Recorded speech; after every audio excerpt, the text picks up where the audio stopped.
We are now live. Hello in chat. Can someone tell us when we're actually live to make sure that everything is working properly?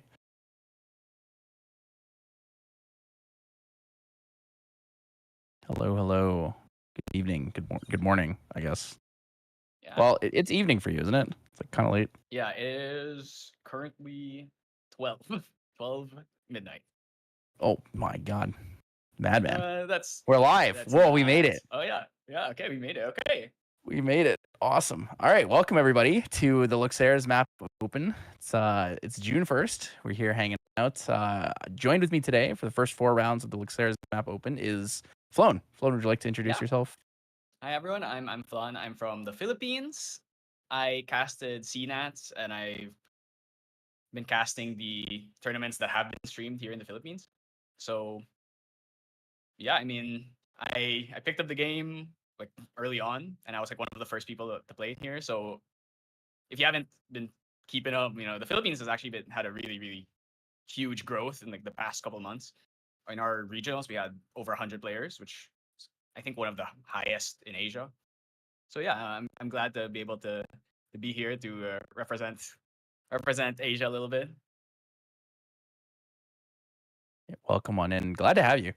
Excited to see how work goes for you at Taipei.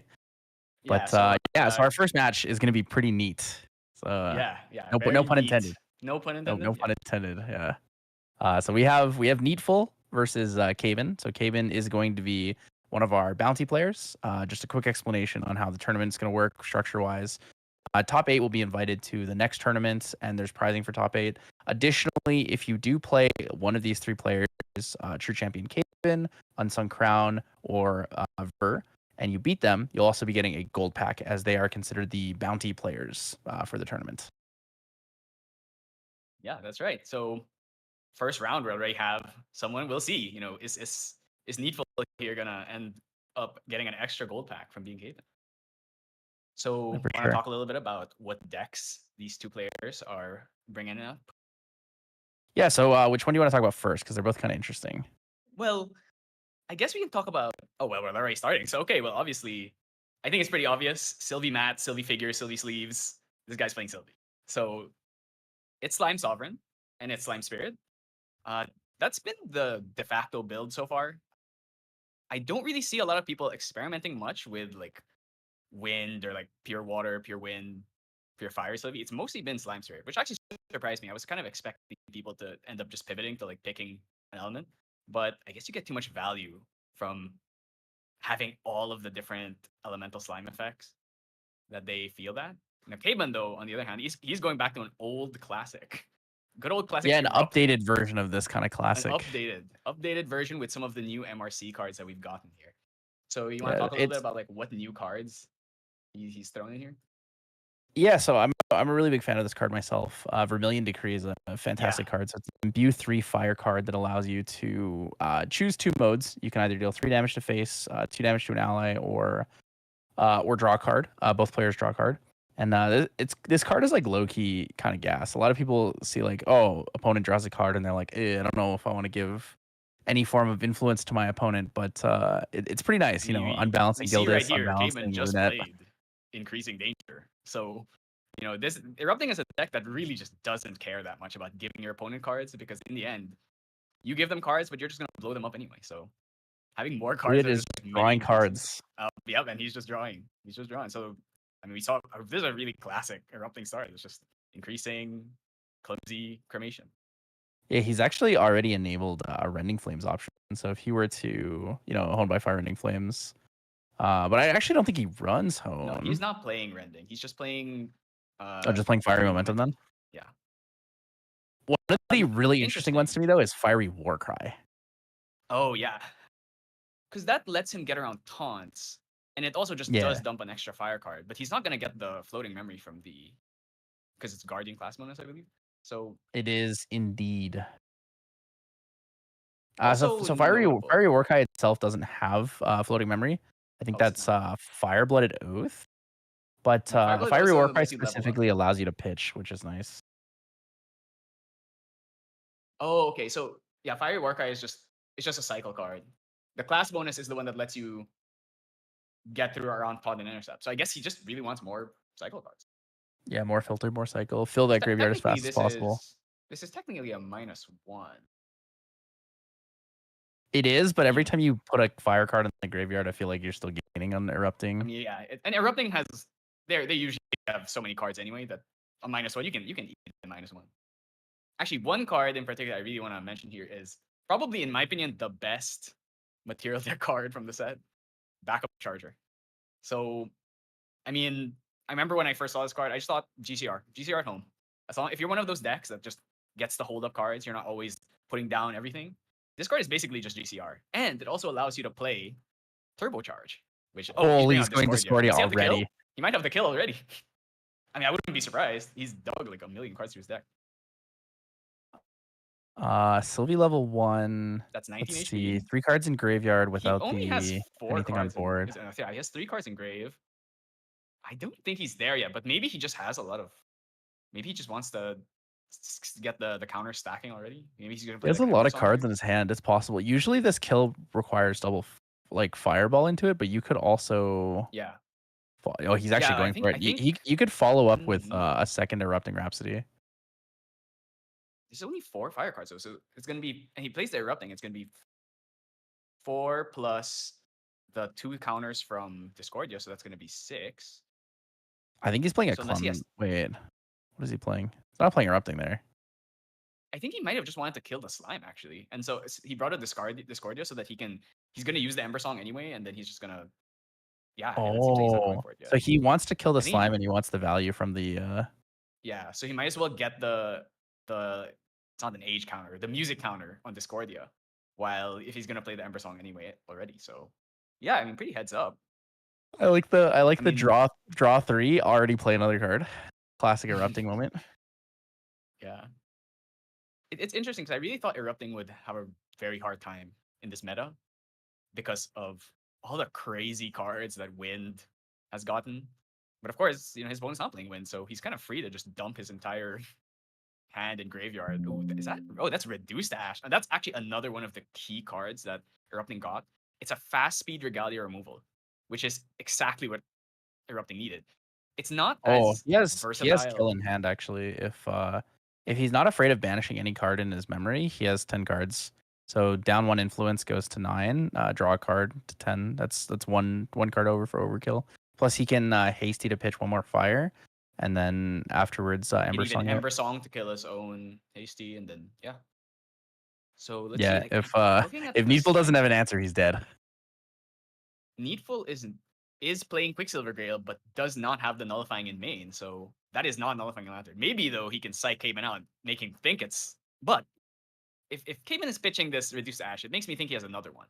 Though I'm not sure if he'll be able to go for the kill if he also has to play Reduced Ash to destroy. But then we do know it's not Lantern, so if he has.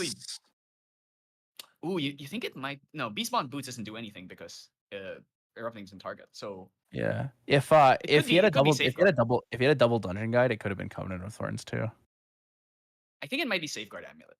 It most likely is. If he's not Dungeon Guiding to 3, it's most likely Safeguard Amulet because everything else in his material deck is Terra.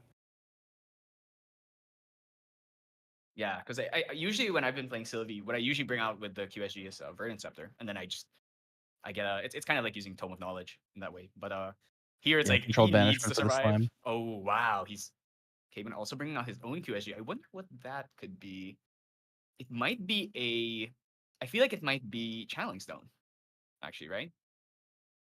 Probably he doesn't want to risk banishing something. Okay, he's gonna go for the slime here. Notably not popping his Forest Cake. Okay, he's hitting the slime here. Maybe he doesn't. He's not going to go for it yet. Discards Tempered Steel, though, so he's going to have the Floating Memory. It's a free level up. He will have 10 cards in hand. Actually, that also means that if he has Channeling Stone there, he can just use he doesn't need to use his memory anymore. He can just throw that Channeling or the Tempered Steel away. I mean, he's got, I want to say, 7, 8 fire cards in grave at this point. If he plays Ember Song Erupting, that's gonna get 2 more music counters, so he's level 0, so he's gonna be swinging 10 each. He should have killed already. Low key, that might actually be a Safeguard Amulet in case he's afraid of getting like. I'm pretty sure it's Safeguard Amulet. Unless Needful here is very disrespectful, just like, no, I'm not gonna die. Ooh, is he hitting his own Forest Cake? Or not yet. I mean, he could hit the Discordia, but losing one H counter isn't that big of a deal, I'd say. There's so many choices. Yeah, I'm not sure because he just played this. Did Caven just enter? Like, there's no way, right?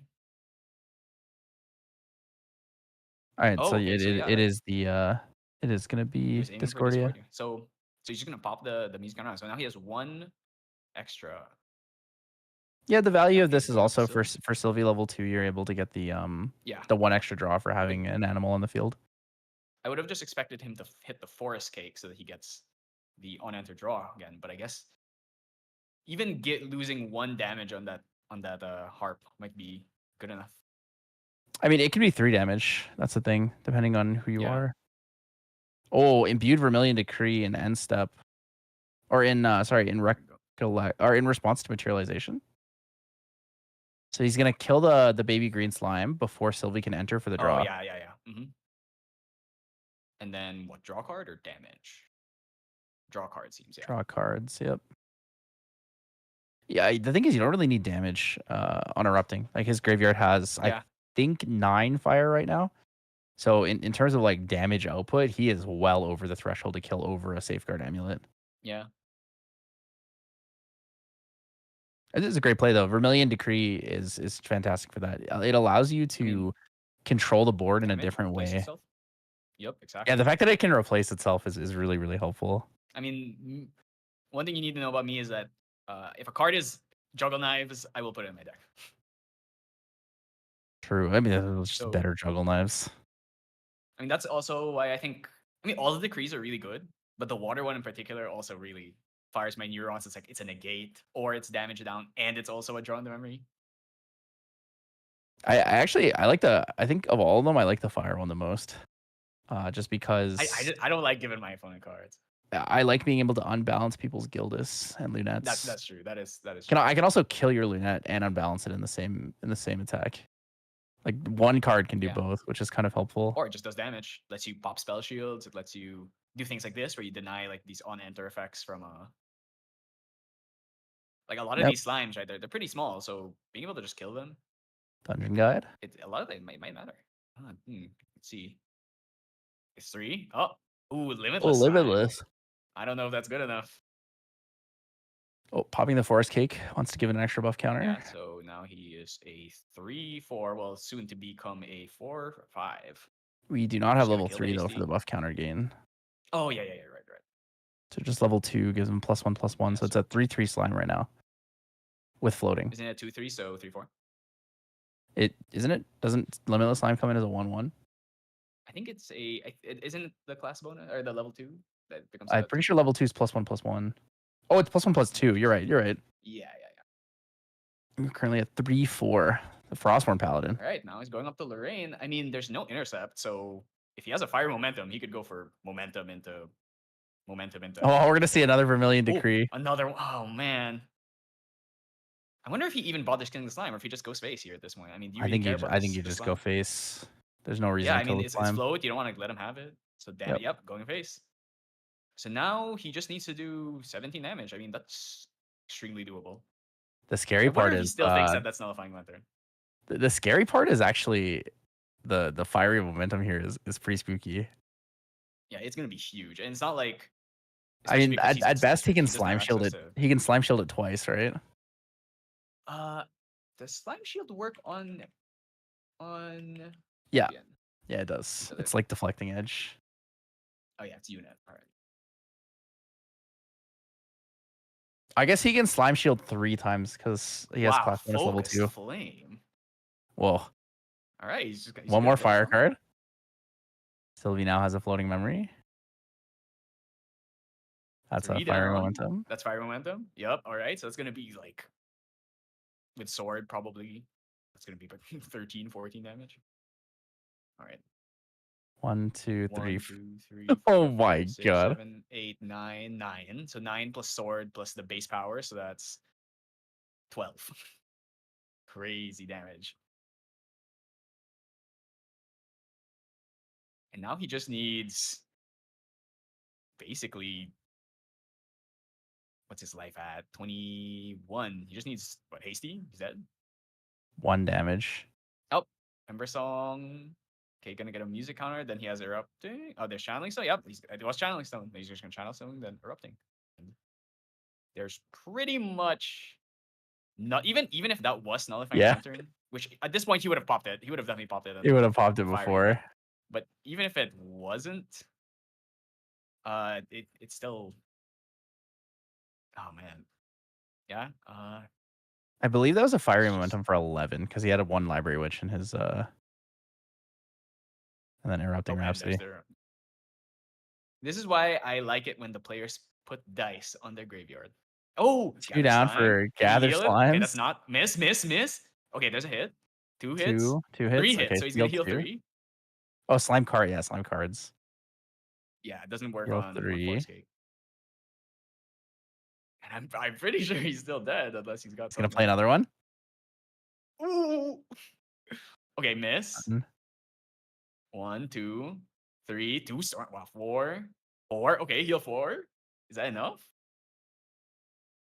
So this Erupting is gonna be. Of course, you have to do all of this before the. Oh, then he's gonna bring out Safeguard. Was it Safeguard? Oh, okay. I think he realized he's dead anyways. Maybe if he hit like 5/5 off of this. That would have. I mean, there was a lot in there. Right outside of it. See, the 2 music counters plus the been... level plus 10, so 13. Yeah. No, 14 because of the Ember Song as well. And then so he's a 12. So yeah, no, that's exact lethal through the Safeguard Amulet. Yeah. Ooh, I mean, Erupting. That's the thing about Erupting is even though there's a lot of new cards that they added in the set that hate on Erupting, if you're not playing those cards, it's still gonna do the same thing that it always did. And Sylvie in particular doesn't really have. Maybe one of the cards that you would consider playing is Mechanized Hair, because it's a raccoon on every turn. You just get banished to on every attack. So that is a card you could consider playing, but it's not in Needful's list. So he basically, the only thing he can really put in is Nullifying Lantern. Pretty Nothing much. else really helps. Because he can't run. I mean, Spirit of Slime is like, it's cool, but it means you don't have access to all the regular element cards unless they're slime cards. But I definitely feel like Erupting is kind of in a weird spot just because Cleansing Reunion is such an insane card against graveyard decks. Being able to just banish 6 cards is crazy. And I mean, what do you do as a graveyard-based deck when they just banish like every single card in your graveyard? Or worse, they use a card like Orchestrated Seizure to steal your floating memory and then use it to level up. Which is typically, Erupting's not a kind of deck that plays like a conservative, like creative shock on end phase, floating on end phase kind of deck. It usually just throws everything.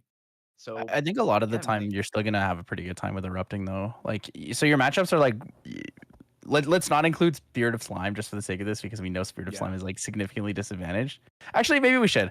Okay, so 3 of 4 times you don't really struggle that hard as Erupting. You play against Spirit of Slime, Spirit of Fire, Spirit of Wind. Spirit of Wind you usually get first game because very few people are gonna run Cleansing Reunion in their main. Yeah, not main board people are probably not playing that. And the other thing is Cleansing Reunion being a fast spell means you need to use it at the right time because you can play something over it.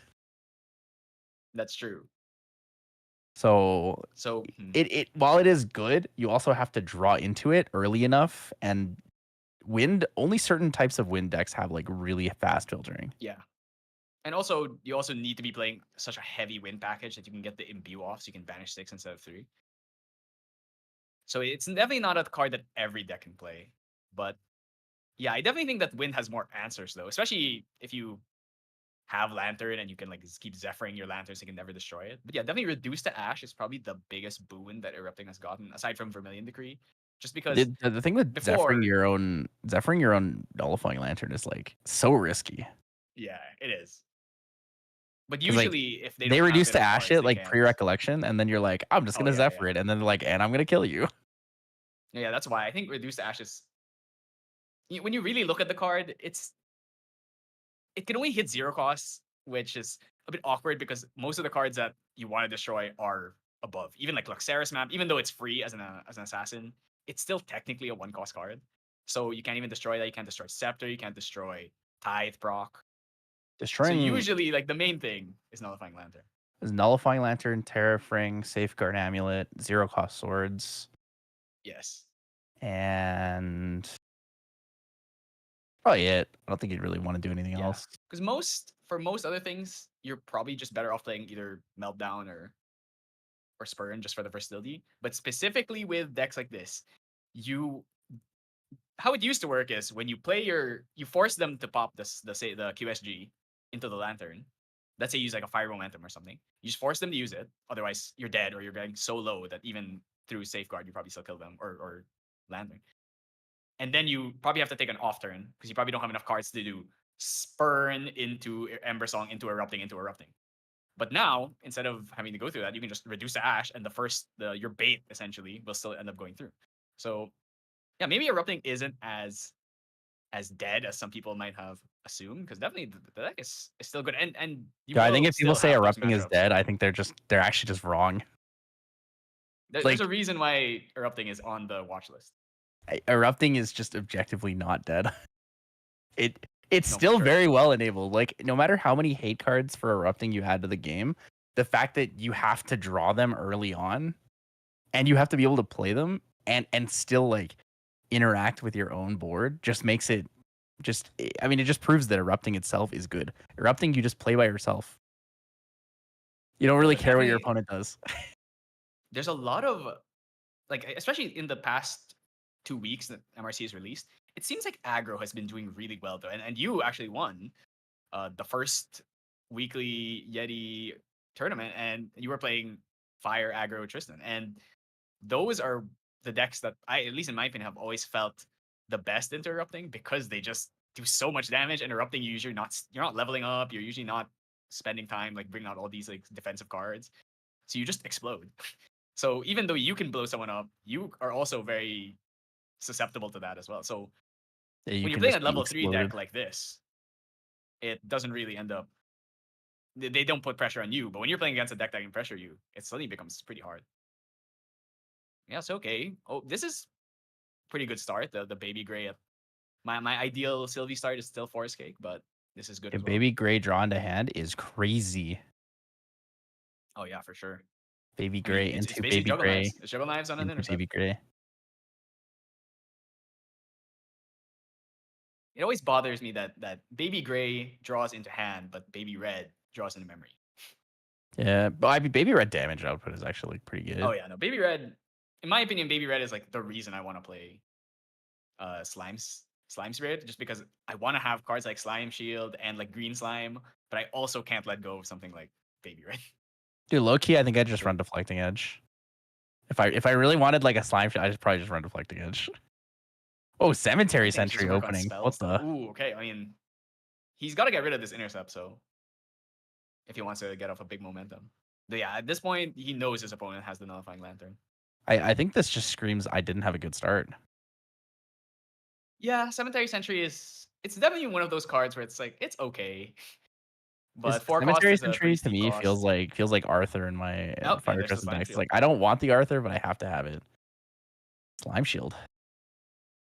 She's pretty good against the decks that don't really have much clear. Actually, oh yeah, the slime was actually awake, so he can retaliate and kill the Cemetery Sentry. So, seemed like not a good start. Usually, what you want to see is like increasing cremation, clumsy cremation, stuff like that, like creative shocks. But if you're just gonna go Cemetery Sentry Pass, that's not ideal. Two Only cemetery is that 3 two cards cemetery in hand. sentries in graveyard? Yeah, he Cemetery Sentry dumped the Cemetery Sentry, Yeah, it makes and then his sense. Cemetery Sentry Honestly, it's died. like So it's probably the worst card you have in your whole deck. yeah, I can agree with that. I've always felt that Cemetery Sentry was the worst card Erupting, but yeah, I mean, what other card can you play? Yeah, because I Okay, mean, so your going goal into is like to run as many fire cards as possible. I think the only thing I would yeah, consider maybe is like if you wanted to sideboard bar turbo charges, but those are also kind of dead once you. but they're not fire cards. So But they and let also you you they let really you only draw get so much. one. You only get one power cell off your Yeah. one backup I, charger. I think I think the reason Actually, he passed after that also because he's probably going to backup charger this turn. yeah, he has 3 cards in hand. Exactly. This is like the perfect time to go backup charger. If he needs to dig for useful things, all right, dumping a float. Now he has two slimes on board. This is the potential where maybe you're just gonna start taking a ton of damage. I mean, every turn Only that has this red slime survives. It's no beast though. No beast means oh, there's still only draw backup one. charger. This card's so Love me a crazy. power cell. He doesn't. It's not even sleeve. That's how you know it's serious. I mean, I use a Pokemon card for my my Oh yeah. power cell token. I use like a foil Pikachu because I thought it was funny. Like a bunch of the people here have like foiled power cells, and it's like it's so awesome because you only need one anyway, so you might as well Mhm. have it be foiled instead of if you're playing like a full power cell deck, you're gonna have like 20 power cells on field. You can't have them all foiled unless you're crazy. So if you only need It's one, one of it's the a perfect beautiful time to things flex about it. having the token ruling is that you can just use whatever you Yeah, want. yeah. All right, Cave's getting low here. He took 2 damage from this clumsy. He's at 7. He's still spirit, so he takes another 8. He's just gone. He's gonna kill the what's he hitting here? Probably red slime. You gotta kill the red slime. Yeah, I think he's playing something in response before damage. No, it had a buff counter, so Oh, it's not he's gonna he's die. hitting it. He's just hitting the slime for 1. Yeah, he needs to play another, like a hasty or something here. Okay, cremation, Cremation maybe he can ritual. find. Because he needs to kill this red slime. If he's gonna ping for 3 or I guess it's like 3, yeah, 4 or 5 at this point, you can't let that happen. And also don't float, so We are going to see the and there's the hasty. hasty. Okay, we get to kill unless no, he can't play slime shield. He doesn't Well, have tempered enough steel cards. discard is kind of good. All right, good, good. I wonder if we're gonna see the level up here, or if he might just sit here and like preserve cards and just try and keep the pressure up. You kind of have to. You're kind of priced into killing this hasty though. Or will he just bring out QSG? Oh no, he's just He going did for level level up. up. He has 1 float, and then he's gonna draw a card off of the 1 animal on field This is a dungeon guide to 3. Probably play into a. like ethereal slime, which is I like the don't ideal. actually know because he has a lot of slimes in his sideboard. He has Twilight, Terra, and Vampire or Terracite and Vampiric Slime in the sideboard. So we might actually see like Twilight is a weird one just because erupting doesn't target. yeah. Vermilion Decree, I assume. Well, okay, so it does. like erupting doesn't target, but he has fireball. I think he sided his fireballs in. We'll see. If he goes in the rye, then you definitely know that he's angling for the fireball play. It is a bit awkward to play fire momentum into Sylvie if she's playing the taunt slimes because not everyone plays them. The ones that you usually see are the arcane one and Oh, he said Lorraine. Crux. Okay, he's going Lorraine. So it seems maybe he didn't side in the fireballs. Maybe knowing that he might have the Twilight Slimes on the side, decide just to go for Lorraine. And he did attack, so that means the intercept is not live. So if he has momentum now, it's only gonna be that's 5 fire cards in grade. It's only Shouldn't gonna be David be at 9 right 8 now? damage. Is Did it I 9? miscount Oh no, that? no, I he thought he killed the was at hasty. He 7 killed the before. hasty. Oh, he killed killed the the hasty. hasty. Yeah, that makes more sense. Yeah. Webcam, man, webcam is hard. Webcam is hard. I've been blessed by casting games in real life where I can, for the most part, see what's going on. Yeah, the one time I played on webcam, it felt so weird. It was like my first time ever playing on webcam. It's harder to notice everything. Yeah, he has 5 fire cards here. So if he goes for a momentum now, that's that's the power cell I assume, right? It's just a Yeah, that's his power backwards card. cell, flipped over card. So if he momentums here, it's gonna come in for 8 with the sword, which is not close to enough. I think he has But 12 cards in his hand, though. is that 12? It's a lot. It's a lot. That's the hard part with decks that draw a lot. Is you can never really tell. When you have a small hand, it's easy to count. But once you start getting to like the 10 plus range, 3, oh, 4, 4. It's 4 another for cemetery cemetery? sentry. Oh man, he drew so many cemetery sentries. Yeah, it's a great cemetery sentry. Is he gonna kill the slime here, or is he just gonna hit face? Throwing a Discard Spurn. spurn. Makes me think he probably has another lantern out. I'm gonna kill the slime here. Just gonna hit face. I mean, the more I think time he's you give hitting the Sylvie, slime she's here. eventually gonna. Yeah, so slime is dead. Understandable.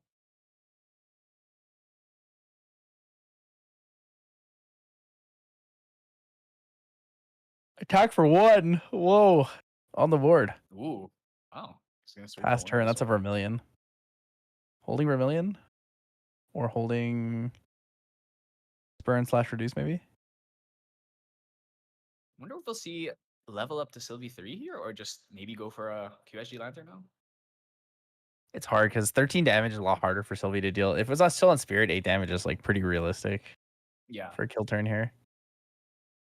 Because And he like buff doesn't actually have that countered many cards. Ethereal, buff countered Ethereal on That's level 5 3 on is its going to be own. 5 plus the Dungeon Guide. That's 6. You just find 2 damage. You can find 2 damage like almost anywhere. You have 1 card in, 2 cards in hand.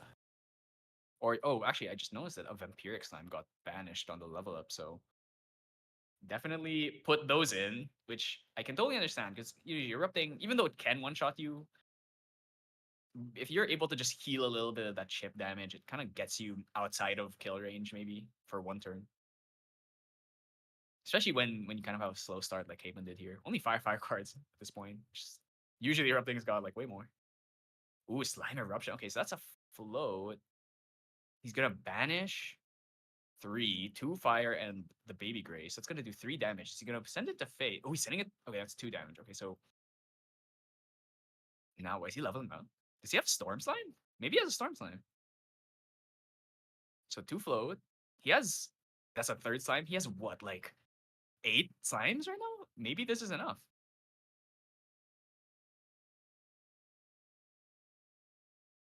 Okay, let's see. If it's Storm Slime, that's gonna be 3 plus however many slimes are in the banish. I think it's at least 6. So. Oh, Terracite. All right. So he Well, decided Terracite and Vampiric Slime, it seems. And probably no, I'm for sure he'd probably put in Nullifying Land. All right. Terracite is Just thinking spicy. about it. Yeah, Terracite's interesting. It's a really good card. It's just that in the past, Sylvie just couldn't last long enough to get so much value. I feel Let's like just if play it against another slow deck. I'm playing Sylvie, I play 1 Terracite in my deck no matter what. Honestly, even if it's just a one of, maybe Just it's because if you better. hit, And there's the it's so storm. value. All right, let's see. 1. Okay. He's targeting face. And it gets 2 buff counters. That's already a 5. So I think that was like 7. Yeah, one of the nice things here with Storm Slime is that All right. So because then he swings for 5 and he's dead. If he doesn't have a Vermilion Decree Creative or Shock. Creative Shock. Oh, but he's not mage. So he has to find like Embers. No, but it's a Oh, +2 slime. So he it's called it. 3. Yep, no, he's dead. He said I'm Yep. Didge. Whoa. Yeah, Sylvie popping. Actually, I don't think he had him out there just because Vermilion Decree only does 2 damage, and that slime has Yep. 3 HP because of the 2 buff counters from Sylvie 3. So yeah, I don't think there was anything Caven could, unless he didn't have enough cards to play like Ember Song or something. So He could have drew into a Resolute Stand. is he playing Resolute Stand? Yeah, he plays 2 Resolute Stands. Oh yeah, you're right. He is playing. Okay, so yeah, like he couldn't hard play Actually, it though. I don't think he would have had enough cards Because for it. He would have been 1 short, no, right? he had 4 cards, or no, he had 5 cards. So if he plays the creative, draws into it, he's not level 2, so he can't play the He's too cheat short on out cards. activation. Yeah. Well, that just goes to show how fast Sylvie can kill you if she gets the right start there. The Arcade thing Slime is, such an I card. think the only reason that Sylvie wins this match is because Caven had like 3 Cemetery Sentries. It's like, Yeah, let's put it this way. He didn't have like that many of the good opening cards. No he Creative did not Shock have opener. no Didn't have creative the shock, hasty no opener. cremation, Yeah, no clumsy hasties, early. no increasing dangers. Yeah. Yeah, that was No definitely a Vermilions. rough No Vermilions early game. either. That was played. Yeah, no Vermilions. So like the And he more we got sit here shipped and down look at it, like we're like, both okay, times. is that Sylvie like going really fast, or is that like Erupting drew really bad for once? Yeah, for everyone acts like Erupting's like the most consistent deck in the world, but sometimes you just open hands like that. It does happen. Every deck has its day. Like when you're building a deck, especially the fire decks, like a lot of the fire aggro decks, like you build them to be as consistent as possible by making your turn 1 hands, with as many decent potential openers. But sometimes you just whiff. Yeah, sometimes you just like open like cremation with no allies, or like you just draw like all of your like lantern destruction cards and none of the and nothing else. Or you actually, no, open Erupting and you pass. I mean, you one would just hope open a there's a bunch of creative shock Eruptings. in there, right? Oh, But at the same time, like, uh, there's so many cards you'd want to play on first turn that it just feels kind of scary. yep. Are you seeing this too? Are we getting a little bit of a temporal manipulation on Needful's camera here? I don't think so. It might just be me then. Hold on. Might just be an internet thing. Because Caben's was normal, but his was but Needful's camera's looking weird to me. Like, All a right, so little forest laggy cake at start. times. That's about what you want to see in your opening Sylvie hand. Yeah, it's forest Replaces cake the or struggle baby gray. knives, but gives you it's double forest cake. Okay. Forest cake, in my opinion, is like the ideal start just because it doesn't cost much and you just get to replace itself, and then next turn you're just set up. You can get the fattest slime. Now it's gonna come in with 3 buff counters if he so chooses. End step shock. And even a baby red with an extra 3 counters suddenly it has 4 HP, and that's a lot harder to get rid of than a 1 HP baby red. All right, so So, dumping the Ember Song now makes me think he doesn't really. Oh, there's the imbued Vermilion. vermilion. It's a Yeah, fiery assuming to draw a card momentum. and That is damage. spontaneous combustion. Yes, that's actually something I want to mention. Caven is playing Spontaneous Combustion, a card you rarely ever see. I wonder what it's there for, because Spontaneous Combustion is essentially an anti-attack card. It's when an ally attacks, you can do There to 4 kill damage to there them. to kill So the big slime. it's probably there either to kill big slimes or just annoying allies that he needs to get rid of. Most likely the big slimes. The problem is let's say something like Ethereal Slime. That's 5 HP after Well, getting the buff Lorraine counter. won already. Wow, that's early. And he doesn't even have floats. So he's gonna lose some hand here, and he put his whole hand down except for one. So let's see if he loses something important. Oh, a momentum. Hate to see it. It's not quite that powerful yet, just because he doesn't have that much fire. But if you went into Lorraine, unless he has multiple of them, but I don't think you want to spend your momentums this early, right? If he has 2 in hand, he's not worried about it, right? Tasty Messenger. Okay, We saw hasty. that from the imbued vermilion. Okay, dumping a spurn. Another thing is he's not playing. What's it called? He's not playing the anti-fracturized lantern card. Dustlight. Yeah, right. He's not playing Dustlight Communion. So maybe just accepting the fact that if he gets fracturized lantern, he's gonna lose the game. Let me just read. Let me make sure Potentially. if Reduce to Ash can hit it.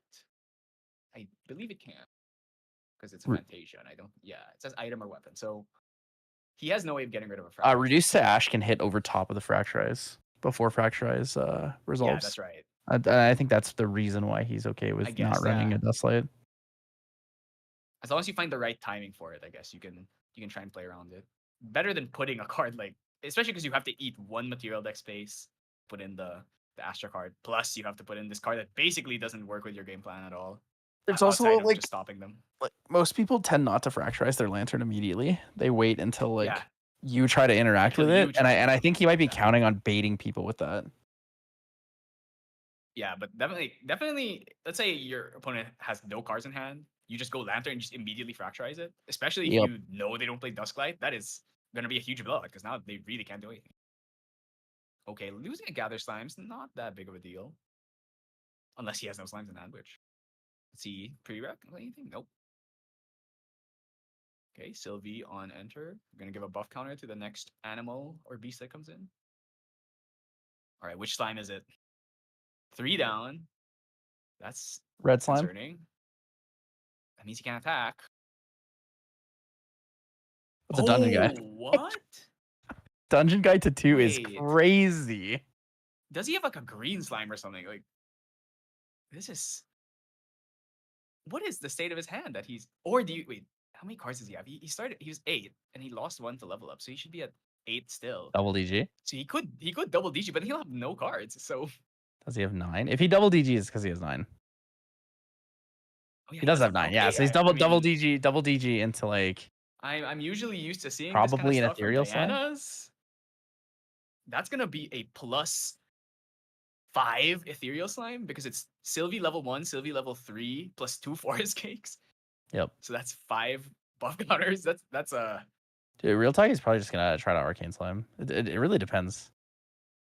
There's no way it's a vampiric slime, right? It could. I mean, it could. But then he hasn't even taken any. He hasn't really taken much damage. Doesn't really seem that worth it. All right. I mean, what is it? Which is the slime where? What is a vampiric It slime? is a vampiric slime. All right. So I mean, so it gets 2. It's gonna get 2 more. Vampiric. And it's gonna get an extra one, so it's gonna get 5 counters. 7/7. It's a 7/7. That's kind of spooky. And he heals all the way back down to 0. So now, if Cayman can't get rid of this vampiric slime, and then he's probably gonna swing the 2 dungeon guides into this hasty, I imagine.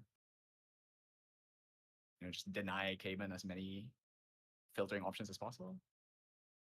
Oh, there's the spontaneous combustion. Spontaneous combustion kills one dungeon guide. Okay. Well, yeah, I mean, you can see this spontaneous combustion is not killing this vampiric slime. Unless it's like spontaneous. That's crazy. Plus... Double dungeon guide into the vampiric slime for a 7/7 recover slime is kind of spicy. Yeah, that is. That's definitely, you know, it's no taser lock, no shadow stone taser lock, but I mean, if he can't get rid of this vampiric slime, I don't really. Oh wow, he brought out safeguard amulet. He's worried about the just out of nowhere, like next turn, maybe he has an arcane slime that he still has in his memory, or he draws into one. He's just dead. Mm-hmm. Okay, he's gonna cycle. That's 6, maybe 6 fire cards in grave. Thinking about the discard here. Oh no, he took his attack. Man, this is all right. So I mean, Needful doesn't really have any cards left, but he can start. He probably goes. He's not playing Ring, so his refill options are kind of limited. He does play Verdant Scepter, but he doesn't want to sacrifice his 7/7 vampiric slime, does he? So if Cayman can kill this vampiric slime, he has a really good chance to come back in this game. I'm pretty sure he just wins the game. Oh my god! I think we're gonna see a fire momentum into the slime, right? Yeah, I mean it's gotta be. That's he's dead. Goodbye, slime. All right. I mean, you spent all of that time just to get that slime, just for him to die. Well, so the risky aspect to like using that slime in that situation is you knew that Cayman discarded banished a fire momentum earlier. It was very unlikely that he was willing to do that if he didn't have a second one. Exactly. Like it's pretty clear. Like if you're gonna level up the Lorraine, you're not gonna throw away your fire momentums if you don't have another one in there. So that's very unfortunate. Now I don't know what we do from here. Another vampiric slime, okay, but it has no counter. Slime. So I mean, yeah, when you think about it, actually, even if that was an ethereal slime, it would have had 6 counters. It would have been 8, and Cayman had enough to kill it. And he has Sword of Seeking, so he can actually hit over the stealth. So he could have done the same thing either way. But the vampiric slime ended up healing him. So I guess it's the same in the end. It's just a bit awkward because from my experience against Sylvie is that backup charger. I mean, yep, GCR at home. My experience. Well, I guess he didn't have enough cards for backup charger. Did he not? I thought he had. He must have had 2. He must have had 2. Maybe. One of the issues I found with Slime Sovereign Sylvie is that if you can get rid of the first slime, the level 3 slime, the one with the 2 buff counters, it usually gets a bit hard. So that's why you need to try and make sure that slime does not die. I think we might see a Verdant Scepter here. Under that QSG? Nope, he's just letting the vampiric slime die. Yeah. All right, maybe that's Lantern. I mean, it is Erupting, so. True. Is that safe? I think that's why Cayman's holding as many cards in his hand as he can, because he thinks it's going to be Lantern. Like, that's true. I mean, at this point, his opponent has no cards, so he's not really pressed into doing all that much. And Sylvie, this is the thing, is Sylvie, unlike a deck like Merlin, where if you just let her live, she's gonna just start accruing so much value. Sylvie needs other cards. She doesn't just Baby Gray do that. All right. He just revealed his whole hand. It says Luster Slime and I think a Gather Slimes. Yeah, that was a Gather Slime. So, gonna kill the Hasty here again. Hasty gonna die, or is he thinking about that he's gonna backup charger here? And step backup charger. I'd love for him to pull the turbocharge. We still haven't seen it.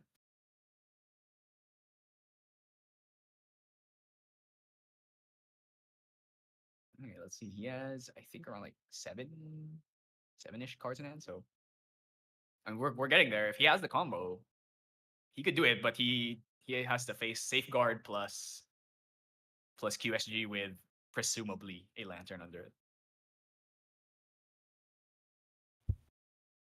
I mean, what really do you do as Sylvie from this position? You have no cards. You just pray that he can't deal with your Lantern. Yeah, I guess that's really you actually straight up have to just pray that he doesn't. And then just wait till you can maybe play out an Arcane Slime. Cayman is at 8, so he just needs to do 12 damage. If he has like Gaia's Blessing in there, he could banish some of these slimes in his graveyard and then just go for one big Storm Slime to try and end the game. Let's see. Storm Slime won't kill though because he's got the Safeguard Amulet. Yeah, that's right. So he needs to like chip him down a little bit more and then try and go for it. Or maybe he goes for one Arcane Slime and then does another one the turn after. Low-key, I think double DG is not the play.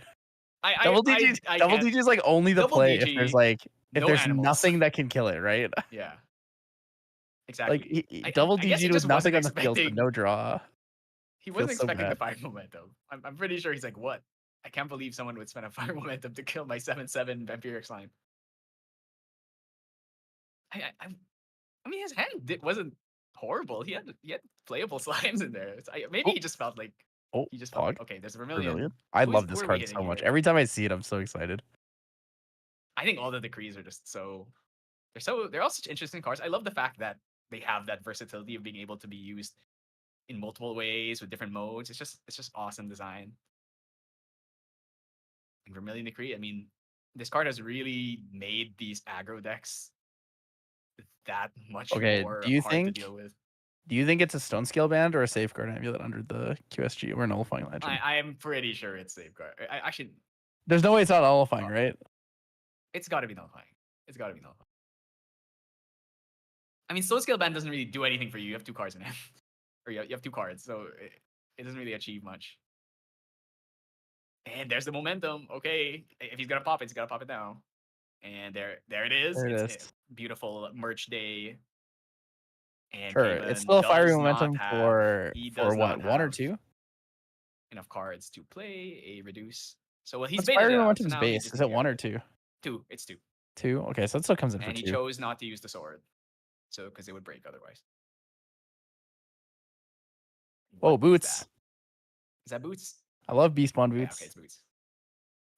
Once again, unfortunately, it just doesn't do that much. Well, first of all, there is no animal in the field, so it's not even live.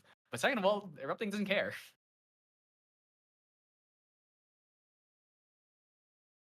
And that is, what is that, green slime? No, it's Verdant. It's Verdant. It's a Verdant slime? It's a Verdant that he chose not to pop. He chose not to pop, so it's a taunt now. And he got the 2 buff counters. Surprised he didn't choose to like pop like the Safeguard Amulet or something, but maybe, I guess in his head he just needs to have a taunt up because if he gets Fiery again, he's just dead. True. Too bad he can't Fiery Warcry it. I can't tell what that is. Oh, Terror? Wait, that's a Terror, right? That's Terror. That's a Terror, yep. Yeah, Fiery Warcry is definitely an interesting choice.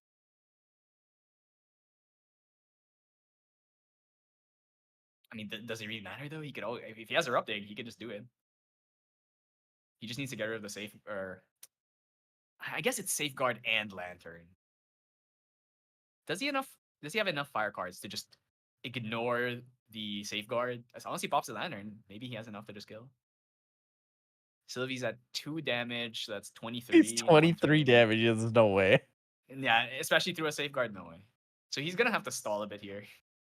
Kind of makes sense to play the Verdant with the buff counter now, just because as long as you don't get momentum, you're fine.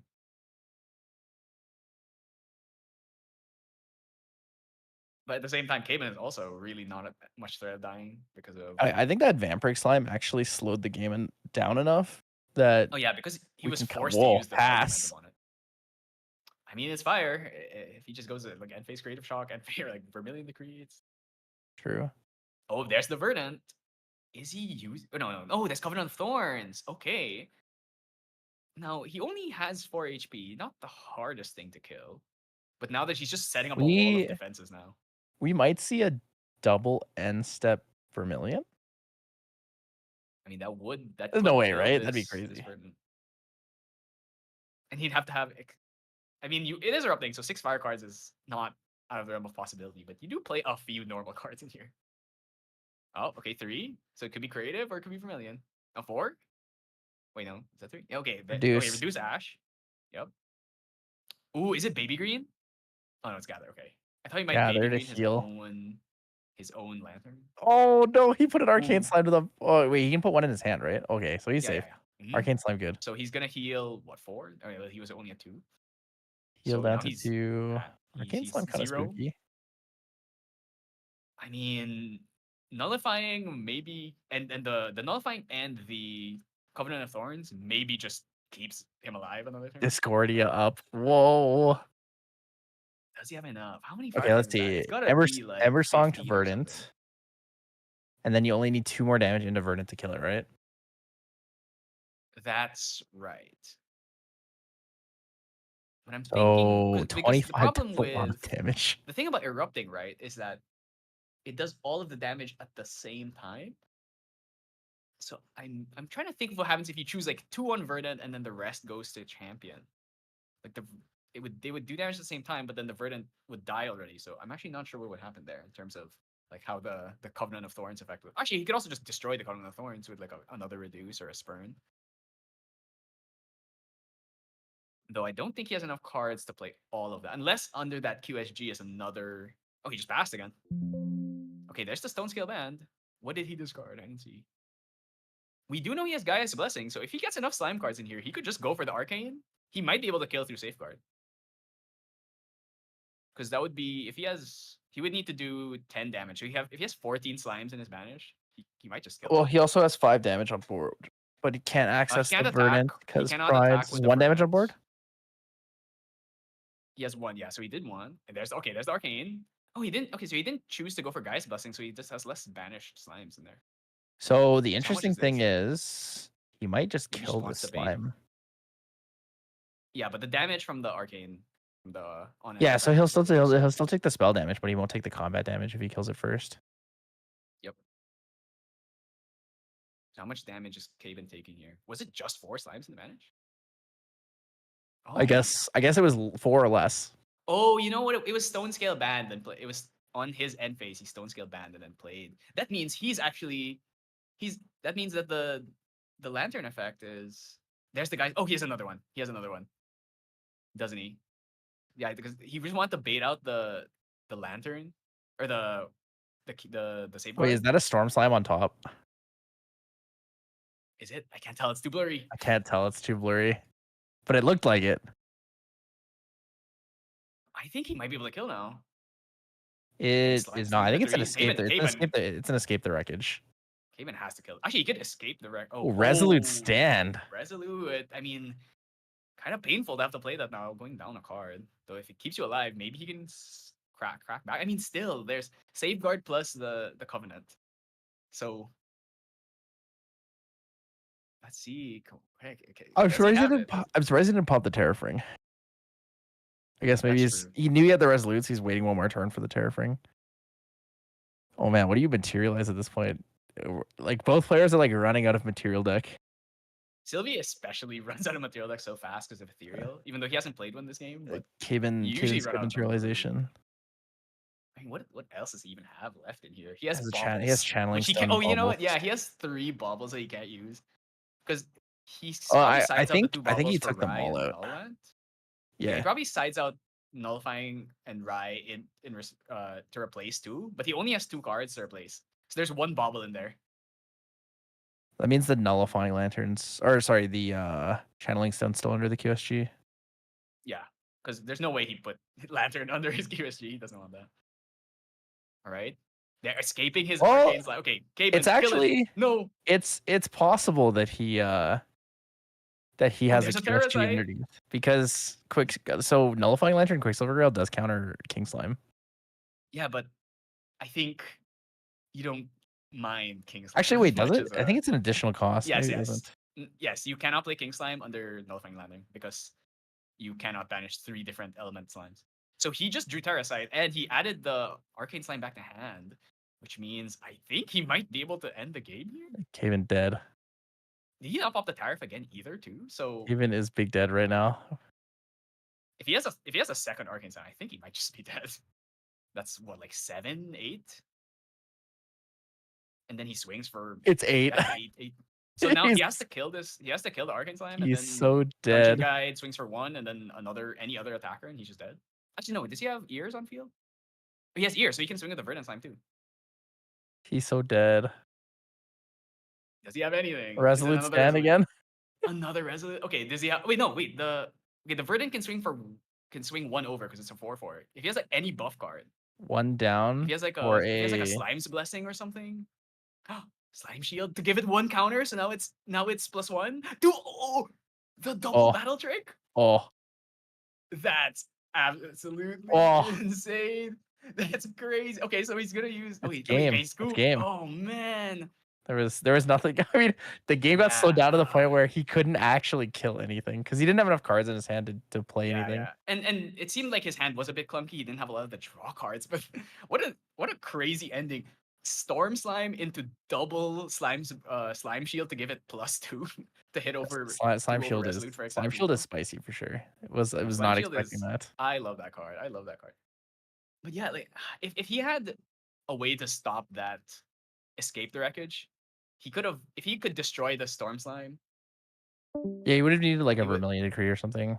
Yeah, he would need to have either Vermilion or like an Ember Song. Then he could have denied him the draw from the escape plus adding the Storm Slime back. So maybe if he didn't have another Storm Slime in hand, the game he gets another 2 or 3 turns. But yeah, like at this point he was gonna start swinging with the Verdant and the Dungeon Guide every turn. So yeah, crazy game. I mean, all right, so that means Needful. He beat one of the bounty players. So 1 extra gold back for you. Congratulations, sir. Whoa. Yeah, I Needful mean, taking out Caven, round 1 of the we were talking, Luxera's map open. we were talking a big game about how bad Sylvie is interrupting, but clearly it still does have. I don't know if I would game say into it. Sylvie's bad into erupting. I think Sylvie's just kind of bad into like really aggro fire. But the thing with erupting is like if you're not playing Rye, are you really playing that aggro? Because it's hard to Yeah, fill. It's hard to fill your graveyard with enough to fire him to one-shot somebody by like turn 3. Yeah. You could probably do it by turn 4, but by turn 4, Sylvie like has more options.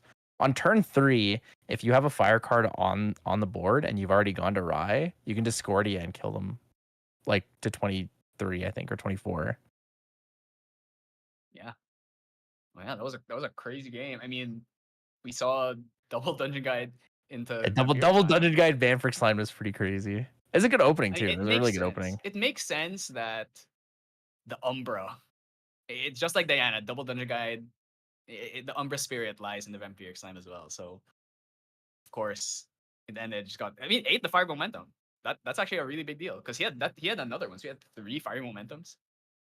Yeah, If one of those went to face, like he ate the fiery maybe he momentum. It could've was killed so funny. 7/7 slime on field. If you don't kill it, it'll can't just heal let every a turn. 7/7 slime sit on Yeah. field and swing 7, heal 7 every turn. You just cannot let that happen. So I totally understand the thought process there. So yeah, I mean, pretty spooky. that was a crazy game. I mean, I'm hoping we see more Sylvies. Actually, I want to ask you, what deck do you want to see? What deck do I want to see? I want to see Nico Yeah. mill somebody for 60. Ooh, that's I true. always want to would see love Nico see mill that as somebody well. for their entire. There's no better feeling for me in Grand Archive of all the things that I've done in this game so far than hitting somebody with a ravishing finale and they say, all right, how much do I mill? And you tell them 57 or like 62 or something like that. And then they just look at you and they're like, what? I mean, it just definitely do it just hits diff, man. It's That's diff. true. I mean, 7 lash I love counters, milling 25 because- damage counters. Enjoy. Yeah. I definitely think that Nico, there are some decks that she does pretty well against. That Magebane Lash, if you can't get like Luxem, for example, they basically can't hurt her as long as that Magebane Lash is on field. Because their Light Weavers don't do anything to her until you True. Oh, until it's lethal. You know, lethal on 2. Lethal on 2 is enough. But even on the lethal, the double Light Weavers lethal on 2, they each do 8 damage individually, which means she's gonna heal 4 across those two. So you have to overkill her really hard to be able to Well, do so that. it But hits then you 8 can't and then you knock her. heal for 4 after because they trigger separately. So if you hit for 8, Yeah. you heal for 2, then you hit for 8 And then again. you heal for 8 and then heal for 2, which is 25 HP. And Like at that it's point, a if lot. yeah, it's and you can't chip her down. That's the issue because 16 damage is not even enough to one shot her. So Yeah. and you can't chip So her the with Light chip Weavers because of the Mage chip comes from like Light the Weavers first hit reveal. will count if you kill with it. But the other thing you can do that most Luxem players will never do is you can actually Gleaming Cut for 4. Or this is my spicy Luxem is I like playing Thousand Refractions. So if you I'm just a have 1000 Refractions enjoyer. if I you agree with you. if you have like I don't know 15 in the prep counters just because you've been playing uncovers and using your insignia for like a few turns, you could just go 1000 Refractions like 15 times and then kill them that way. So True, that's true. definitely actually something I'm surprised about is that not as many of these Luxem players, even the ones who are on 1000 Refractions, I feel like you've got to be looking at exploit vulnerability. That card is kind of crazy with 1000 Refractions because it just gives you death touch and then Also you can true. just swing at every ally on field. So you just pre-rack play it, and if you have insignia on field and you're like under influence, you can start like drawing a bunch of cards. So that's one of the combos I really like. Of course, you need to have a ton of prep counters. It's a It's bit also easier on really cool win. because you can use it on yourself, like because it just says assassin exactly. unit. It doesn't have to be on the ally or anything. Yeah. So the idea You're is like, you I'm use it gonna on your exploit. Zander, I'm gonna exploit vulnerability, targeting myself. Put 1000 and then you Refractions 1000 Refractions everything on your on field. field. Exactly. Yeah. Like I remember I've been testing Zander versus Sylvie, and like I'll just do that. Like you have a bunch of fat slimes, I'll just exploit and kill all of them. Your 7/7 Like that slime vampiric slime, I dies in wouldn't a need to one waste hit. a fire momentum to kill It's a true. It's true. 7/7 vampiric slime. So yeah, That I is mean, true. personally, me, I really want to see win Tristan. That's the deck I've been enjoying the most. It feels a bit weak to aggro, but against level 3 decks, it feels very strong. Especially, I've been playing Shadow Weaver, the one that steals top cards of your Shadow opponent's deck. Reaver. Yeah, And Shadow Reaver. when you hit your opponent's Pendragon, that is the best feeling in the world. When you hit Actually, like I a actually bunch play of +1 both. cards. So I always play both. I I play both. Shadow Reaver into the Dancer unless I'm like about to die. If I'm about to die, it's always Shadow Dancer because I need the ominous shadows. Yeah, exactly. Or I guess some decks where the cards you steal off of them are not that useful. I can understand just like skipping Shadow Weaver, but against the decks where they're decks full of useful like +1 cards, then you might as well just go Shadow Weaver. Bro, Like, somebody's playing Mordred. I was testing like yesterday, and oh really? Someone's playing Mordred. Yeah, someone's playing Mordred. I'm gonna find it. I'm gonna find this list. Who do you guys think is playing Mordred? Surely it's not Khan, right? I doubt Khan would play Mordred. Is it That Khan? doesn't seem his style. It's not Khan. It's not Khan. I'm disappointed in Khan. I thought it would be him. I thought he'd be the one. Actually, is the round have some of these matches been? I think the round time is coming up soon here. Yeah, there's still a few games. Actually, it seems like half of the games are still not done. Pickle Sword won his game. Disappointed in you, Khan. Let me see if I can just scroll through these names. Who would be the one playing Mordred? I have no idea. It could be. Oh, Alec is playing. I can tell you who's playing the Vanitas. That's an easy one. Oh, really? Who's that? It's definitely Yoitsu. What kind of Vanitas is it? It's probably just wind or water wind. Just pure wind? Let me see. Yoitsu. I was really expecting Vanitas to get a level 3 in Mercurial Heart, just like Merlin. It is water wind. Whoa, this deck is kind of sick. Gross. Who's our Mordred player? Cards are so crazy. The problem is that his champion ability is still not strong enough. If they give him a crazy level 3, I think you will see everyone start complaining about Vanitas because they don't want to deal with his GCR steal card or I heard someone get orchestrated seizure and stuff. I heard somebody get Diablerie to locals before I left for home. I thought it was pretty funny. Do you know the hidden tech where you Diablerie steal their GCR, then just forfeit the game and then leave before they notice that you took their GCR? What the? Actually, that's another thing. Is a Shadow with Shadow Weaver. I always forget to give the opponent their cards back. What the? This guy's just out here stealing dragons. Well, I haven't done it in locals. I only do it with my friends, so we notice eventually. But if you go to a tournament, if you're playing against Shadow Weaver, make sure to remember to get your cards back, because they might forget, you might forget. If Holy, they there's a steal your like fragmented Sylvie in CPR, here. your CSR, like a CPR or something, you don't want to see that, right? Dude, somebody's playing fragmented Sylvie. Fragmented Sil. Yep. Huh. I think this tournament is definitely going to be really important, because the next big event is going to be Ascent Taipei, and I think a lot of people who are going to that will probably be looking towards this to kind of get an idea for some decks. So I definitely think whatever does well here, you'll probably see a lot more of that in Ascent. Of course, the top players are keeping their secrets. So, for example, Kaban, like I know Kaban, he always plays Erupting in these tournaments, even though he never plays it in a tournament, right? Because he Erupting is never good. wants to show his real hand. He just decides, I'll just play Erupting. I can't So find the in this Mordred player, case, guys. I'm sad. I mean, there are 103 or 108 players here. If you have to dig through every list, it's gonna take a while. That's what I'm But who knows, trying to do. maybe I'm going through every list until I find Mordred. Dude, there's watch it only be in one someone's Mordred. sideboard, and I'm like, I won't even see it because I'm just looking at the champions at the top. Oh, I guess we can use that time to talk about a little bit about the distribution. So Whoa, the someone's playing my exact most. list. What the? I mean, you did win, so Whoa. it makes sense that they would just it worked for you. I'll I take wonder it. how that's going. So yeah, so this distribution for this tournament, the most represented champion is Sylvie, which is what a glow up from never getting a top ever in any tournament to suddenly. I think she Sylvie has like for one or real. two, but now she's suddenly the most popular deck. Crazy. Second most popular, Tristan, which I think the I reason totally Sylvie's understand as getting well. played the most is because Sylvie is like the most popular casual deck for sure. That's she's also. I mean, also if you just got into the game, you get like this insane value off of the recollection deck, especially Sylvie. If you compare Tristan, Tristan needs a lot. She needs Shadow Claw, she needs the Mantle, she needs so much like expensive stuff to like really complete her, unless you're just playing like a level 1 aggro version. But Sylvie, True. you can really just play the Rico box. You just have to get in like a few, like you can get GCR if you want, or you can just play a QSG, maybe like Young Beast Bonder. So if you want to play like Twilight, Vampiric Slime, you can put those, but they're really not mandatory. Like with Tristan, you can't really play level 3 Tristan without Shadow Claw. Like that card's like Pain. instrumental to how the entire deck works. So I Yeah, think I mean the Sylvie is only like things you're she's the really missing perfect from them, budget but is choice. like dungeon guides. Dungeon Yeah, guide. dungeon guides. If you want to play like Academy guides, dungeon guides, Young Beast Bonder always has been kind of an expensive card. Young Beast Wonder And should still be cheap, right? I don't remember because I don't usually look at prices, but I remember back even when Sylvie wasn't considered very good, that card was still kind of expensive. Young Beast Bonder. Young Beast Bonder is still $2. $2 and 50 cents. Okay, That's not bad. it used to be more expensive, but maybe that's just Yeah. because Oh, of actually, I'm specific wrong. early There's on. 2 of them left at that price, and then they go up to $4. Yeah, I mean for a rare, actually, what I'll say is It's an that uncommon. It's at an least uncommon.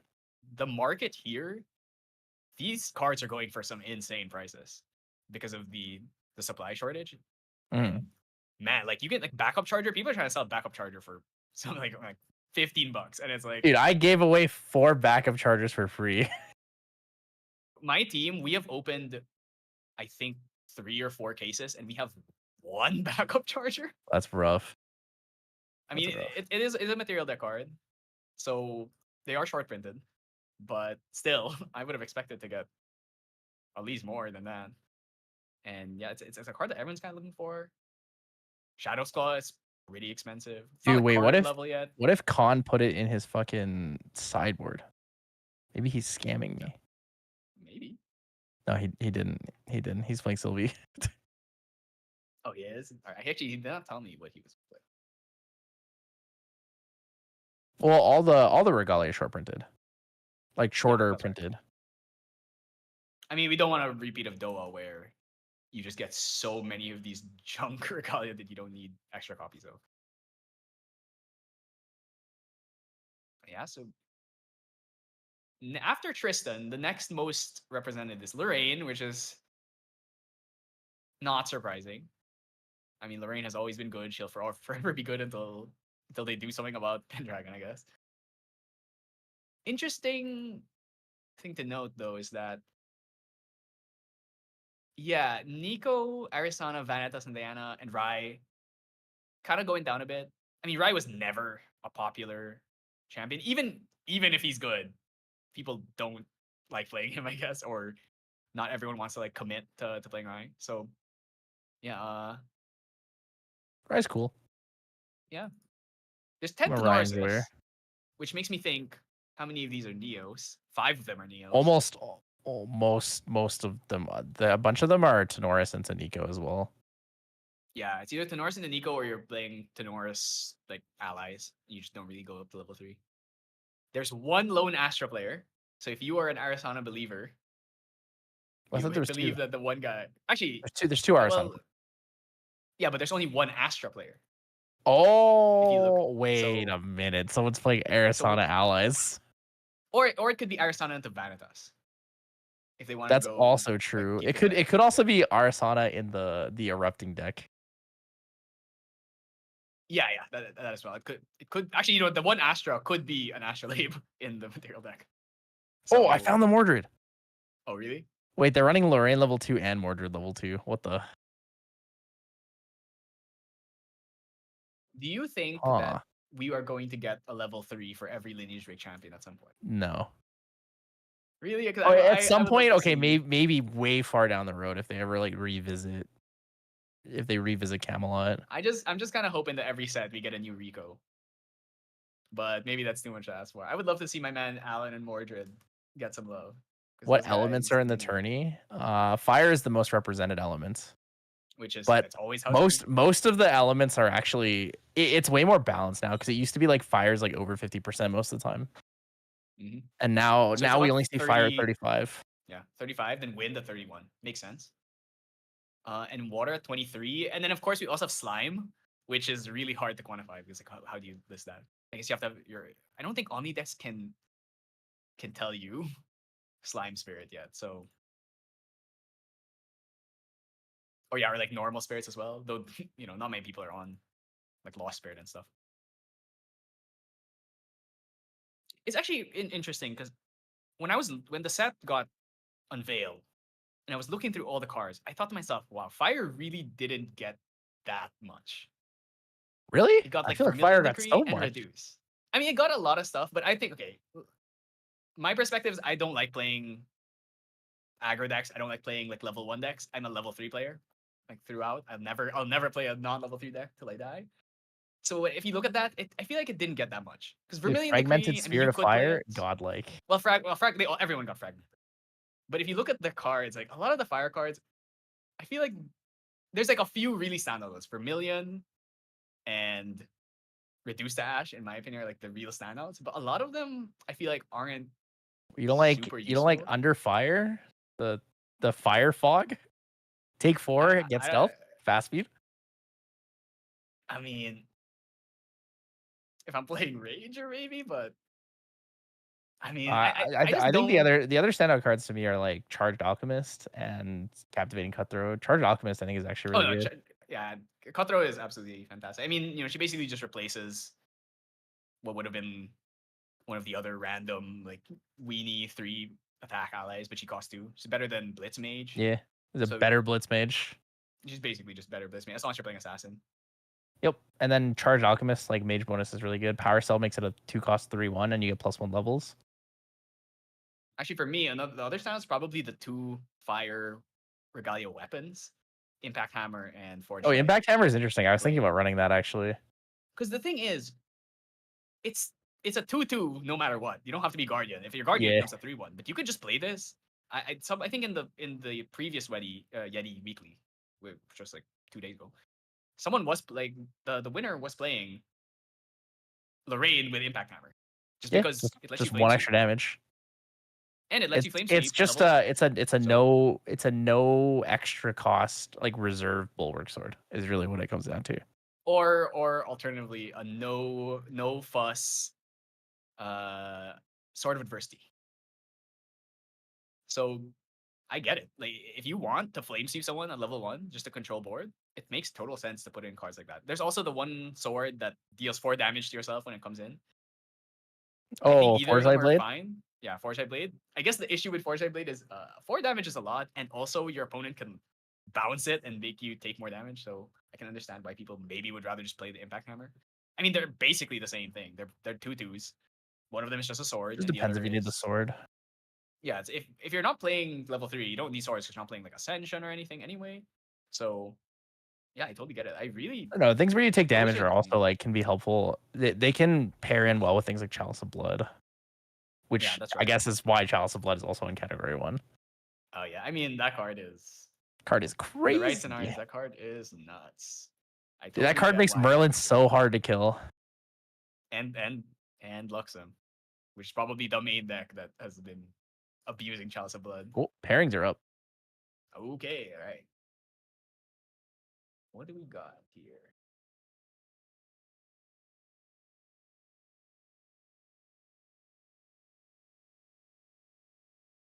It's great to really see an online tournament like this pop off so much. It means the community is going strong and the game's doing well. All right, who is our feature match for today? Pairings. Our feature match is Crown and What Do You Min? We're just going for all the bounties. We want to see Yeah, bounties. I think that We was don't the give out intent. these We're gold gonna go packs. for the bounty ones. I will grab you a deck list in one moment.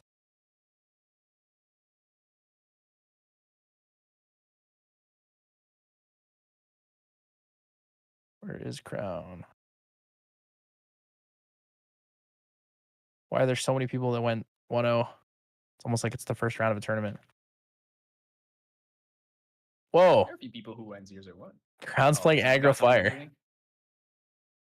Is it the same as Who would have yours? guessed? What is it, Tristan? No, he Tristan plays or Zander. He plays Zander. oh. What is your opinion on Tristan versus Zander as far as aggro assassin?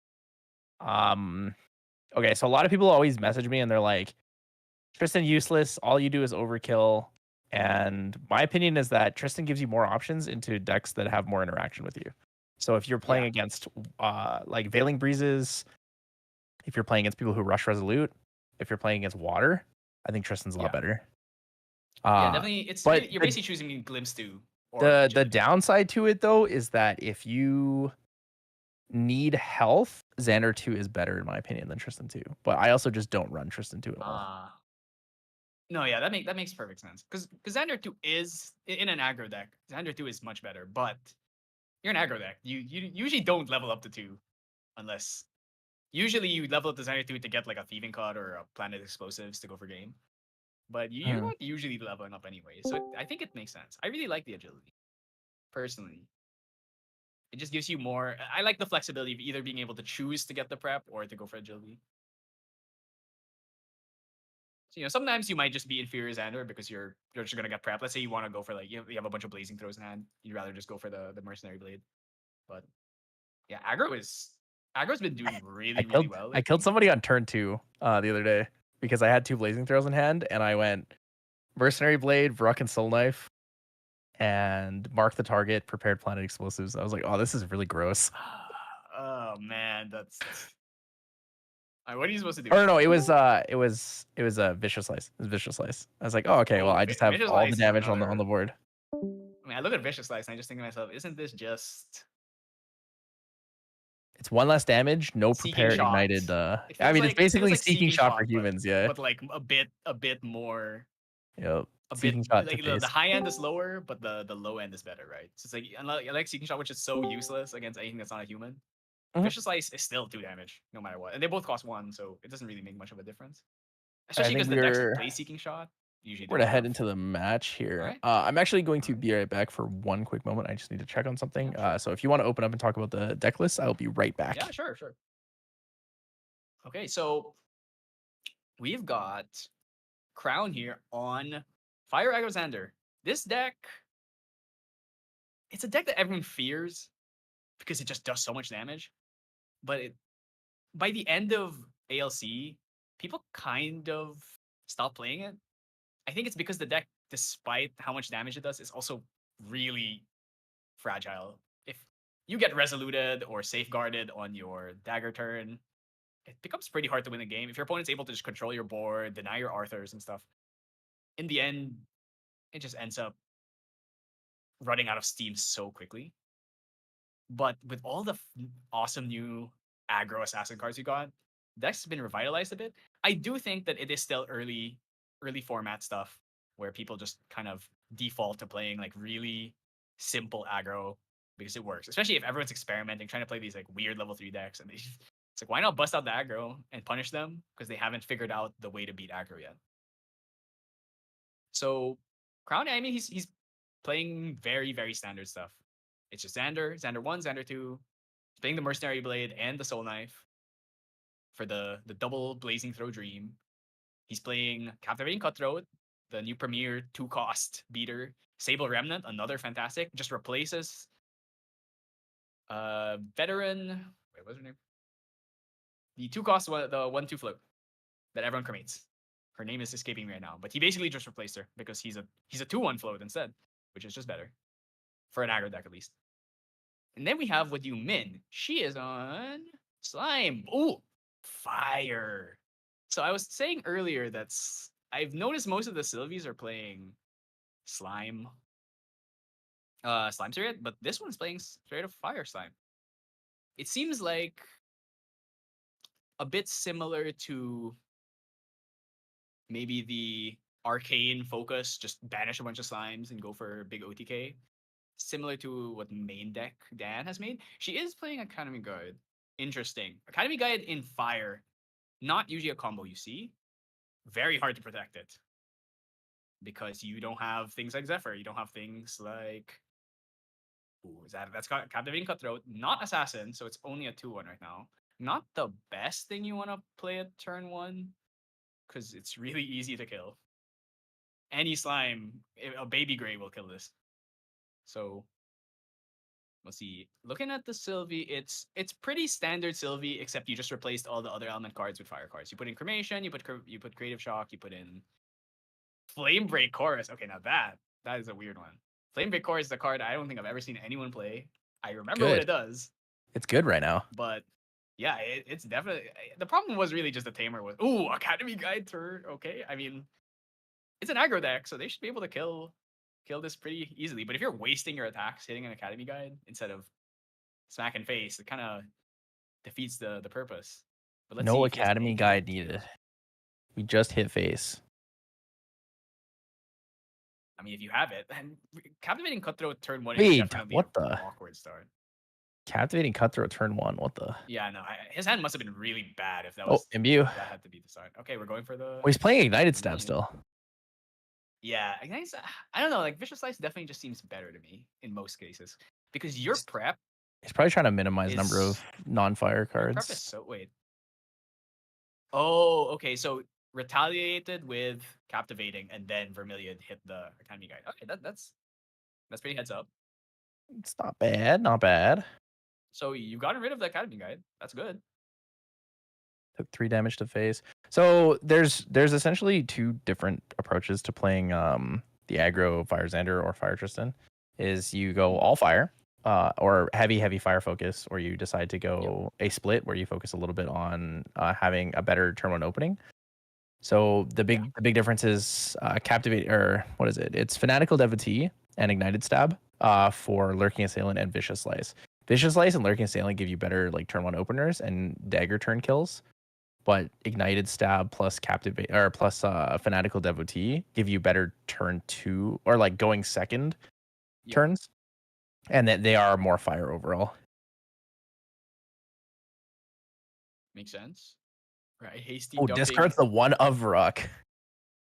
Is that bar? Oh yeah, that is bad. I thought it was Pyroclastic Flow for a second. And then Yes, we're dropping. This is the good example. Yeah, this is a really...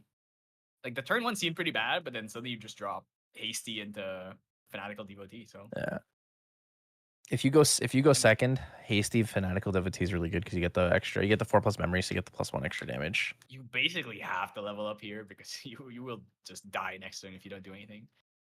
Yup. Now, luckily, these 2 units, they're pretty soft. They're a Spurn. They're really easy to kill, though. Admittedly, Sylvie. If she has like Baby Gray into Red Slime, she can probably kill both of them. The thing is, you don't really care about both of them being on board right now. Actually, maybe not. So Crown decided to go Fire Resonance Bauble, first materialization, instead of going for immediate dagger. Yeah, so the reason he did There's a this because regular he knew he wanted to play the Fanatical Devotee plus the Hasty Messenger at the same time. because he wouldn't be able to play both of them if he didn't use the bobble there. And actually, that goes to show one of the benefits of playing Slime Spirit is that no one can bobble you. So True. yeah, so I mean, if all these people wasted a bunch of material deck slots and baubles and stuff. Okay, we're discarding a fire card, so +1. But it was already gonna kill anyway, so it doesn't really make a difference. Now, do we have another slime that can kill Hasty? Probably not. There's no. I don't think there's a slime that you can play for 2 costs that can kill Hasty without a buff count. He's level 1? Yeah, not sadly not. Yeah, I'd that's say that's why I was if saying he's level 2, he could do it, but the ideal mid. scenario would have been Baby Gray. So Baby Gray gets the buff counter, and then you kill one, and then it draws a card, and then you get to play the Baby Red. Mhm. Looks like didn't Discard a happen. fire card, get an extra +1 damage. You don't even need to discard a fire card because it would Oh, kill true. either way. Devotee is No just matter a what. 2/2, Yep. right? They're both 2. So you just needed. Ideally, you'd spend the buff counter on the one that wouldn't be able to kill without it, because Baby Red can deal with it on its own. Or it could have been double Baby Red. That works too. Then you're not getting a discard off of it. So unfortunately, we discarded a fire slime, so that's not a float. I definitely think What Do You Min can just play a little bit slow here. Maybe bring out the QSG would indicate dagger. So maybe either bring out Tariff here or Safeguard, depending on what Crown plays. If he plays more allies, you can drop Tariff. If he's not playing allies, you can just bring out Safeguard. Then you protect yourself from things like the Rococo, Mark the Target, explosive spam that Xanders love to do. I definitely don't think you level here, though. I mean, I guess you can. If you have Dungeon Guide, maybe you could do it. Ooh, there's a Clumsy. Take 2 damage, draw a card. One of the all-stars of this format. Going Oh, into the red slime. Interesting. Slime Eruption banishes 1 fire card and it will kill the Clumsy because she only has 1 HP. That's quite a Slime Eruption.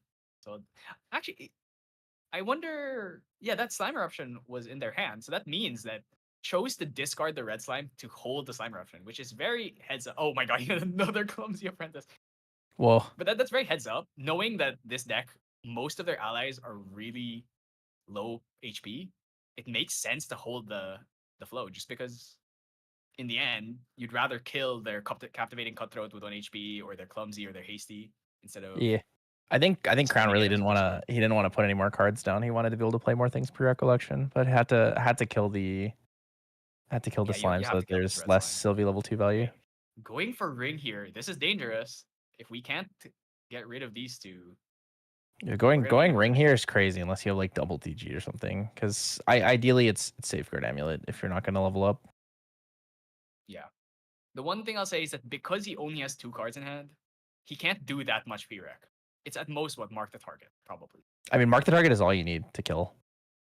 Like He would do 2 damage Dagger plus for the 1 1, from Mark for daggers. That's 2. 3. Ooh, Limitless is not ideal here. But you go up to influence of 5 still.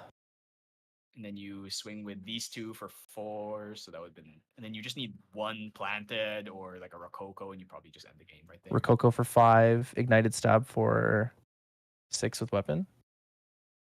Yep. So there's a lot of ways to kill from here. So clearing the board at least, as long as you can. Oh, only killing 1. That is, yeah. I'm pretty sure this game, unless his hand sucks, he should be able to kill from this position. So we're gonna see Zander 1 here. What do you min only has 3 cards? That's maybe a slime shield, maybe a gather slime to Ooh, heal. Oh, Korhazi wait, no, she's on Courier. fire, so actually cannot play gather slime.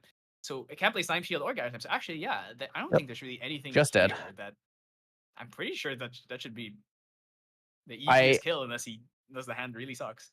I think this is I think this is hasn't played against Fire Egg or Xander before. No, yeah, you absolutely have to bring either Safeguard or Tariff out in this position. You just have Terraforming is actually like super useless here. because you don't actually need to attack. Like so much of Oh your yeah, yeah. damage is comes from a No, yeah. combat I now. definitely default to playing Safeguard most of the time. Mm. Especially if I have Resolute in my deck. It's like I'll have the Resolute in my hand and then I'll have the Safeguard. It's usually you usually have Tariff if they have Arthur, but in this case, it was just So a hasty and a clumsy. Not a we're big gonna see deal. Poison Dagger for 1, Okay, I mean, what? and then 2 I from don't see Hasty. anything in this deck that could help. Maybe it's another Slime Eruption and we can kill like an On ally, but attack, then discard. that's not much. And another 2 damage. You just need to do 7. That's trivially easy. Discard a Manic The Manic Zealots. Zealots. Yep.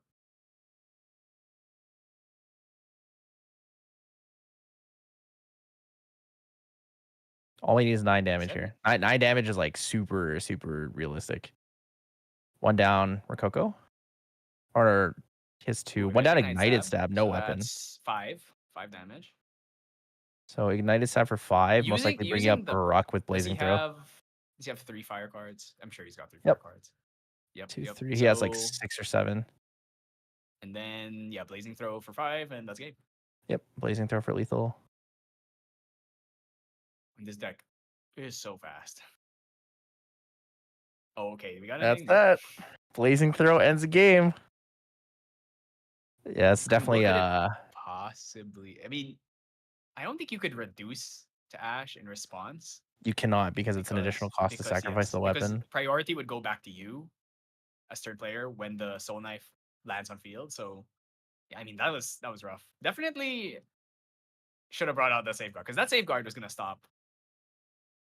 Well, you can the whole respond to damage of- the activation of the Soul Knife, but it's not on the field But yet. there's nothing on field. Yeah. Yeah, exactly. so once it's on field, you play a card, and then You goodbye. immediately have to play your Blazing Throw before. You Otherwise, you would Blazing have nothing to Throw, do. additional cost, sacrifice the weapon, and then they have no response to it. They just have to have something that blocks skill damage. Oh, there's a card I hear from the material deck that can do that. So just a PSA for everyone who ever fights Fire Zander. You cannot just rush. You gotta play out your defensive cards. The scary part is he only really has like 1, 2-ish answers. Like Crimson Protective Trinket's not going to help you that much against this deck, but Nullifying Lantern, turn 2 materialization can work if you have no Safeguard Amulet, but you're still going to take so much damage. Yeah, no pause in this deck. Or not pause, boots. Boots could actually is Blazing Throw I assume it's a skill. It's probably a skill. It's a right? skill. Almost a everything's skill. a skill. The only things that are spells, Surging Bolt and Vermilion Decree. Yeah, so you could at least And stop Spark. I guess Sparkle level Light also 3. counts. Yeah. Mm-hmm. But most of it is skill, so even things like Spell Shroud, not that good. There's reprograms, which doesn't do that. Is Captivating Cutthroat a human or an automaton? Captivating Cutthroat is a human, but She's a Fanatical human. So is Devotee there is any not. automatons in this? Fanatical Devotee and Yeah, Rococo are Fanatical both Devotee. Yeah, both so automatons. reprogram could come in for that, but it's not It still that stops high 1 value. damage. So Yeah, it like stops at least the Captivating Cutthroat. That's fine, and it's float. I mean, so if you use it against like Hasty Messenger on Dagger turn, it deals 0 instead of 2, which is kind of nice. So you either just use it to make to minus. Oh, 1 Sable attack, or you could Remnant's use it also an automaton. Oh yeah, right. But Sable most people don't actually play their Sable Remnant; they just discard it.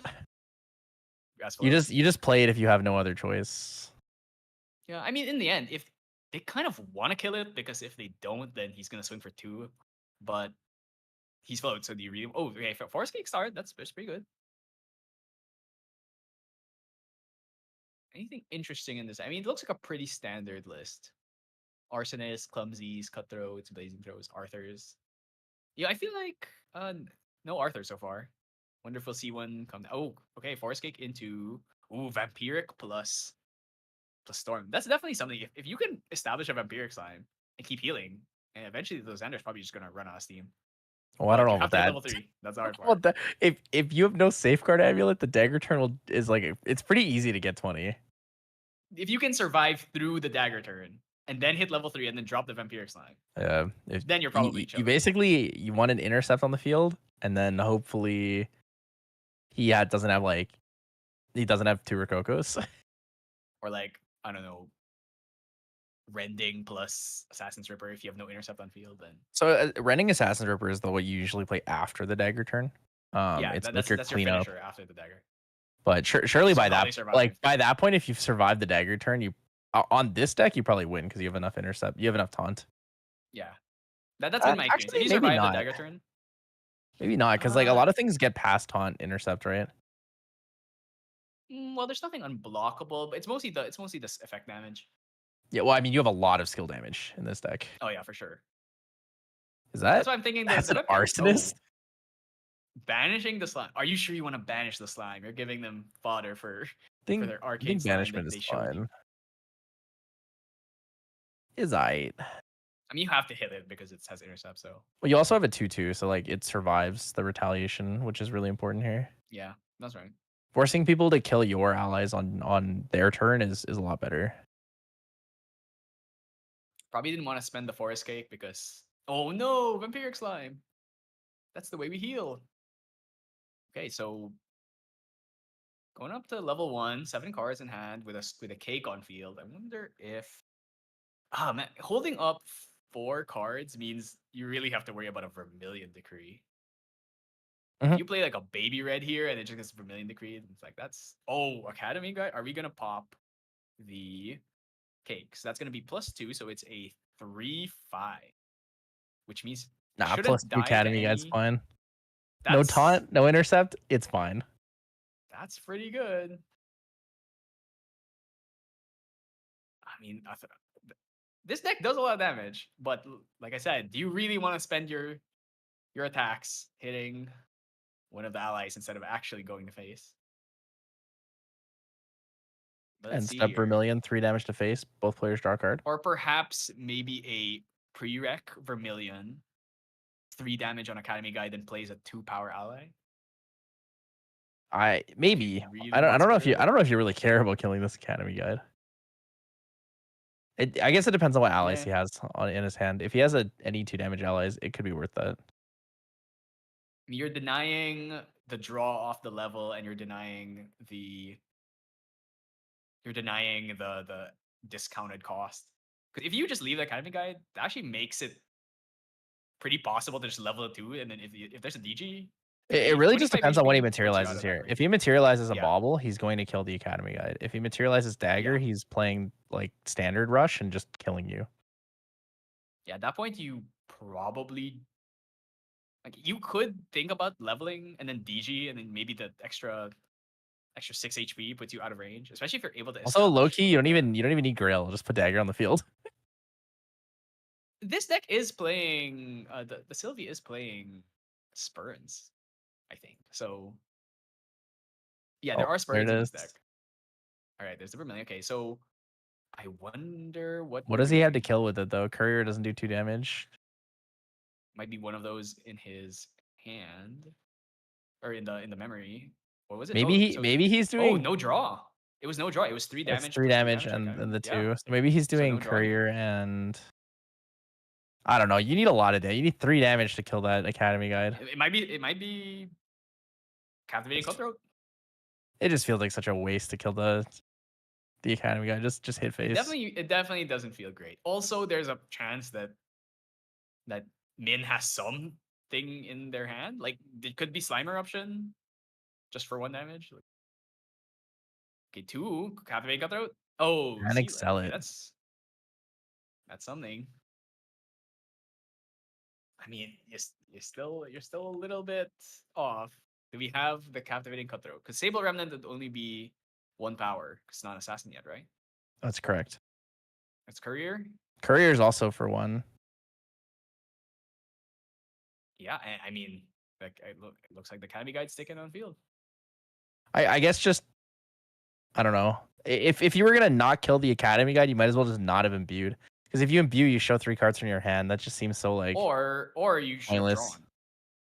Yeah, I think intentionally he didn't want to give the opponent a draw card.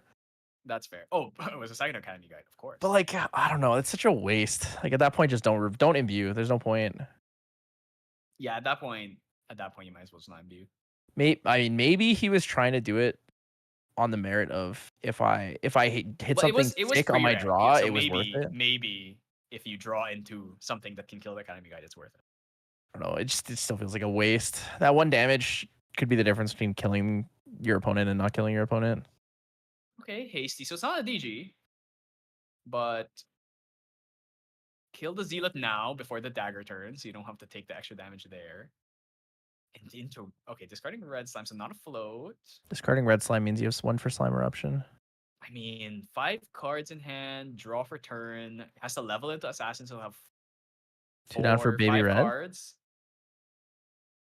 I'm not sure if he can kill from this position. With only 5 cards in hand and nothing to play prereq, it might be a little off.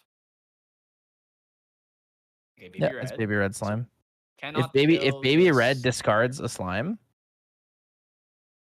but there's no Another red slime. what's it called? So 3 damage, but no interaction. No intercepts or anything. So yeah, the problem here, if he levels to Zander here, he has no float, I believe. He doesn't really need float. You can still deal the damage to kill. So what, 6 damage on face right now? 16 damage is not unrealistic, especially with a courier. Yeah, but he only has 5 cards, which is making you can do it. off. You can do it. Well, we'll see. Depends on what's there. If he's got okay, that's ignited stab, which he might have wanted because that's one of the really big ones. If he's got blazing throws, he definitely could go for mercenary blade into Varuk. Actually, does he have 3 fire cards? Probably does. This glimpse might be very important here. He might need to. He has to think about the exact line here if he can kill. So it's 6 damage taken, which means he has to do 16. Definitely doable. But if he has 2 Rokokos in his hand, he wins. Oh yeah, I mean. So 2 Rokokos, two Rokokos, 5 damage each, plus dagger, and plus the courier is gonna the courier ends up being 4. 4 more. It's so 15 damage. Pull out Varukin for 2 more damage on swinging naturally, so 17 damage. Yeah, I mean, I really feel like we should have gone for the QS or the safeguard amulet here. Oh, bottoming too. Okay. Maybe bottoming too. Whoa. Okay. That's not. You're not really happy to see someone bottom Whoa. too. The nice thing is if you poison dagger and then attack with courier, you draw first before you discard, so you can at least see a little bit more in the options. I mean, okay, here comes. Here we go. Does he hit? Take your bets now, Flonne. Does he hit? I kind of don't want him to. I want to see the Sylvie hit level 3. All right, draw, discard. Do we see? Yes, he has to discard fire for damage here. I mean, the deck is Rending Flames. It's always Rending Flames. Flames. SB1 okay. Rending Flames. That's 11. I mean, you're probably not using it this turn. All right. I mean, shields down. No interaction on 2 Rokokos. So. Wait, he has 5 cards in hand, right? Yes, he has 5 cards in hand. Rokoko Prepared Planet Explosive is lethal. Ignited Stab, Rokoko is lethal. Ignited Stab Blazing Throw is also lethal. Yeah, Blazing Throw is an option. I mean, if it's double Blazing Throw, that's... Yeah, double Blazing Throw is also... Well, double Blazing Throw is one short. Double Blazing Throw would be 1 off. That would be 1 off. Yeah, so Ignited Stab. So the ideal thing is you get to attack with Zander. Yeah, it has to either be... It has to be doing something that does...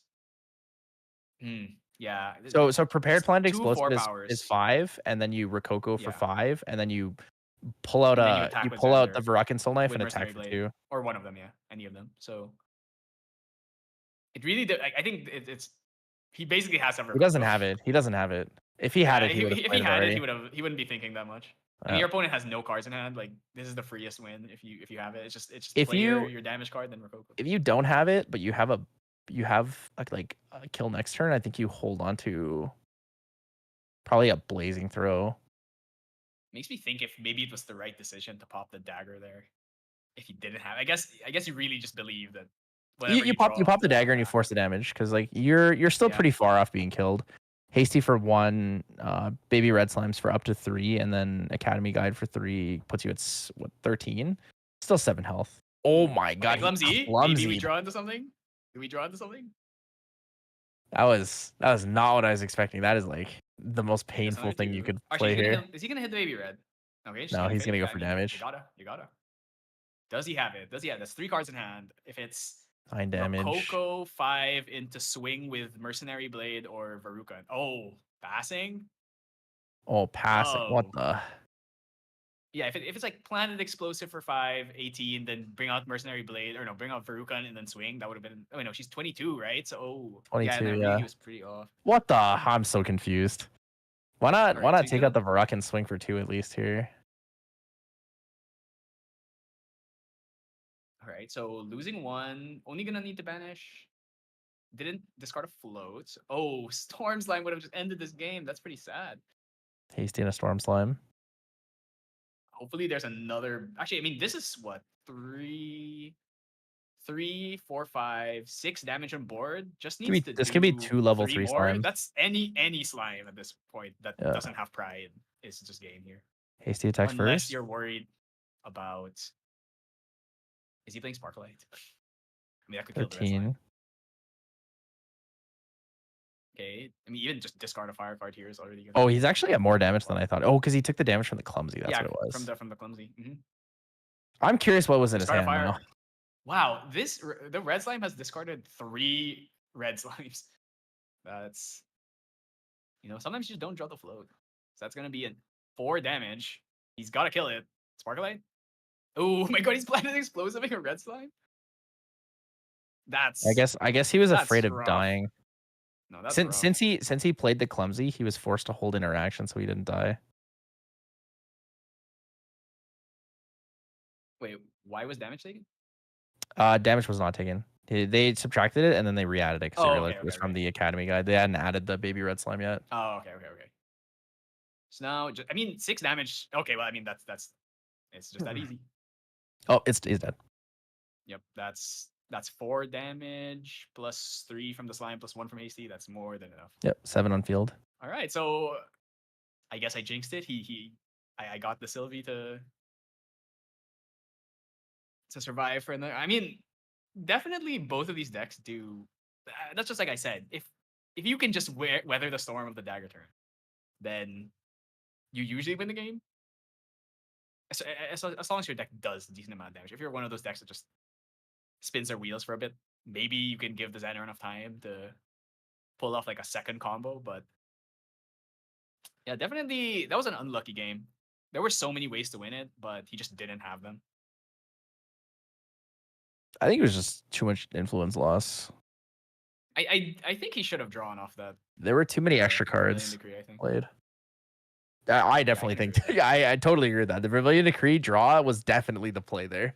Giving Sylvie 1 card is not the 2 damage into the Academy guide to not kill it just feels so useless. Like at that point, just don't imbue and don't show them what you have because hidden information is more valuable, right? Because in the end, giving your opponent 1 extra card isn't as impactful as you getting that extra card because you're the deck that needs to do everything in 1 turn anyway. So it's also fire Sylvie. Like you're not playing Lost Spirit Sylvie, right? They don't have Slime Shield, they don't have Gather Slime. You don't have to worry about giving them a Resolute or something off. You just hit them in the face. Nothing in this deck that like really interacts. Maybe you can be afraid of Resolute, but at the same time, if they're playing Resolute, like that's fine, not a big deal. All right, so going first here, can we see like a turn 1 Arthur or something? Well, I hope not. Turn 1 Arthur's such a bad opener. That's not turn 1 Arthur. Okay, two. Oh, Sable Remnant. Okay, that's not the worst because now if they kill it, you get floating. So it's better than Captivating Cutthroat, at least.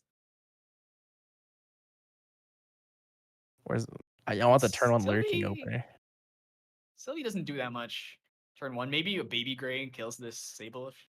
I mean, I think you still kill it just because you don't want to give them.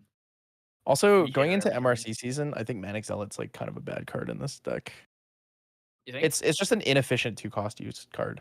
Like sure, if you attack face and it does 3 damage overall, it's like cool. It's a Captivating Cutthroat, but at the same time, it's like I want something better that I can open in my early hands. Right. Yeah, the best aspect of Manic Zealot is being able to mark the target on dagger turn. Yeah, exactly. That's the main thing about her is that if you get her off the field on the dagger turn, she does so much extra damage. But I think most people will just kill her. So, all right, are we gonna kill the remnant? Discard float maybe? Oh, is he gonna Vermilion Decree this? Oh my god, it's always the red slimes that are getting discarded. I mean, let's your slime eruptions hit really hard.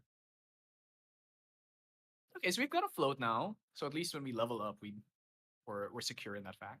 Wow, into the that is a lot committed on turn 1. Storm Slime, Oh, Ethereal Slime. Ethereal Storm. Those are like the 2 best ones. Yeah, so like Manic Zealot before was such a cool thing to do because you're like, oh cool, I get this sick combo. The problem is now you're like, okay, well I have all these other cards that are just good by Yeah, I themselves. know. That's the thing is before there just wasn't really much better to play, but now you have so many other. You could play Surging Bolt. You could play, obviously Vermilion Decree, Vicious Slice. There's so many other options. Like, do you still want to play Manic Zealot, especially when you're not opening turn 1 Arthur? I'd rather just run Surging Bolt, to be honest. I think Surging I Bolt mean, is you're like playing so many low-key fire cards. gas. If you're, yeah, I mean, Surging it Bolt for does a lot 4, of take damage. 4. Like 4 is a lot of Well, damage. Like take 5 really because it's probably. yeah, well, I mean, well, you would probably never Surging Bolt on Dagger turn I because mean, it's yeah, too it's too many cards expensive down. for your Dagger turn. Like Dagger turn ideally is like all 1 costs. That's why I really like Yeah. Vicious Slice because it's 1 cost. Yeah, that or it's like you play a bunch of stuff pre-rec, so Whoa. it's usually gonna be your mark the target. Fire Okay, Bauble. his hand is huge. I wonder what we got in the sideboard. So pause. I wonder if the paws come in. Probably if you want to kill a courier, you need those paws. Crimson Protective Trinket doesn't do anything for us. Null Lantern, good against Soul Knife and Rending, though we haven't really seen Rending. Slime Totem doesn't really do anything. Probably the reprograms come in. So I haven't seen one yet. Now, on Crown side, yes, Smoke Bombs doesn't really do much. Seeking, just another. Oh, Raccoon could be good, though you're also banishing slimes. Oh, there's the Zealot, your least favorite card. It's I don't know. There's some credibility to it that's better with MRC cards, but I don't like doing it. So you can also Vermilion Decree where you ping face for 3 and then you pop Manic Zealot with it for extra damage, so it ends up being 5 to face. We finally drew him. There he is. But I'm still not a Manic Zealot believer. You're not a believer? Well, so since Vermilion Decree targets, you can actually just hit your own Manic Zealot, so you get 5 damage out of it. It if feels you bad really to need spend. It feels bad to spend that damage. I feel like a lot of the time you just want the card. Like unless you're afraid of like heavy interaction, the card is just so valuable to you. Exactly.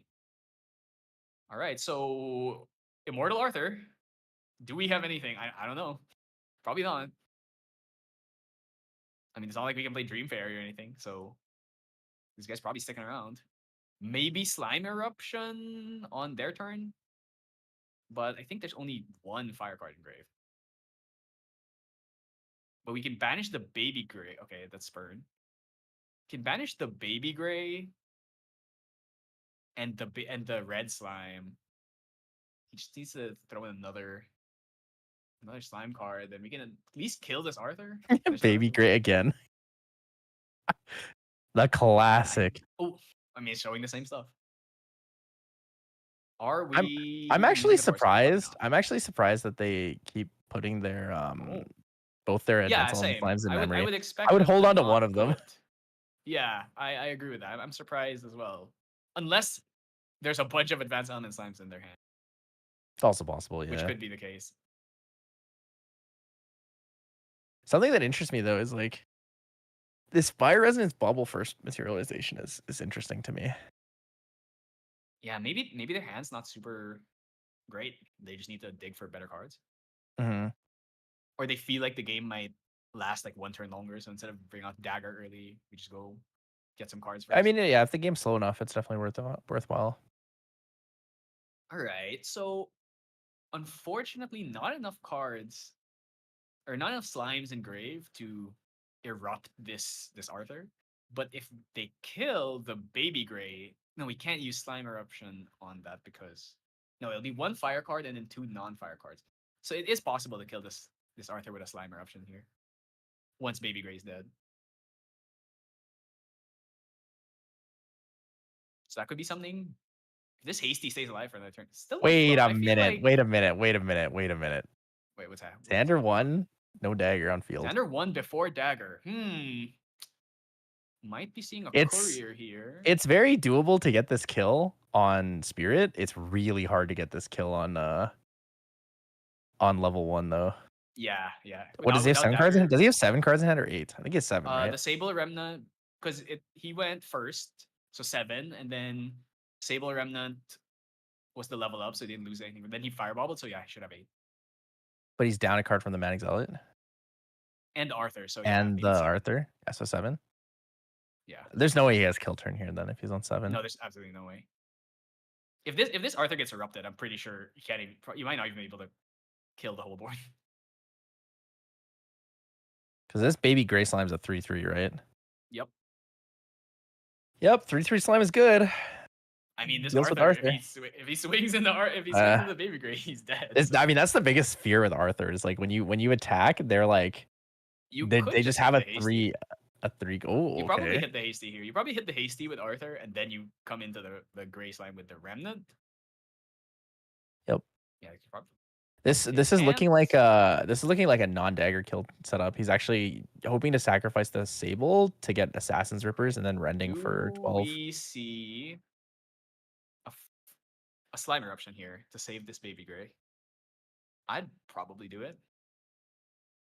3 down for a creative shock. Holy. I mean, Creative shock, discard. That'll leave enough cards to play a slime eruption. Academy guide. Does he have a slime? Does he have it? Have slime eruption. Nope. Retaliate into the Sable. Okay, so floating memory. So this Okay, actually is now that's looking another like an float. Assassin's Ripper Yeah. setup. Rending Assassin's Flame is a concern now. 2 down. The ideal here, I think, is 3 down for a Korhazi Courier. Cutthroat's not bad. Cutthroat for 4. Yeah. I mean, that's still a lot of damage. Cutthroat for 4, take 1. I feel like Min never gets to throw floating memory cards away. I've seen so many baby red hasty cycles, and it's always non-floating cards. It's pretty unfortunate. I don't think there's that much floating in the deck. Let me take a peek. It's limitless, limitless and slime eruption. I think that's it, right? And eruption, yeah. Still though, the fact that it's never Well, potentially not, I mean, 3 that's still reprograms. Potentially the yeah, reprograms. that's still at least 8 floats. So I think it's pretty unlucky that it never seems to be the floating card. Oh no, we're busting out the ring. This is scary. Oh no. Might be dead next turn. It's Gajover. We saw what happened last time the ring came out. I double dungeon guide, Vampiric Slime. I mean, it's not the worst in the world to do that now. Cake is not what you want to see. We need to at least clear Arthur here if we want to have a chance to survive. Filter. Keep filtering. 2 down, 3 down. Oh no! Oh, this is so Jover. This is so This is the worst. This is the worst. This is like when the Tristan goes 2 down to surveil, 2 down to surveil, 2 down to surveil, and then you're like worried, but then you're like, wait, they have no cards in hand. Anyway, at least when they're surveilling, they're replacing. Yo, real talk. I mean, wait. Forest Cake. Cutthroat here. Is that a thing? Man, they need any beast. They need any beast to be able to kill this Arthur. They can't even. But then, oh no! I think all the beasts have pride except for Limitless. So actually, no. Well, beast or animal. They could put like if they had any like basic animal to put down, they could have killed it with. Yeah, they needed any. They probably needed Baby Red, to be honest, because it makes it. You probably don't play the cake, the second cake, and you just play like Baby Red plus Hasty, and that's enough. But like I said, Hasty dumps another non-floating card. Seed is so unlucky to just not draw any floats. If he has a Rending Flames and a Blazing Throw in his hand, it's lethal. Rending Flames would be with an Assassin's Ripper here would be doing 12. Minus at 6, which means isn't Arthur plus Rending? Oh, you're right. Arthur plus Rending is lethal too. I realize that's a. You just need to do 13. Yeah, I realize it's not Sylvie level 2. I was thinking 22 HP. And not even anything to worry about. It's fire. There's really nothing. You have 2 cards in hand. Resolute Stand. Well, you can't even Resolute Stand level 1. You can't play it. Can't play Resolute Stand. Yeah, I mean, if the Sylvie busts out Deflecting Edge or something, I guess you can be afraid, but I think you can probably still win the game either way.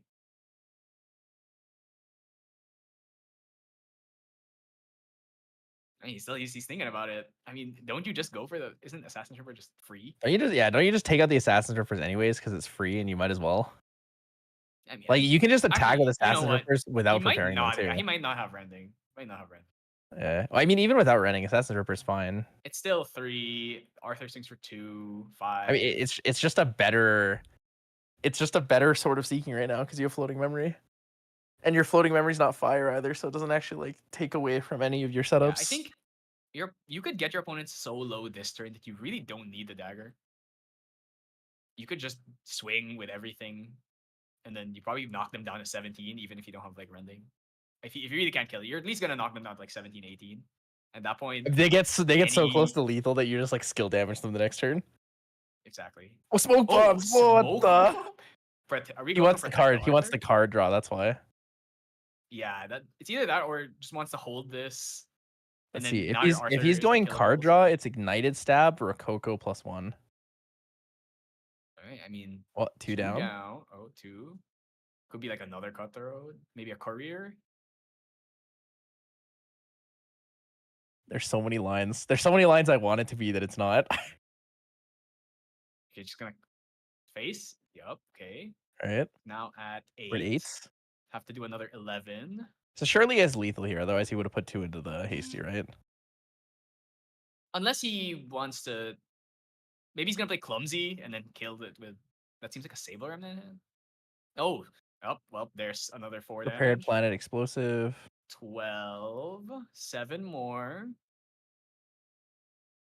Rending. Then comes rending. Oh, there's Rococo. I see Rococo. That's another. Yep, 1 down for Rococo. That's gonna be another Can be 3. 3. I mean, it's not enough. Okay, that's 2 actually because an extra 1 because of Arthur. So No, this is where he pops the smoke bombs and blazing throws him. Rococo. No, he blazing Oh, yeah, throws or- for 4. Right? Yeah. Right? Okay. Yep. Yo, And blazing there throw it for is. 4. Oh boy, That's lethal. this deck is so fast. It wasn't even. He didn't even play it really- fat. He didn't even use poison dagger, man. I feel so bad for Min. Never getting. the I'll be close honest with you. integrated. Sylvie into this deck feels unwinnable. So the biggest problem with Sylvie is that until you go level 1, everything you have in your deck feels useless, right? Yeah, like, it's like you play have a bunch of no class Juggernauts in your deck, bonuses. but they don't do anything. Yeah. Like you can So, play like- like Forest Cakes and Gather Slimes, but they don't really do anything. Oh, can you even really gather slimes before you're level 1? It feels so useless. Yes.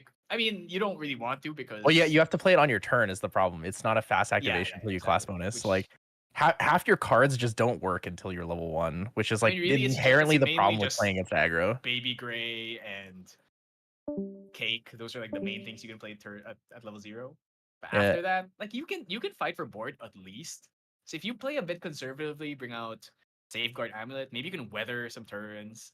If you play Baby Gray action or green slime, this is a fire Sylvie. But if you're playing green slime, you could green slime their poison dagger to delay it a turn because it's gonna. Come Yeah, but back if in. you just delay the poison dagger a turn, all you have to do is like you just terrafring them and play board, and then you win because they can't clear your board if you terrafring. Or if you have any of the stealth allies, like if you manage to put a Karazi courier out there, the game gets really hard because you have to slime eruption to kill it. Yeah.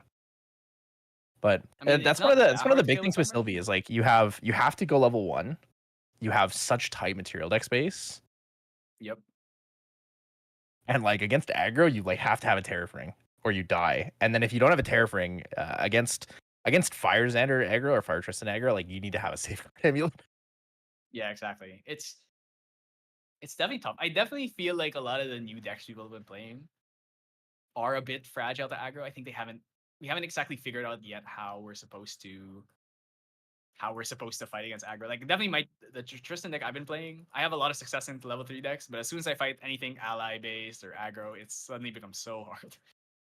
Yeah, low key, I think that Sylvie just can't fight aggro that well. I think she could build in a way that she could. Like, okay, so But so theoretically, what's your it's best setup awkward. against like aggro allies on Sylvie? Isn't it just hitting level 3? Yeah, basically. By that time, I you might think just be dead.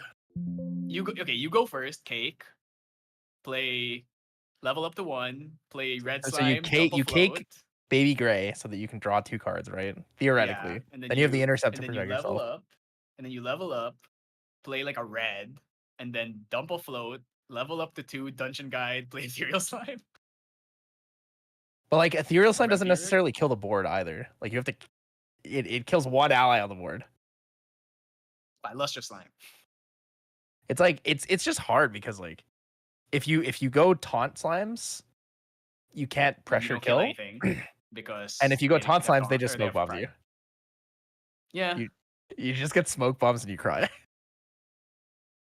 it's definitely not an easy matchup. I definitely think she could tech in ways like she just if she can clear a board with slime eruptions and just fight, and then holds up the safeguard so you can't go for an effect damage kill, and then eventually she's able to level up to 2 and you get to It's 3. hard. It's hard to get your graveyard filled enough that quickly to play slime eruption to like kill board though, right? Because you're Yeah, probably yeah. slime eruptioning for 3 to kill like a 2/3, and then you're like, look.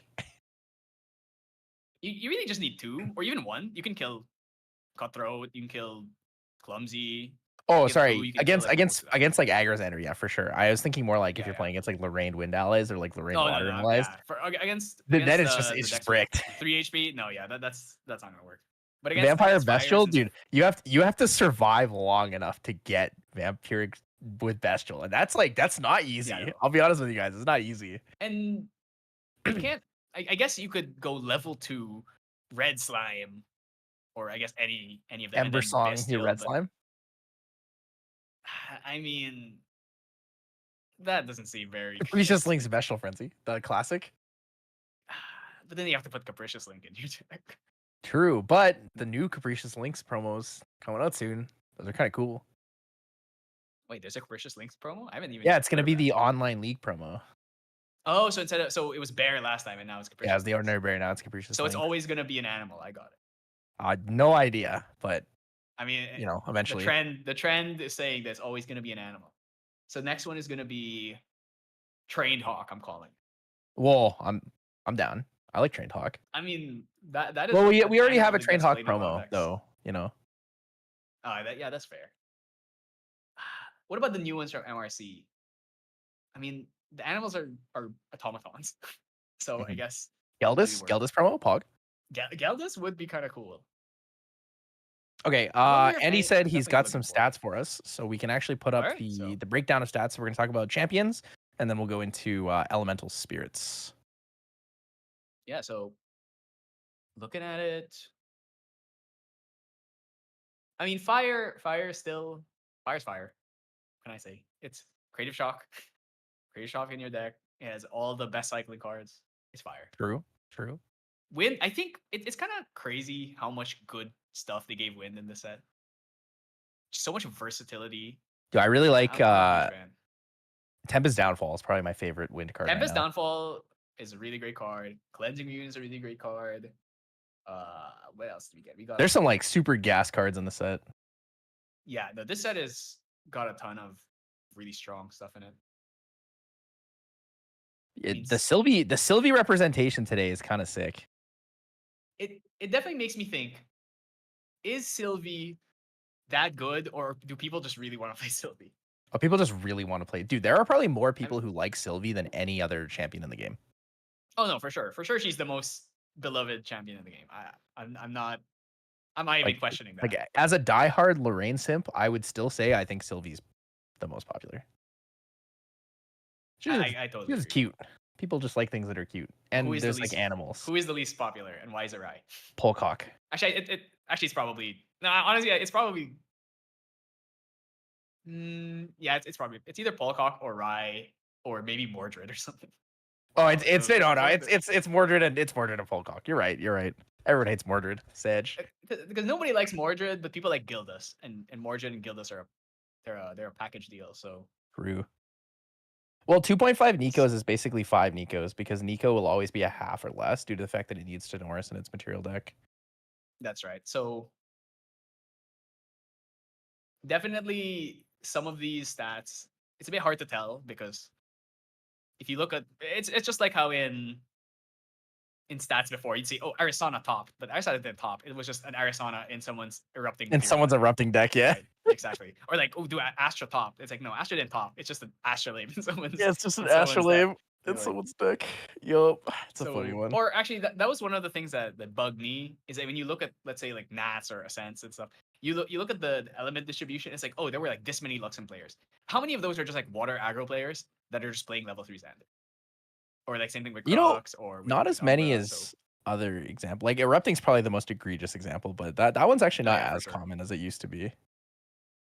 Water, yeah, the level 3 water, like, well, it's not really level 3, but water aggro with just plays a level 3 Yeah, so their that they Korazi can chosen option is pretty good. just so that they can dungeon guide into with Scepter to do damage. Yeah, and you just don't die for a turn. I don't know how you would you would make the stats work to have You that don't. It's too to remove complicated. those. Yeah, It's you too would have to have it. Oh, you complicated. have to this many main deck advanced element, but then suddenly you might be playing an advanced element deck, but then you just don't play a lot of advanced element cards. It's weird. Yeah. So I guess something to mention is if we look back at like old ALC stats, and we don't have them on the screen, but I do remember a lot of them.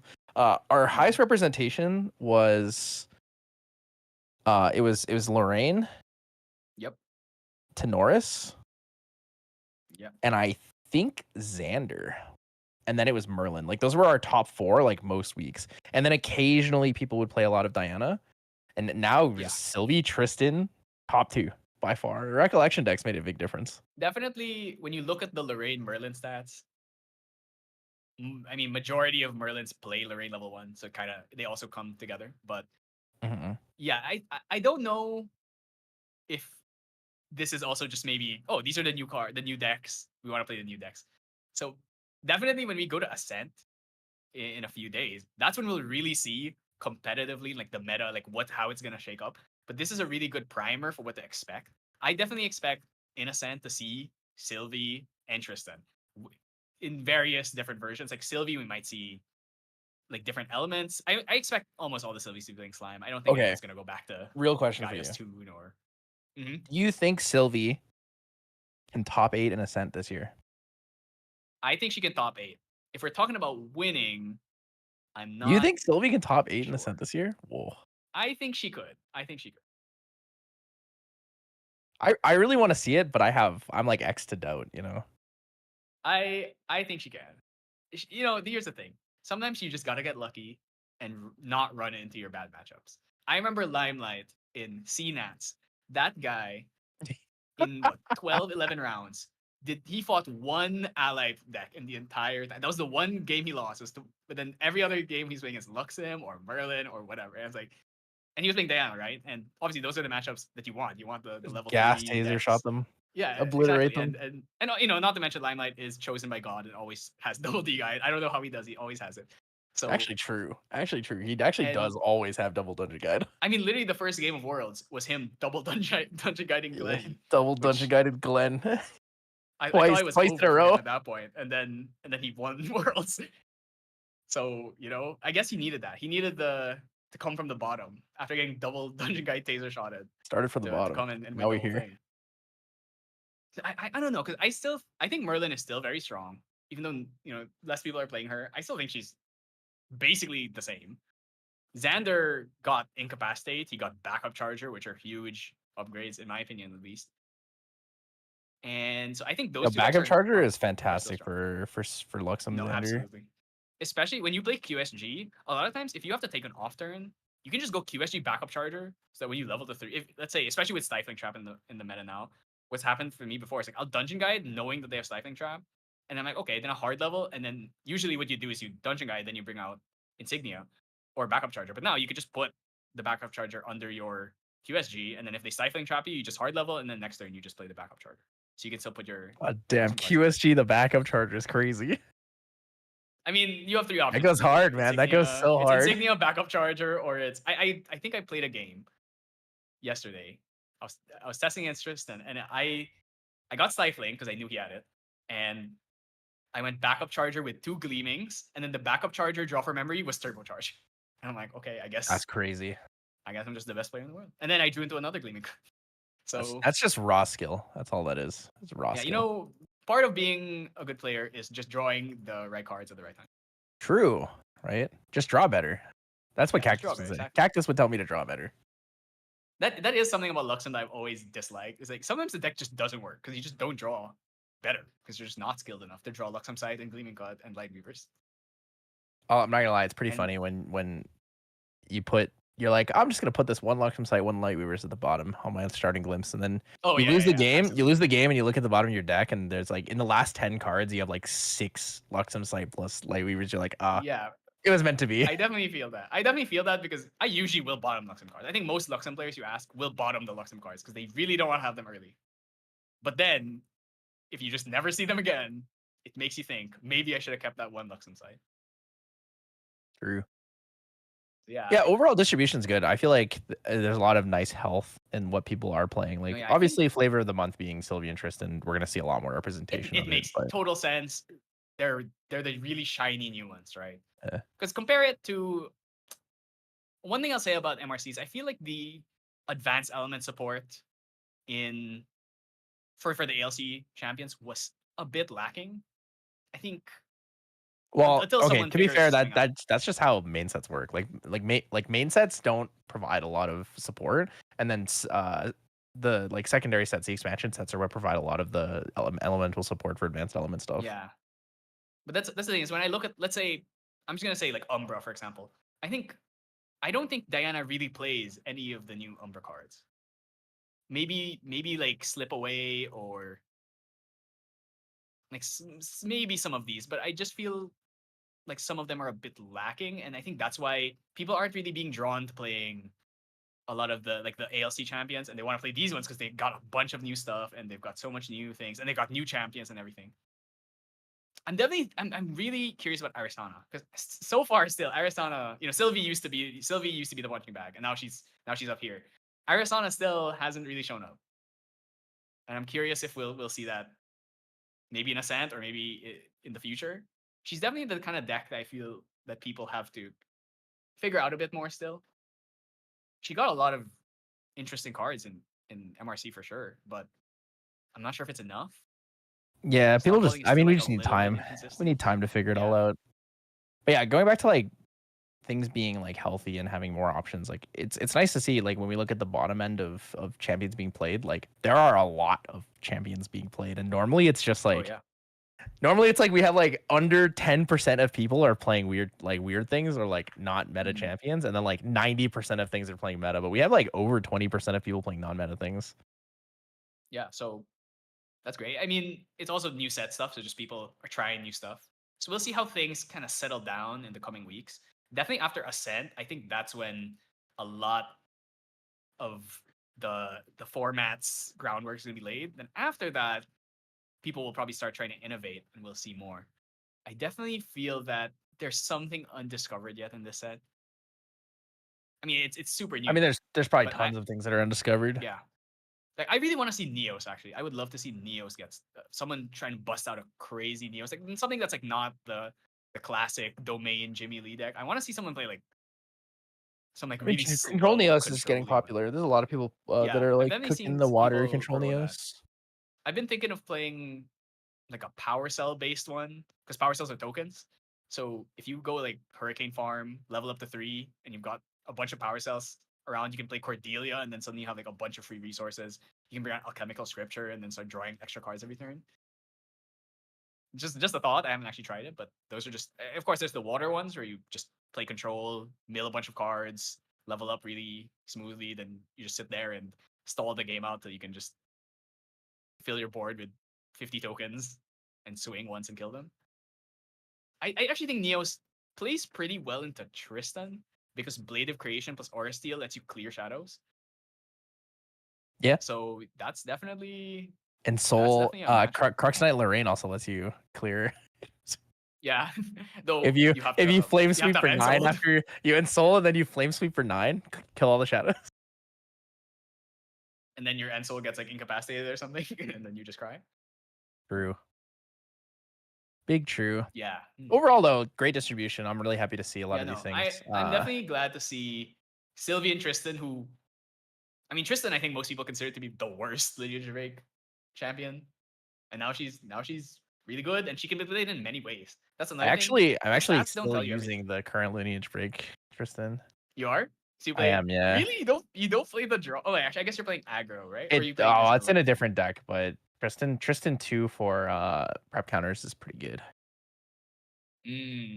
I feel like I have enough prep counters off of boots that I don't If need you to play go. if you play wind, yeah. But if you don't play wind, maybe Oh, not. okay. Fair enough. That's the one thing. Is like I feel like Tristan's kind of priced into being wind because all the good prep cards are in wind, aka Surveil, basically. And You can also do some weird so, things because you can go like Lorraine into Tristan 2 into Tristan 3.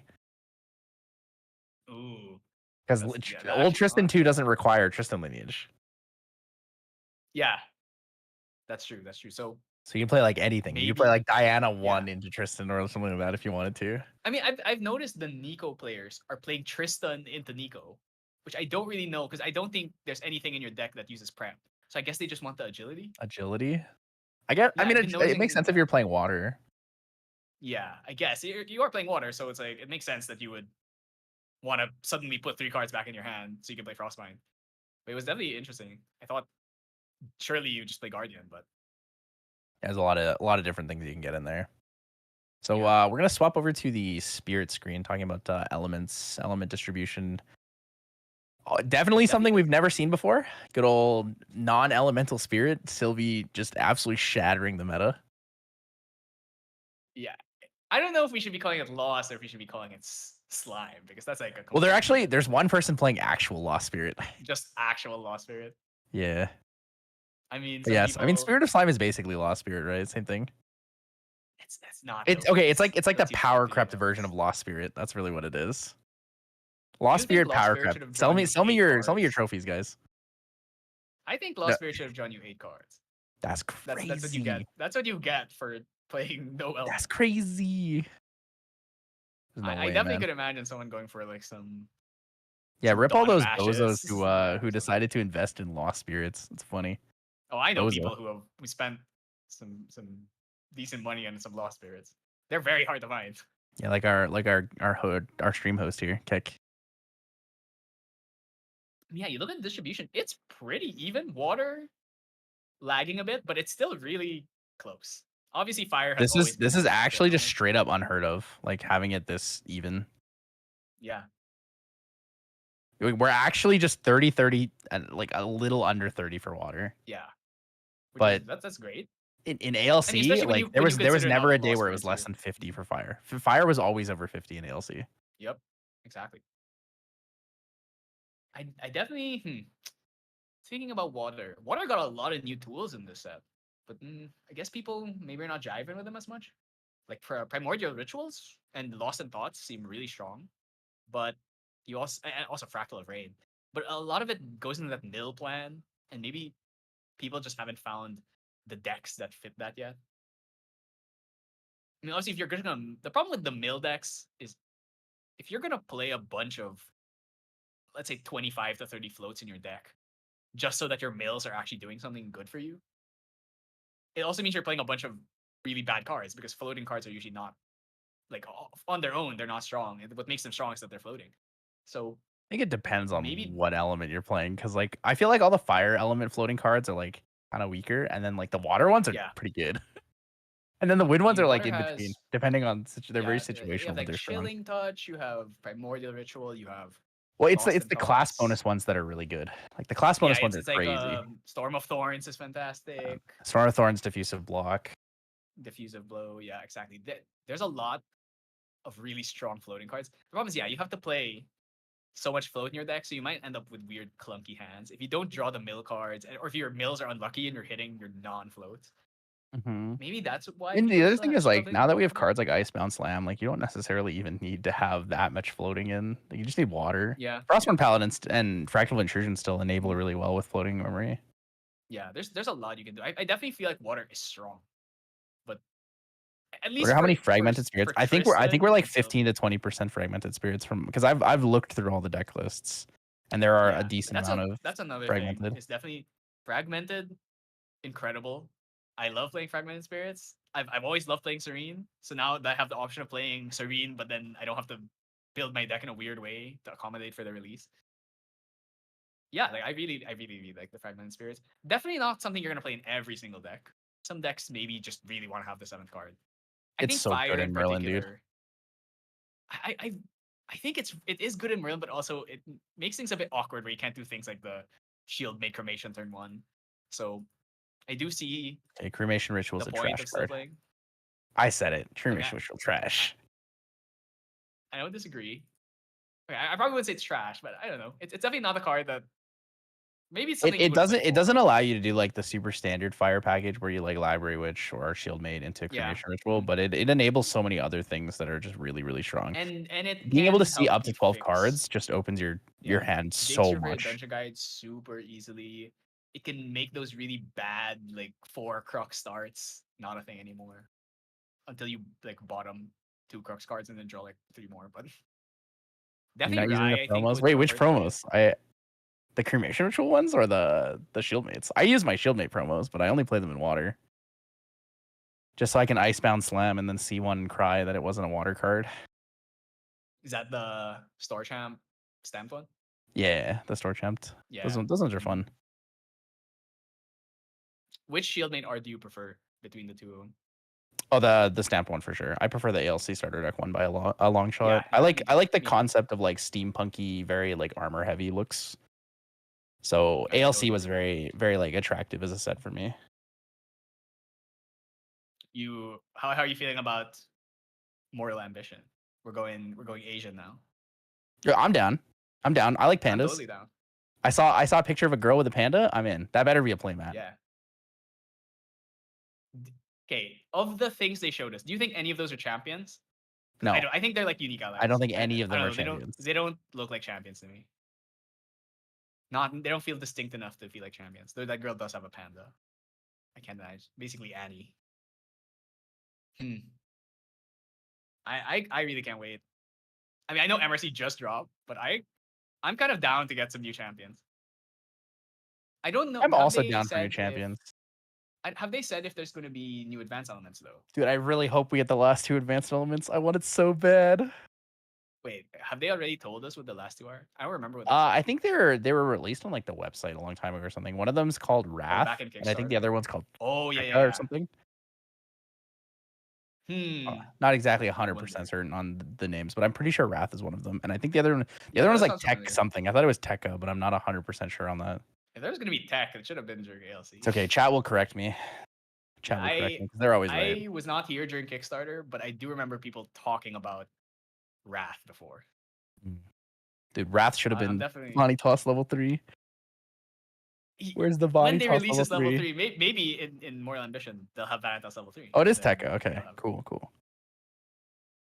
I definitely feel like Vanitas, they set him up too much to be the villain to not give him a level 3.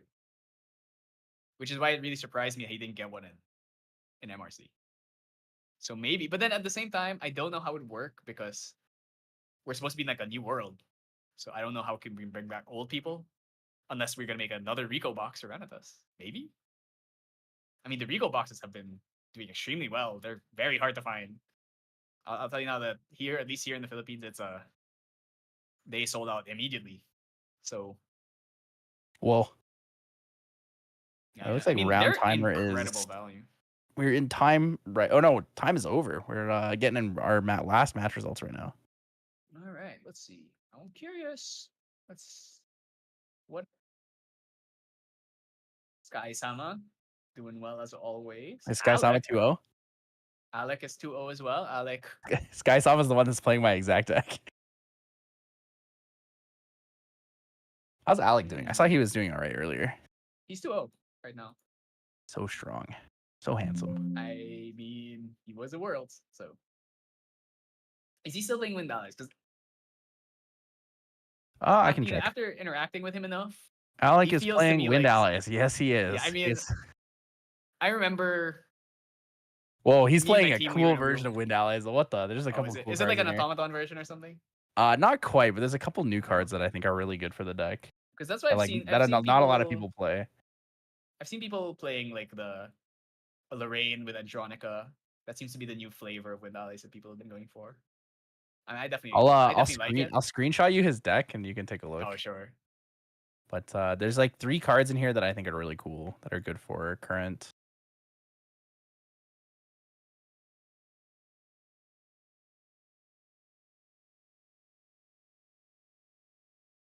Yeah, I'm a fan. Ooh. That card that's Oh like yeah, yeah. 7, that's like 7 or 8 from the bottom is sick. No. That card, I usually see people side it, but I totally understand why you'd main that. That card is actually annoying as hell to deal with. For I think it's certain decks, some decks pretty don't really good. care. I'm also surprised it's Some, an automaton. I always forget about that. I'll just say that card just smokes Diana. Dude, that card with Cell Vanguard is actually really good. Or if you give her a few buff counters off of off an Andronica, suddenly she's just impossible to kill. Especially in Wind, where you have like all these defensive tools. Yeah, Cell Surprised that no. Generator and Cell Yeah, I mean, Vanguard both enable that card so well. I think Because it's between also an that, automaton, so like people leave it and kind of like don't really care, and then you're just like, I'm gonna pop 3 power cells and hit you for like 10. yeah, between her and Stifling Trap, it actually makes it makes playing against as a level 3 deck playing against allies really hard. Suddenly you can't just go for example, if you're playing Merlin, going for those just hard level and then D-guide to 3. It's just now you really have to worry about stifling if they have a magistrate on field. It's just something your whole plays get messed up. Zander, I think especially because Zander is the kind of deck that is always living on razor's edges. So suddenly, if they just delay you a turn, you might just die. I totally see Wind allies being strong as ever. Just like I mean, it was already strong last set, and I think it's gonna continue being good. They got a lot of new toys. I definitely think going for I really like the rallied advance plus power cell interaction too, where you can like pump 2 power cells into Strong. one of your automatons, like a charged mannequin or Andronica, and then I just think dump I a think bunch of that damage. specifically might be the reason why reprogram exists. Yeah, 'Cause reprogram. otherwise you can just like you Yeah, can just obliterate someone, and the only answer is like tactical retreat, Song of Frost. exactly. It's crazy. It's crazy how much damage these power cells can do. So we're gonna be With pairings are stagger up effects. pretty soon here, so we're gonna be getting our feature match set up. Just as another shout out, if you guys don't know who we are, my name is OnceInLuv. I'm here from Serene Balance Productions, casting with Flonne. Flonne is gonna be the I believe solo casting, right, for Sentai Pay? Unfortunately, yeah. Unfortunately, I'm sorry, So I can't be out there with you. I totally understand. So you know, get used to hearing my voice. I'm sure you're all gonna get sick of it after 8 hours straight of games. And But hopefully day two by will be day sick two, when you can just like steal hopefully day someone onto the two, I desk. can just like grab someone who didn't make it and have True. them commentate while they're depressed they didn't make day two. All right, so But we yeah, Sen's actually gonna do be great. not have a bounty match this time, but we are going to have 2 players that are Ooh, in the 2-0 category. We have Wild all right. Sheba versus a Potato. Wild Sheba is on, I believe, Fire Merlin. Is it all classic? Let me pass you these lists real quick. Yep. And a Potato is going to be on. Oh, you would have guessed it, Sylvie. Ah, wow. Oh, Wait, this is a 15 card Sylvie deck. It's like all 4 ofs. does that's our third Sylvie game because it Yeah, was it's Kaban 3 erupting Sylvies. versus Sylvie, and then it Yep. was aggro Zander versus Sylvie. I mean, Whoa. she is the most represented deck. So Sylvie for days. let Also, can we me talk check about out. Incapacitate in the sideboard for Merlin? I have thought about that for a while, and I keep thinking there's no way it's good, but at the same time, she I draws mean, so many you draw cards. You so could many totally cards, you do might it. as well, right? You draw so many cards, you could totally do it. It's like So Tether and Flames, except instead of giving them an option, you just say no. I think, at least in my head, it makes more sense in Wind Crux, because Wind Crux really struggles into Resolute and Fogs. Well, You, Fire, you could go for attacks, you could go for fireballs. But you know with what's Wind, it's like funny? if you get Resoluted, you're not killing them that turn.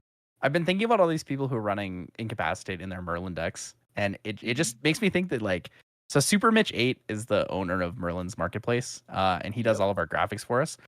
He made Mm-hmm. this emote called Merlin No a really long time ago, and it just makes me think Oh, like, you're dude, Mitch right. was literally like a year ahead of his He time. Like predicted it. he predicted I Merlin being like no with Incapacitate. I assume that was like, no, I'm stealing your floating memory. But now it's like, no, like I'm gonna play Incapacitate on you. Hmm. Definitely, yeah. I mean, that's a It's a good observation. I never thought about that. But yeah, I mean, Merlin, Incapacitate is it's spicy. I mean, the deck that draws the most, it makes sense to have it. It's so funny though. Merlin, no, actually ahead of his time. I need a So Merlin now no sticker whenever, now. yeah, definitely like maybe have a sticker made so whenever you play, you can stick it on your Incapacitate and just cover Tristan's face and put Merlin no on.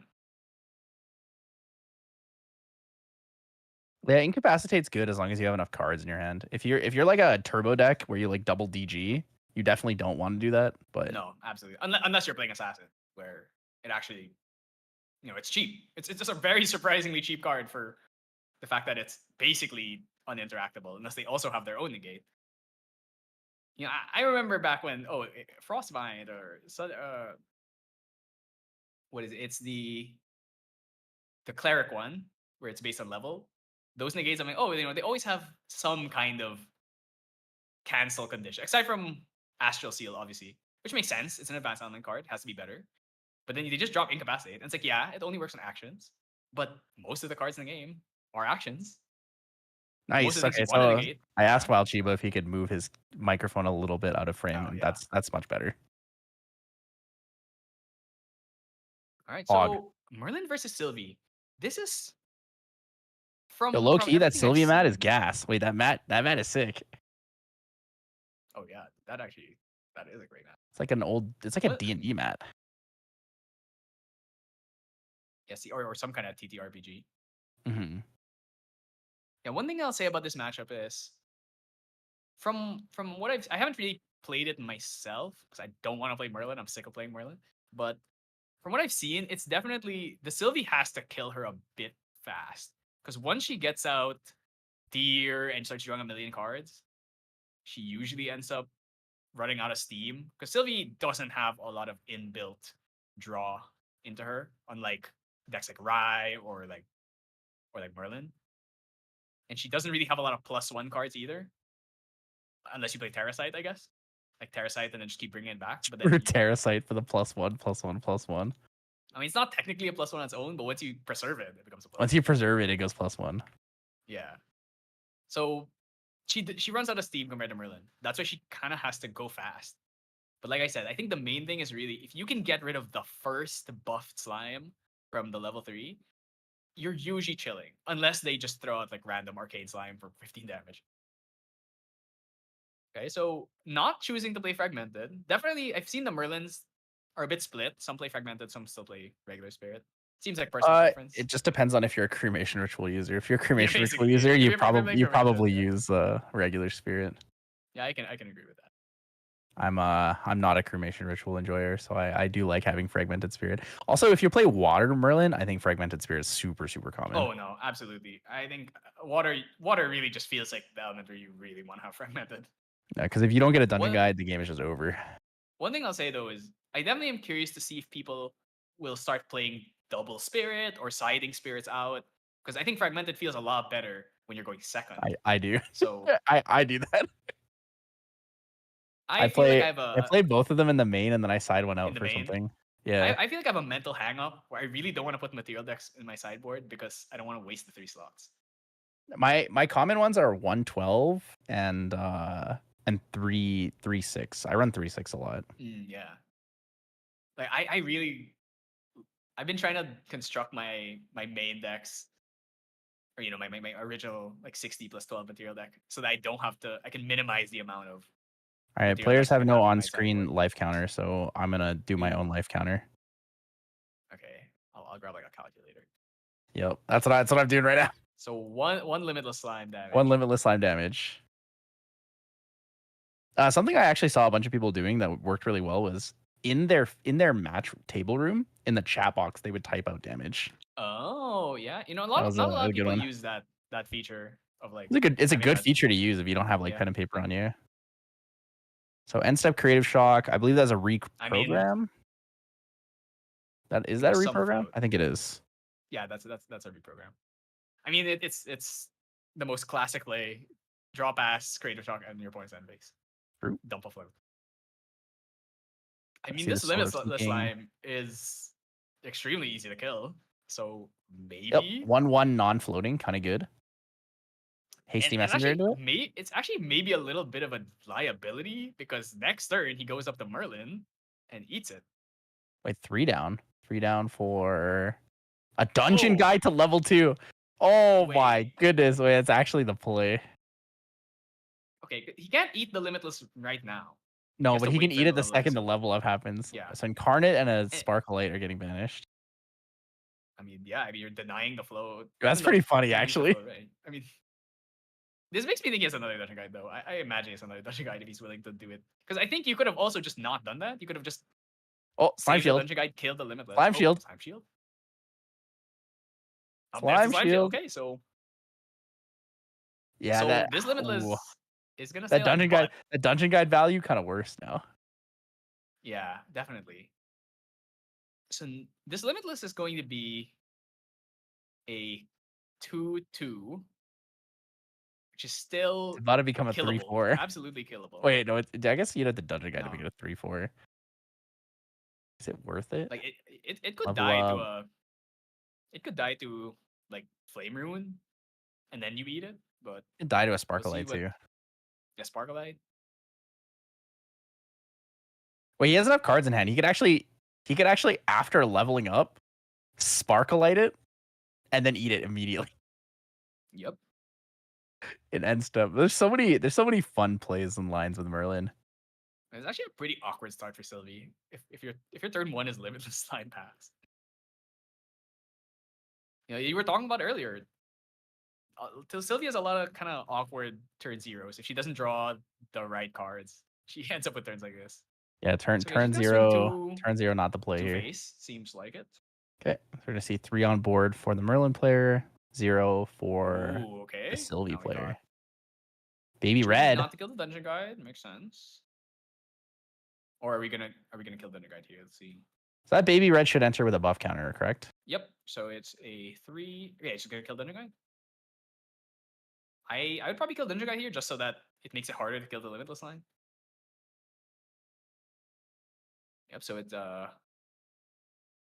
yeah, that's it seemed pretty bad for the Sylvie here, but we'll see. I mean, Merlin has his cards. Probably gonna go ring or probably ring here, I imagine. Backup charger because 3 cards in Oh, hand. yep. Okay, backup charger. Yeah, I've might as definitely well backup the charge now. Merlins. Some Merlins have chosen to play backup charger, and some don't. I think it's a good card in her for sure. I sideboard my backup charger. Yeah, Maybe I the should third one maybe card, I yeah, should main the backup charger and sideboard the extra spirit. I don't know. Fragmented is so good. Like Fragmented is good because the second you go level 2, you eat a floating and then you just draw your card immediately. Like you're Oh not yeah, actually that absolutely. down a card for very long. Especially in Merlin because you can get the draw earlier. Yeah. That's absolutely true. And backup charger is gas though. Power Yeah, cell, I draw a mean, card into what memory, can I say? pre-recollection. It's GCR, but you know it's on a divine relic. Yeah. It's Which like is a 3 reserve cost bauble with no elemental restriction. So it is yeah, really valuable. exactly. That and I think because backup charger exists, it's easier to just not play baubles anymore, or you can go for QSG in main instead of playing ring because you're like, Whoa, oh my god, double DG. Oh my he god. had another DG. Or, I mean, sure. Okay, I guess you might as well, Pendragon. right? What do you say, Pendragon? I am expecting Pendragon here. Pendragon? They always have it. Devastating Ooh, blow and devastating a blow honorable vanguard. Yeah, and he an could honorable he could vanguard. Pendragon immediately. I mean, he's gonna get. Oh wait, he's not playing fragmented, so I mean he has 3 cards, right? So, and just do it. We already know what's coming. The Merlins always have it. So no level counter, unfortunately. So the play here is attack with your dungeon guide and then attack with Merlin and then Pendragon if you have it. Yeah, so you can probably kill the red slime here because like limitless is fine, You but no you'd rather longer care about go the for. limitless. Oh, I guess he's hitting I the mean, limitless. you're giving the float here. I think you'd rather kill red slime. Red slime's more dangerous. Yep. Or what face? Okay, no, Oh, Bombard limitless. limitless. Limitless is dying here. Oh, I see. He puts his graveyard above his deck and puts the banish By to the his left. material deck. Yeah. You know, I have Oh, been past turn, no Pendragon. wrong. What? Oh, that's unfortunate. So Merlin's on 0 level counters here. I don't know. The game state's looking pretty okay for Sylvia player, but No, absolutely. You're gonna. I don't know. Levels Merlin's here, level 3 already, so Merlin starts doing Merlin things pretty quickly. wait, not using limitless line? Maybe you forgot. Maybe wants to save it for Verdant Scepter. Maybe. Is he playing QSG? Maybe he forgot. Yes, he's been QSG. Maybe he wants to save it for QSG Verdant Scepter. That's the only thing I'd really think about. I feel like most Or he times forgot. most times you use QSG Verdant Scepter, you're trying to purposely banish a slime. Like controlled banishment, like we Yeah, talked about yeah. at the beginning of the stream. Like controlled banishment similar to Rye is like so Yeah, valuable in exactly. Sylvie. It's like you'd think that just drawing cards better, but a lot of times, especially for decks like this that care about what they banish, you will really want to control that. And we can I saw. feel like you want I I feel remember like you seeing. want that extra card a lot in this deck. Like you want to be able to I find think that in dungeon guide. Sylvie in You want to be able particular. to pop Yeah. a level I 3. would say in Sylvie, you really want to have the extra card because she doesn't draw as much. Oh, there's dungeon dungeon. guide. I guess everyone just Okay. has dungeon guide today. So one card in hand, Ethereal Slime. Right? It's got to be. Well, Oh, that was another dungeon. dungeon guide slime rush. Okay, what do you think? Ethereal slime? I think it's. I want Well, to say lustrous, but I'm I don't gonna think say it it's. has one. I'm gonna say it's. I don't Ethereal think it can be a king slime. No, you wouldn't play. I don't think you can even. Can you even play King Slime? Is there 3 different No, I don't elements? think he has I don't 3. think. So it has to be ethereal or like storm slime if it's advanced element. He might just put I like a don't think you play green Storm slime or Slime this something. early. Could be Green Slime. I I think it's mean, Ethereal because you just want the value of your enter level. Oh, it is storm slime. it's Storm Slime. Okay. Enters with 2 buff counters. One thing I'll say though is that if this Storm Slime dies, it's not gonna get the on death trigger because it's only 1 card in memory. So at least Well, has true, that because going for it it. has to be 2, right? It's not up to. Yes, it has to be 2. It has to be. So definitely both players with like no cards except who is favored here? It would be Merlin would be favored in this position because she's eventually gonna draw, but she has taken a lot of damage. So if he doesn't start drawing Pendragons and stuff, So what are we where's the at? We're at life? What's like the life at? 10? So he Was took it? 3 from Red Slime, 1 from DG, And then 5 from storm slime? 5. Yeah, so that's he's How getting much was kind the of on low. enter damage? 4? 3? I think it's either 3 or 4 because there's a DG in there.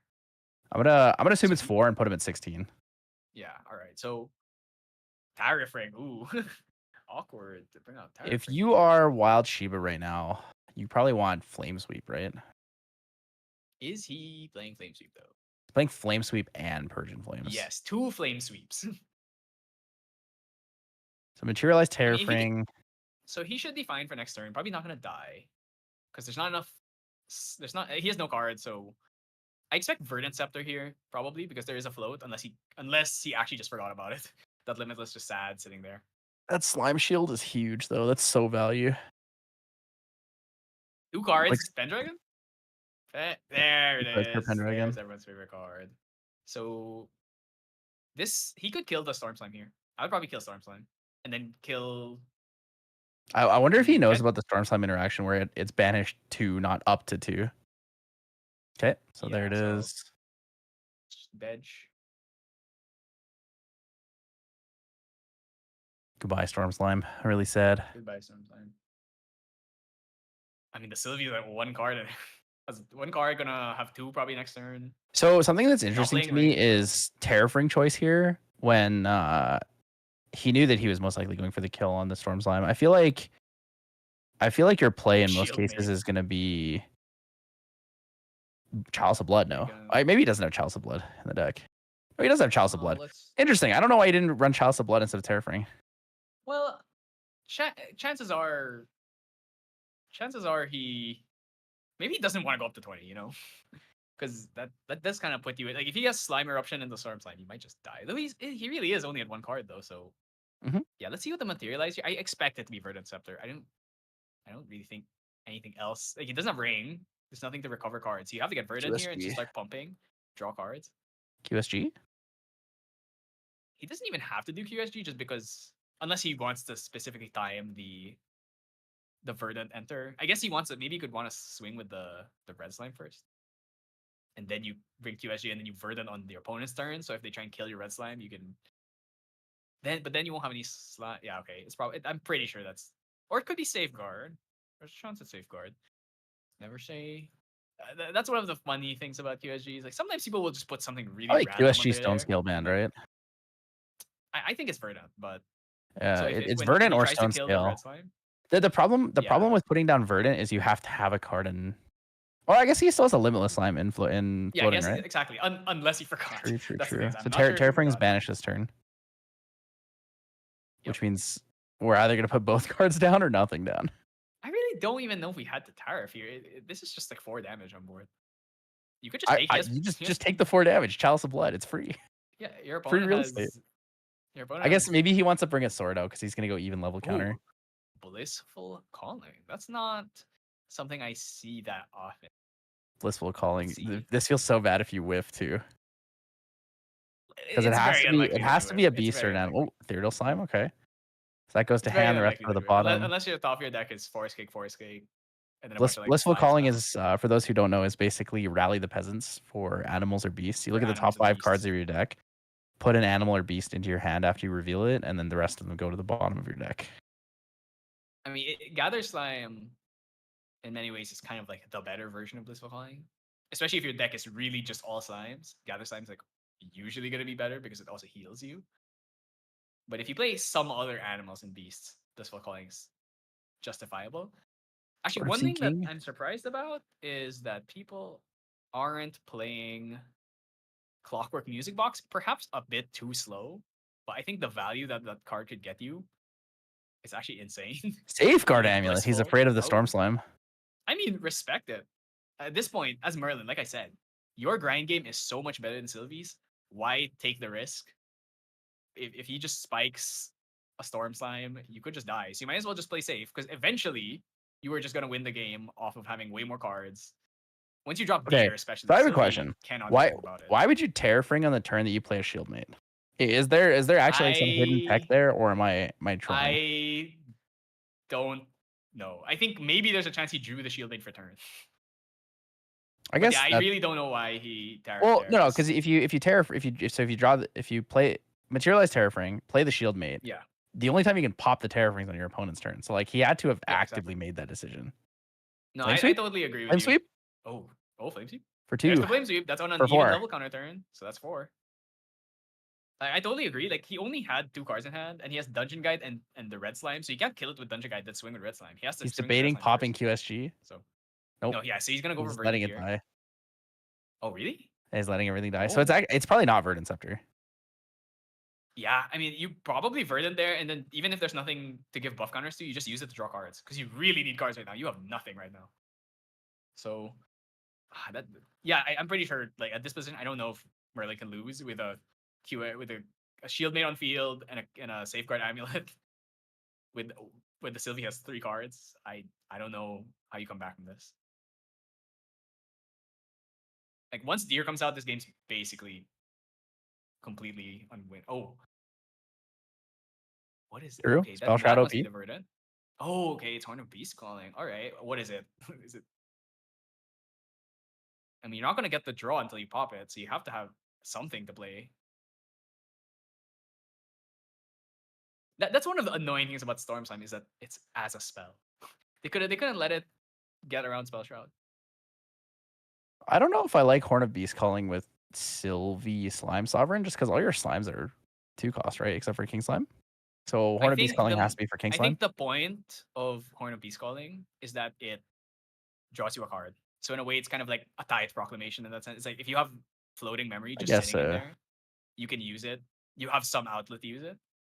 I think because in the Slime Rico, they have that card Slime Nexus, which is just Horn of Beast Calling, but worse because it doesn't draw you a card. True. So at this point, Horn is 0 like, cost, though, right? I think it's mostly there. No, they're both 1 cost. Oh. But Horn draws you a card, and Slime Nexus does not. So wait, so Slime Nexus doesn't require you to be Terra yet, though, right? Yes, pretty sure it's just a normal that's the main card. reason. That's the main reason. But I ask see. me, it's like the beasts that you're playing are gonna be like you're not really gonna get much value out of playing them before Terra anyway. So. Right? I mean, Ethereal. I mean, how do we come back from here if we're playing Sylvie? I feel like we're missing so much influence. You don't. You don't. That's what 3 happened. cards So in hand, he kills safeguard the amulet shield on the mate. field. So he gave the shield mate. So that means next turn it's drawn blade time. Let's go. Merlin's gonna draw a million cards. Yep, there it Merlin is. drawn blade. So notably, this ethereal. So we're going to I mean, it's 3 level 3 counters. HP. The Merlin level 6. Very easy to kill, like Sparkleite or even like a Persian. Is he playing Persian Flames? He is playing Persian Flames. No. Yeah, so yeah, Persian Flames Playing here, Persian Flames and Sparkleite, Flame Sweep. 4 total. 2 of or each. Deer, like just Deer hit into it because that's true side. Like this thing Yeah. is. Oh, okay. Pre-rack playing something. Shock? 4 down. 4 down There's is from the 4. Flame Sweep. Okay, no. The 4 was the Flame Sweep from last turn. Oh, okay. Just having a little bit of the player So cam lag. million cards in hand. Surely he has drawn the Incarnate at this point, or at least another Pendragon. See, this would be the position where you'd wish that you had the Tire Ring. Now there's like at least one guy on field that you can't deal with.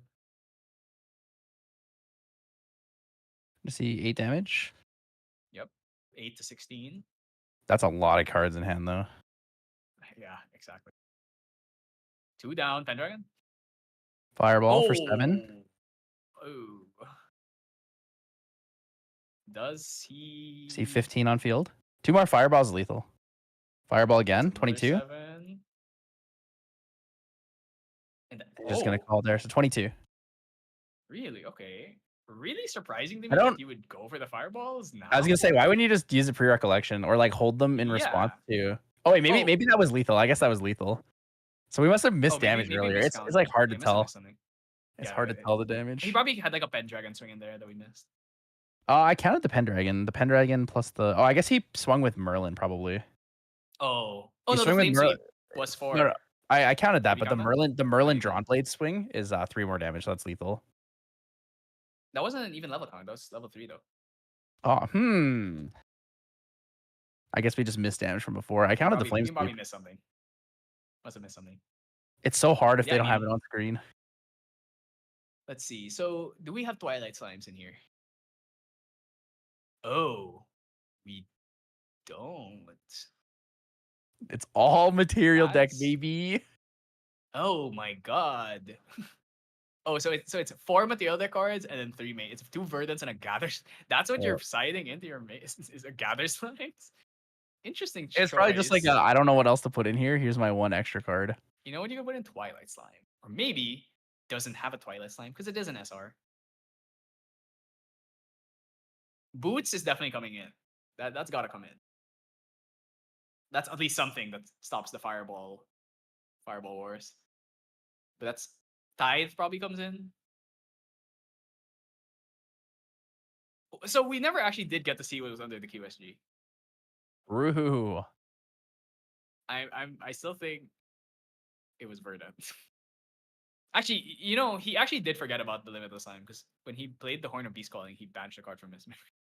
So I think he just completely forgot that it was even, or he was really just waiting to play the Verdant. But I still don't know why you wouldn't play it on the Red Slime, because you play that's the great thing about QSG and the Verdant is you bring out the Verdant on your opponent's turn, you tap it, draw a card, then on your turn you can tap it again. So you essentially like got in 2 extra cards off of it instead of playing it on your turn, tapping, and then playing it again on your turn.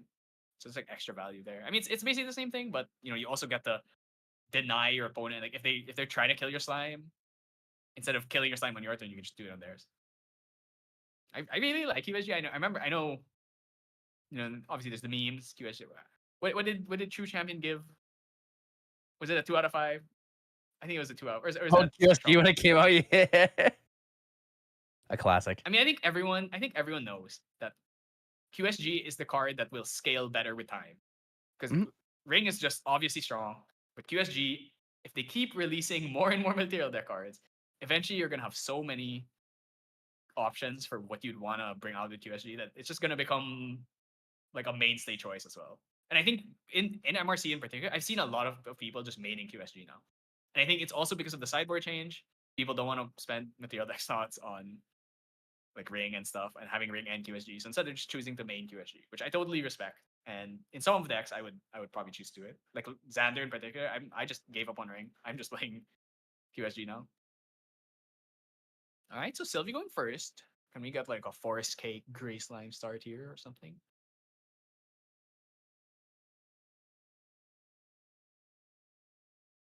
All right, there's the gray slime. Now, which ones are we showing?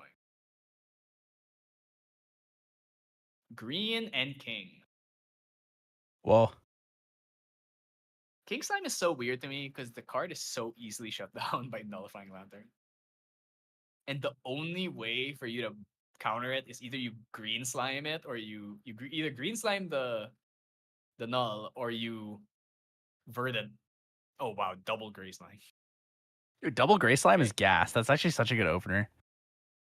The only thing I can think of that I would want more is like gray slime escape the wreckage.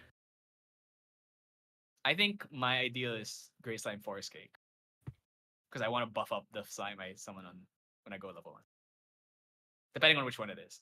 Like if you get a red slime with 2 buff counters, it suddenly becomes kind of hard to kill. Yeah, I'm gonna agree here. I think that depends on the matchup. Certain matchups I care Yeah. about that. Some matchups I'm just like, hey, whatever, who cares? I mean, red slime is kind of like the only good slime to play at level 1 because we don't play. I mean, it kind of is the only good one. Like you could play limitless or gray, but they'll probably die. So, I mean, I guess they're all. That's the thing about the the baby slimes. They're just all 1 HP. They're all very easy to kill. All right. Ooh, shield made. Oh, cremation. No. Wow. Okay, that's a pretty slow start.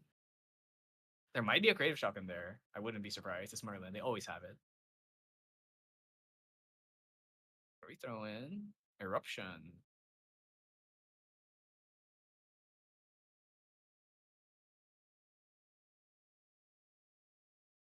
Would you kill the shield mate here? Ooh, Slime's Blessing pre-rec. You So can. level You don't 1 have double to combo. though. I think I wouldn't even kill it. Cause like you don't unless you have a red slime maybe and you really want to push a lot of damage here.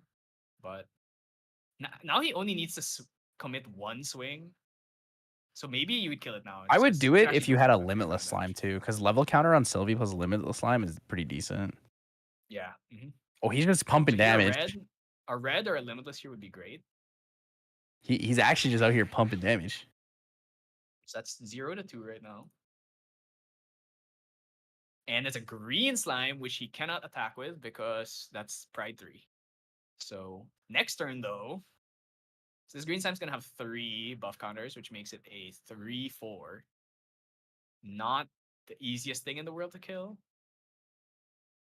Especially for, I mean, it could be like, you have to have Flame Rune plus Sword Swing plus Hasty or something.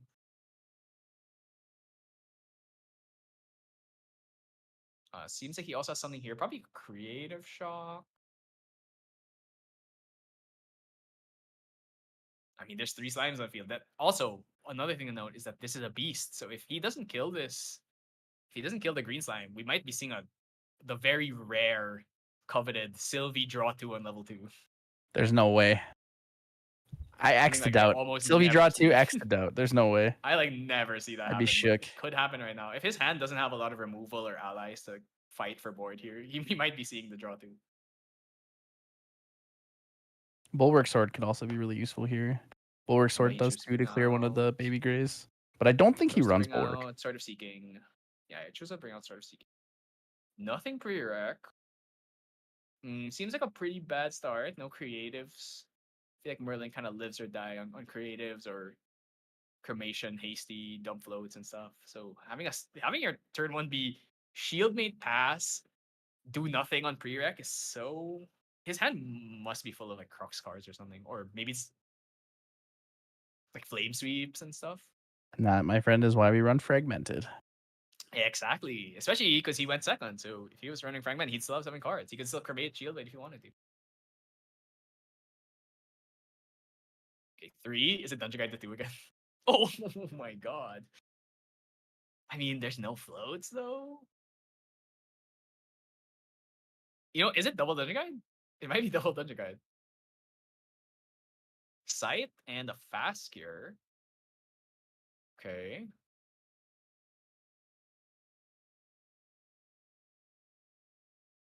I think it's gonna be double Dungeon Guide. But there's also kind of no reason to do it because you won't have any cards to play.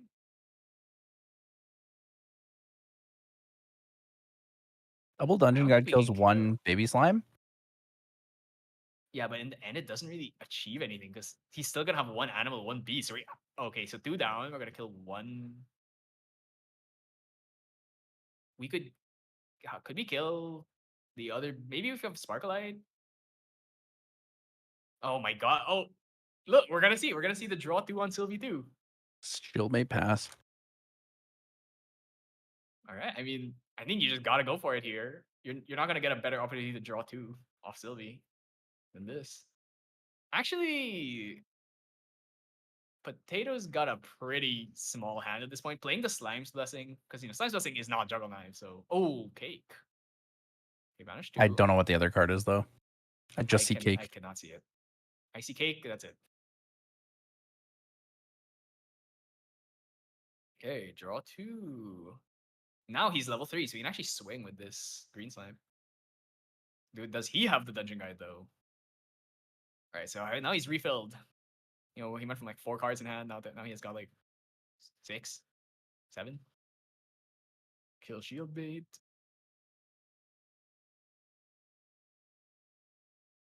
I wonder if we're gonna see a level up from Merlin here, or maybe do you take a pass turn, eat your own shield mate, and then DG or just like hard level?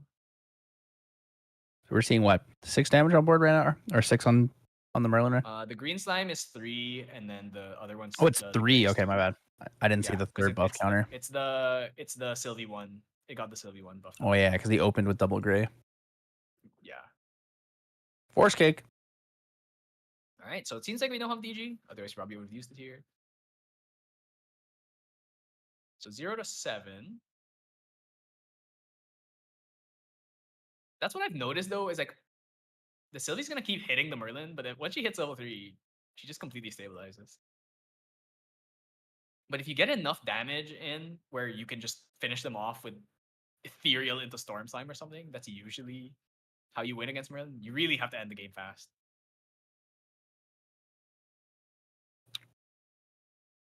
Can't go backup charger here. Just not enough cards. I think it's gotta be ring. I don't think you can level up here. I'm not gonna get any draws. Yeah, it's gotta be ring.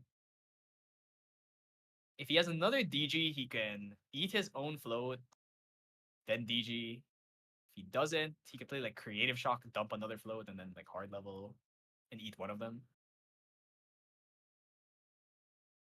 Okay, both players got a lot of work with.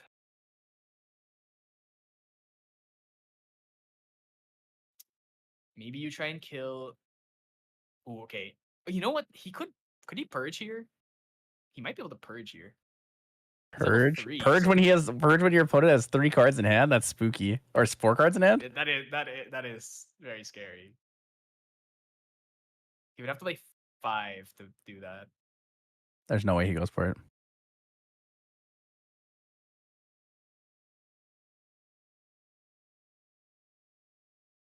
I mean, 2 down, 3. Oh, is it Dungeon DG? Guide? I feel like it's DG. I feel like it's DG number 2. It is DG number 2, dude. Double Dungeon Guide. 2 games is crazy. I mean, that's actually one of the things I really like about Tristan with Shadow Resolute. Reaver. Oh, he lost Incarnate. That's sad. One of the things I really like about Shadow Reaver Tristan is, the Grand Archive Classic where you let hard level to 3 and then you draw another Dungeon Guide, or you leveled up like a turn or 2. Oh, you and get the keep extra drawing value of the Dungeon Dungeon Guide? Yeah, now I don't feel that bad about drawing another Dungeon Guide. Sure, you go level 3 and then you Dungeon Guide Or anyways. if you want the absolute insult to injury, it's when you Shadow Reaver and take your opponent's top 4 cards, and then one of them is Dungeon Guide, and then you get to use their Dungeon Guide to level up to the other level 3. Oh, there's True. Eruption. So he doesn't have enough cards to play a Pendragon now, but next turn he's gonna get even level counter turn. If he wants, he can get Drawn Blade. He can even go backup charger. He can go Merlin draw from even level counter, then backup charger. Then backup charger, yep. And then Yeah. recollect. It's pretty good. It's pretty good value. Yeah, I mean, well, green slime and leveling. limitless slime. Okay. Yeah, seems like it. Then he's gonna use the eruption. Well, okay, so Sylvie level 4. That means he can actually swing with Verdant and King, if he so pleases. There is a cake on field. Have those slimes just gobbling him up. This means if he has Ethereal Slime right now, that's gonna be a 6/6 Ethereal Slime. Pretty nasty. So that's another 3 damage. You can going flame down. sweep it to kill it. If you have Oh, it is actually Ethereal Okay. Slime. Holy. Yeah, I mean, Is he gonna pop it? Is he popping the cake? you got it, right? Surely. Banishing I mean, probably ears or this is like the boots? hardest one to get rid of. Probably ears, right? I think you gotta keep boots. Just you Is don't that need ears slime because you're totem? already. Yeah, that's slime totem. That is. I mean, And he's popping the cake, so it's what? I'm 4 not buff sure counters? about slime totem. I feel like Is that 4 you don't buff want counters? slime totem. Yep. So he's a 6/6. Whoa. That means you can't kill it with flame sweep anymore, unless a bulwark with flame sweep would be 5. On even level counter turn, you could if you have bulwark. He's not playing bulwark, right? So I don't think he can kill this. Like the only way to kill it is sort of seeking swing while with an incarnate, or you have to play like a fireball to kill it, which I'm pretty sure you don't want to do. Actually, if he actually brings out ears, this thing's gonna be it's gonna have the very rare level 5 plus effect of the ethereal slime. Actually, like review it doesn't take damage or something. Prevent all non-common. So that basically makes it unkillable outside of disintegrate. True. Or I guess you could kill it with incarnate plus flame sweep, incarnate plus sort of seeking swing, Incarnate plus attack, yeah. But that's like so many hoops to go through just to kill one ethereal slime. You're probably just gonna go damage to the face, right? Yep.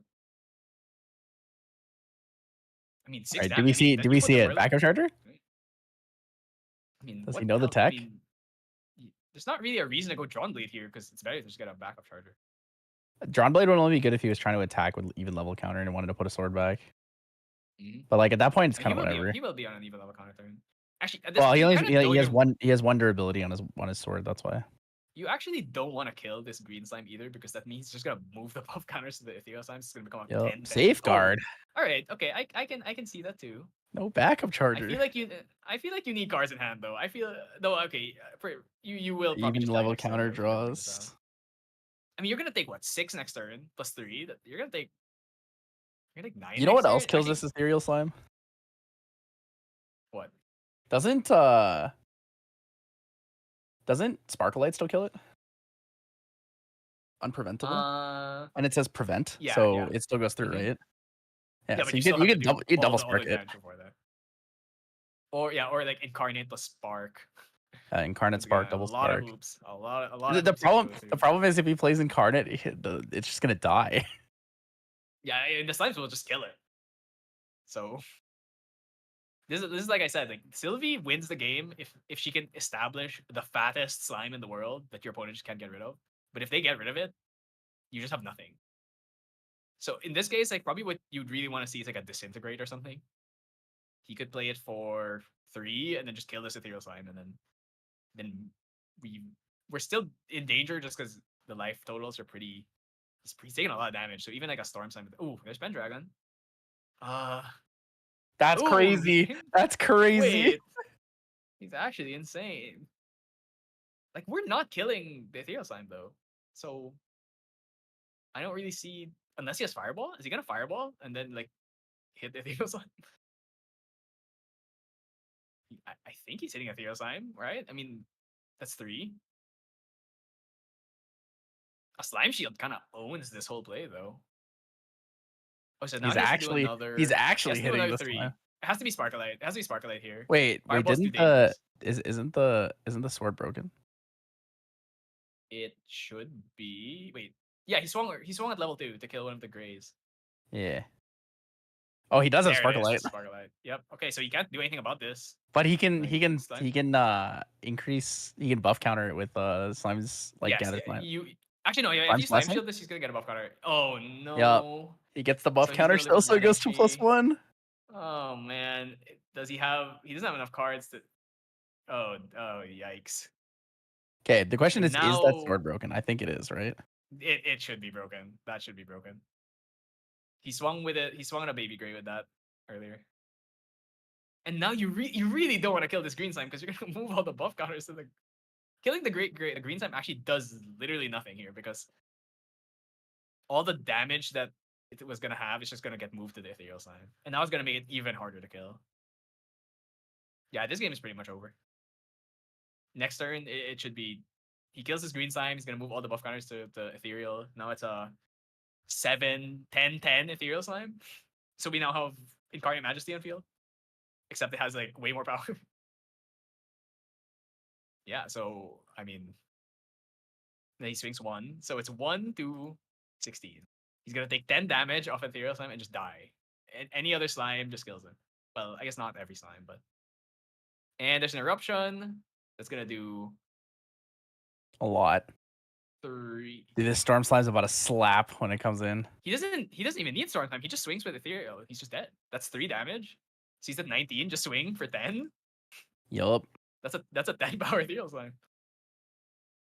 And now he can banish the eruption to bring out probably Beast Calling. Yep. And now he can play any slime for free. You really don't have to even do any of this. Just smack him. I guess if it's a last card Resolute in hand, he survives. But that's 10. You're dead. Do something about it.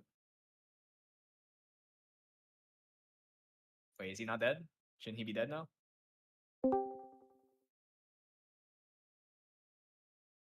Oh, I think is Paro here to.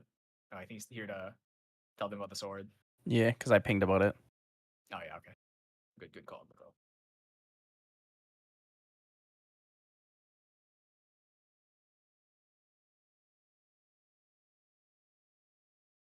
I mean, yeah, I mean, this game. It didn't actually make any broken. impact to the actual game state, but Yeah, it's important to keep things going forward good. And there's a storm slime, and you're dead. Ooh, yeah, that does a. Yeah, that was not. That's how Sylvie has to win this matchup. She has to get the really big, ideally the ethereal slime, just because it's the hardest one to kill, and then chip your opponent down really low and then finish him off with storm. If she can do that, then she wins. Otherwise, if the Merlin is allowed to stay at a healthy enough life total and start drawing a bunch of cards, then you probably lose the game because Incarnate is really hard to deal with as a Sylvie. And once your fat slime is gone, killing Incarnate becomes extremely difficult. And you waste your whole turn trying to kill it, and then they summon another one next turn. But yeah, I mean, good showing from Sylvie. I mean, the Sylvie Nation is out here and strong. Dude, these double dungeon guides are crazy. Yeah. People draw dungeon guide like it's easy. I want to draw dungeon guide like it's easy. It's definitely not double dungeon guide in the vampiric slime.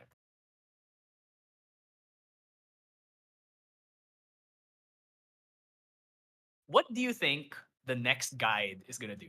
Because I assume they're gonna keep releasing more guides. I don't know. Materializing non-champion cards cost 1 less. That feels a bit too boring. But that makes sense, but I don't know. They'll have an anti-guide where everything your opponent materializes costs 1 more. Cost 1 more? Oh shoot. Yeah, but it'll be like a 1/1 with stealth or something. That's actually pretty interesting. I wouldn't hate that.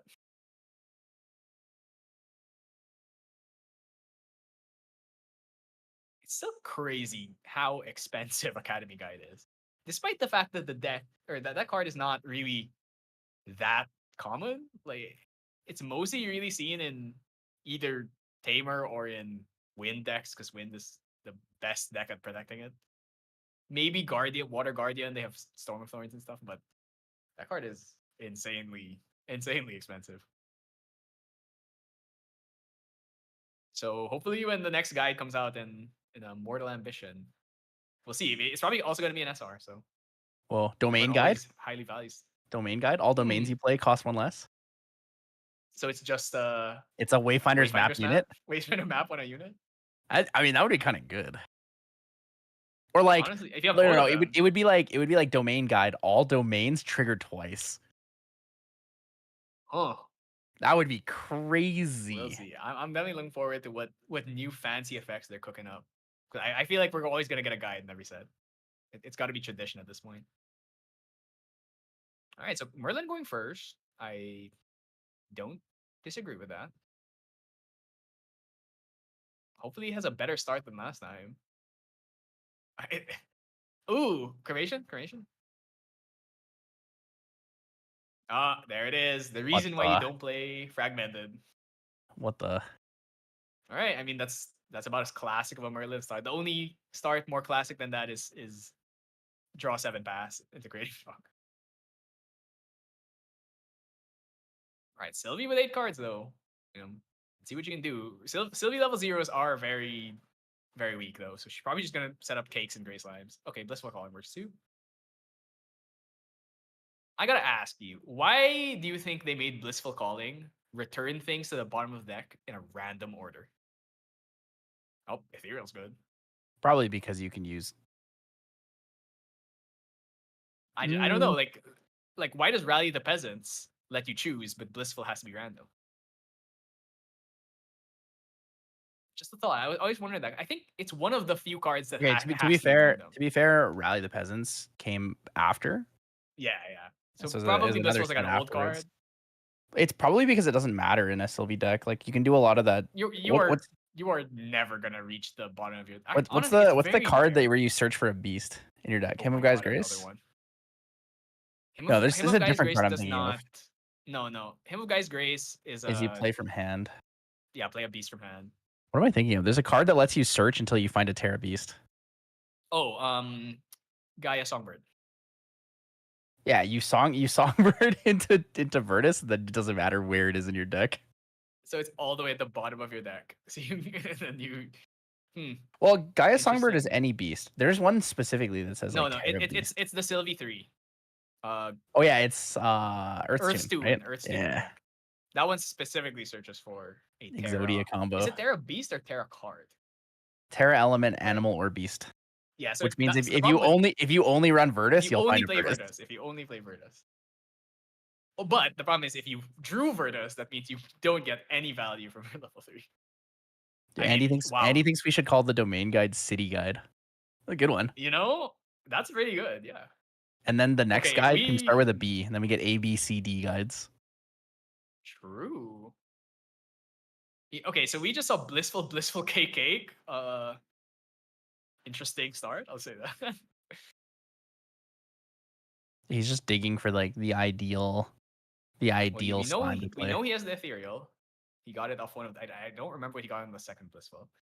But I mean, it's a pretty gas start at this point. The one thing about blissful that really does suck is that if you see your dungeon guides, they're going to the bottom of the deck. Yeah, you can also just whiff. Oh, yeah, you also could just whiff. It's very unlikely because this deck plays so many animals and beasts. But if you whiff though, you probably just lose the game. You just go straight -1. You're like, oh, okay. Yeah, Grand Archive in particular is such an advantage. Like, advantage is so crucial because the cards in your hand is also your resource. So going -1 in this game is actually devastating at times.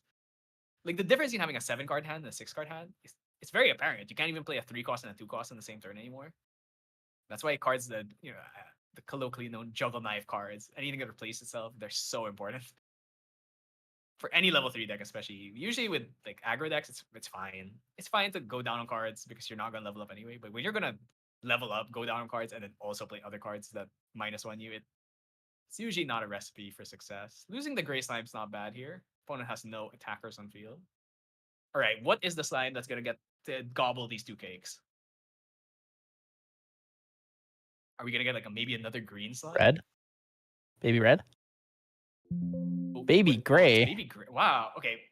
We're not gonna use our cakes on this, right? It still gets the buff counter on it though from the effect. We're not gonna waste our cakes on a gray slime. Absolutely no way.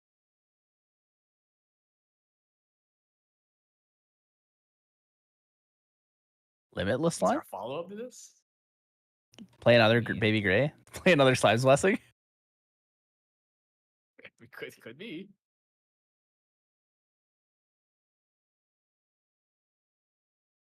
I mean, Limitless is kind of risky here because if they kill it, they gotta float. Though, yeah, no attackers on field, so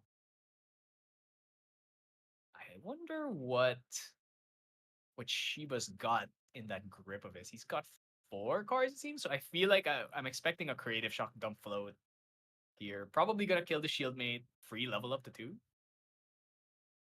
He might just leave it in Okay. the graveyard, banish the 2, and then eat the floating. Yeah, that is he could just either that or he creative shock dumps Baby the float, Gray round 2. eats Let's 1 go. mana. So you're telling me that this guy went to blissful, cake, gray. Is he the king of pairs? True. And he banished a Gray Slime too. And banishing a Gray Slime feels so bad. You know what that means though? That means he also 1 has damage to 2 Dungeon Merlin. Guides, right? Next turn he's gonna go Dungeon Guide. End step. Creative shock. Chalk. All right. Is it a float though? Discard an Honorable Vanguard. Not reprogram. All right. What is reprogram? It's always reprogram. Let's see if he's going to keep one. I feel like if you have Dungeon Guide here, you probably keep one of them. Okay, he's gonna lose 2. Can banish both. Wants to keep all those cards. He put down every card except for 1, so. Yeah, I there's see a the risk. value in Maybe wanting there's to a keep it all. Bench in there or a Dungeon Guide you can't afford to lose. I mean, he's got so many cards. He hasn't had to lose anything at all from leveling up here. Does he have DG? Here's the play. Honorable Vanguard, Cremation Ritual, DG.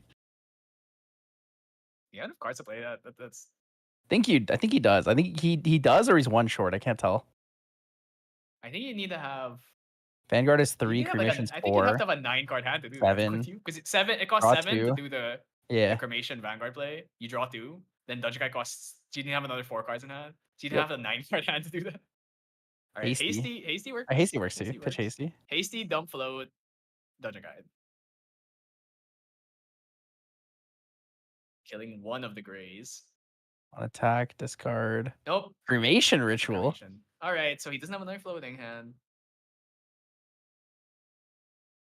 If he had the DG, I think you just send it here. If you don't have a float, there's no point trying to. Unless you think your opponent might like Slime Eruption end phase or something. I think you just go for it if you have the. He might just not have the DG.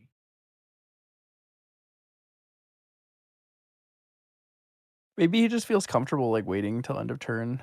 I mean, yeah. At this point, he's healthy. Potato has 8 influence. Yep, he is Kinda chilling. super set. He could just do nothing here, backup charger, then DG if he has it. 1, 2.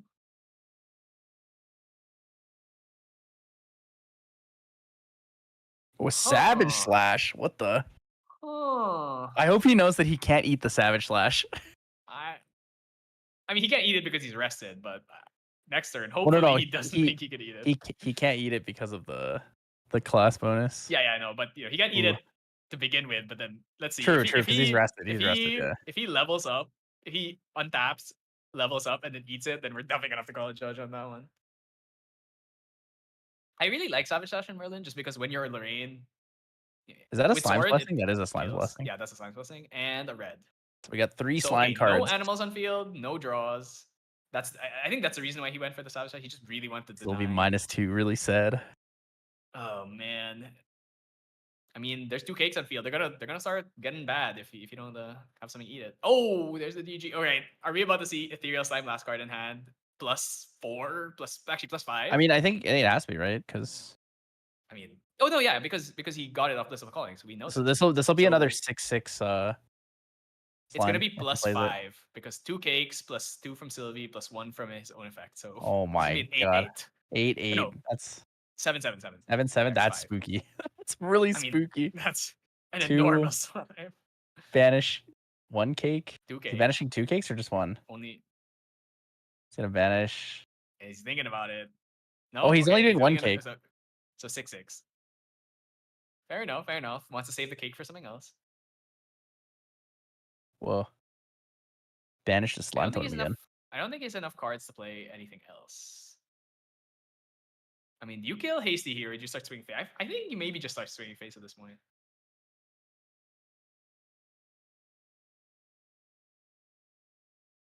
Okay, he's gonna take 6 here. My god. And then another 1 from DG. This went sour really fast. Like maybe we're saying he's in such a good spot, and out of nowhere he's like the fattest slime in the world. Oh, actually no, he did have enough. All right, so now he's gonna have another +2 Ethereal Slime, unless he chooses not to banish a material deck card, which I think you would at this point. You gotta put the pressure on. That's another 4. Yep. Oh, Verdant Scepter. I mean, at this point, yeah, you're fine to throw away Verdant Scepter. +1, draw a card. Oh, he's not using the cake. Okay. Wonder what he's saving that for. Wait, did he pull out another ethereal Yes. slime? Oh, okay. He's just God gonna kill damn. the. He's just gonna kill the hasty here. Makes sense. I mean, this is a really bad spot to be in. You're level 2 at 11 HP. And there's 2 fat, unkillable slimes in your opponent's field. I don't know what gets him out of this. Aside from, because next turn you're gonna take another 6 plus 3. You're gonna go down to 20 plus dungeon guy 21. You'll have 7 HP left but that's assuming you even have dungeon guide here. This is looking pretty dicey. Purge can't even do anything. It's actually so pain. Purge will Flame kill Sweep one of the useless right ethereals. now. Purge will kill one of the ethereals because, oh my god, no. Okay. That doesn't work. No. No, he doesn't know. We're gonna have to call a judge on this one. I just did.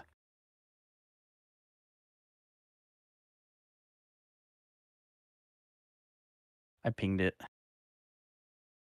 People really always sad. forgetting about class bonus floating memory. Give me 1 second. I'm gonna jump in and stop them.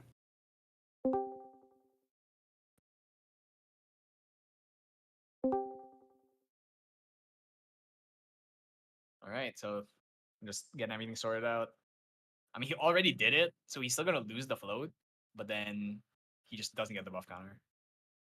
So not an irreparable state. So we should be fine.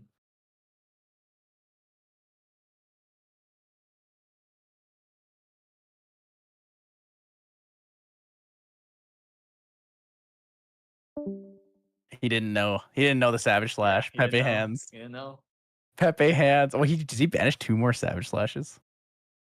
See.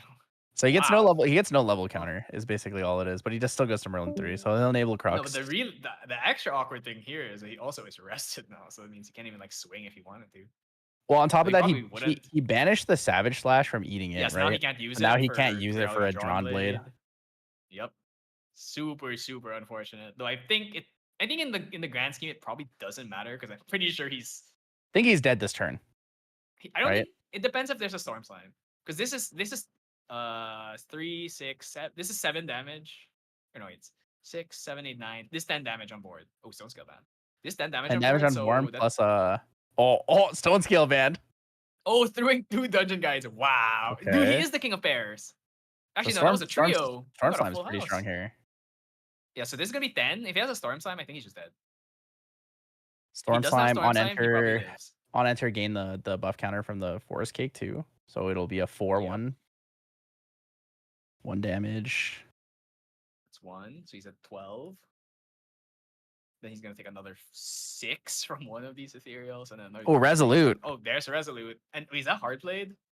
It's hard played, so he's at 11. Oh, and he doesn't have the buff. So the other ethereal slime hits for 1.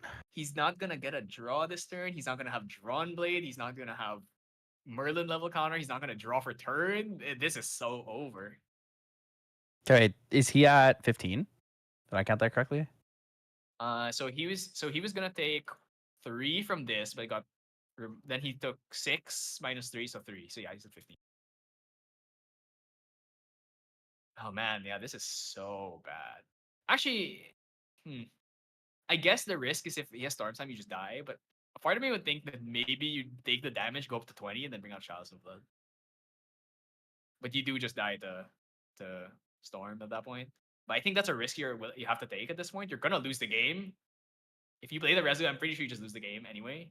Because now you're getting nothing. You're getting no draws at all this turn. So you're so screwed. Like you can't go backup charge. You can't go drawn. I mean, you can go drawn blade, but it doesn't really achieve anything. It's like 1 for 1. Losing the Savage Slash is really hurts so much. Because at least here you could go Drawn Blade. This is rough. Holding up a bunch of cards also probably makes you think Slime Shield. You could go Safeguard or Tariff here. Maybe bides you some time, but yeah, he's gonna go Tariff here. And what else can you really do? I think there's maybe 6 slime cards. 6 slime cards engraved. So Storm for 6, and then you Tariff, and then you die to the 6 power Ethereal Slime. There's no way he has an answer here, right? If he's holding like a Slime's Blessing or like a Slime Shield, it's gonna be so much. Oh, I absolutely expect him to have something. He has 5 cards in it. 3 down. Swinging Sudden Steal? Oh, Devastating blow with Sword of Seeking. To kill the Ethereal Slime. So that's non-even level counter 7 plus 1, and your Sword of Seeking is bro. Did he swing with this earlier? I want to say he did, but I'm not sure. He Savage Slash. Yeah, he Savage Slash, but I don't think he used the sword since it was a baby gray with 2 HP. So I think the sword is fine. Slime Eruption. Okay, I think you're dead. Actually, wait, no. He killed the fat Ethereal Slime. If this is Storm, I think he's still dead though. He's gonna banish 2, just 2. Take 2 damage. Now he's at 17. Has to do 11, which is super doable.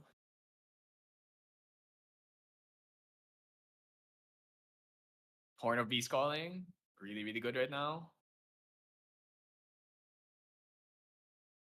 Yeah, Storm should just end this. Storm plus swing. Is that Slime Nexus? Or no, that's Stone Scale Band. Oh man, the glare on that makes it hard to see. Yep. So he's gonna Horn here, Storm probably. Most likely. Storm would do, I think at this point, like 9 damage, and then just swing, and then he should just be dead.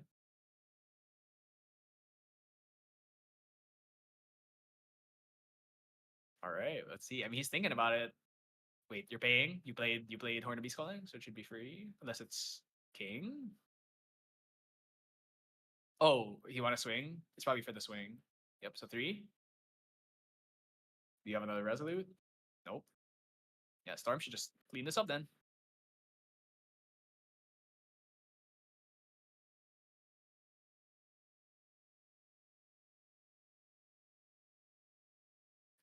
That should be free. Yeah, because of Horn of Beast Calling. So that's gonna be also Forest Quake. So how many slimes is it? I think it's like 8 or 9. Should be enough either way. 7, 8, 9, 10. Yeah, so he's dead.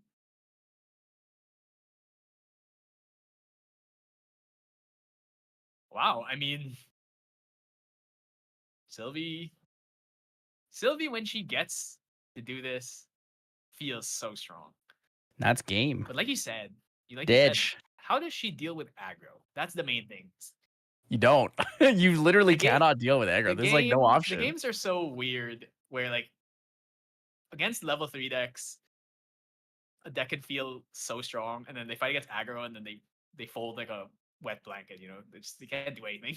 Dude, you gas or you get gassed. There's no like in between. Exactly. I'm feeling. I think we need to get more cards like Reprogram to battle against the Aggro Nation. We need a card that does 2 damage. Aggro Nation. It's called Safeguard Amulet. Put down Safeguard Amulet. Put down Terrafring. I've been asking for ages as a Dark Hole, but it's a draws you a card. It's like Dark Holes and then Juggle Knife. But that would be way too good. But a level 3 player like me can drain. I'm just sick of people playing 3 cost 2 3s or 2 costs 3 1s. But yeah, I mean Sylvie looking good. I mean, she is the most represented deck here. Maybe that means she's actually OP.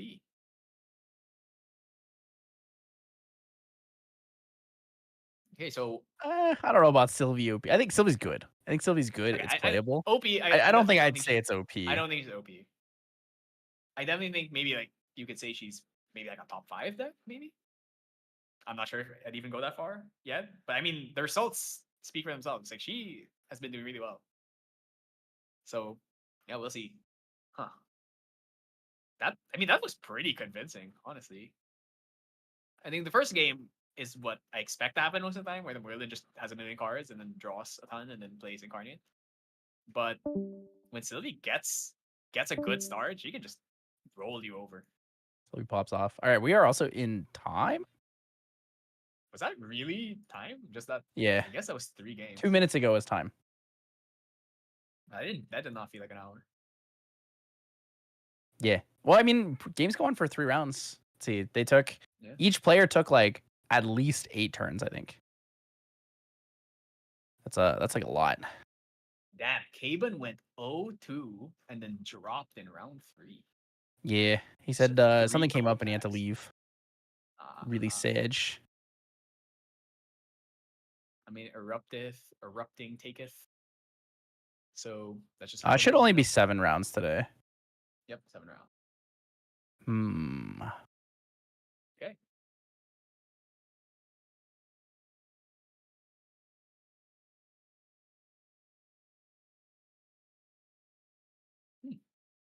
So definitely interesting. Maybe next game we can get a non-Sylvie game. Hmm? Nah, there's no way. Like, No it'd be way. nice to have one game with no. You know, I know everyone likes Sylvie because she's been really bad for so long, and now she's finally has her time in the sun. But let's have one game with no Sylvie, maybe. We'll see. We'll see what happens. We'll see what we get. Oh my God, Yeah. Luxera's map in chat. Whoa, Oh, Luxera's map in a chat. double Flonne. What the? Is my cam off? Oh, it is off. Keck. Yes, it is. It is.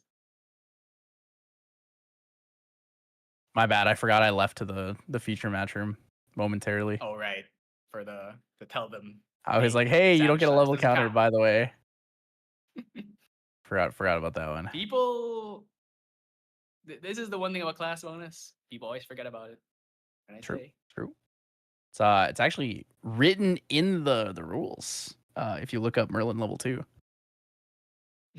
Oh yeah, whether or not, because I know people were like when the game first came out, people didn't know if a card has floating memory but it's not active, what happens, right? When Merlin needs Yeah, it. because it doesn't like it explicitly says if the card has floating memory, and floating Yeah. memory has to be active for it to work. Actually, If it just said if the card says floating memory, you could just do it at yeah, any time. exactly. I'm not sure if this is true, but what I remember being told is that Mordred's effect to give attack cards in the grave floating memory will not give Merlin a level count. That's what I remember being told because it's like it's in the grave, but when you banish it, it doesn't. It's something like that. I don't remember, but maybe I'm wrong. But I remember hearing that it doesn't work with It's Mordred probably because it specifically. checks. I would assume that means that it checks in Like when it leaves the grave or something. it probably checks in the banishment if it's Yeah, because it says exactly. banish a card and then it says if the card has floating Yeah, memory. yeah. So Right? because when it's in banish, it's not in grave, so Mordred is not giving it floating memory, so it Yeah, doesn't. it no She longer doesn't has get the level. floating memory. It's kind of like, do you know? I remember Silvie was saying, if you have nullifying lantern out, you can't play Frost Shard, which is the card where it's like if you've leveled up this turn, you can play it from grave.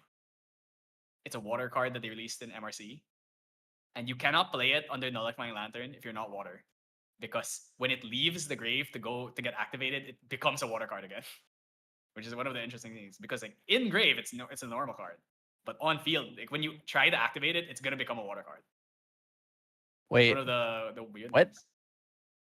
That's what. Hey, Sildar said so. That's coming from the wolf himself. Is that if you like lineage released? Let's just say you're playing a deck that you're playing like a wind deck, but you have nullifying lantern, Okay, but Frost and Shard then you doesn't nullify require it. any elemental effect to it. Yeah, but right, because you're activating it from the grave, it's like it makes you think you'd be able to activate it, right? Because you can activate graveyard effects for things if they don't leave. I don't remember. I just remember him saying that it doesn't work with null. Because right, what's her name? Hex Chaser works with Nullifying Lantern. I don't know. I don't think Frost I Shard. remember him saying. I think Frost Shard works with Nullifying Lantern because Frost Shard doesn't check I for remember him. any I remember him saying. elemental things, and it doesn't check for its card name either. No, here if you check index Because you're in the trying rules, to it activate the says, card not using an ability, Frost Shard doesn't work. yeah. See, if you check index, it says there your champion must be water element activates card, regardless of Frost Shard's elements in the graveyard. Huh. Because when it leaves the grave, it's gonna go on field and it's gonna be a water card again, something like that. That's what I remember Silver saying. Wait, so is that only if you're not a water card, a water element champion? Yeah, if you're not a water champion and you have nullifying on. Oh, okay. You That was the important part that confused me. Was I assumed you were a water element champion? I didn't know you were not a water element champion. Remember, yeah. So that's like if you're playing Chaser. like if you're playing like Creative Shock and you like discard a Frost Shard and level up is what you're saying. Yeah, because that's the thing with Hex Chasers. With Hex Chaser, you can play it, even though if you have nullifying, you can play it, even if you're not Umbro. Yeah, because it checks in the graveyard whether it's norm. Yeah. So what I misunderstood with Frost Shard was I thought you were a water element champion. Oh yeah, no. And that's why I was like, I don't understand why I can't play this. That would make no sense. Absolutely. Yeah, no, that makes more sense. I also don't understand any circumstance where I would have Frost Shard in my graveyard if I'm not as a non-water element champion. Maybe if you lineage released. Maybe you're playing Water Rai and then you were forced to lineage release, and now there's a Frost Shard just sitting in your graveyard, and you but your opponent brought out Nullifying Lantern for some reason. Something that's never gonna come up. But if you want to be a judge, if I materialize Nullifying Lantern for some reason, I don't see that ever happening. It'll never happen. But I'm just saying. In the future, maybe another card Andy, will actually. How long till pairings are up? Who's our feature match?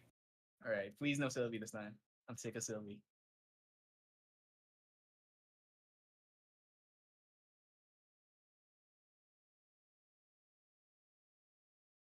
How many people are 3-0 still? 1, 2, 3, 4, 5. Whoa, Kinship and Sarav. Whoa. Ooh. Kinship is, I believe, also a Luxera's map. Member. Whoa. All right, let's see. Do you think Kinship's playing Sylvie?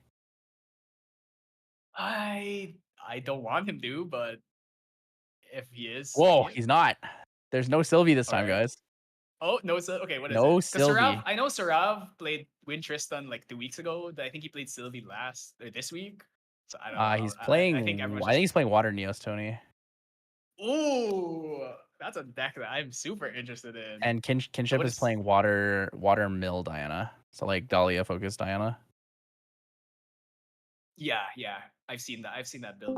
Water Mirror, Pepe Hands. Water Mirror. Do you think we're gonna see the Scepter of Lumina activated from material deck during main phase in this game? I mean, I don't think Sarav actually runs Scepter of Lumina in the main. If he's playing Water Neos, it's just too slow. He doesn't have to, but I usually see them play it like when they're level 3 already. Like they don't try to do damage; they just bring it out and then pay 5 to draw 2.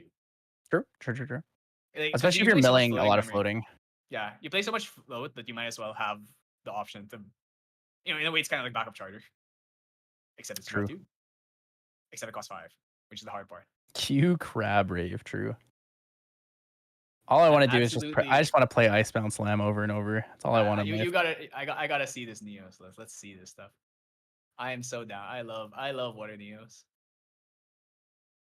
Okay, A guide, D guide, yeah, sure. I don't know if I like D guide here.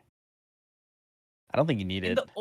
The thing about the Norris that's weird is that he doesn't get value from being level 3 really until Recollection phase, because all his effects happen during Recollection phase. Compared to Merlin, where she can drop Dungeon Guide. Like, Dungeon Guide really just lets you have a faster, one faster materialization. It makes you faster. But the thing about the Neos cards is they're not bongs. They're not like Pendragon. They're not like Ethereal Slime, where you drop them and the game changes. It's like, I guess the best one to drop is Ares. There's also no synergy between the two. Good, there's no synergy between like Academy Guide, Dungeon Guide, because Academy Guide doesn't work with Dungeon Guide. Yeah. Like, I get why you would play it, but I also think you could totally just drop Dungeon Guide from this list, because you play so much float, it's not hard to level. And yeah, like I said, Neos doesn't care that much about leveling fast, because you don't need You don't have the bomb. I think that's the main thing. Is you don't have a bomb to drop as soon as you hit level 3. Like Ares is okay, but going dungeon guide into Ares, you would need to have 8 cards because 3+3. So unlikely. You need like a dungeon guide 3 into like a 2 card. Okay, you need Pendragon basically. One of the really interesting things in this matchup is that kinship is actually going to be significantly disadvantaged. So he's playing around like it's like allies, but it's like mill Dahlia as well. So if he at any point decides to go for the Dahlia setup, Serav just plays Nullifying Lantern, and then they can't do anything about it at all. Yeah, you're right. Because there's nothing that guarantees a Lantern for water still. Is he playing Desperate Dive in this deck? He is not. Did you notice that Desperate Dive? Did you notice that Desperate Dive did not say until end of turn? It's just one gigantic what's it called? One gigantic deflecting edge, right?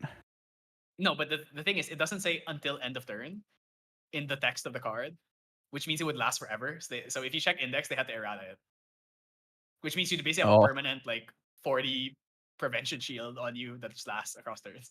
Funny. I remember when I read that, I'm like, that's gotta be wrong. There's no way that this is just lasts forever, right? Yeah, you see, you go look at index. They have yellow text, bolded. True. Yeah, I see it. This is not last forever. But I'm sure you can fool someone in locals with that. But don't do that. Okay, so looking at this Diana list, it's definitely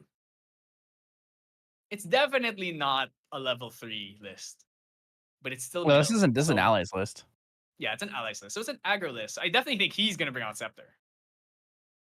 But we'll see how Surav wants to play. Oh, okay. Surav is playing Scepter in sideboard. So we could see that. We could see Scepter sided in so that he can bring it out at fast speed when he's. I mean, you play so much float. If you have a lot of float, you could just bring it out, honestly. But yeah, let's see. I'm really curious. Cerulean Decree is awesome in this deck. It's a negate or a minus damage that doesn't lose you cards. He's playing Dormant Sacrificial Altar, which is, I mean, it's the original Hub of Innovation. Literally never use the effect. You just play it because it's a. Whoa, but you can use the effect. You can use the effect. You can. If they Sadie your Academy guide or some shit, or like your dungeon guide, you just go sacrifice my human and my automaton.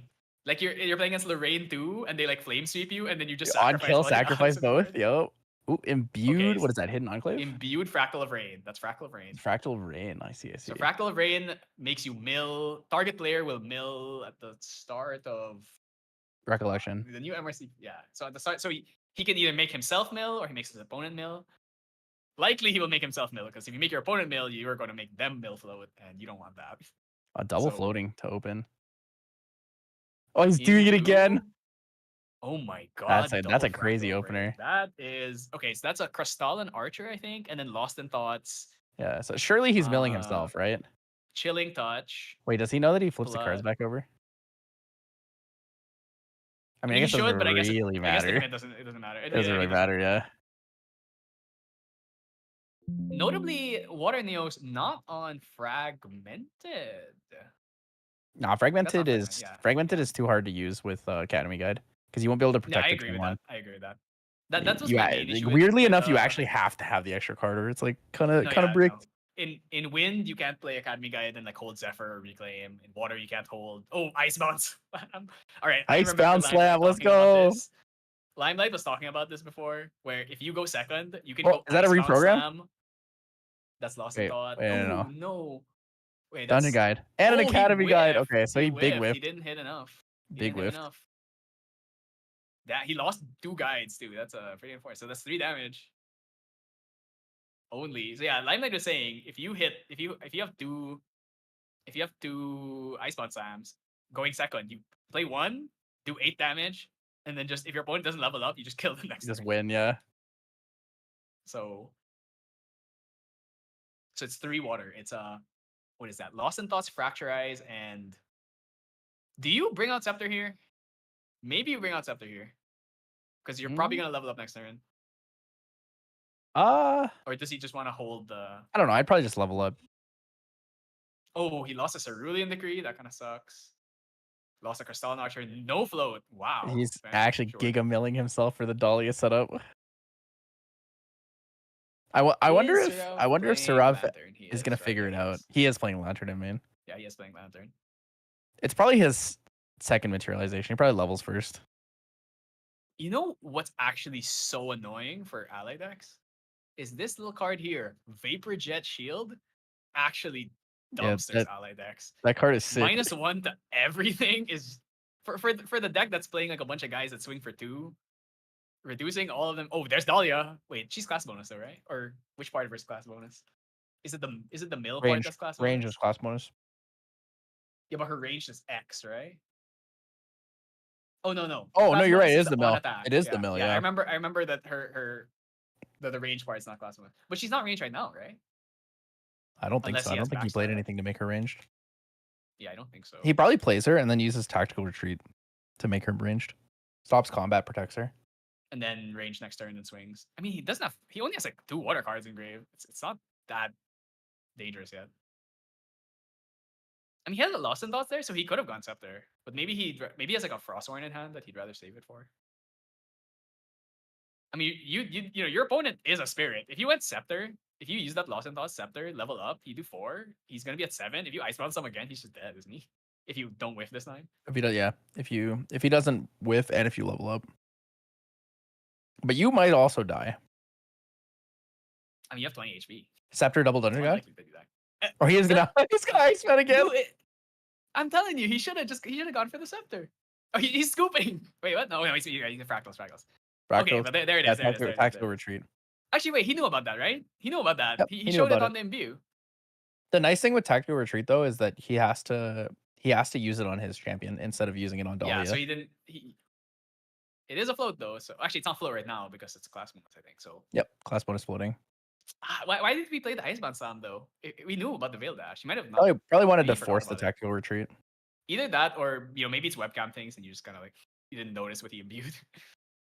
I don't know. I think Sometimes it's it can be actually okay hard. to force that because that means he's not using a distance-based card on his Dahlia. That's fair. I don't know, but losing the mill 5 feels really sad to me. Okay, he's got a lot of float now. Okay, so this is what, like 5, 6 water cards? Mhm. But she's not distant, so we're fine. I think we're really heavily playing around this. He has backstab and reposition. Ooh, repo. Okay, so now this is like +6. Dahlia swings for 7. But recollect and draw first. Okay, so that's 1 Fractal Variant live. I mean, the Tony has. I know he has 1 loss, but I don't know if he has another float in there. Oh, Crystalline Archer. Archer. Banish a Value. float. That's swing for 4, swing for 7. Banish. Wow, that's just deck that's 4 damage, draw card. Maybe it's time to bring out Lantern. He probably has to bring out Lantern next turn, otherwise he's gonna die. Oh, you know what? I realized I forgot Scepter's in the sideboard, so he couldn't have brought it out anyway. Or, he could just level up the Tony and then just have 25 HP. Just crutch on that. Risky. Doable. 6. I think he's for 7. Yeah, 6. What is he at? 12? I can't tell.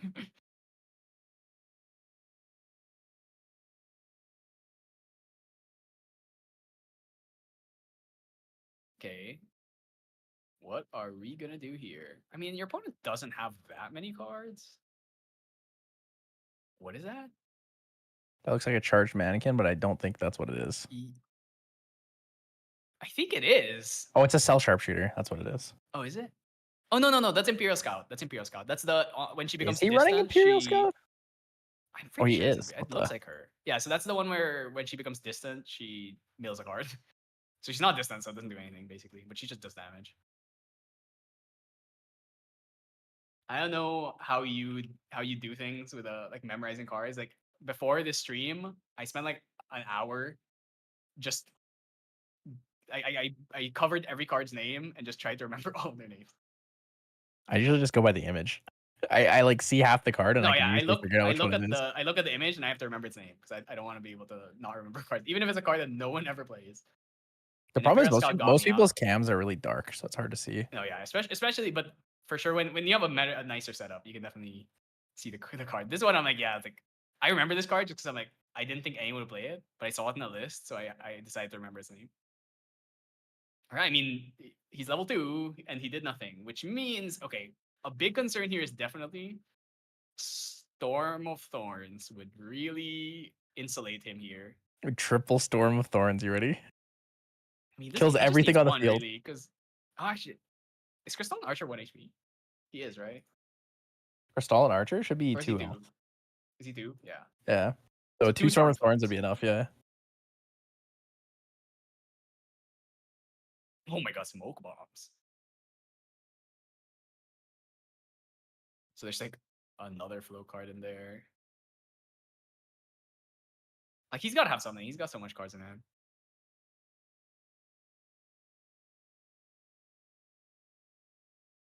2 Fractal Brains, mill 2. Smoke bombs. Whoa. Lost in Thoughts. Chilling Touch? No, that's Cell Sharpshooter. That's Cell Shoot. Yeah, that's Cell What Sharpshooter. is? Yeah. Mm-hmm. I can only tell when it's in his hand because there's no glare over the graveyard. Once it hits the grave, the glare overtakes it. Yeah, once it hits the grave, it's dead forever. That's Cell Sharpshooter, I'm pretty sure, yeah. That's the card that when On enter, you banish. on enter, she banishes a float, she can make a power cell and draw a card. So she's essentially like Frostwarren, except not quite as good, but okay, Crystalline coming in here for another 4. It's a lot of damage. It's like if he has a card to make, if he can make Dahlia distant here, she's just gonna swing for like 10 or something. Krusty for 4. Oh, on attack, so what is that? Oh my god. Reprogram. I mean, that's To give 2 debuff counters to Dahlia. right. He's gonna kill Dahlia. He's gonna kill Dahlia with reprogram. Double reprogram. Crazy. Double reprogram murders to Double Dahlia. reprogram. Okay. You know what? It's actually so funny. Is it Tony level 3 time? Yeah, I mean, I think it's time. I still don't know what his life. It's definitely under 20, but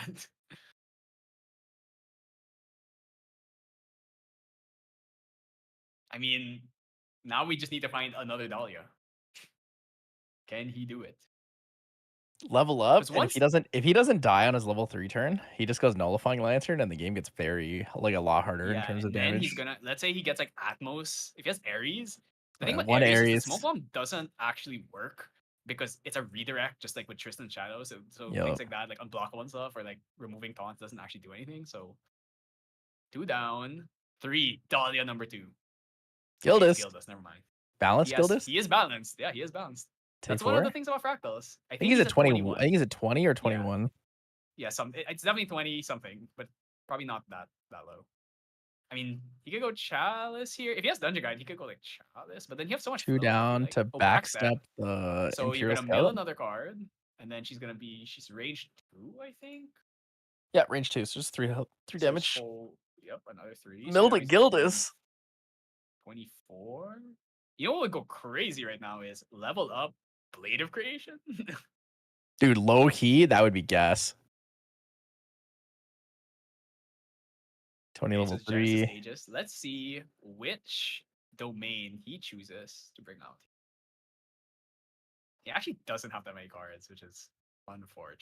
Because ideally with the Norris, he also has no domain. Ideal scenario when you level up to the Norris is you have enough cards to play out like armaments or fabrication. Summon a Drow. Oh, he lost Storm of Thorns too. Storm of Thorns losing that is rough. I think the big one is that he lost the second Icebound Slams. He couldn't mill for more floating. Yeah, that's why I really feel like letting it get hit by the Veiled Dash protection wasn't. Tactical Retreat. Veiled Dash is the wind one. Oh yeah, sorry, yeah, Tactical Retreat. So we gotta go for protection here because we can't really pay for anything else. But if you have Blade of Creation, it would cost 6, unfortunately, because you only have 1 token on field. Yeah, he didn't hit domains, which is unfortunate. But you really want to hit at least like 1 or 2 dormant sacrificial altars just so that your Blade of Creation would go pretty hard right now. I can he even play it? Because it would cost 6. He didn't have 7 cards. Does he have 7? No, he's playing Ares. One short, I think. Ooh, Ares is good. Oh, he has Cordelia. I think that's Cordelia, and then Blade of Creation. So if you play, yeah, you're gonna get. So now you have 3 tokens. Dude, Ares is good Or is because that you someone clear the else? Gildas. Yeah, so you can kill the Gilda. She swings for 3, and then play something else and kill Krusty. Oh, smoke bombs, right? Of course. Okay, so I saw Cordelia for sure, and I think that's another Blade of Creation. I think that's either Blade of Creation or Summon Sentinels in hand. So he just needs to survive this turn. I don't know if he can. I mean, he has 2 Atmos shields, so I think he could. But oh, Diana too here. He's gonna get a gun too. Okay, he might. And This for might those be of you guys crazy. who are unfamiliar with how Atmos Shield works, essentially there's 2 aspects to it. One is you can rest the Atmos Shield, and the next time a Neos element unit were to take non-combat damage, you can prevent 2 of the damage. And then whenever another Neos element unit you control is targeted for an attack, you can change the target of that attack to this ally, and that applies for both shields. So if you attack one shield, you can redirect it to the other one if you want. Yeah. There's So a lot of finagling figuring out how to attack through Atmos shields. chances are it doesn't really matter for the effect damage part because this. I mean, unless he brought out Scepter, of course, but he hasn't brought out Scepter. Actually, it's kind of surprising me that he hasn't brought out Scepter. He has so much float. He could just do it. Because remember, Scepter says if you're both water, you can play it. You can activate it out of your material deck outside of materialization phase. So, like, wouldn't he have just been dead already at this point if he brought out Scepter earlier? Because that would have been Maybe. like, would have been an extra 8 damage. But I guess if he didn't want to bring it, I don't think he had float I before don't think he turn wanted to 1. take any extra water cards out of his graveyard either. There's that too. So I don't know if this is. I think he might be dead here because you can only redirect 2 attacks, and after that you're at like 24. You have a protection though, so you could He doesn't have protect enough. Oh, one. he does have enough to pay. Wait, isn't No, protection 4? it's protection is. Is it Should be 3 or 4 4? cost. 1 lowered by the domain. He has 2 cards in hand. So Yeah. Okay. So basic. No, it's 4. oh, So yeah, Frostborn basically. Paladin with the buff counter. Oh yeah, this should be curtains. Like these 2 shields are just. They're gonna eat 1 hit each, and then he's just gonna swing everything in the face. Yup. So redirecting. Yeah, this was a really. I think the Icebound Slam was the really big thing. Having that be lost, like you lost so much gas from that. Yeah, so he's gonna You know, rest it to block 2 damage for Tony, and then take the you might as redirection well. and kill There's the no shield. reason not to. Yep. Even though chances are Diana doesn't have effect damage, you might as well do it. There's literally no reason not to. Unless you Just checking for could Crystal and buff Archer up your floating memory. shields. Oh, I'm sure he has. He's got fully Oh, memory Lost in Oh Thoughts my for god, 1 lost to give in to the Crystal. thoughts. Oh my good god. Crystal and Archer Okay, attacks, banishes swing. the floating. That's he needs to hit the threshold where he will kill the shield. Draw card. Yeah, I don't think there's really anything here. If it's really unfortunate that he lost the Storm of Thorns, because that probably would have saved him here. He'd be short 1 card to use it. He has 2 cards in hand. I think you can just like probably not play Ares. You need And to. You're gonna die. You're gonna die to a single Dahlia. It's yeah, like but if he he's doesn't have backed into such a Dahlia, weird position. yeah, but the thing is, if he has Dahlia, I think you lose the game either way. Because he can just kill your shields and then kill Dahlia. But if he doesn't have Dahlia, Storm of Thorns probably buys you another turn. Especially because if you don't play Ares here, you would have enough cards. Actually, if you play Storm of Thorns, that's 2. Then you still wouldn't be able to win protection. This is a pretty unfortunate start for him. He didn't open Academy Guide. He didn't draw any of his domains, so he can't reduce the cost of anything. His Icebound Slam got completely owned. Actually, he's at 27 now, and he already swung with. There's just actually, I think he might. Oh wait, right, it's Diana. She can just shoot. That's 3.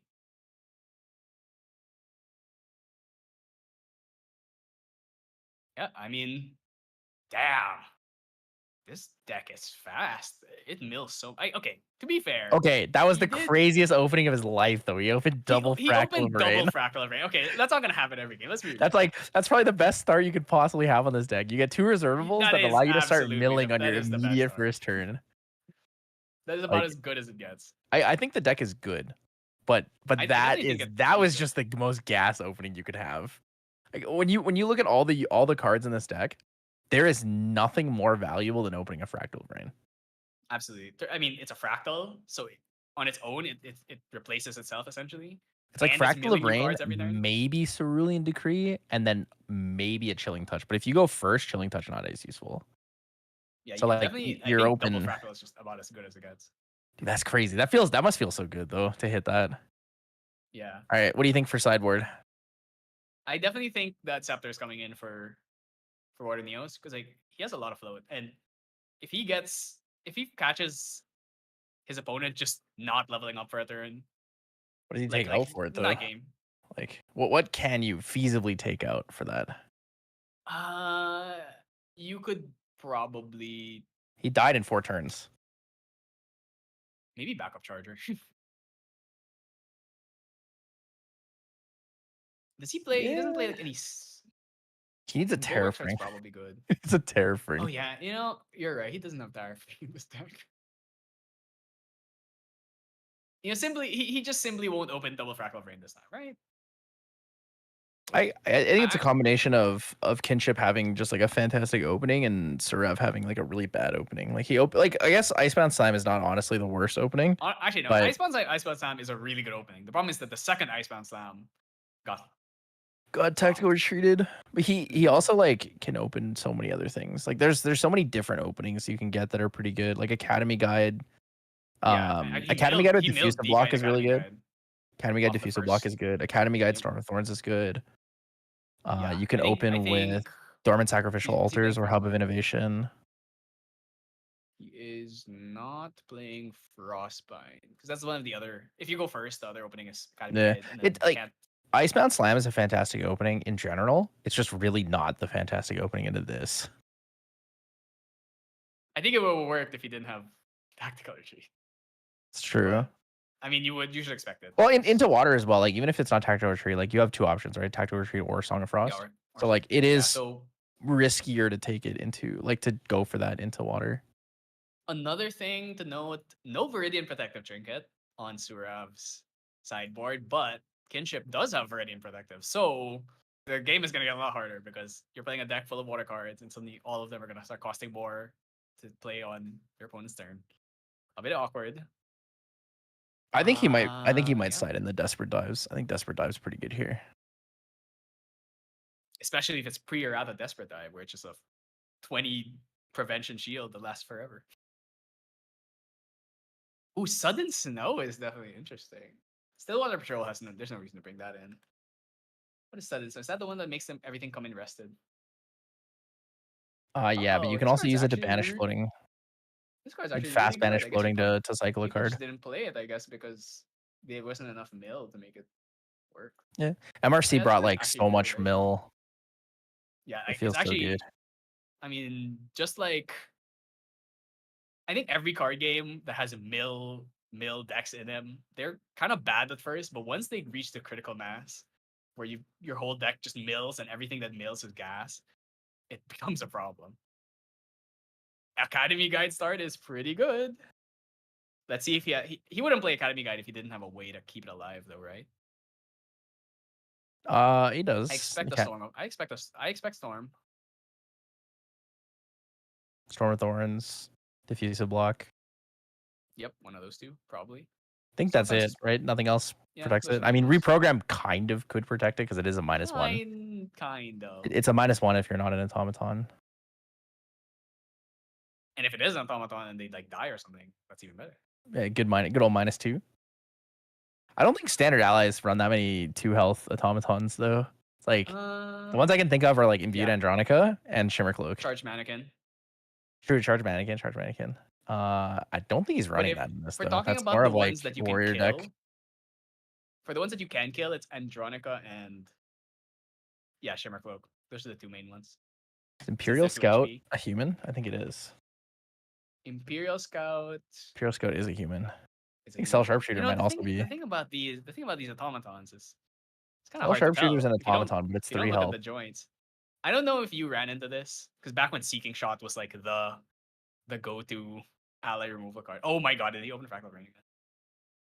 It looks like If it. you're imbuing to I mean, okay. opening 1 Fractal of Brain's pretty Okay, realistic. if he drops Opening another 2 one. Fractal of Brains, that's a little unrealistic. Okay, what is good about this though is that it seems like he probably doesn't have a way of getting rid of this Academy guide then. 3 2, down 3. for a Gildas. Okay, it's not balanced, right? Because it's Gildas comes in for 1 damage. okay. Yeah, I mean that's not a fantastic start if you're playing unbalanced Gildas. Sometimes you got to do what you Okay, got to that's do. taunt. I mean, yeah, if that's like the only thing you got going for you. Tony levels for Especially free. Whoa. Yep. And now he has taunt, so he can't kill this Academy guy, which means he's gonna be able This to is level the to Icebound 2. Slam. Is it Icebound Slam? Oh Oh my god, my second god! Academy. Wait, that's actually Okay, Giga value. if someone opens Hold up. double Fractal Rain, it's only right that you open double Academy Guide. Holy, that's true. I mean, it just is what it is, right? So he's That's gonna get a free crazy. level up next turn. So he can't. Especially because I remember back in ALC, people were playing stuff like Hypothermia, but I think everyone's kind of dropped off that stuff now because I there's think too much. There's too Hypothermia much. you're only gonna see in like probably Water Merlin. No, the ally when I think early on. Oh, backup charger is really good. Early on in ALC, water allies was really popular, especially I was not a Tony and stuff. Hypothermia enjoyer. Well, Just we're on our freezing yeah. hills. I mean, all I'll say is that yeah, I preferred free. I didn't play Hypothermia, but I know a lot of people that were playing Hypothermia. Oh, he does have 3 they just cards in wanted to hand. get around. They just wanted to get around to Norris Taunt. He didn't have 3. He had 2 plus the Fractal. Oh, 2 plus the Fractal. I see. So essentially, he had to use his Fractal for this turn now. So okay, does he have Turbocharge though? Let's see. Does he play Turbocharge? I don't think so. No, he's not playing Turbocharge, which is it's fine. It's still GCR. All right, what are your thoughts on one of Turbocharge in any deck you run backup charger? I do that. I put Turbocharge. If I'm gonna play one backup or charger, more. I'm gonna play just one. One. I can't decide between 1 and 3 in a lot of my decks. Nah, I think maybe at most you put 2 or something, but one. I usually sideboard 3 of them. Is what I'll do. That's crazy. Okay, 2 down. Is it okay? Time viewed. Fracturize. Fracturize. His the power cell. Yep. You know what? That's probably why he's not playing Turbocharges, because he'd rather just fracturize it. Fracturize token's good. That makes it's just like back in the good old days of Water Arisana aggro, where you just fracturize your own. Whoa, Frostburn Paladin. So this Gildas is still unbalanced, but who cares? So this is 4 damage. Coming in hot. I mean, this is a pretty good spot. You're gonna level up to 2 for free. That looks pretty good to me. Yeah, double Academy guide is gas. What the? This is man about as just flipped over his Tony like it was nothing. Now he has +3. I don't know. Maybe Icebound Slam for 11. This guy, his graveyard is actually empty. He There's no cards. Anything. Literally no cards. This is kind of like his banished kind of and the his dream, grave though. empty. Yeah, this is absolutely the dream. If you can get rid of all these allies on field. If he has a Storm of Thorns in his hand. Yeah, if you have a Storm of Thorns, you're going to level up to 3 for free. Oh my god, Diffusive Block, Storm of Thorns. He's just holding onto his cards. He's mad chilling right now. Tony is a Bing chillin'. I wonder what we're going to do here. 2 cards in hand. No fractals available. Icebound Slam into the Frostborn Paladin for 3? Honestly, for 6? No, it's gonna be for 6 because he's level for 2. 6. So I would. I think well, the thing is, he has enough cards that he can do that and also still hold interaction. Yeah, actually, the thing is, he has no cards in his grave, so it's pretty likely he misses. So he might as well just hit the Frostborn, because if he whiffs, then doing like 6 damage to a face is probably not. He also has no way to interact because he fracturized the power cell token that was rested, and he used the fractal. So he just has 2 raw cards in his hand and nothing. He can't play anything. I mean, could be like Dungeon Guys? maneuvers. Oh wow, dude! Level 3 Tony while your opponent's on Spirit is crazy. That's nuts. He has 3 cards in hand though, and Tony, unfortunately, most of the Neos cards cost 3. So see, this is what I'm saying though with the Norris is that A you Lost hit in level Thought. 3 I don't know what the other and card is. he kind of doesn't do anything. Yo, but he can kill the Gildas now. Yeah. We just He's killed the unbalanced Gildas on Gildas, attack. yeah. That's actually so But funny. now we've reached our end game, and now we just need to start making domains and Dude, triple guide goes crazy. yeah, this is now just wait till Mortal Ambition. We have the 3rd guide. You can play a full 12 guides in our deck. Well, the thing that's crazy about it is like normally you're like, okay, whatever, you have Dungeon Guide, Academy Guide, but like this is enough to clear allies on board every single turn. Yeah, so you like actually have to kill them. He also has 3 cards in hand, so if he has a Storm of Thorns, none of these guys are dying. Dying at level 1. Did he? Oh, did he have to banish a card from memory? Did he not have a float? Did. Wow. He does not have a float. He used the float for his he used the Fracturize for the Frostborn Paladin. I mean, mill. There's a float. It's kind of unfortunate that's in recollection phase. But I guess that's the balancing factors. You can't like mill a float and then level up after. I mean, there's not a lot of cards on Suraf's side, but he's gonna start making domains. Unfortunately, he also didn't draw his dormant sacrificial altars again, so his domains are still gonna be expensive until he draws into them. 3 down. G, big G. Balanced. So he can kill 2. I mean, at this point, it kind of doesn't matter keeping the guys there. I guess you need to kill them just so he can't kill your guys, but feels kind of low value. Maybe you hit phase, but at the same time, he has 30 HP. Okay, you can kill 1 academy and then kill the other. Yep. He's very vengeful. He hates these academy guys. And he just for fogged 7 damage. That's sick. That's the crazy thing. Like, that was 7 damage, and okay, there's the turbocharge. Makes sense. Totally makes sense. Which domain are we bringing out? Protection? Yep. I would usually bring out one of the other ones if I had domains, but since there's no domains, it's better to just bring out protection. I'm gonna GCR. He could also do that, actually. He can also fracturize his power cell, though I kind of feel like it's not worth it. Not this turn, at least. Maybe like next turn or like end step. I'd probably save it. Yeah, I'd rather get value off the domains. Swinging face. He doesn't even care about Gildas or Frostborn.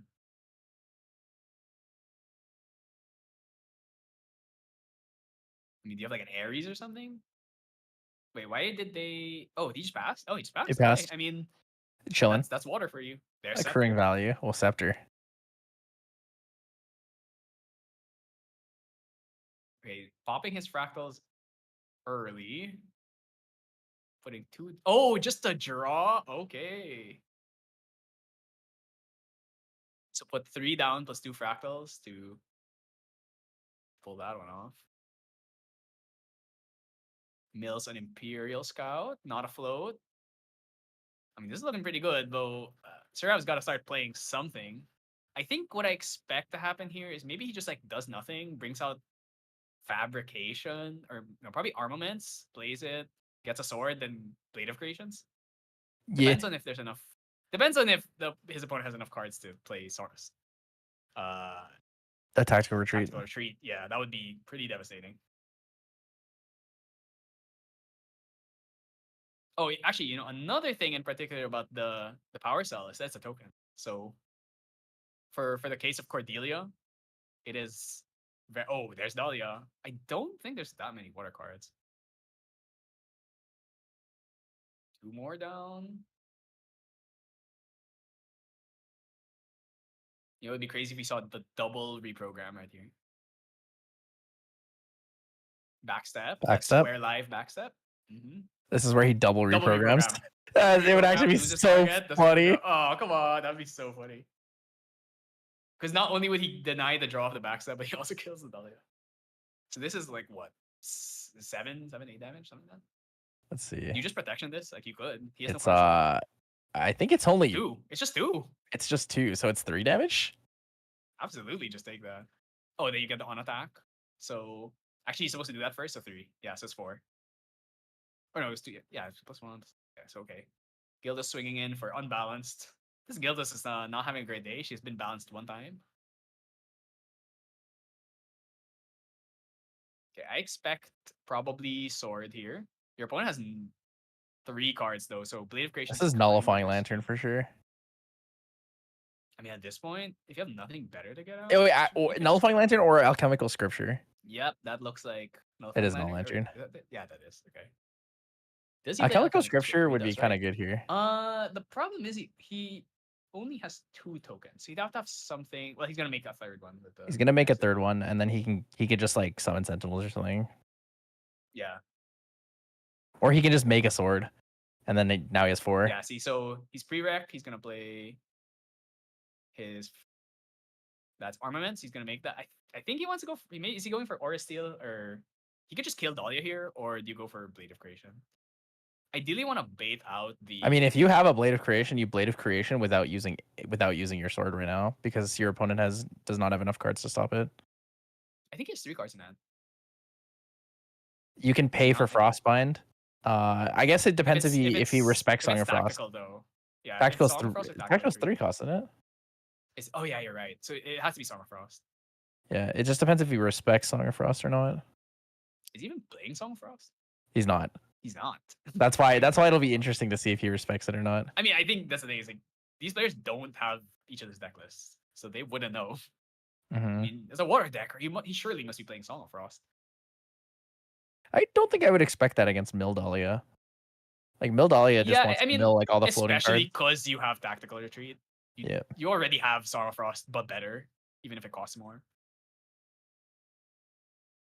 We have so many cards here. He's just gonna swing, it seems. What, kill Dahlia? 3? Alright, she's dead. I mean, the problem is gone. And Goodbye, Dahlia. Ares, probably. Yeah, I'm thinking Ares as well. Kill Whoa, pass. Oh, pass again. Wow. He's chilling. He's Bing chilling right now. What is in this man's hand? That he's actually just playing super defensively. So every turn he accrues value, right? Because all of his domains get cheaper, and he doesn't actually have to play any cards, so his influence just remains really high. Yeah. And so what you do in this situation is you just go Alchemical Scripture, and then the game is just over. And you draw through every turn. Yep. Yeah, Alchemical Scripture is crazy. And there's a lantern on field, so your Dahlia is never, ever gonna hit for a trillion anymore. So. It's interesting that he killed the Dahlia and not the Gildas here. I think I would have probably gone for the Gildas. Yeah, I'm totally imagining that he's got a Blade of Creation, and he's just waiting for the right time to do it. I mean, his opponent's got a lot of cards in hand, but you're Tony. You have 30 HP. You're gonna get a bunch of value off domains. You kind of don't care that much. 2. That's an Imperial Scout. Is he gonna distance her to mill a card?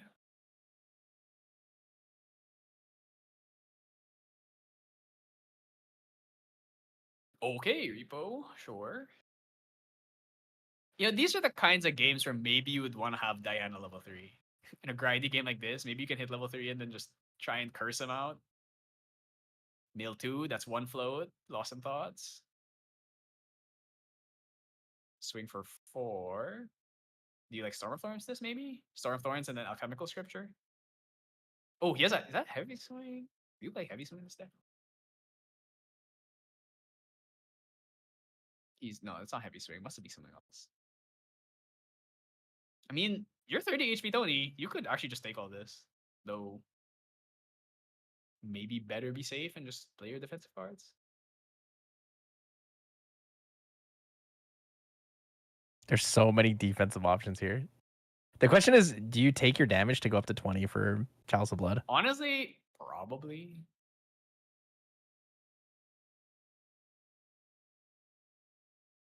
That's what I like about Tony, is he could just sit at level 3 and accrue so much value and just do nothing. Or like just respond to your attacks with fogs, with like Stormthorns, and uses domains to protect himself and just never runs out of cards anymore.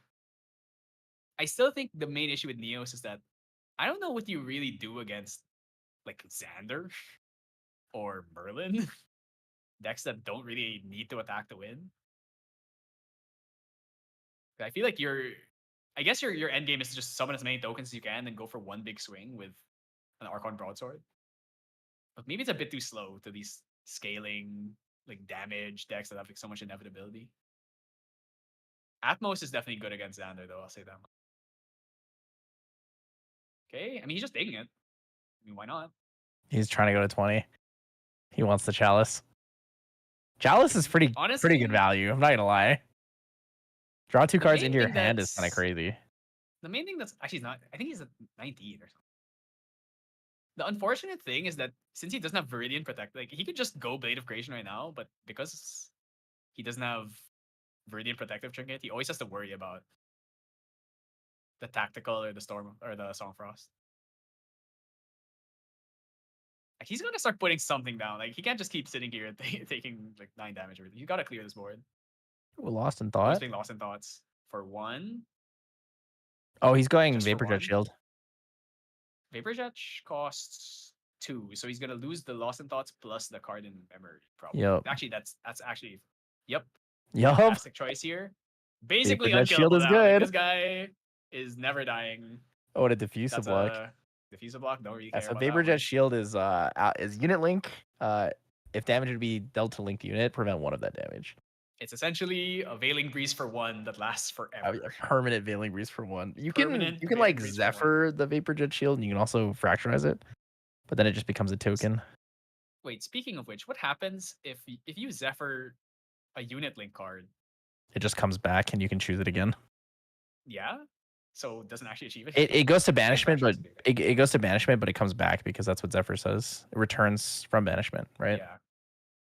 What is that? Oh, that's a drone token. That's a drone. That's the new drone token. Yep.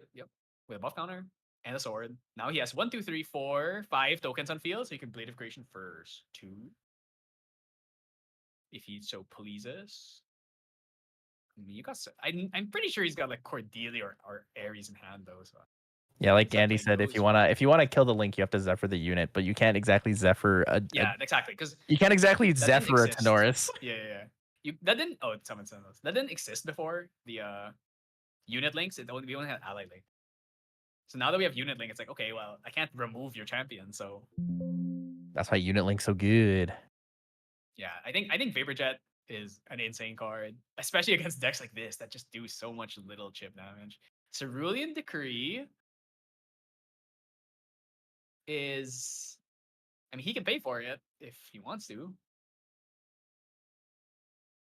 Are we choosing draw card or -3? I mean, he can pay for it. He can definitely. He's just gonna pay for this, or who cares? Okay, summon Sentinel, summons 2 more drones. So he can kill a lot. He can kill the Scout. He can kill Gildas. He can kill. Oh, she's a 1/3, right? The strange or sharpshooter. Cell Sharpshooter. Yeah, Cell Sharpshooter is indeed a 1/3. Yeah, so he can kill Scout because she's 2 HP. Then he can kill Gildas or Sharpshooter, and then he swings into one of them with the broadsword. Wait, I don't even think he has to kill everything. He can just start using Blade of Creation. That's Blade of Creation. Everything's dead. Goodbye, the whole board. That's 7 damage. Ooh, and now he swings with 3 drones for 6. I do like Blade of Creationing for free. Yeah, I sure do too. Blade of Creation for free is gotta be one of the greatest feelings. That is. It's like when you play Incarnate for free. Right. Yeah, absolutely. That is. Ooh. I mean, I don't think there's any way for us to win through Vapor Jet Shield, 3 domains, 8 trillion token Tony with a Nullifying Lantern on field. Are we still gonna play this out? Is there a comeback? Is there ever comeback potential from this point? I mean, the only way that you win this is like Dahlia with a ton of, but then there's a lantern, so it just doesn't work. Yep. He could shoot him here. I mean, how do you, 3, and then it does. How do you kill him? He has Vapor Jet Shield and protection. Exactly. It's just. And then next turn, if he plays like if he plays Ares, the game's just over. Absolutely. Backstep. We already lost our scepter, so it's not like that's a way for us to try and like push for damage. On enter trigger for Diana. The bullet. Cascading around. Well, Seeker's rifle.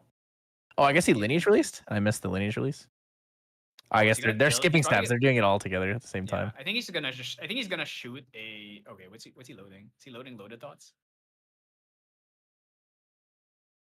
Yeah, Beginning of he's loading recollection. thoughts. He's Oh, milling it's a Gildas. Gildas. He's gonna load into loaded thoughts to mill again. Right, then it's mill again. I don't really know what you're looking for, but okay. I also don't Crusty, know what. I guess you're looking for a floating. I guess. What for? I'm not sure.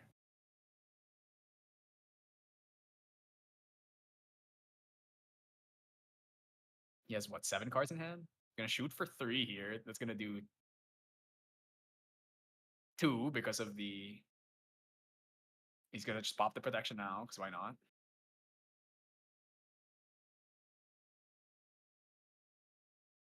So now he's gonna do 0 damage.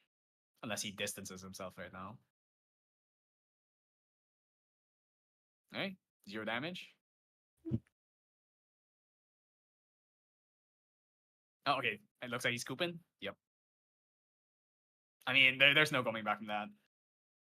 You're Once the Vapor Jet Shield's on, I it's wonder like if you. once you play summon sentinels and then you have 3 domains out, it's like how do you ever deal damage to Tony ever again? He just has a million available tokens. You know, it makes me think, if you get an early Icebound Slam, do you just go Vapor Jet Shield early? You have to go level 1 first, but yes, you probably Yeah. should. If you like mill like 3 flow, maybe you could just go Vapor Jet Shield early. The problem there is obviously if it gets fracturized, then you're a little bit owned, but I can see the value against a deck like this where it's just all a lot of small hits. Aside from Dolly, of course, she's the only one that really hits super tall. I can see value in just going for early Vapor. But I mean, True. okay, let's be real. Double Academy Guide start is a bit gassed. Dude, double Academy Guide and neither of them died. That is the thing. It's Double Academy Guide, and then the first one doesn't die, and then Taunt, and then another one. That is pretty nasty. That's basically a Tony's wet dream. Water Tony.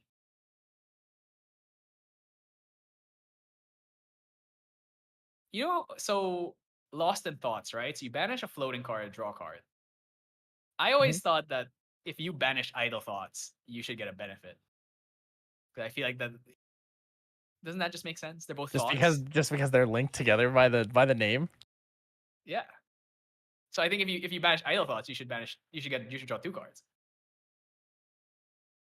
That would Just be a little bit crazy. of That would be little bit of flavor. crazy good. Because here's the thing: you're playing Idle Thoughts in your deck. Isn't that already reward? That's a reward for putting a bad card in your deck. Is I that you have to draw 2. am a hard I will always say this, you should not be rewarded for putting bad cards in your deck. Playing a bad deck. You know, that's fair. That's fair. But hey, if you put enough bad cards in your deck that have weird synergies, maybe it becomes a good deck. Mm-hmm. I mean, when you think about it, Scout the Land is just Idle Thoughts, but better. And even, I thought to myself, okay, Idle Thoughts with better is good. Then I start playing the card, and then every time I use it, I see the top 4 cards in my deck, and I want to bottom all like 4 of them, and I Well, just Idle can't. Thoughts or It Scout the feels Lands? horrible. Scout the Lands. Like I wish I I feel like bottom Scout them, the but I Lands at can't. least nice that you could draw a card. No, at no. least. I definitely think Scout the Lands is good. It's a good card, but it still feels bad. Oh, Fractal Rain. He always has it. I mean, if you play 4 of it. Fractal of Rain, Like, good. haven't seen him use this freezing round ever. I mean, I guess he doesn't actually go up to level 2 until pretty late into the game, so. All right, can we see like a gas start here? Can we get like Icebound Slam or Academy Guide? Icebound Slam a bit risky here because he has enough cards to veil tactical retreat it. Academy Guide's also very risky if he doesn't have a way to protect it. His opponent didn't drop an ally though, so chances are if he plays Academy with what is that? Dormant Sacrificial Altar? Yeah. That's also a very good start. I mean, it's Domain Juggle Knife. Or Dormant Sacrificial Altar is gas. Card is great. Yeah.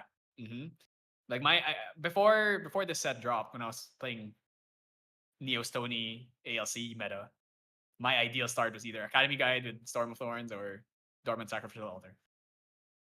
Okay, backup charger, the classic. We love GCR at home.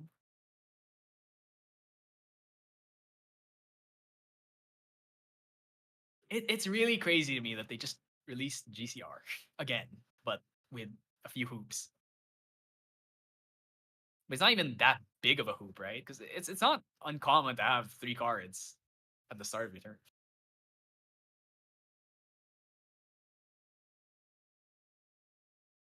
Let's see. I'm honestly not sure what they're going for right now. I can't see what the mill is. I want to say it's a tactical retreat, but I really can't tell.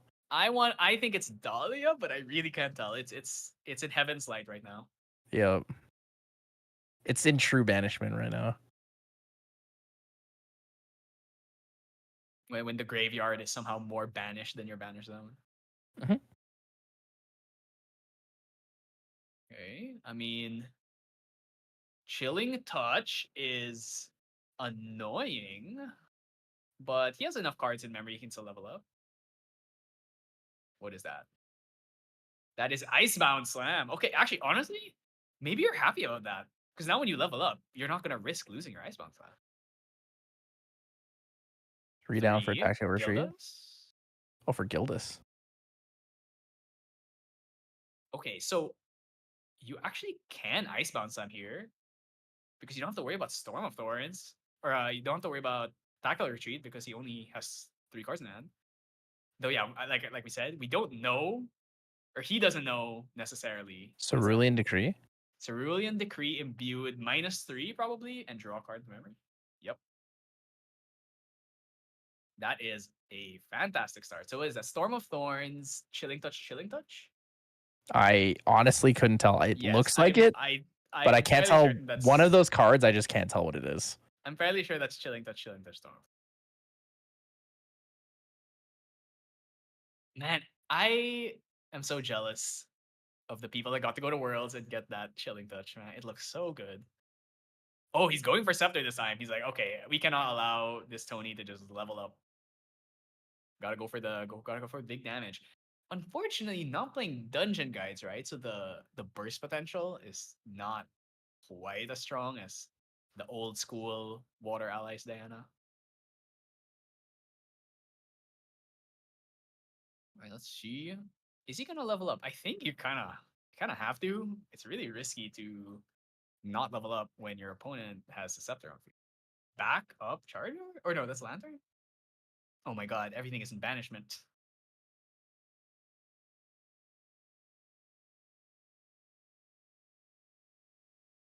So this Icebound Slam is gonna come back next turn.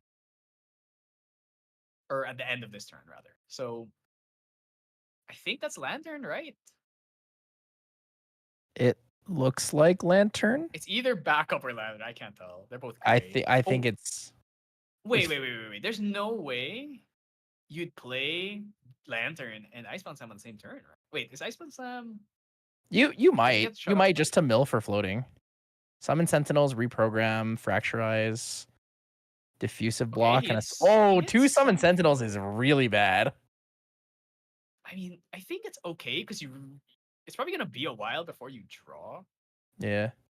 Before you get to level 3 anyway, so I probably didn't want to draw those this early anyway, so I think it's okay to lose them. So he just hit into the Gildas because he probably wasn't since he put the Lantern out, he doesn't expect to hit he's not gonna get the +5, so he might as well just hit Gildas. Opponent's not gonna get priced into protecting this with something, so level up here. I don't think he has a float. Okay, there's the Fracturize on his Power Cell. Frack the Power Cell. Which Power Cell art do you prefer? Which art do I prefer?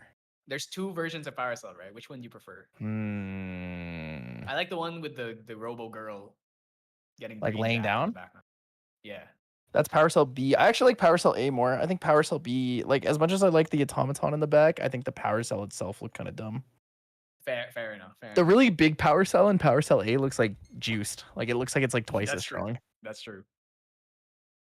So it's whether or not you value the automaton or the power cell. True. Holy, 7 minutes till round end. I mean, it's water versus water. They're slow matchups, and especially Neos. Neos does not end game fast unless it's a ooh. Wait, does he have a bullet? Or no, he doesn't have a gun though. How is he? Is he just gonna play this and pass? Probably. Is it purified shot? I guess. No, that is the chilling touch on a bullet. Oh, it's cascading round. No, not cascading round. No, What's it no. called? It's freezing round. yes, freezing round. It's basically just chilling Yeah. touch on a bullet, but it has float. So I mean, actually, that is chilling touch. So wait, shouldn't he have to pay 2 for that? Oh, he used the fractals. He used the fractals. Yeah. He's gonna banish his scepter, I think. He's gonna probably he's gonna banish scepter and end step. Draw 2, level up. I don't hate that. So we're at Tony 1 now. So we didn't have the juiced up double A guide starts this time. Maybe we can play 1 A guide now if we have it. Since we have the taunt, don't have to worry about her dying. Did he just pass? I think he did. Passed. Wow. Lost in thought. Lost okay. in thoughts for what? 1? For 1. No, for 2. Oh no, he played repo and then lost in thoughts. So for 1. Oh no, it was lost in thoughts for 0. Lost in thoughts for 0. Yeah, 1 for reposition. reposition. So he's distant. Take plus he gains 4. the. Not bad. Then he gets to lineage release. Bring out the gun. Probably loaded thoughts. Mill a card for Fractal of Rain. There's cascading. Then yeah, then he gets the lineage release. Bring out the bullet. Or no, the gun. Yep. Loaded thoughts on the lineage release. We have 10 million things on the field. And none of them are allies. Nothing. There's 2 bullets and a gun. That's a.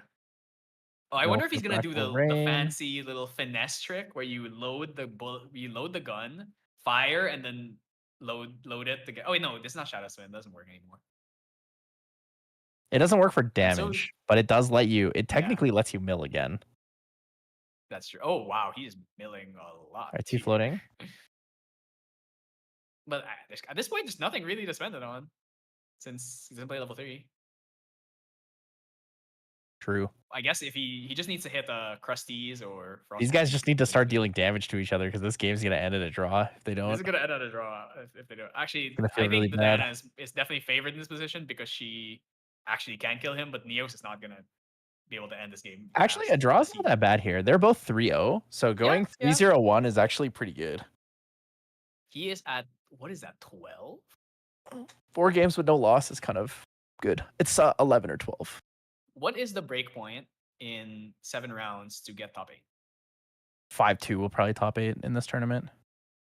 Probably. I think top 8 specifically, it's going to be 5-1-1 or 5-2, depending on people's matchups. Yeah, 5-1-1 should be guaranteed, and then 5-2 is tiebreaker. Sorry, I was thinking top 16 because I'm so used to regionals. Top 16, you could potentially get in with a 4-3 if you bubble in. Mm-hmm. But 5-2 is going to be like the line, and then 5-1-1 should make it in.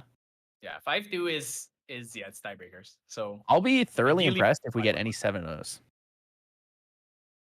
Wow. I would be thoroughly impressed to see a 7-0. Definitely. I mean, at the point that you reach where you're like 6-0, I think everyone kind of, to them, it's, unless you really want to win, I think most people, they're like, well, whatever, we already got top 8. Do you get different pricing for being first place versus being top 8, or does everyone get the same thing? Top 8 has different pricing based on your placement. First place is a case of MRC, 10 gold for MRC and FTC, 30 silver for MRC and FTC. All right, so you get 80 event packs and a case. That is insane. 80 event packs is what? Yep. And a whole ass case. 20 golds and 60 silvers. You basically get like almost an entire event kit if you win. Oh, and a prize card. No prize cards. Wait. Well, so the prize cards are not like invites because it's not a nationals. Yeah. Yeah, you're getting a custom special Zander prize card. So, if you want that. Yeah, Oh super my god. dink. This is there's a lot of damage coming through here. I'd be worried.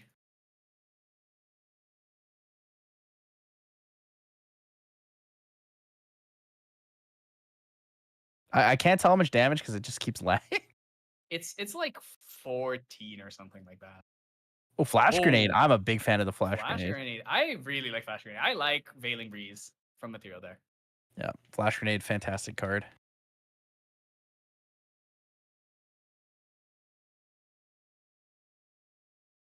It's like actually has so much value just because from fractals and floating. Draw so many cards. Okay. Gonna fire for another 5. Because he is distant.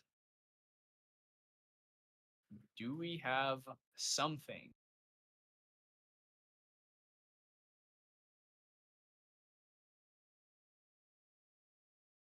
Good old Banish Scepter, draw a million cards. Big fan. I mean, I think you really want to kill him this turn here because he's probably gonna level up. Diffusive block. It's gonna take. No, he's gonna take 2 damage or 3 damage still. So, or did he do that prereq so he can't? No, he still took damage. So I think he's at 17. So you're gonna have to do another 8, which is definitely possible with this many cards in hand, but we'll see. Probably he's probably gonna be a bit off though. Yeah, this was a pretty slow start for Surav, even though he got the Iceman Slam, no Academy guides. What is that? Chilling Touch? Ooh. All right, that's actually gonna make it a bit awkward. He can't level up anymore if he doesn't have another card to play. What is that? That is Chilling Touch of his own. Yeah, Surav is gonna have to play something here if he wants to be able to level up. That is an Imperial Scout. Does he have a Waving or Distant? You are putting him into Chalice of Blood range here, which is a bit risky. I do like a good old Chalice of Blood. Chalicing of Blooding. That card is crazy Okay. good. I'm surprised that didn't get on the banner restricted list earlier. I think it took the Luxem players abusing it to The thing put is, it it's this like close to us. it's so good in so many decks. Like it's good on Luxem, it's good on anything you play Serene. So it's great on Rye. Yep. Like Fog Rye. It's Yep. fantastic on Guardian, and it's really good on Merlin. Absolutely. Merlin goes from 22 to 28, and suddenly you just can't kill her anymore. Yeah, especially the decks that have so much life. Like Rye, there are games where maybe it's like, damn, I'm just either I'm below 20 or I'm dead. So, but on the decks that have 28 or 30 HP, it's like impossible to not put them in the Chalice of Blood range unless you're playing Erupting or if you have fireballs. Probably Rye could do it if he like sequences it right, but yeah, Chalice of Blood's a crazy card. And if they keep releasing more like defensive tools and stuff, that card's gonna keep propping up. So if you were to look at the watch list, what do you think is most likely to get? Do you think anything there is ever gonna get banned? That's In currently sorry, the in watch what? list. In the watch list, do you think anything on the watch list It's gonna be is gonna currently get banned. banned? Or which one do you think deserves the most to be banned? Ooh, I gotta think about that one. Let me pull up the BNR real quick. BNR. This is not the right BNR. This one's from March 4th. May 17th BNR. Let's see. Do I think anything on this could be banned or will be banned? Ooh, honestly, I could see Chalice of Blood getting banned I because could see. it's hard to play Yeah, around a restriction for Chalice of Blood without just like yeah. outright banning it, right? Whereas like other cards, you could be like only 3 of. I I wonder if creative is ever going. Honestly, Creative is too crazy. It's kind of Or cool watching. Also, going back to the game, it's kind of cool watching Kinship like yeah, try his absolute best to kill Surov, and just like he's trying his best to get there, and it's not quite yeah. there. hmm I mean, at this point, he's 30 HP Tony with his domains, so it's gonna be hard to pierce through all this damage. It's like so much HP now. If you hurt him anymore, he's gonna get showers of blood, then it's gonna get awkward. Losing a backstep sucks. You know, actually, what I really hate, I hate Dream Fairy. I want that card to go. Dream Fairy is a It, little too crazy of a card. I'm not gonna lie. I think Dream Fairy, it's like she needs to be there right now, but I feel like it kind of makes decks that rely on one big Storm Thorns. Let's say something like Overlord MK3, right? How can you feel good playing that card when Dream Fairy's around? With Incarnate, it's like it's Stifling fine. Trapper. Just hit her with the Stifling Trap and say no Dream Fairy for you. Exactly. That's why I'm like, now I have to play Stifling Trap just to counter Yup. Dream Fairy, and I don't I like mean, that. the other answer to counter Dream Fairy is like negate. You have to like Cerulean or Frostbind or something. Yeah, But I if don't you're know. I playing think that's fire, you know you things just like crawl, or like Overlord feel so bad because Dream Fairy exists. true. Otherwise, they'd be pretty hard to deal with, honestly. All right, so I mean, Chalice of Bloodtime. All right. Do you think this game is actually gonna end, or do you think they're gonna draw? How much time is left? Do you know? Round time was already called. This is like their last turn. I think this is going to a draw. No, this is not ending. Yeah, this is Sedge. not ending. I guess draws are okay.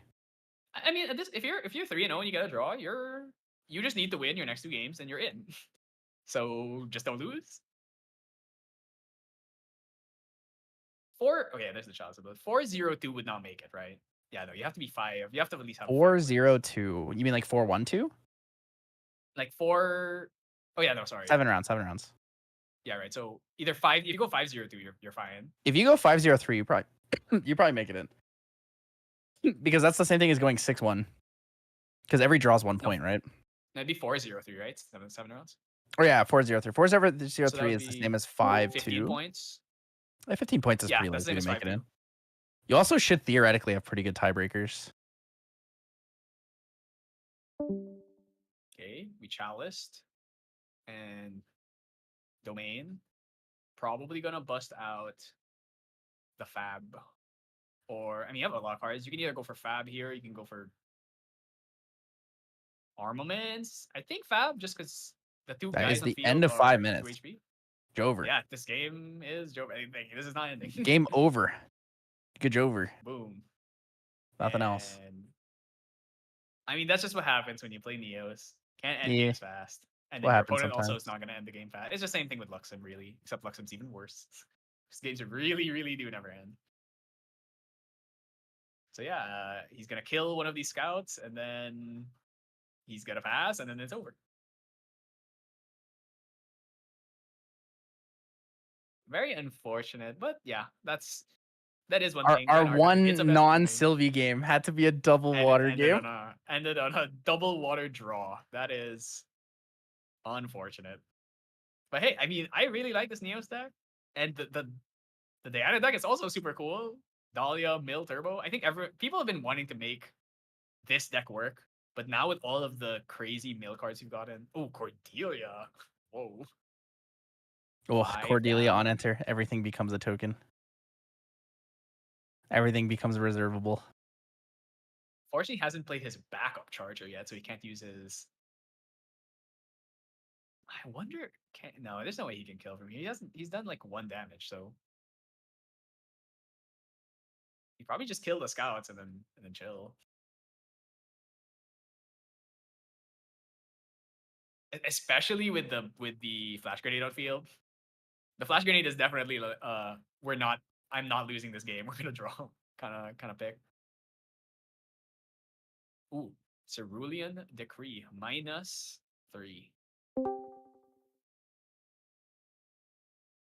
So Well, one of these scouts is living. That's over. It's time. So a big thanks to you, Flonne, for joining us. I know it's like Thanks giga so late. It's like much for having fucking me. 5 in the morning for you or something right now, No, right? listen, that is absolutely normal for me. I am usually awake at this time anyway. Okay, cool. So- Well, I guess that means that in the future, then we'll definitely have you back on for some Yeti weeklies or online Well, regionals for the or Yeti other things. weeklies are usually around 8 a.m. for me, so it's actually It's actually Worse. harder because I have to wake up early. Well, we'll probably do like a regional or like a store champions or something, because then Yeah, it'll sure. be I mean, around the same time starting. if you ever need someone, just tell me. Because like I usually sleep late, but if I need to wake up for something, I will. So Sounds good. Sounds yeah, good. thanks so much for having me. I had a great time. Got a lot of good practice. So yeah, just letting everyone know again. Ascent Taipei, June 8th. 8th. Yeah, June 8th. 8th, June 8th, and June 9th. There will be a stream, unless I don't know, unless the world ends. There should be a stream for it. So I assume they'll probably share it on the Discord. So Yeah, it'll probably be or pinged around in the yeah, main cord. I'm sure they'll ping everyone for it. So yeah, look forward to that. I'm really excited. I want to see what everyone's brewing up. I'm sure Kaban is gonna show up and bring out some crazy deck that no one's ever come up with because he always does that. True. And yeah, so stay posted for that. It'll just be me for day one at least, but hopefully either throughout day one if someone just drops because they went 0-3, or if hopefully by day two I'll have someone there to assist because yeah, definitely it's more fun with more people, right? Yeah, for So sure. yeah, I mean, I thanks a lot kind for of wish having I me. could be out there with you, but it's a little Oh far for me. yeah, A for sure. little No, far.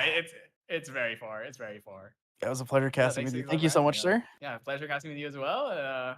Hopefully we can cast again for some other events in the future. I don't know. Maybe are you planning to go to Singapore? I actually am planning to go to Singapore. Because yeah, we'll see. We'll see what happens there. Maybe And maybe we could also we'll cast for definitely see that. what So goes on with that.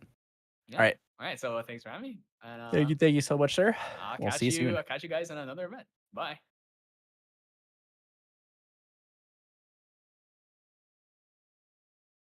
Well, I'm gonna be right back really shortly, guys. But when I'm back, we'll be going to the next round with Mr. LineageBreakCam. He's gonna be joining us for the last 3 rounds of the Luxera's map open. There's some spicy games coming up, but hold on, be back shortly, and make sure to keep hydrated, guys.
Whoa.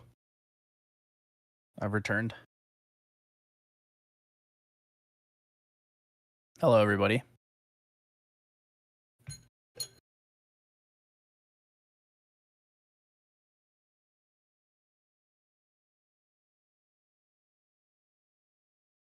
We maybe temporarily casting by myself while Mr. LineagebreakCam gets his stuff set up because things are a little broken right now. But I will try my best to keep you guys entertained. It's gonna be an interesting match. So we're gonna be watching a Wind Allies mirror, one on Lorraine, one on Tenoris. It's going to be Chiharu versus Alec. So Alec was one of the Worlds competitors, played Wind Allies Tenoris at Worlds, and then Chiharu, very good friend of mine, someone who I actually introduced to Grand Archive. So very excited to see this match and kind of see what these two are going to bring in that are different. So Chiharu is focusing on Lorraine, strictly level 1. There's no level 2 in the deck. It's going to be pretty standard human allies focus. We do see a little bit of adjustments with MRC. We're going to see there will be no baubles in the main. Instead, Viridian's in main with smoke bombs plus poison coating oil and the backup charger, as well as a nullifying lantern. So a lot of defensive cards just immediately there in the main. Looking at the main deck, though, we're going to see 3 stifling traps.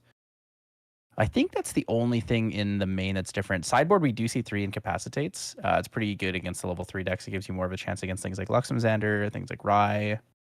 And then on Alec's side, we also see the backup charger. We do see him keeping the baubles in for now. So his sideboard does have a lot of material deck cards. We're going to see Quicksilver Grail, Safeguard Amulet, Tithe Proclamation, and a Viridian. Looking at his main deck, though, we see a couple new cards. So Charge Mannequin, one of the fantastic cards. If you have a power cell, this gets increased damage. We're also going to see what I think is probably one of the best decks to run in a Wind Allies deck is actually Eternal Magistrate. So I feel like with Eternal Magistrate, the value of that is really good against cards like champions like Diana or just Fire Zander, things like that. It allows you to have a pretty significant advantage into players who want to materialize multiple cards in a turn. Because Eternal Magistrate says, as long as Eternal Magistrate is imbued, which is a imbue 2, cards can't leave your opponent's material deck unless it's their materialization phase. So very, very cool thing to get out.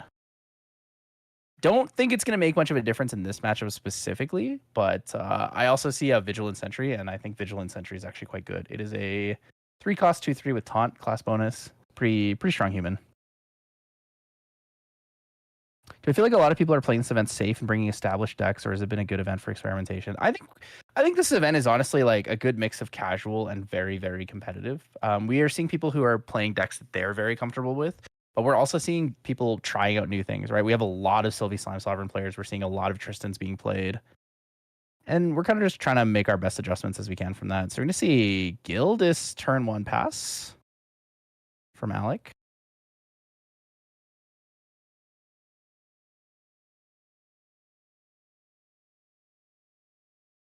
Haru will be drawing 7 + 1 for turn, going to 8.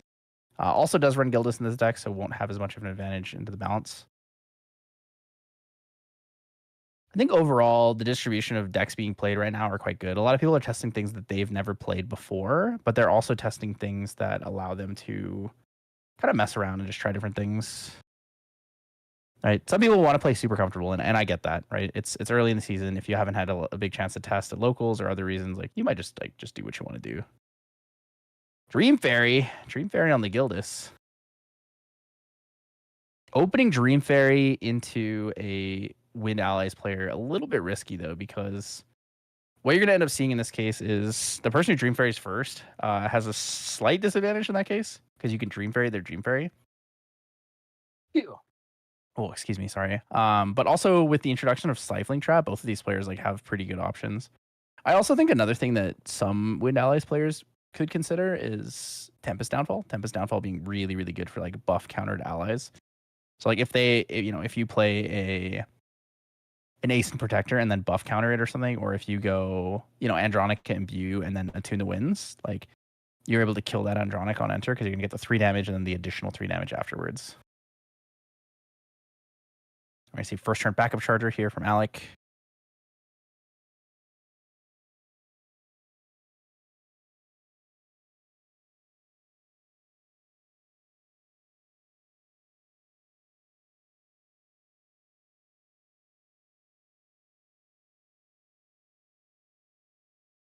backup charger really good. He's gonna get the power cell token, which enables the charge mannequins. There it is, Dream Fairy into the Dream Fairy. Exactly what we were looking to see.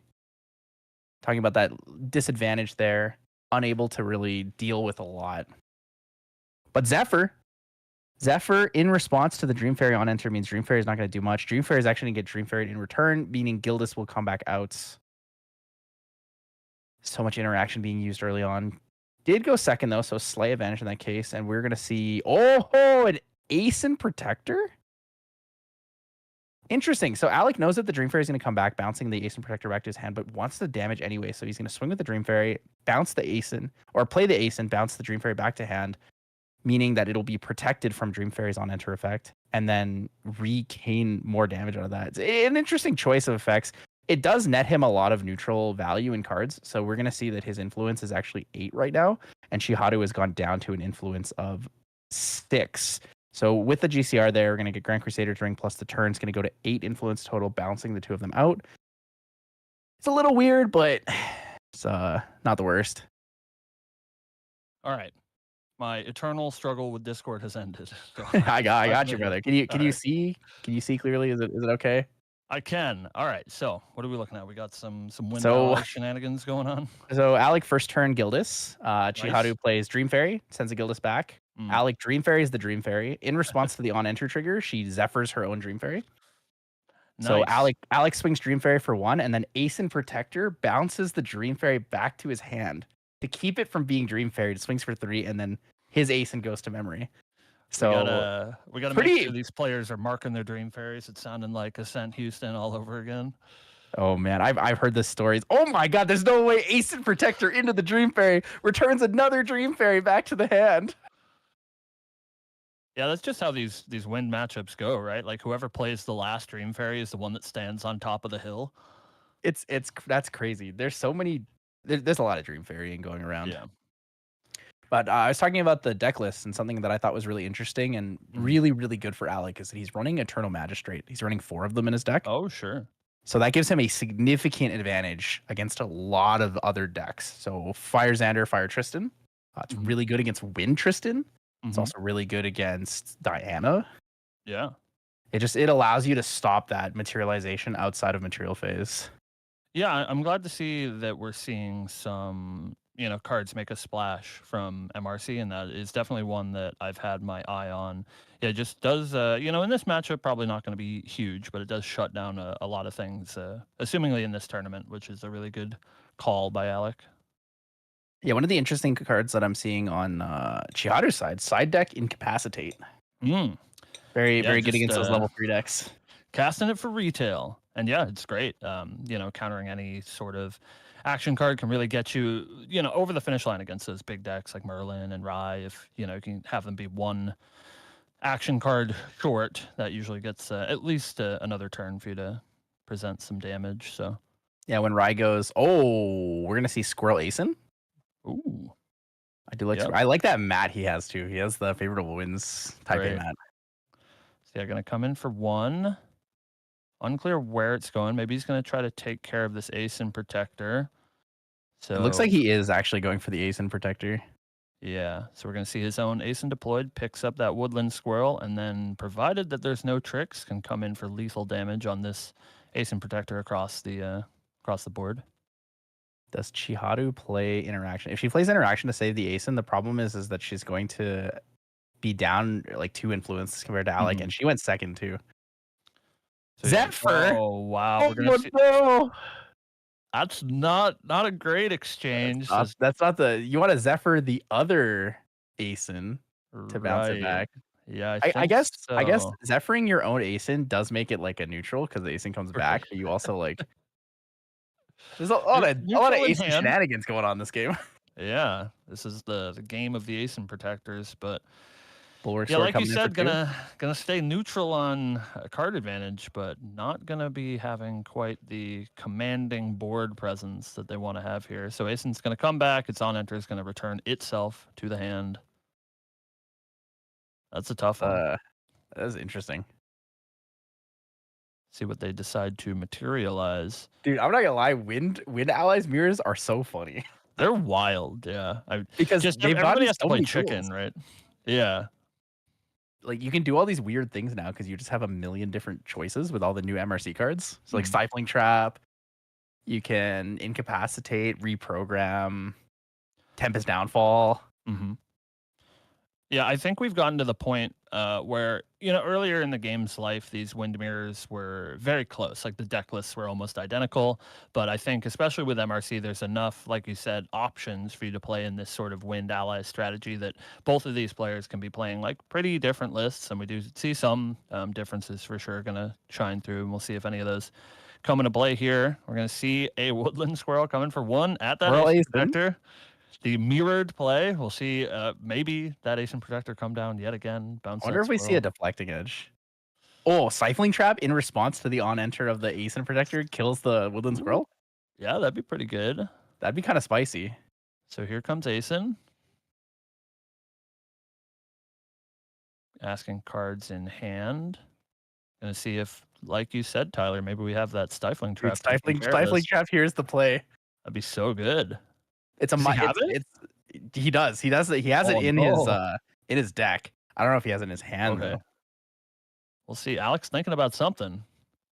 The other option is you just Zephyr the the Squirrel. Yeah. This poor Asian Protector keeps bouncing himself to his hand. Is he gonna do it? Oh. Yeah, looks like a Zephyr targeting that Woodland Squirrel. Targeting the Woodland. Like you said, that's going to be Asian Protector is going to come into play and pick himself back up. Man. Oh no! So we've seen 2 Dream Fairy. We've seen the repeated Dream Fairies, multiple Zephyrs, multiple Asins, multiple Squirrels, and a Gildas. I don't think I've seen anything else used.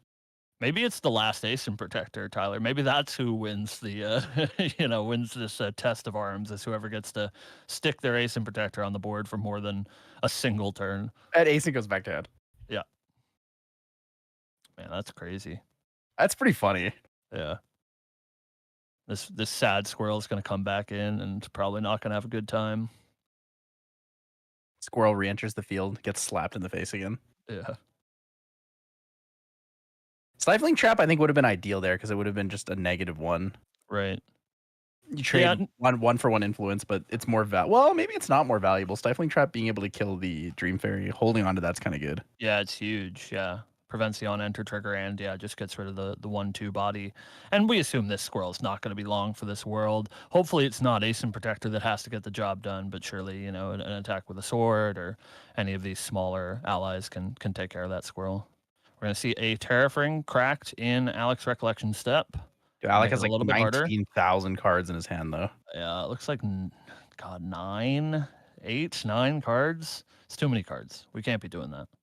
That's a Purge and Flames for free. That's true. No efficiency Purge and Flames. Level 0 Purge and Flames.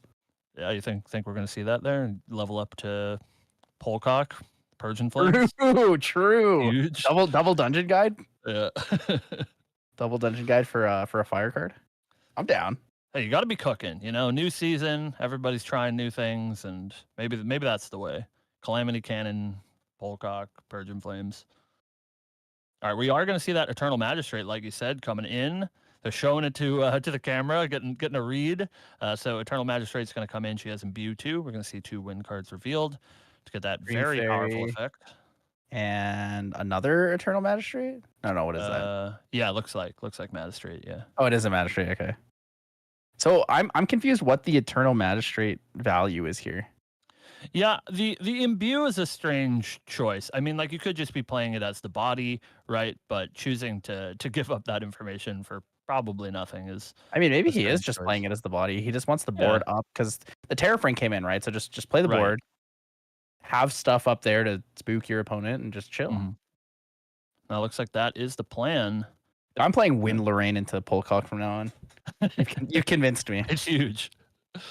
Wind Lorraine pulls out a gun. And then she, shoots you for 15 with it.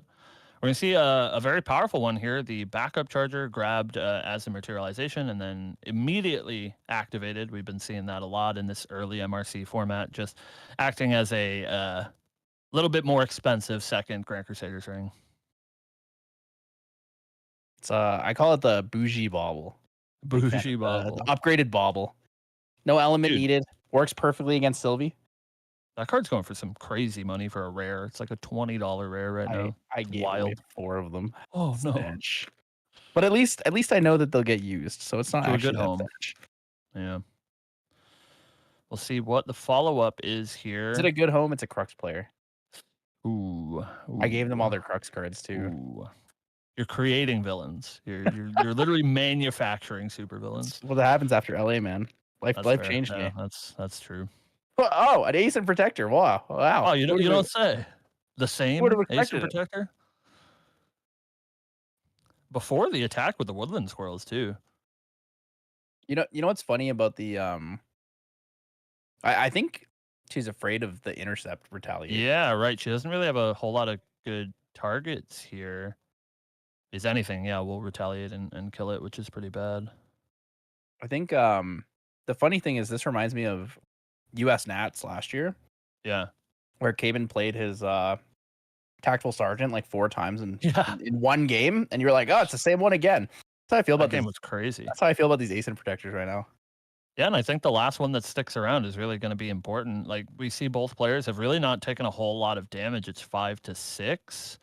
And so it's really going to be about controlling the board. And That's a good we're going to question. see a Dream Fairy come down here. Has an ally died yet? I don't think so. But no, even that squirrel didn't die. Yeah, I don't. I think the squirrel got Zephyred. Right. Yeah, I don't think that any allies died. We're going to see Dream Fairy target that Ace and Protector. And now, just like that, GR is looking to be in the commanding board state. We'll see if they can hold on to it. Going to choose to keep Ace in back and not try to go for something like this Eternal Magistrate. I believe was it Terraforming Pop? 21. I think so. On the previous turn, yeah.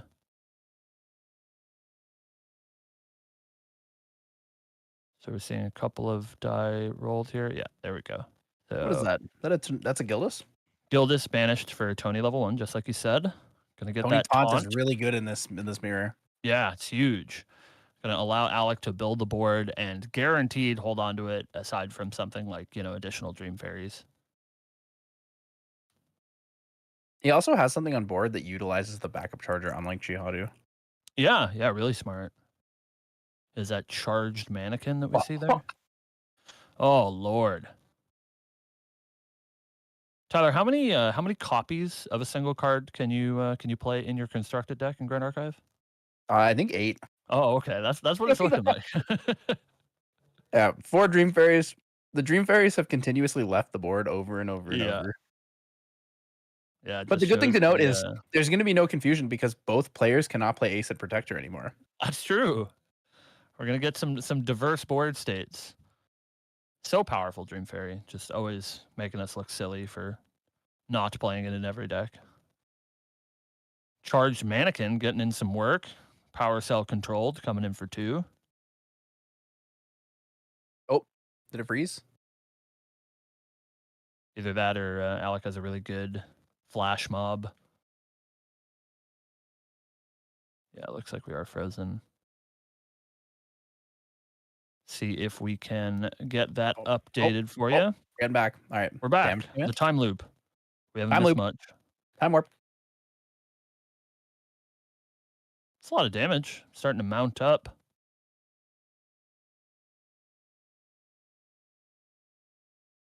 Yeah, we're going to see that. It's Eternal Magistrate? She is an automaton. Yeah, so we're going to see that Power Cell activated, +2 power given to Eternal Magistrate, and she's going to come in for 3. What the? We're going to see a Deflecting Edge. Stop that from getting too much work done. But yeah, she's a robot. And that would have been what, lethal? That's lethal if no damage, right? Yeah. It's kind of spooky. The game's been going on so long that it's we can't forget that Alec leveled up to level 1 this turn, and Giaru is still at Spirit. So yeah, that would have been lethal damage, but a timely Deflecting Edge.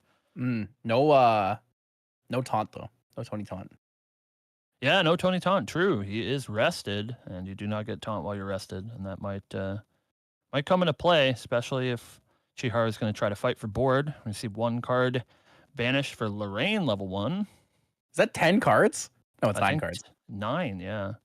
Also, that deflecting edge still in the middle of the screen. Just a Just making reminder sure. of you missing lethal. This is Well, the Swift mistake that you Recruit made. is a free floating anyways. She did her job. True. W. W. All right, there we go. Cleaned up. We're going to see a Ornamental Greatsword give 1 power to Dream Fairy, make her a little bit more threatening, maybe clean up this board a little bit. But Dream Fairy is stealth. I believe the other 2 allies on Alec's board are targetable. We'll see if Chiharu decides to clean up the board or go face. Alec's influence is still pretty strong. I don't think Yeah. he's used Grand Crusader's Ring yet. Oh, wow.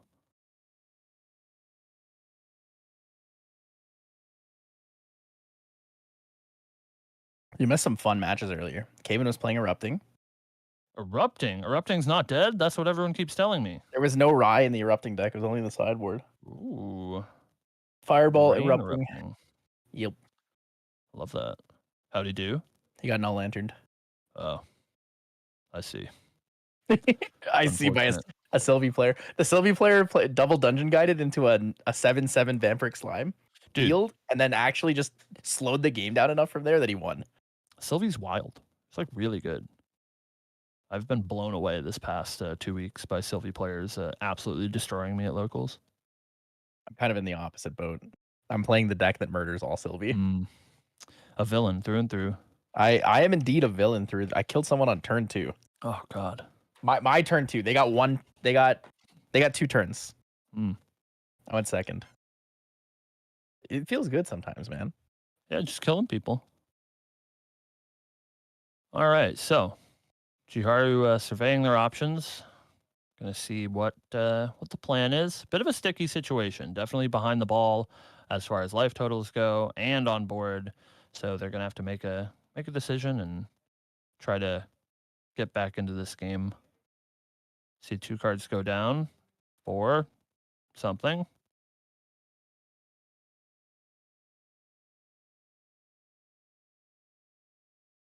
And survey says Dream Fairy. Dream Fairy would be so good. Dream Fairy, Lurking Assailant. Shimmer Cloak. Shimmer Cloak, Lurking Assailant at home. Get reprogrammed. Oh, true. Well, we'll That's see. That's my favorite. They go, they play Shimmer Cloak, and then they go Imbue Andronica, and I say on enter trigger, double reprogram, and I kill both. Oh God, what a monster! Do you think Chiharu decides to take care of the board here, or just starts sending damage upstairs? Depends if she has a rallied advance in her hand. Although I don't think she finds lethal regardless. No, it is a lot. 5 up to 4, 20 is a tall ask. The most we're seeing here in hand, I think, is 13 damage. If she has a rallied advance. Is that with the power cell activation? A power cell activation, rallied advance on the Shimmer Cloak. Yeah. Plus also having a squirrel in your hand for 1 damage. So it looks like she's just going to decide to clear the board. Going to first take care of that Eternal Magistrate and then mark some damage onto that charged mannequin. There is a squirrel. Going to deal with that mannequin. And just like that, things have flipped to Chiharu's favor. But something that Alec can consider here is that the board doesn't matter if your opponent is dead. And 8 is a much She has more 7 cards in hand, though. goal. That is true. We'll see what Alec can get done. Thinking about his materialization.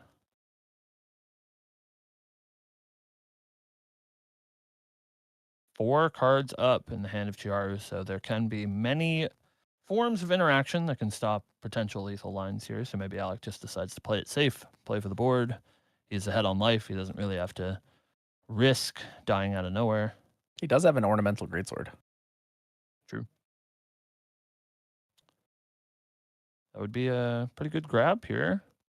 It's that or like Bobble GCR. Sure. He has 3 draw cards. He has GCR, Bobble, and then backup charger. And backup charger, yeah. Ornamental. Yep, He's going goes for it. ornamental. +1 power to the Dream Fairy.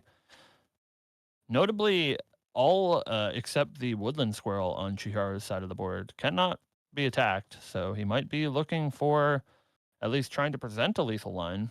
Is Alec also Hurricane's pretty playing lethal Rallied easy. Advance? He is in the sideboard. Oh, okay. 2 coming across. And we saw a slight flinch from Chiharu. Maybe she has some interaction, another deflecting edge. Probably deflecting edge or a stifling trap. Stifling trap to kill the Dream Fairy is pretty good too. Would be pretty good. Would also enable the ASIN for next turn. The 18th ASIN Protector this game. True. Would be pretty The good. ASIN Protectorate. Actually playing Kedrick himself, the cosplayer. Don't worry, guys. ASIN Protector SP2. I know. Dude, I'm so dumb. I didn't realize what that card was until somebody had to tell me, and I just felt like the biggest dummy in the room. It's very obviously ASIN Protector. Wait. what the card was when they showed it at Worlds? Yeah. They showed it. I'm like, oh, I wonder what that is. And they were like, I mean, "What, that's you dumb?" quite literally the Asian Protector, because that one's like the Asian version of ASIN. Sure. True. Oh, heavy swing. What the? Hey, that's 7. That's actually just lethal. That's just lethal. That'll kill you. Wait, that was the bait. That was the bait. Holy. Heavy swing was the bait. He goes, I'm gonna ornamental you. Heavy swing. My lord. Well, there's nothing you can do about that, right? Like that was coming across no matter what. And just like spicy. that. I mean, Alec is a Come on. world competitor for a reason. He made it all the way to day 2, I believe, finished 5th through 8th. Very impressive run for sure. So Dude, he almost beat Glenn too at a significantly disadvantaged deck. Yeah. And Glenn ran like all allies hate. 4 flame Yeah. sweeps, multiple Persian flames. It was a spicy game. Yeah, it was super close. So glad to see Alex swinging back, performing pretty well. What are the records of our players right now? Is this the undefeated match? These are both 4-0. Nice. There's only 3 4-0 players. Wow, crazy. Yeah, we got a Rye player allies. and 2 Wind Allies players. Yeah. 1 Lorraine, 1 Tenoris. Where's the spice, Tyler? I need the spice. Where's the spice? Someone was playing Mordred earlier. Yeah? Mordred? Yeah. Getting it done? I think they got their ass kicked. I think they got themselves out there's of there's a Water Mill Diana focus on Dahlia. That's Ooh. 301. They drew against Water Neos control.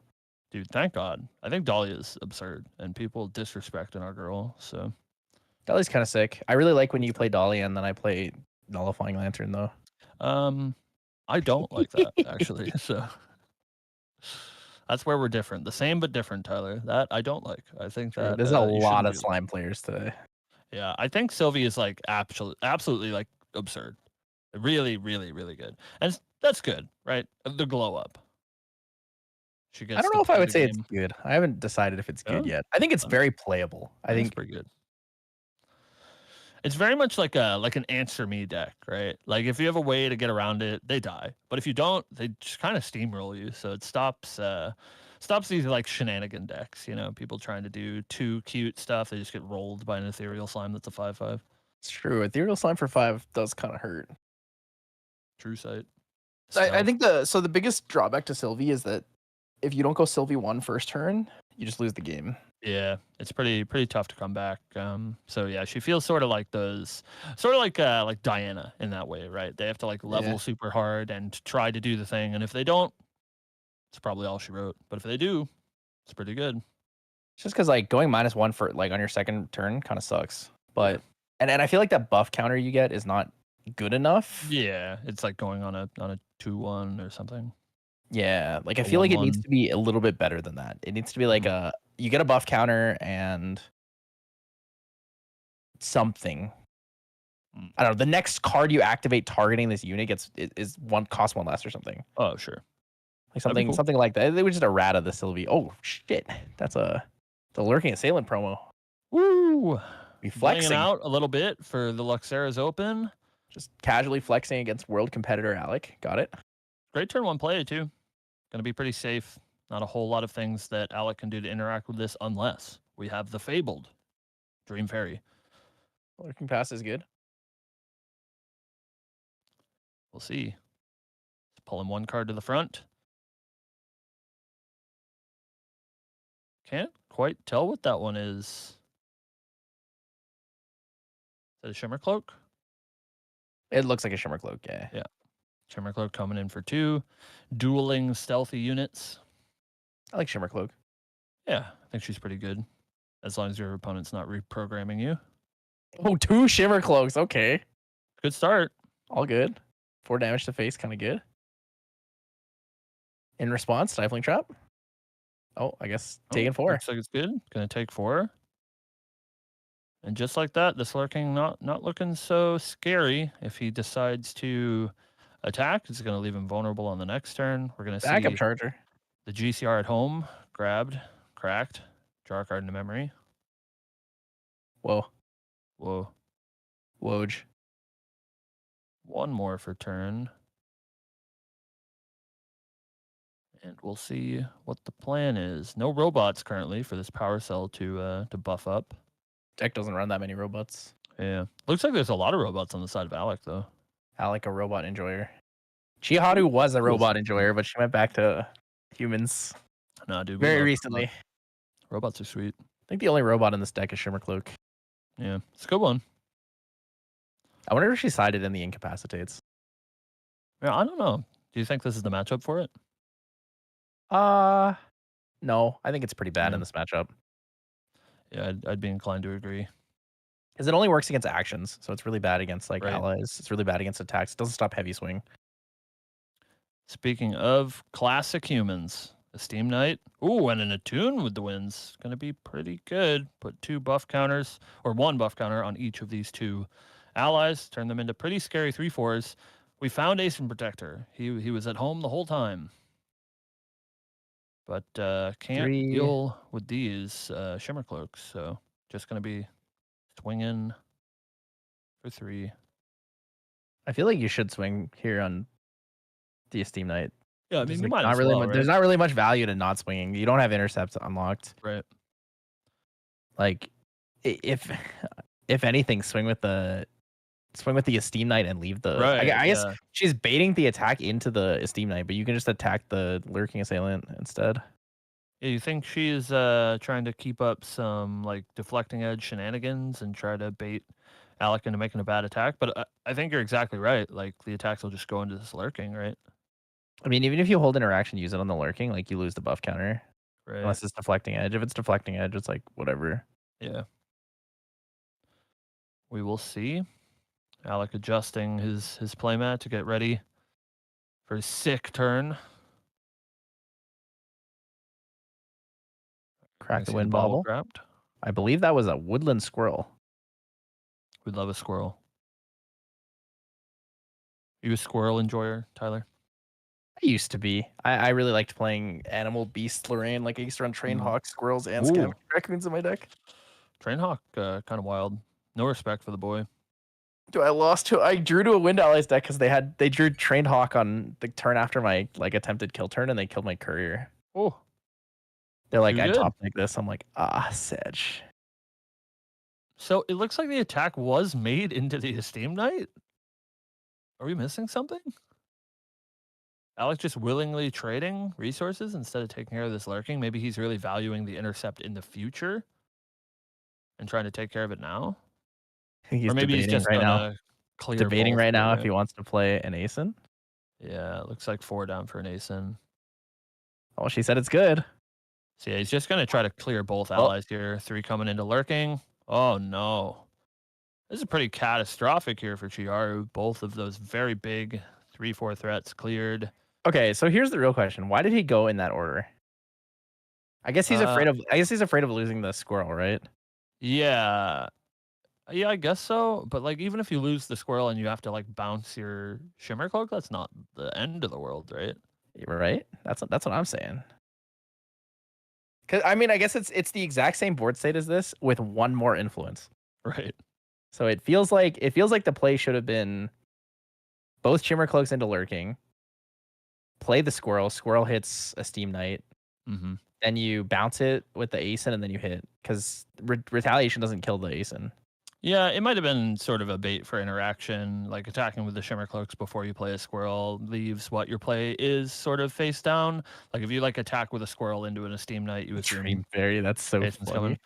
Dream Fairy, I wonder. Does he have Stifling Trap? Oh, that'd be so good. Oh, 1-2. He does have Stifling Trap. Oh no. So if Chiharu has a Zephyr, she can Zephyr in response. But even then, it's pretty bad. It does stop the Stifling Trap negate though, because Stifling Trap has to deal damage to negate. Sure. It's probably not worth it, to be honest. I don't know. Maybe you're kind of on the back foot now. You kind of have to. Looks like some cheering from Alec. What's going on? Surely here? he's just stretching. Surely he's not BMing. He's cheering. He's BMing no way. for sure. That guy's too nice. There's no way. Cheering and Stifling Trap is a crazy card. It's so good. Really making waves. Seeing a lot of play in all of these Wind Ally strategies. Just like you said, we are going to see the Zephyr target Dream Fairy. So she's still going to get the job done. She's going to end step, come back, and bounce that ASIN Protector. And that's where we're seeing Alec signify here. Yep. Where's Alan? Alan enjoyers? Anybody? Oh wait, what was this? What did the Zephyr target? It was the Dream Fairy, and then Dream Fairy came back and bounced ASIN. And wait, then where did the Shimmer Cloak go? Yeah, where did the? What? Oh, I'm confused. Hold up. What happened? Wait, that Dream Fairy literally can't attack either. Where are we? What's happening? I'm confused. We're getting a little bit of I want to go ask, but I'm just lost. Yeah, a little bit of a confusing situation. Definitely can happen with these webcam games. Looks like we're passing over to Alec. I think you're right though. I think it was confused. I want to say it was Zephyr targeting the. So Zephyr targeting the Dream Fairy. Wait, how do both cards go back in memory? I don't know here. I think there should be a Shimmer Cloak in play. I think it was definitely Zephyr target Dream Fairy, then Dream Fairy target ASIN Protector. Like I want to ask, but I don't know. I'm just lost. And we can't play this ASIN if that's the case. Surely we're missing something, right?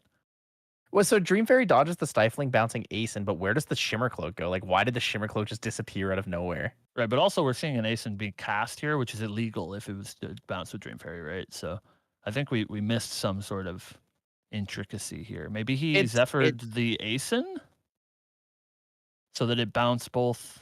No, well, if she Zephyrs the ASIN, she gets hit by the Stifling Trap, right? So, yeah, so the Zephyr has to target the Dream Fairy. Dream Fairy comes back, targets the Shimmer Cloak. There has to have been a second Zephyr in play on the ASIN to make the ASIN bounce itself back as well. Otherwise, I'm just like so lost.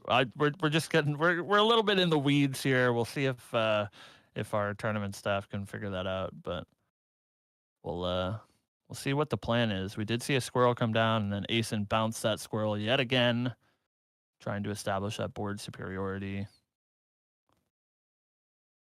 I see a Tariff Ring materialized by Chiharu.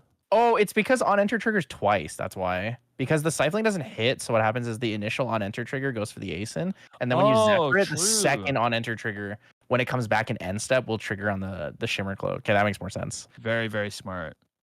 Yeah, that is definitely what we missed. If that is the case, I think this ASIN should have been cast though, right? Oh, because it was the first one, and then I see. That Dream Fairy is no longer in play. Very smart. All right, so we figured it out. So that means that they targeted the Shimmer Cloak on the Zephyr entry. So that's why the ASIN's able to be played. Of course, that's so funny. That is actually so funny. How about another one? How about another Dream Fairy? How about another Stifling Trap? That's so funny. There's no way, man. Both of these players just playing 8 of playsets. Dude, she has the Zephyr. That's actually crazy. Oh my god! All right, so we can figure it out this second. Okay, Shimmer Cloak and ASIN are just gone now. Yeah. Actually, wait. No, ASIN's fine. ASIN's free. Yeah. So the first ASIN's trigger has to target ASIN. That's so funny. ASIN is unleashed. And then the second trigger does nothing. Right. So we'll see if that ASIN Protector can come down one more time. The weird thing is that, like, if you're Alec, do you actually care? No, I don't think so. Especially with the life lead here, these Dream Fairies aren't like particularly threatening. Dude, bro So has 8 cards. yeah. So like if you have another way to just like Lurking? deploy this ASIN yet again, I think you're probably okay with that. We're gonna see Terraframe? the Terraframe cracked. So Alex is gonna have to pay a little bit for his trouble, but we have to assume he's just gonna try to establish a board Doesn't here and he then just tip it. Woodland Squirrels Ace again? Yeah, I think that's totally reasonable. And he doesn't even really have to attack because Asen has intercept, so we can just. This is sort of, actually gas. This is so funny, dude. yeah. Wind Allies games are different. They're wild. It feels like they're playing a whole different game. I'm out here playing checkers, and these guys are playing 7th dimensional chess. It's true. All right, we're seeing a squirrel get pulled to the front of the hand here.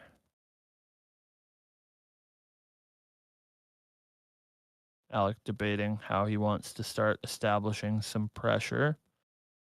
Going to start with a Wind Rider Vanguard. Ooh. Wind Rider Vanguard really good here. Figure good.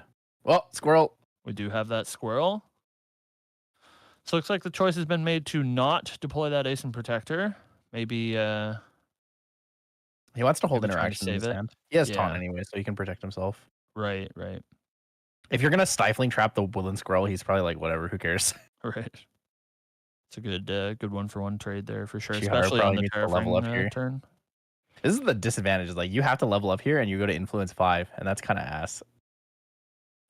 Yeah, it is. It's all about card advantage, right? In these Wind Allies mirrors, it looks like it's allies on the board and playing for board position. Was it But all 5? Every card went down.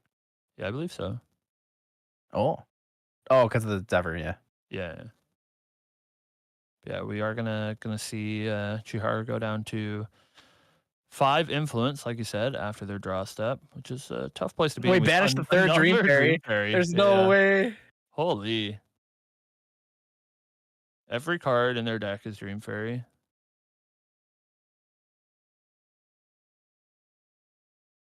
All right, let's see what the plan is. Taking care of this squirrel, perhaps? Oh, right, taunt. We both did it. Me and Chihara both forgot about taunt. So 1 damage going to be going over to Tony. Tony takes 1, flexes his muscles, and says, "Hit me again." Hit me one more time. And we are going to see Asen bounce Dream Fairy. Chihara a little bit upset about losing that 3rd Dream Fairy, so they want to make sure they can cast a 4th one next turn. Tony take 1.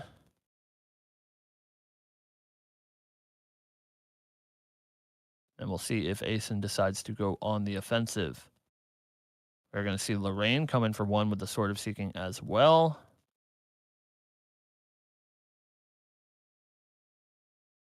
Up to 6. 1 card in hand is not a deflecting edge. As 12 damage is very realistic here. Yeah, especially, we saw that big heavy swing. It's going to be Ornamental Greatsword.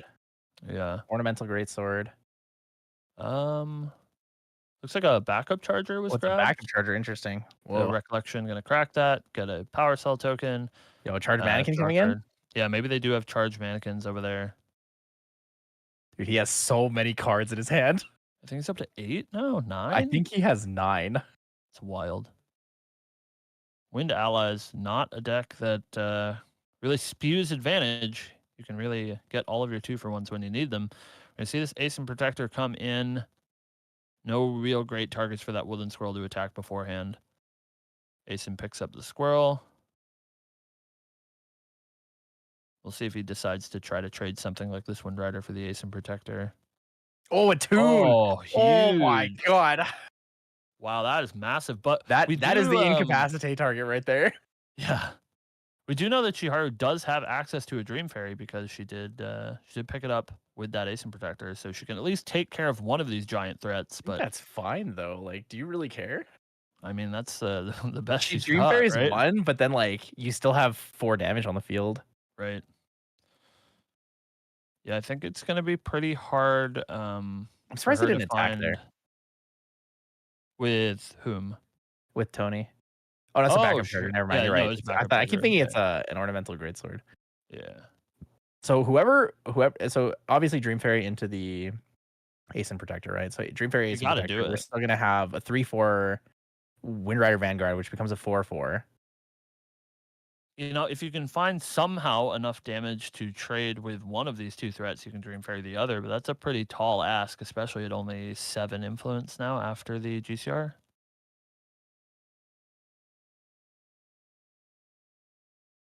It's the value of Ace and just doesn't neg. You just don't go neg with it. Right. Play Squirrel.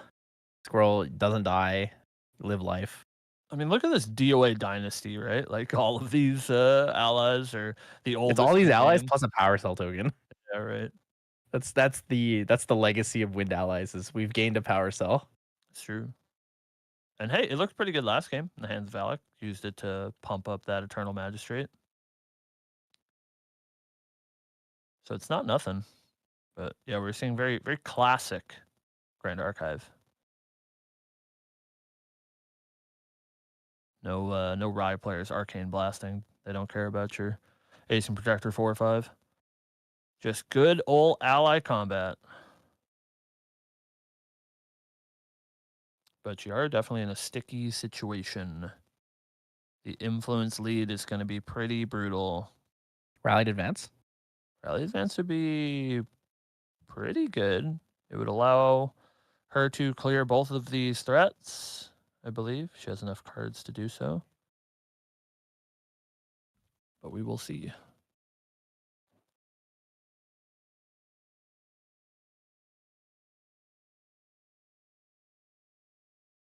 Alec is yawning and stretching because it's 6 a.m. over there. Oh yeah, true. All right, we're going to see that Dream Fairy. Get rid of Ace and Protector. As So when we started the stream today, Cam, I was like, Flonne, what time is it? He goes, oh, it's midnight. I'm like, okay. Oh, shout out to Flonne. Holding it down. 4 a.m. commentating.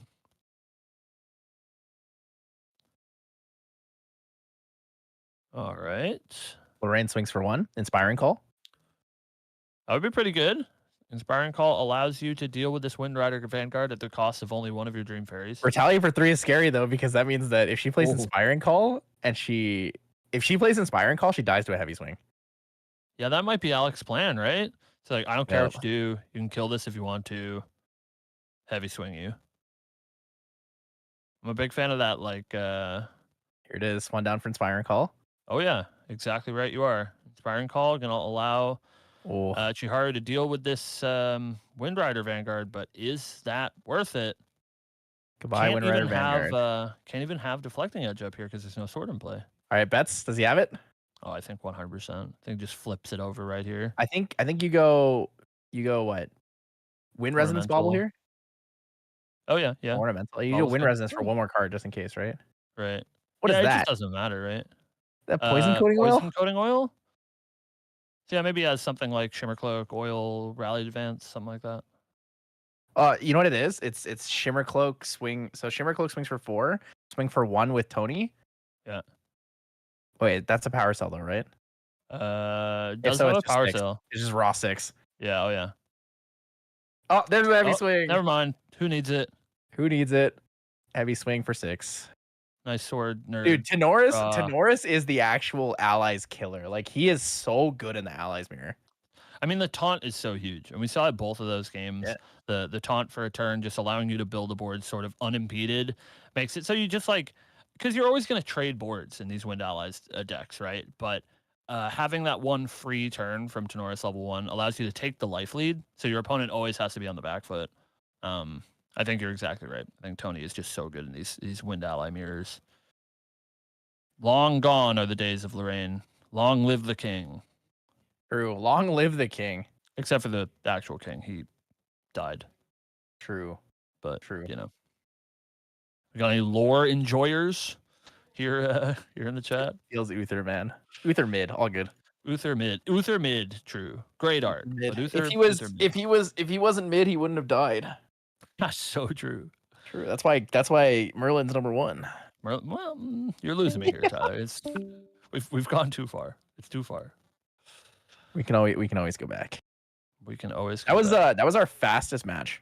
That was really fast. Yeah. Even Crown's match on Fire Zander was longer than that. What was his opponent? Slime? Slimes goes pretty slow if they want to. Slime is pretty easy to kill on Fire Zander. Well, it's because Yeah. he didn't go Poison Dagger on first. He went like bubble. Sure. So like everything was like one turn longer, but he still like obliterated them. Yeah, I mean, Slime doesn't have a whole lot of interaction. They have like maybe Slime Shield if they're playing it, but I think it was Spirit of Fire Slime. oh, no Slime Shield. No Slime Shield, no Slime's Blessing, no Gather Slimes. Yep. It's all over. Just getting slapped. All ogre. Is indeed all ogre. I like your Blanche print in the back. Thank you. How many Blanche CSRs do you have now? I only have 3, so if you have an extra one, let me know. I do indeed have an extra one that I may. I'm in the market. Maybe we'll talk. I've made a terrible transgression this week, Tyler, and I'm sure you've seen it, but maybe the people at home haven't seen it. Is it the scamming guy? Well, no, but it is part of that for sure. I've been trolling around for Naya's, not a cleric card. She's a mage card. I'm sorry. True. I'm sorry. That's true. She's cute though. Holy. She's cute. What am I supposed to do? She's also at 2/2, which is kind of good. She's great. I think that card is actually sick. So it's a little too gassed almost. But brewing some Naya decks. Maybe Naya should be nerfed. Well, let's relax here. All right. Nerf her price at least. Sell them to me cheap. She's terrible. True. I'll buy one. 300. Pay 300. Yeah. That dude yesterday was wild. But that's so funny. So funny. Not gonna get too deep into that. But brother, I don't think this is your picture. Yeah.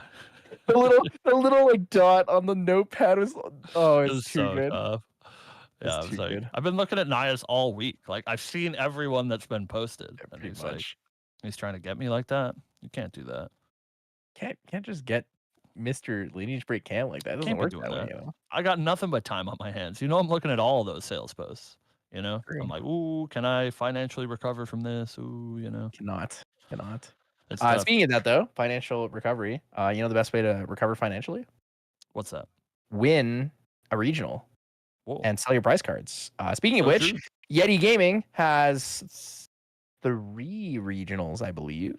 I know. Yeah, they just got announced today. Yeah, I saw 2 on the schedule. Does this one count? There's 2 online regionals. I'm pretty sure. This is not a regional. This is not a regional. This is an unofficial event. Nice. I love it. I love Yeti holding it down. Luxera's map doing a great job. Big shout out to Andy. Dude, the slot. The pricing for this event is insane. Yep. If you win first place, you probably win $1,000. It's absurd. And everybody in this tournament paid a whopping $0 to play. Yep, it was completely free. It's absurd. What is Andy doing? Andy, is it like that oil money? Like what's going on? Where's all this? Technically, this is a Luxera's map tournament. Oh, interesting. So we can point our fingers at Crown, I think. Crown. But it also might have been sponsored potentially by Weebs, because I know that they they usually do that like one big tournament in the main cord. Right. A month. I think that's what Luxera's map open is kind of this time, I think. I'm not really 100% sure on that, but that's what it feels like. Yeah, it's super cool. And so talk to me, Tyler. Like I'm a viewer that just showed up, because that's basically what happened. I was actually running locals at my LGS, so I didn't get to watch the beginning of the stream. I'm hidden in the closet now, and they're still playing out there. So this is an open, and there is a invitational that this invites you to. Is that correct? Yes. So the top 8 players will receive prizing for the LM Open. Additionally to that, top 8 players will also receive an invite to play in the Luxera's Invitational in the future. Nice. Obviously, as an invitational, you must be invited to play. We most likely will be streaming it on Stream Balance Productions. With that, though, the Invitational will include players who are very high qualifications, people potentially Worlds competitors, etc. Yeah. So if you're interested in seeing how that goes, we'll post details. I believe we are doing it the first couple weeks of AMB. Oh, awesome. New format. So it'll be like new format. Yeah. Beginning of the set is when we're going to run that. It's kind of the plan going on there. But awesome. Yeah, additionally that we have prize cards for this event. Oh, do we? So they're not like invite cards in the sense of like you can take these to 2025 nationals. But we do have prizing. So on top of the initial pricing, the initial pricing is fantastic. Let me just go over this really quick. Of course, Because I was kind of sad I couldn't play. I'll be honest with you. yeah. Right, sure. I look at it, I'm like, ooh, the chance to. Yeah. So first place is 6 boxes of MRC, so 1 case. Huge. You get 10 gold MRC EVPs, 10 gold FTC EVPs, Wow. 30 silver EVPs 30? for MRC, and 30 God. for FTC as well. So you get a total of 60 silvers and 20 golds, which is like almost an entire event kit. Yeah. Anybody who like hasn't opened an event kits are 48 silver, 16 gold. So you are past an entire event kit, which is nuts.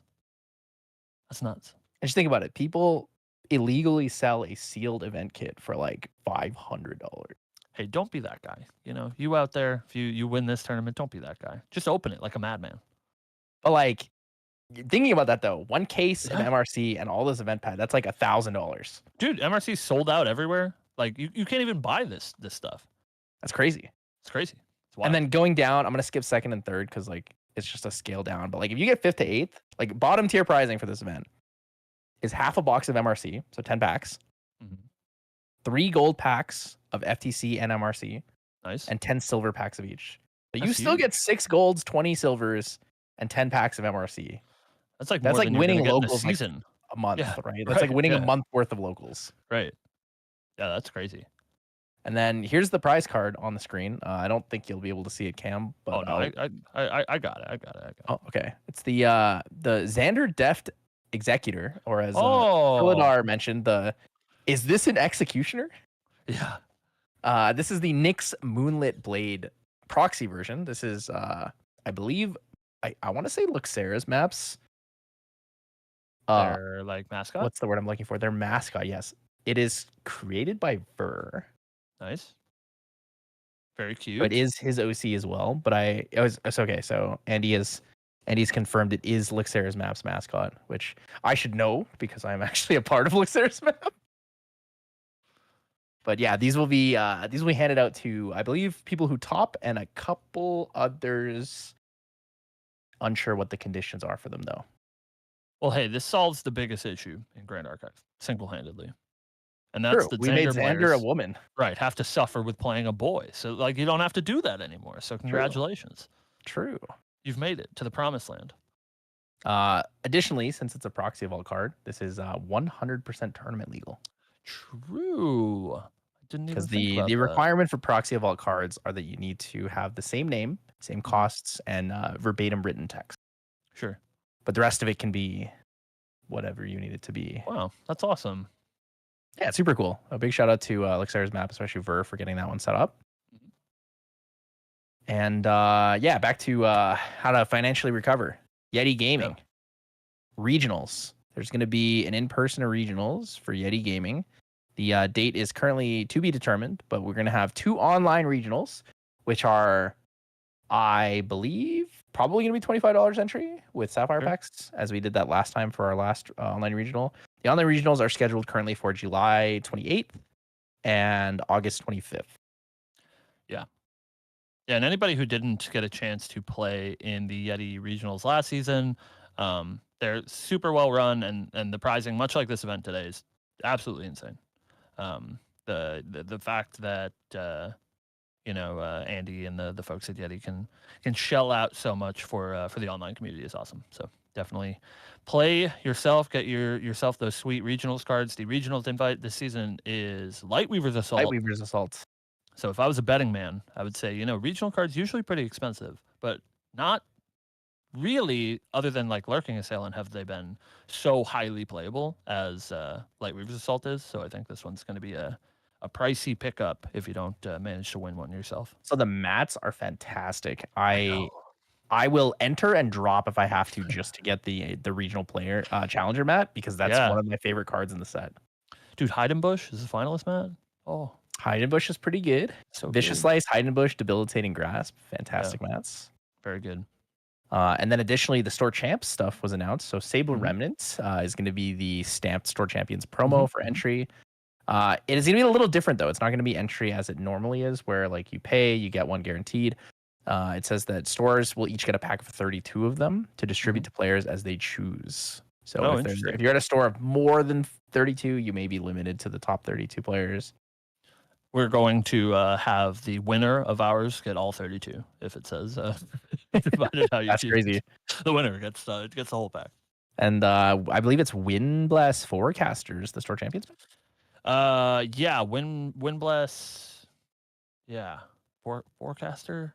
It's Windblast not. Forecaster. Yeah, It is Windblast Forecaster. I was right. Yeah, you I was nailed it. nervous. Ooh.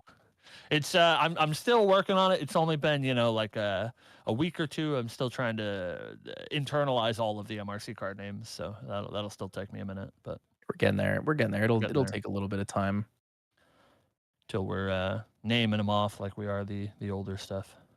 I really want a Windmill Engineer prize card, but I She's can't really get good. store champs. I'm too S. I had a bad season last season. I pride myself on winning at least a store championship each season until last season. I just suck. So now I'm washed. And What are your regionals? Find out. We can be caster buddies together forever. July 13th, Webway Games, Massachusetts. July 13th. Maybe I can make that work. Maybe I can come fly out after AX or something. Would be pretty cool. Webway Games. You can sleep in the store. Whoa, that's kind of pog. I just, hopefully there's a shower available somewhere. No, but we have a mop sink. You can probably fit in. I mean, yeah, maybe. Yeah, it's like basically a figure shower, it out. right? Surely there's a gym somewhere I could just go to. Oh yeah, for like sure. $10 you, and be you like, can shower at my house. It's right up the street. True. Well, it's so Easy. convenient. I know. It's a 2-minute commute to work, which is By very walking? good for me. No, I drive. It's like a 2-minute drive. Is it safe to walk where you live? Yeah. We're in the suburbs of Massachusetts. I see. It's nice and easy up here. We were discussing Chicago, and I was like, "Hey, can I get a hotel that's like a 5-minute walk?" And everyone's like, "Don't walk in Chicago." It's like, oh, okay. It's listen, Tyler. I know it's a sensitive subject, but especially with what you've been through lately, don't take any chances. Look, I wasn't even in the hotel room. They broke into my hotel. It's not like I was like robbed at gunpoint or something. Well, in Chicago, that might be on the table. So be careful. That might actually be on the table. Yeah, everybody stay in the hotel that the convention is at. I assume. I haven't actually looked at the hotel block yet, or if there is a block. There currently is not one. So I just booked my hotels because Gotcha. I was not ready. I didn't want to wait. I'm omega lazy, so I'll do it when it's exactly too late and cost me more money than it should have. That's my MO. Well, also, regionals discussion again. Sapphire packs. I believe that's the only way to get a foil Shadow Dancer and also a foil Slime Sovereign. It's actually crazy. I think the Sapphire packs this season, like the ones last season, if you look at the prices for those cards, they're like pretty nuts. But these are going to be Foil Shadow Dancer is going to be over $300. Yeah, there's it's so many playable cards. It's going to be like a first edition DOA card, basically. Right. Yeah, I think so. Yeah, is it for those Tristan simps out there? It's going to be big money. So make sure you show up to your regionals wherever they may be, and if you don't have regionals near you, or even if you do, show up to the Yeti regionals online and grind for those sweet Sapphire packs. Just a chance to open a $300 card, and like they're all pretty good, right? Like that's what we saw from the last Sapphire packs. Is no matter what you open, it's probably like $15-$20, and if you high roll, it's worth way more than that. Yeah, it'll like always be $20 or more, basically. Right. Because your entry is like 25-ish. Mm-hmm. So you get your money back at least, but of course you'll get like silver packs and stuff for participating, and yeah, definitely. Yeah, it's pretty gas. Yeah, pretty gas. Support your local and online Grand Archive scenes because that's how the game grows. I've seen anecdotally it's been like massive growth for MRC season up here in Mass, and I've been hearing that is the case everywhere. So we finally made it, ladies and gentlemen. Grand Archive is growing. It's a real game that people play. So make sure to support that. True. You get any merch day packs from the last merch day?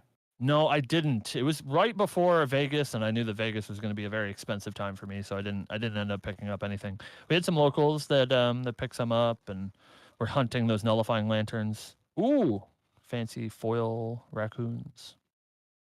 I do really want one of those nullifying lanterns like that. Oh, so nice.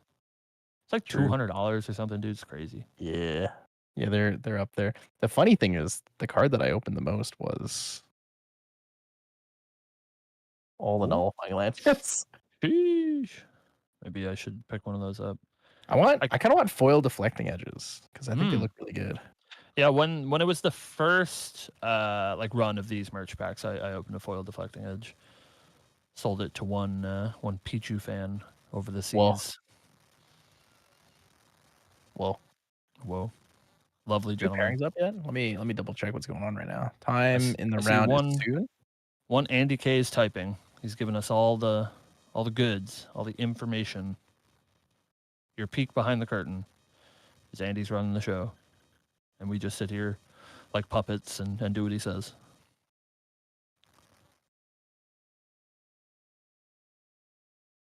Still a few minutes in the round, so we're hanging out. And hey, we're glad that you're hanging out with us on this lovely Saturday afternoon, seeing some sweet Grand Archive. I know everybody's excited to see the MRC impact on the format, but of course, I know all of you viewers out there, you're just looking to steal the top 8 deck list to bring to your locals next week. True. I've seen a lot of it happen already. Every and it's happened so far already. That my favorite thing about the first week is everybody's like, nobody's trying to build their own deck, and everybody's like, oh, what should I play? Let me steal the deck. And so I've seen a lot of OnceInLuv 4-0 Fire Zander decks kicking around our locals. There's no Zander. There's no Zander. They're like, oh, is this guy good? Should I trust his list? I'm like, no, he's terrible. I refuse to play Zander. Yeah. Tristan only. It's true. It's a huge glow up to Fire Zander, even if it's almost identical. The deck and get a much prettier champion. Well, it's funny too because all the people that are copying the first week deck, it's like since then the deck has evolved so much. Yeah. Because I was like, I looked at the deck and I was like, guys, I think Scavenging Raccoons would be fun. I don't think it's good, but it'll be fun. I'm glad you said I didn't get to use it once. I saw that in the list and I was like, what's Tyler cooking here? Did I miss something? I just like Trash Pandas. They're fun. That's true. And you have the nice foil merch pack one, so you got to slam. I actually don't. I got this one like after I got back because when I played first week Yeti, I was still in California. Sure. In California, yeah. Sweet. I see. It was a spice. It was a good week. I ended Glass's 18 win streak. Oh, wow. Take him down. Can we get Nico into Tristan matchup on the top tables for the next round? I don't think there is anyone doing that well on either of those decks right now. I also don't think that deck is very good against. I think Nico into Win Tristan matchup is really bad. For whom? For the Nico. For the Nico player? Yeah. No, because unless you double like Icebound Slam them, it's basically, hey, I have an Ominous Shadow token and 50,000 preparation counters. I'm just gonna redirect it. Yeah. I'll block this one. I'll block that one. Oh, cool! You banished 2 float for your Ravishing Finale or whatever. I'll block. You're like, oh, you've played 3 Ravishing Finales. Oh, cool. I'll just block another one. Yep. It's a tough one. Hey, I'm glad though. I'm glad that Nico is like, okay, she seems fine. God, we've been playing around with her. Excuse my language, guys. I love playing Nico now. It's so much fun. Child friendly. You go second. Turn 1. Icebound Slam. Mill 4. C4 water, and then you say, do you think I have it? And then the emotional damage from revealing the last card. Oh, it's just pristine, man. Pristine.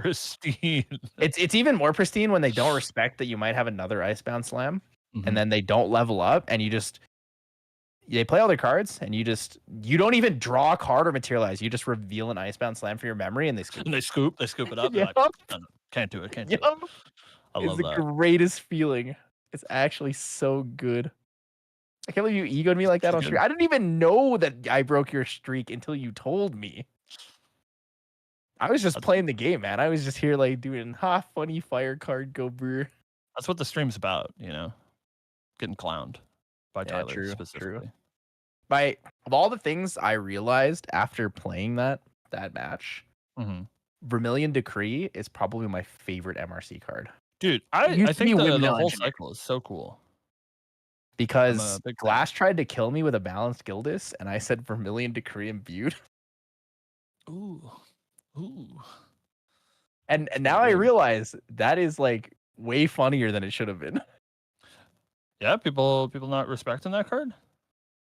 It's a good time. That's good. Card's nuts. Now everyone will hopefully respect Vermilion Decree. That card is nuts. It is nuts. Like I think super nuts. I think we've come full circle where when we started, at least locally, we were like sort of jury's out on which one of those were good, and we're like, oh, the water one's good, maybe the wind one's okay, the fire one's okay, but I think they're all like actually really insane cards. Wind one's kind of gas too. Like Yeah. if you play into a Tristan matchup, or Oh, yeah. or you're Those playing the Bolter Tristan Shadows. mirror, you're like, goodbye two shadows, goodbye Yeah, two it's really shadows. good. Really, really good. Wait, what typing is Vermilion Decree? It's a cleric spell Cleric spell action. Yeah. or Verdigris? Sorry. Yeah, I think they're all action cleric spell. Imagine if that was an assassin action. Oh, and you get it Is back. Zander to it? Yeah. No. We can't. No, we no, can't be no, no, allowed. no. No. It's If too only. much. Well, Ooh. Alec in chat. 6 a.m. 6 a.m. 5-0, by the way. Alec, you got what? 2 more to go. Easy peasy. Yeah, Alec. You only get stronger as you get more tired. That's how it works. True. Easy peasy. After that, I've become a big Vermilion Decree respecter. Not by choice. Hey, That's you know, great. that's what happens. You got to do it. These Gildis enjoyers gonna have to think twice. Gildis is Pog. She is Pog. That's true. I'm not gonna say she isn't. I've really been thinking about picking up the CSRs, especially since they've like dropped pretty significantly in price. For which ones? But for Gildis. Well, I have a question. I for need you, to Tyler. replace my Gildis. That's one of the cards that got taken. So we have it was supporter pack 2. Mhm. It's like right around the corner. It's in July. Mhm. So it's just like 4 or 5 weeks away. What do you think the CSRs are going to be? Carter. Carter? Carter. Oh, Carter would be I'm absolutely 1,000% sure Carter is That'd be one of them. so Dude, Pog. look at Chikaplu's profile picture. It's a foot. And in the foot, there's like the strands from Carter. It's Carter, man. It's Carter. They gotta keep a leash on Theo. He's Carter. leaking too much. Carter. That'd be a good It's one. definitely Carter. Carter's too cool. I asked you the question. I haven't even thought about it, so I'm gonna say you have to be right. Carter for sure. I gotta think about it now. Is it always unique allies? No, we probably get Deft Executor. Yeah, I think Deft Executor would be like kind of a shoe-in. Deft Executor, Carter, and then it was what? It was 4 last time, or was it 3? It was 4, and they were what? It was Tristan, 3 unique allies? Zander, Gildis. Who else? Nimue. Yeah. So yeah, it was 4 last time. And yeah, they were all uniques except for Zander. So I think probably the same. Zander. Dude, Inzali, I'm sold. I really hope it's Inzali. That'd be sick. So badly do I hope it's Inzali. She sucks, but like, it would be really cool. Like playable stuff, I don't know. Like what's playable? What are the playable uniques that people are playable juicing uniques with? that don't already have a CSR? Right. Yeah. It's a little tough. It has to be like AOC they stuff, they have to be normal type, right? They can't be like the Carter's not normal type. Carter's not normal. Yeah, like I mean, Rococo would be kind of cool. Oh, that would be really cool. Inzali, Rococo, Carter, and Deft Executor. That'd be pretty sweet. Rococo, as much as I am, of course, a cleric enjoyer, Inzali kind of sucks. So Rococo makes more sense from a. Dude, I think Inzali has so much potential though. Like I know. The only problem is that she says level 3 instead of level 2. If she said level 2, I think she'd be like way better. Yeah, because she'd be really good with Vanitas. But hey, like actually really important, Inzali a robot, right? True is a robot. Yeah. Double reprogram. Well, Mercurial Heart, you can't double reprogram her. She's busted. That is true. If you Mercurial Heart her, I can't double. She's a fucking reprogram 2/5. Oh, I'm sorry, I did it. I did the thing that you did. I said the bad word for the child friendly stream. True. Can't do it. But a 2/5, that's pretty big. You're not dealing with that. What else could we get? The thing is, most of the unique cards already have CSRs. Yeah, I assumed that the ones in like ALC that haven't gotten CSRs yet were going to be like alter CSRs. Like that's how I felt about Inzali. But I thought it would be champions. Ship them in for here. alters. Oh yeah, I guess you're right. It has to be the lineage break champions. Yeah. So yeah, I guess just like ALC we could look at Mercurial Heart stuff. Maybe they thought ahead? Question mark. Are there any uniques in MRC though? There's a lot of uniques in MRC. Geldis, Harvester Mark II. Geldis. Harvester Mark II is unique. It is, yeah. What? It's the on all automaton allies you have on death summon power cell. Mega Paracel. Yeah. I didn't know she was unique. I just didn't even read that part. Gear Stride Please- Academy is also unique. Please be Geldis. That's so stupid. I Geldis. would be so sold. Stupid Geldis CSR. It's right up there Geldis, with Crawl Rococo, Carter, and Zander. Zander? Executor. Yeah. Geldis. Surely. God, what a Surely. dummy. He's the terror, dude. The Oh, terror Krios. of Dormusia. What the? They're letting Krios on stream? Wait, they're letting a You can't not. do that. They're letting a not 5-0 on stream. Weird. I'm just kidding. All good, man. He's just- Bertha. Unironically, one of my friends always calls Rye as a concept. They call it the glue eater deck. and I think that's so funny. I believe that. I eat glue, and I love playing Rise, so. Oh, okay. I mean, I guess it's true then. Can Anecdotally. someone clip that? I need that for for the future. I posted deck lists in chat Oh, for okay. you. All right. So it is Krios. That was not a bait. It is indeed Krios. Get this guy out of here. When Tristan on stream, when people get good at playing Tristan. Ooh. All right. So we have Krios playing Fire Oh, Ride. Khan is 4-1. What the? Whoa. We love Khan. What in the? Whoa. Go Khan. So we have, cool new Slime Sylvie deck, really playing with those new MRC tools. And then we have taken directly from last set Fire Ride. He's playing Fragmented Spirit. That's a new innovation. For which? Krios is playing Krios? Fragmented Spirit of Fire on Rye, which I think is great. It's like actually Fragmented, what? perfect. It's perfect for Rye, I Okay. think. I feel like exactly Serene what is he wants. actually better. You want the health so you can utilize Chalice of Blood better. Yeah, but like you just want to like turbo greed to people, right? And, True. like, I guess you you're could. not dead on turn 3. You you- get to draw cards. Nuts. You could turbo greed people. Just turbo greed people. They're not gonna Turbo have greed it. people. You gotta channel Sean Zhang and 200 somebody on turn 4 or whatever. Yeah. Sean Jose strong. Sean Jose. He's strong. It's true. I just want to play. I want to play Farmer Tony at some point. I think I'm gonna take that to my next set of locals. Developer approved Farmer Tony. Farmer Tony. Yeah, it's Yeah. Roger's favorite deck. Roger's only meme deck. Yeah. I'm gonna go around. I'm gonna say gather. They're gonna say where'd the swords come from? I gathered swords. Don't worry. You found them in this I found rose them. patch. It's full True, of 3/1 true. swords. Yeah. This spring leaf. It's actually just an Oro Steel Greatsword. You think if you Tony's guys got want a green to, thumb? for surely. Tony's Yeah. he's the lone mercenary. He knows how to. Think he does it shirtless? He travels shirtless and knows exactly what to eat in the woods and never gets sick. Perfect. He's What a a Chad. mountain man. Absolute Chad. All right, is it match time? I think it is just about match time. All right, have time for me Krios to stream playing. this to you, right? Fire Ride, that would be great. Yeah. Oh no, they're playing already. I'm Oh. slow. Oh no. Oh no. My preview of the stream was delayed, so that's why I wasn't sure where we were at.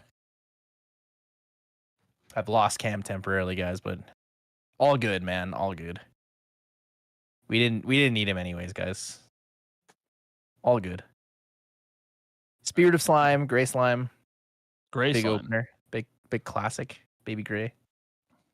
All right, what are your opinions on cloth mats, like the ones being used on stream? Hate Spellground mats. couldn't be me. I never played Yu-Gi-Oh. I don't get it. We see based Worlds playmat on the top here. I don't like the feel of my fingers run across them. I don't really have a problem with the texture or like the material. It's the fact that you have to like fold them in half. It's just like really couldn't be asked. Sure. No, I'm Thoughts, canceled. chat? Sorry. No, sorry, I I'm don't an like agreeer. Spellground I agree mats. with you.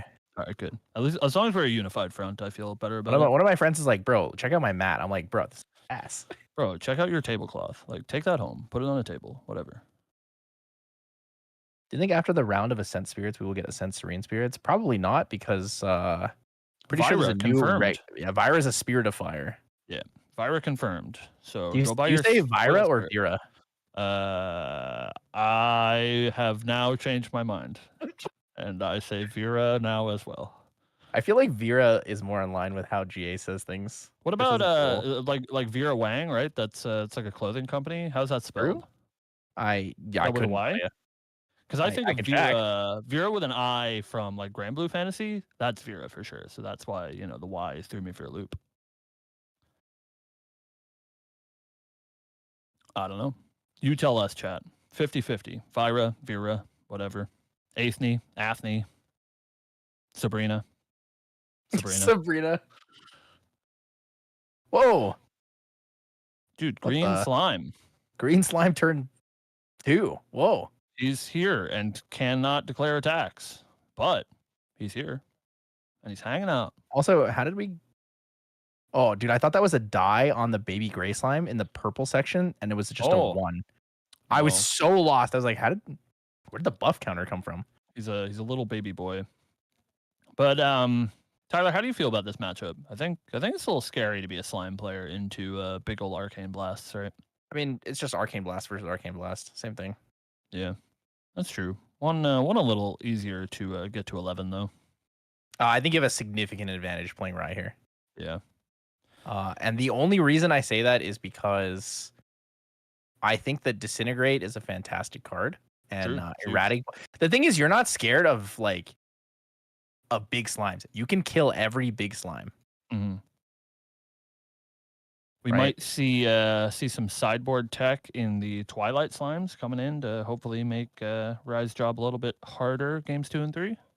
True. Twilight Slime is everything except for itself, right? Right, good Spell Shroud, yeah. But not unique for some reason. So if Krios were to not be on any copies of Anger, which I'm not sure if he's playing Anger the Skies. He is in fact playing 3 Anger the Skies. But in the world where you don't have Anger the Skies and your slime opponent has 2 Twilight Slimes in play, you just can't do anything. Because everything has Spell Shroud. That's so funny. It is super funny.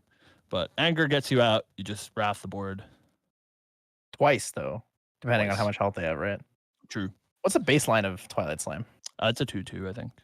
2/2. Trash. Trash. Get it out of here. We're going to see a Forest Cake deployed on the side of Sylvie and just start pecking away with that baby green slime. Oh, it's actually a 1/3. That's actually not bad. Kind of big. 1/3 is not bad. Kind of big. If it's your first slime when you hit level 3, it's safe from Anger. It's pretty good. All right, we're going to see level up to Rye level 1. We have to assume Krios put some arcade cards down here. 4 is kind of a lot, so maybe there are some misses. We'll see. 2, grabbing a Voltaic Sphere, banished. +1 level in the future for Rye Storms here. We're just going to see probably some wheels spinning on the side of Krios. That's what we're used to seeing with these sort of Rye decks until they get to level 3. Just going to spin some wheels, try to put some cards into their memory to banish and get that arcane count up. It is really the onus is on Sylvie to be the aggressor and start beating down. We're going to see a mostly hard cast careful study? There's no way. True. What level are we? Did he put 7 cards down? What happened here? I'm sometimes you just got to do what you got to do, right? No fog. Might as well just careful study. Also, I'd like to mention that we have 49 people that have now dropped the tournament going into round 5. Holy! Out of how many? I know we this is round 6, right? 6, yeah. This is round 6. We started with 108, I think. My lord, that's huge. Massive. Yeah, pretty big. Pretty big for a not, what's it called? A not regional. Well, this is the new gold standard. The Luxera is open. Luxera is invitational. Going to be what people are talking about. Oh. The hard level. Go on, Sylvie level 3. Hey, like we said, got to put on some pressure. Rise only level 1. It's time to start. Slime. It's time to blast the Rye. God, I arcane cards, Rye. Idiot. Get blasted. Please give your Rye please give your slime the counters. It deserves them. Are you a fan of Spirit of Slime? I am personally not. I don't think it's bad. But were I playing Sylvie, it would not be my default choice. I feel like it's kind of bad. Yeah, I think fire is the wave personally. Dude, you see that? That's a little bit. I would say a bit of damage. That's I mean, Arcane 3 Slime away comes from in, lethal, and then right? Arcane Oh, he's just dead? he's just dead. Uh, dude? Our last game was the quickest, Tyler? Is that what you said? That game took 30 seconds. Yep. I mean, I feel Rye like- has no interaction with the board. That's why I said it's just Rye versus Rye. You kill the That's other true. Rye or you die. Dude, we thought Rye was supposed to be advantaged here. Somebody gets up to get a drink. They're like, oh, next round's starting. I'm going to go get a drink. They come back. It's over. Like, what? Have they not started yet? Is this game Well, one? to be fair, I was expecting some sort of fog, but there was Yeah, no fog. Mm-hmm. There's 4 Resolute stands, 2 Vanish from sites, 4 Peaceful Reunions, and I don't think he played any of them. You know, like, ironically, though, sure, a lot of that damage did come from the allies, but all of the Storm Slime damage can't really be stopped by Rye. He just sort of has to hold that until he has spell shields up. Dude, I might get to have some food. Yeah, This game's going by so fast. I might get a some little food. break. Whoa! Holy. I wasn't expecting him to just be like slime again. You know that something's gone like sort of horrifically wrong when both of the commentators are just like stunned into silence. It's like, what's happening here? I was like, well, that's a lot of damage. And then I was like, he's got like 9 more to go. And then you mentioned he's level 1. I'm like, wait a minute. He's just dead.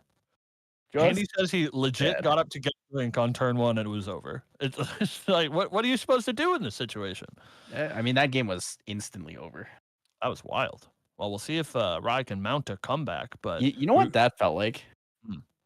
That felt like Glenn versus Limelight Worlds. Double Dungeon Guide, true. the game's over. So true.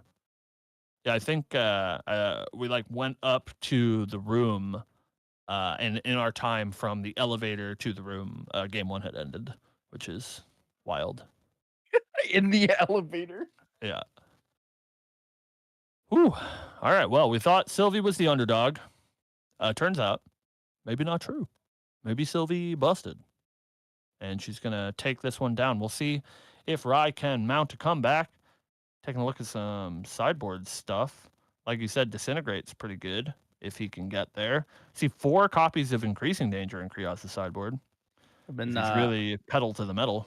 I've been calling it this for a while, but I'm starting to call it Rye Sylvie Sovereign. Because it's just Sylvie as cosplaying Rye. It's true. And Triple she's pretty good Arcane at it. sliming you. She's pretty good at it. Yeah, she also gets to swing with the slimes. So she Arcane blasts you and then swings. Criminal that they are we gonna start playing slimes in our Rye decks? You can Maybe. cast it. It does the thing. You can indeed cast it, but you don't get the on enter that's gonna be very useful. You get the on enter, you don't get the on death. Yeah. I just mean ironic. like you won't have slimes and banishment. Well. Come on, you're burying the lead here, Tyler. All right, we're playing a slime deck. We'll be playing plenty of slimes, I promise. In the Rye deck? Spirit of Slime Rye? Yeah. Okay, I'm down. Yeah. It's so sick. No creative shock necessary. We'll just Who Spirit of needs it? Slime it up. All right. See a Gloam Spire deployed on turn 1. It's pretty good. Pretty hot. So it looks like Krios is maybe on that Increasing Danger-esque plan. Just hope to blow Sylvie away before it gets too out of control. And we saw it get there pretty quick. So we'll see. The beauty of the- getting Sylvie level 2 draws 2 cards. It's true. You have enough cards to kill someone really fast. Yeah, just no interaction, like you said. What's Rye supposed to do? You play a beast, you play an animal. He's like, okay. Also, low key, like people always talk about dungeon guiding to 3, but it's like the influence total is still the same. Right. You banish You lose 2, the but you dungeon guide. spend a card to get the dungeon Right. guide. And if you don't need the dungeon guide, like you might just want to banish the slime sometimes. It's true. Who needs it? I mean, that Rye will do that like pretty often too, just to get those extra cards and banish. So, all right, rolling up for Rye level 1. We see an Arcane Sight go to the banished, +1 level eventually. And this is sort of what we saw last game as well. Looked like a pretty normal start from this Rye deck, and then Sylvie just punched him right in the face. So, see if that happens again. Sylvie just slimed. A little bit more of an anemic start from the Sylvie player. Just a Limitless Slime, which at level 0 is a 3-mana 1/1. 3 cost 1/1. I'm a big fan of the 3 cost 1/1, no floating memory, no effects, just existing. He just leveled up, dude. Now he has floating memory. Whoa. Floating memory enabled. Merlin can eat it now. Limitless Slime is in the dungeon, grinding those level 1 mobs. Whoa, what is that? Is that Looks like Twilight Slime? Looks like a Twilight Slime banished. Yeah, one of the blue slimes. Blue, purple. Cool colors. Limitless Slime number 2. You ready? Actually, you probably want to play a green slime here or a red Green slime. slime would be pretty good. Red slime, also decent, though the board wipe effect not really coming into play a whole lot here. I'm just thinking you want the animal beast because Limitless Slime is an animal, not a beast. Has no pride. He is a beast, but also not but also an animal. Wait, He's a beast. is it both? No. I mean a beast in theory. I see. Know?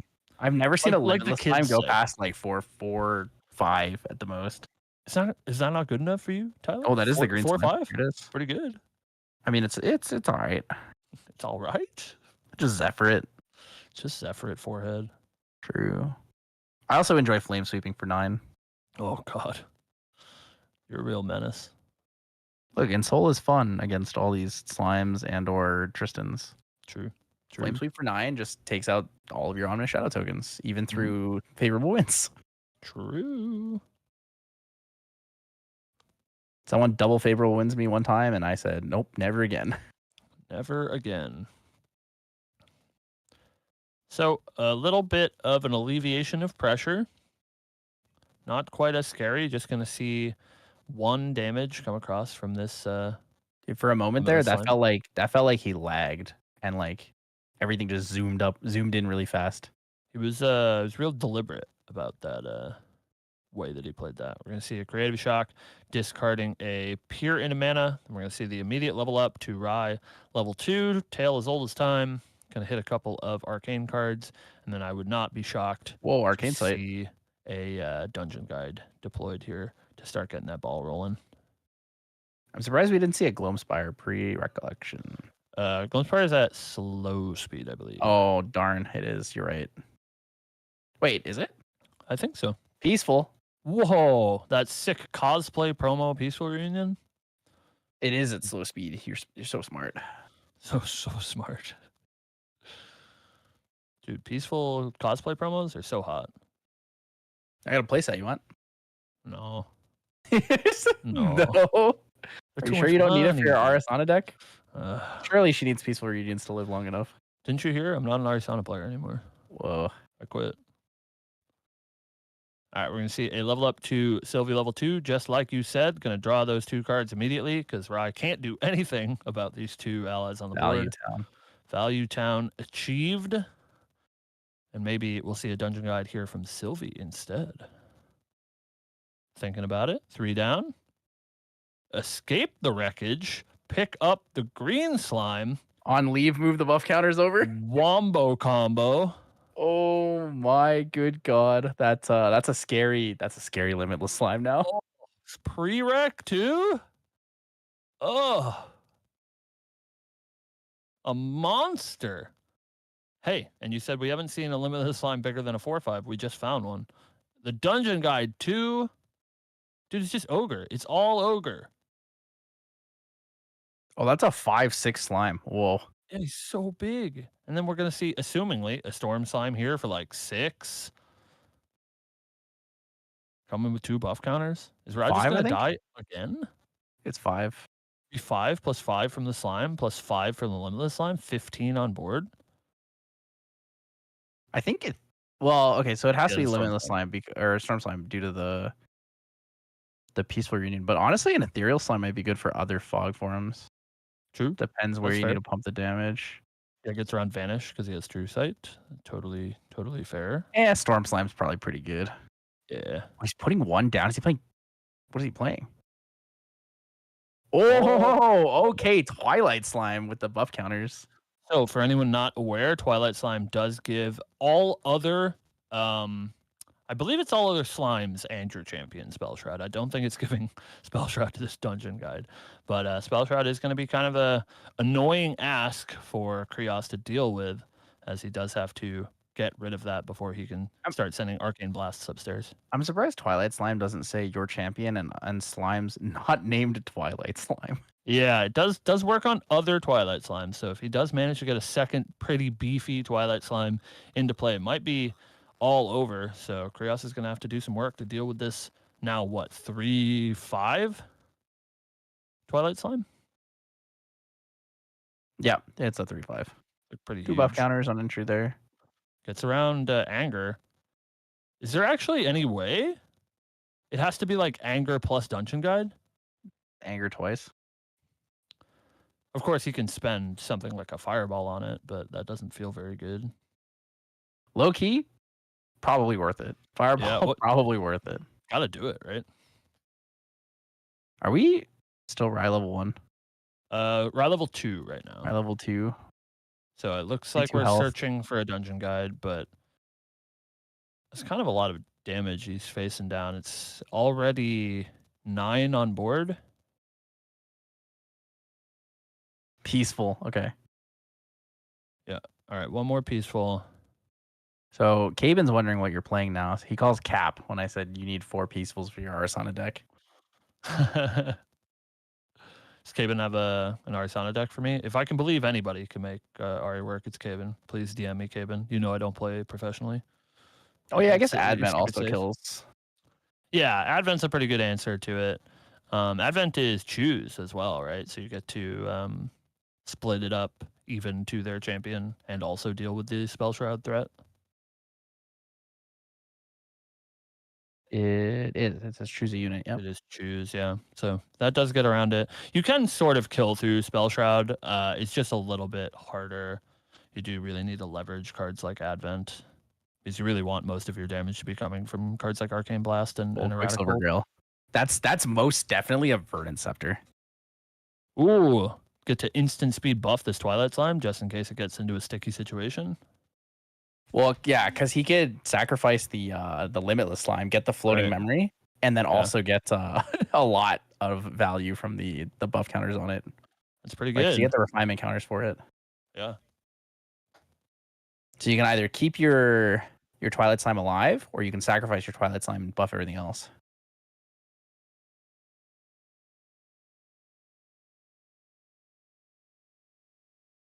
Well, we'll see. We'll see what the move is.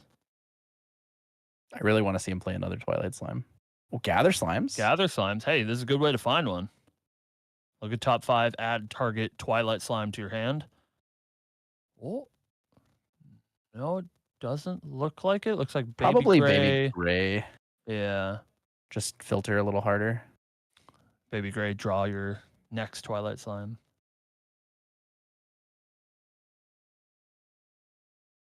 We will see. But man, we really did come into this matchup saying that Sylvie was going to be the underdog, but it's not really looking like it. He had gas. He actually had Giga Gas. Oh, it's a Stone Scale band under the Stone Scale band rail here. Dude, can you imagine the world where you have your Stone Scale band, your opponent tries to kill your Twilight Slime, you activate, you flash in a second Twilight Slime to give it Spell Shroud? So dirty. Oh my god. Sylvie broken? And let's be honest, Sylvie level 3 has always been pretty broken. The hard part is like you die before you get to level 3. Yeah, that is true. Like Terra is actually crazy if you can live long enough to do anything in Terra. Usually you go Terra and then you just die. Or you died before you got to Terra.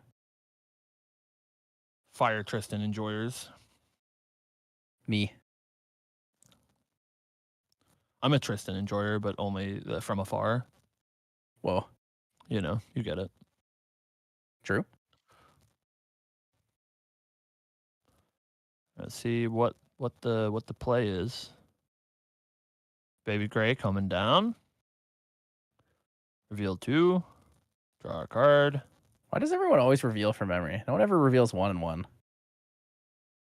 It's all about the motion, right? A little bit easier to flip those up. Get some finesse with it. Sure. You know that this, using a Spellground mat, they're obviously a retired Yu-Gi-Oh player. They got to have a little bit of finesse when they play the cards. Oh my god. He's actually doing it. It's wild. Look at this value. He's gonna suppress the stone scale band. Yeah, so Stone Scale Band going to come back into play. He's On going to be able enter. to discard up to 3 allies to draw that many cards. He I discards now 2. understand why he showed it from his memory. Dude, so good. Well, because the nice thing now is you can Guy's Blessing to get 4 more slimes in banishment, and your arcane slimes go giga. Yeah, it's like probably up to what, 9, 10. It might actually be an Arcane Blast at this point. And he's wondering if you said retired Yu-Gi-Oh player. People are upset that I'm calling this a Spellground mat because it's a fabric mat. That's just it's like calling tissues Kleenex, that's how I feel about it. True, I actually totally Right. agree with that. Yeah, it's a Spellground mat. Leave me alone. All right, we've I didn't dungeon play guided. Yu-Gi-Oh. We are now level 3 Rye. Finally, Curios is going to get to play the game. Is he though? Well, he has a safeguard amulet. Are you sure he's going to be able to play the game? Unclear. He's going to try to play the game. All right. Did we Gloamspire? I mean, you're so behind the ball here, right? Like, what does it matter? Like, might as well activate it, right? We do have that very powerful spirit fragment online. I guess you would technically give a card to Sylvie too if you did. Yeah. Whoa. Right, we're gonna see Careful Study. Looks like it is for free, so we're level 8. Gonna get 6 enlightenment counters, 5+1 because it's his first mage action he's played this turn. Whoa. Fragmented Spirit. Gonna crack that spirit fragment, draw a card. Best words in the game. Draw a card. Draw a card. I think my favorite text in the game is negate. Oh, me too, dude. Me too, brother. Playing Lucent Arbiter kind of fun. Yeah. Make people miserable and then I still lose. It's a win-win. That's called playing Water Luxem. Yeah. Well, that's basically what Ari is. Water Luxem, but cuter. You trade the win condition for the cute. Really sad. Sure.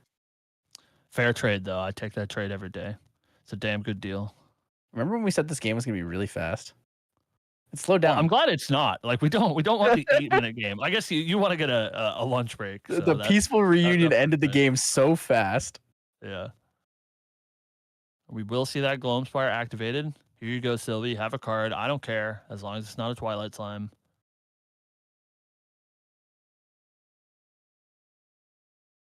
One more down. Scry the Skies for 8. He's setting now up we're really cooking. It's time. We're really cooking. Rise Scry the online. Skies for 8 is really what you want to see. It's enough cards that you probably find one of the pieces that you're looking for, or at least some way to dig for additional, maybe another Scry the Skies. It's just the sort of snowball effect that Rye's always looking for. So he puts one aside immediately. That's probably the card he actually wants to draw, and he's going to set up the rest. He's counting cards for his ability to Advent. It's true. 2 down. He is a little bit far off from Advent, but you can sort of snowball out of nowhere. Depends what he sees. You draw one. Cards. You draw one with your Enlightenment counter, then you play. So 1. Then you probably play Power Overwhelming, and then you Advent. Yeah. Always looks like he's just going to draw another one. So he knows the top few cards of his deck. He's going to pay for Peaceful. The third Peaceful of the game. You know what they say? Those promos, they float to the top. So makes them a little bit easier to find. True. Someone check his deck.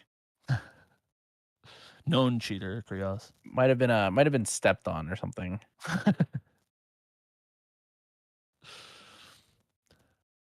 All right, we're going to go back over to Sylvie.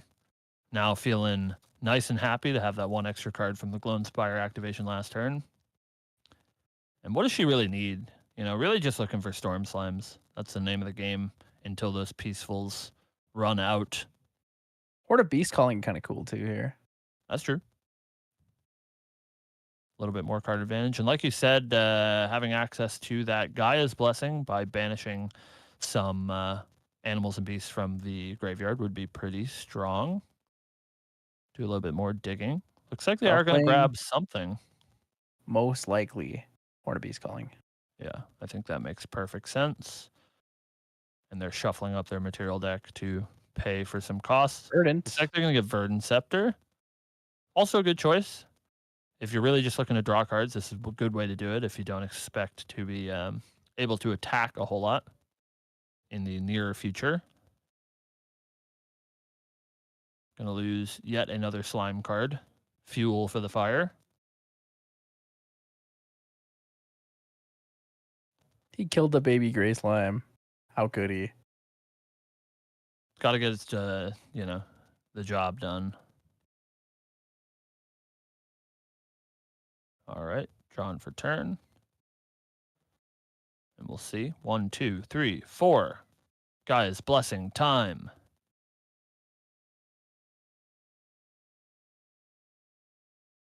All right, Jeopardy rules. How big is Storm Slime right now? How big is Storm Slime damage wise? I think Yeah. he has 8. Oh, we might get to see in real time. Oh, that's 11. Arcane Blast. It's true. Oh, I didn't actually Real? see. I didn't see the guy's blessing come out, so I was Yeah. off by 1 regardless. Arcane I also Blast didn't realize online. that Storm Slime is slime cards, not just slimes. Yeah, works with Slime Eruption and Slime's Blessing and Gather They Slimes. got me the first time. It's pretty good. They got us in the first half. But now it's time to Arcane Blast your opponent. Is it time to flash the Oh, I saw baby gray? I saw him putting 3 cards down. I thought it was another Twilight Slime. I was going to lose it. Oh, We're going to see a Verdant Slime. break the safeguard amulet. Yep. He'll crack it in response, but that means that Storm Slimes are online next turn. And surely, if the Sylvie player can find a turn where they're not under some sort of attack mitigation, game just ends on the spot. But Rise had a little bit of time to set up. So he might be able to find a kill on this following turn. Technically, Verdant Slime would have 2 buff counters, right? Because it says destroy up to 1 target regalate with memory cost 0 if you don't put 2 buff counters. And I assume he that's banished true. the safeguard amulet? Yeah, I assume it was a banish in response. And if that is true, Verdant Slime would be a... Oh, he's Twilight Sliming. No It's way. happening. It's happening. No way. He's holding 3 cards, man. It's happening. No way. It's all Ogre? There's no way he can King Slime here. No, I don't think so. Do it. Do it for the people. Slam it. Oh, he's teasing us. 2 down. Oh, Ethereal Slime. Ethereal Slime. Grab a card out of material deck. Banish it as long as it is Tamer. By ears. And then you can draw a card. Ghosts of Who Dragon. Whoa, baby green on top. Gather Slimes? Or is that baby blue? I believe it's Gather Slimes on top. This is a very scary looking board state. But looks like that's all she wrote. Gonna pass it over to Rye. And this is do or die time. If Rye doesn't have it here, there's no way he is surviving the slime onslaught. What if he just plays another peaceful Another reunion? peaceful, the 4th peaceful? Then I'm calling the judge to check Krios's deck. That's That's a creative shock. 1 down. Grabbing time. his tome. Not exactly what he wanted to see here, I assume. Probably wanted to hit an arcane there.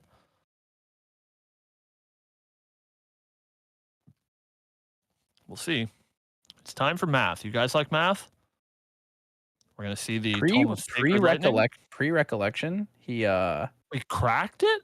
No. So pre-recollection, he said, "I'm going to activate my baby green slime," Oh. and then he said, I "In see. response, I'll banish to draw a card." Smart. Yeah, Krios correctly recognizing here this is probably his last turn, so he's just going to cash that in immediately for the card, as he's probably not going to get to see the turn where it is in play in his end step. You think So he's dead? Are you a believer? What, that Sylvie's dead here? Do you believe that Sylvie could die here? I think she could die. I wouldn't say it's likely. I think Krios is a little bit low on resources here, I think. I believe he only has influence 6, and that's going to be pretty hard to get it done unless he has something like another really big scry the skies here into a couple copies of Careful Study. But he is Also doing only some level 8. counting. Yeah, I believe he is level 8. It's hard to read that die. And that's not exactly where you want to be. You really need something It like is an an 8. Advent here. Advent. Yeah. Paying 7 for Advent is not an option right now. So he's going to Erratic start with Bolt. a Erratic Bolt. It's a good start to get you towards Advent. So Erratic Bolt here is going to be for 8. It's going to have to shoot that Twilight Slime, we assume. Yep. Dude, there's so many slimes on the field. Twilight Slime obliterated. Going to banish 2 cards at random to draw 2 additional cards. As long as they're arcane, that is going to push his level up to 10. We see an Arcane Blast and a Power Overwhelming. Banished from that Erratic. Draw 2. And he really Has the needs a potential. big spell here. Something like a Scry for 10 would be pretty clutch. Careful Study gives him 2 draws. +1 Careful right Study now. would be very good. We'll see. You have to assume if it was the goods, he wouldn't be pondering it as much as he is, but maybe just taking his time, surveying all his options. He's taking a look at his material deck for God knows what reason. Let's see. This is looking like... Oh, he passed turn. Yeah, I was going to say this is looking like winding to the end of Rye's turn. There's no way he gets out of this, right? There's so much damage on the board. And a single Storm Slime surely is enough to push for lethal. We're going to see a Covenant of Thorns grabbed. Oh, Link to God. what? Oh, link to the Limitless Slime. Link to the big boy. Happy birthday, Oh. Limitless Slime. Covenant of Thorns, kind of spooky. It is kind of spooky. It's doing its very best Twilight Slime impression. How do you come back from Covenant of Thorns? I don't even know that he needs it. I think he can probably find lethal here. 23 is not that far out of the realm of imagination when you have, what, like 15 on board already? Let's see. He has 4 buff counters on the Limitless Slime. Yep. So he is So it goes to 5. He's So a 7, 8. No, he's a 6/6 attacking for 7. Yeah. 6, 7, 6, 7. Yeah. The class bonus level 2 gives you 2 health and 1 attack. Right. I also learned that today. I thought it was 1 and 1. Yeah, and then he attacks, he gets a counter, right? So he goes up. Resolute Stand. That's good for these little attacks. He does have a couple of 2/2s. And he alternate 3 cost. 1 power attackers. Yeah, actually just alternate cost that. Yeah, I mean, do what you got to do, right? Does that mean he plays create? Wait, what is he playing end stuff? Could be creative. Could be a crippling fear of having to cast additional cards. Is he fireballing the Limitless Slime? Yeah, maybe he has some more interaction. Yeah, like a fireball would be really pretty good here. Oh my god, this slime hurts. Yep, so it's attacking for 7. Bro, it's 7, 8. Swings for 4. Takes it up to 6. My god. Oh my god. Why doesn't he just kill the dungeon guide? With like the ethereal or something. You should do that. There's no reason not to, right? Right. Yeah, just allies on the table. Cactus said, "Get me in the booth for a round." That's crazy. Ooh.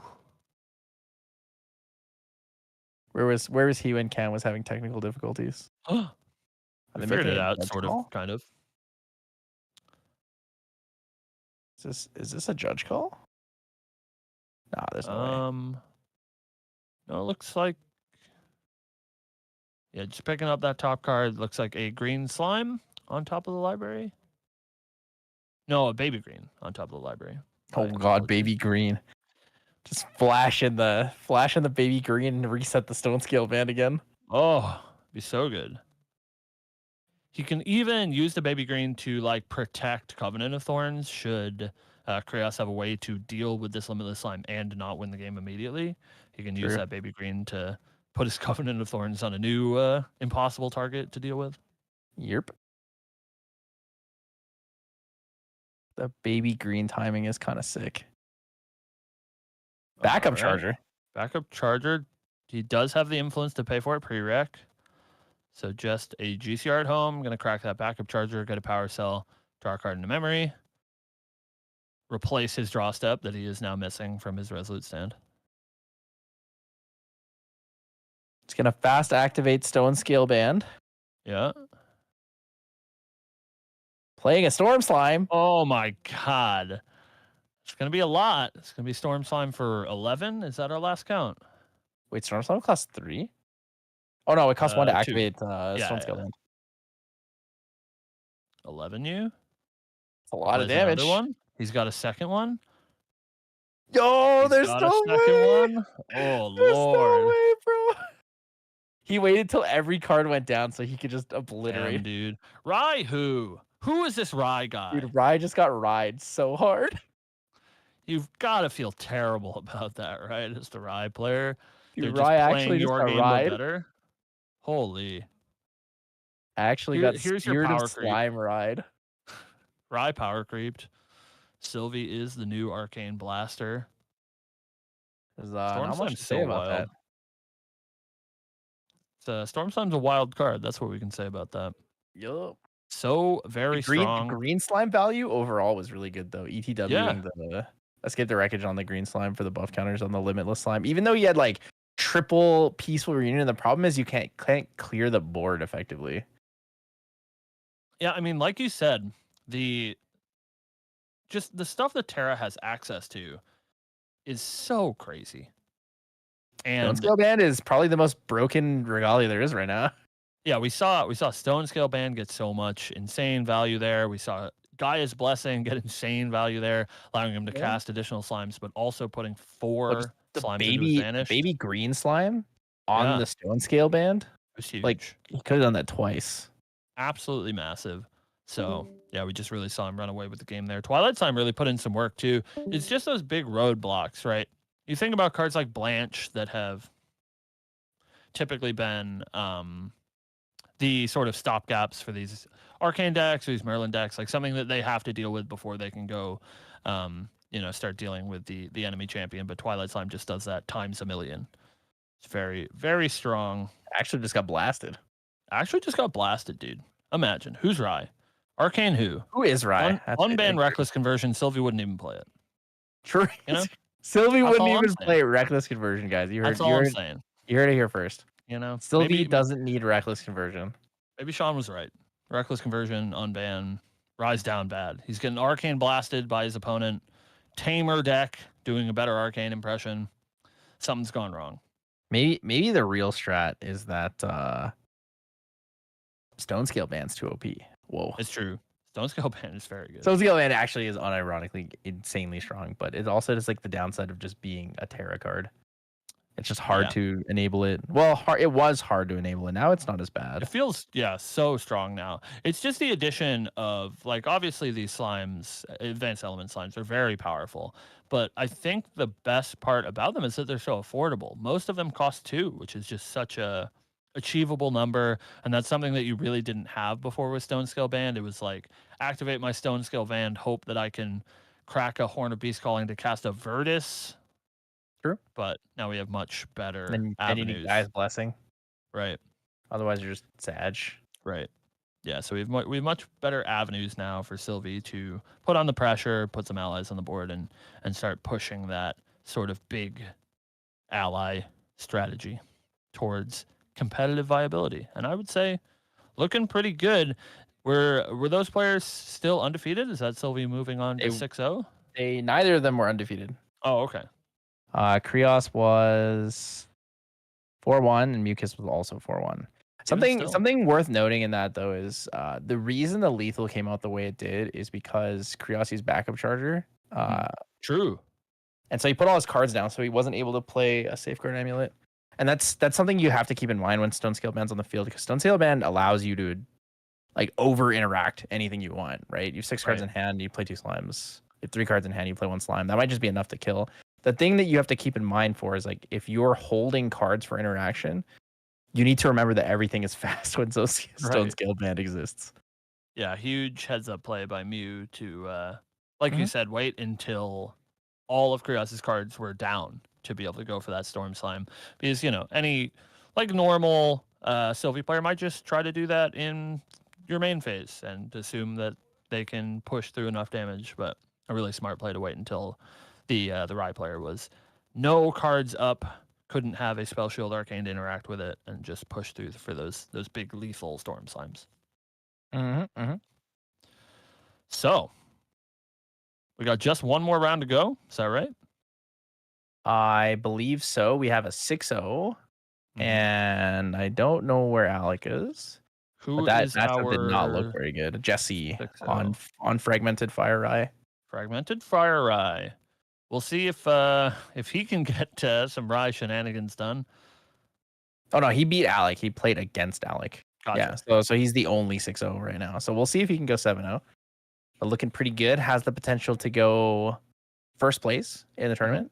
$1,000 prizing we were talking about. Well, Huge. $1,000 of stuff in prizing. Dude, who knows? It might be more. You open that MRC case, you get a Tristan CUR, you're up $3,000. True. Who knows? I know that our very own Caben Schwarzenturber has been buying those things up like crazy. Every time I look at Merlin's Marketplace, CURs are being moved and sold and such. So if you get lucky. Did you open any MRC, Tyler? I opened 6 cases of MRC and 2 Recollection cases, and I got 1 CSR. Is that true? Yeah. Is that a meme? Is that a joke? No, that's actually the truth. I opened nothing. It's very sad. Dude, what's going on with your luck these days? Life is Really- just not oh, life is just not my what Lord. it should be, you know? What I'm hearing Sometimes you just don't hit, and then you are the one who gets hit. oh no. They hit for sure. Listen, True. Tyler, here's the silver lining, right? We gotta be glass half full kind of people. Which is What's the silver lining? Mortal Ambition. That's your set, Okay. baby. That's your set. You've stocked up all this good luck. Can my set be Mortal SP2 Ambition. instead or something? Yeah. That's fine. We'll take it. SP2. That's the one. You're going to AX, so you're gonna empty those pockets for some SP2. I'm trying to go to AX. I actually signed up to volunteer. I'll literally fly down there just to volunteer if I get accepted. Hire this man. They're gonna say yes, surely.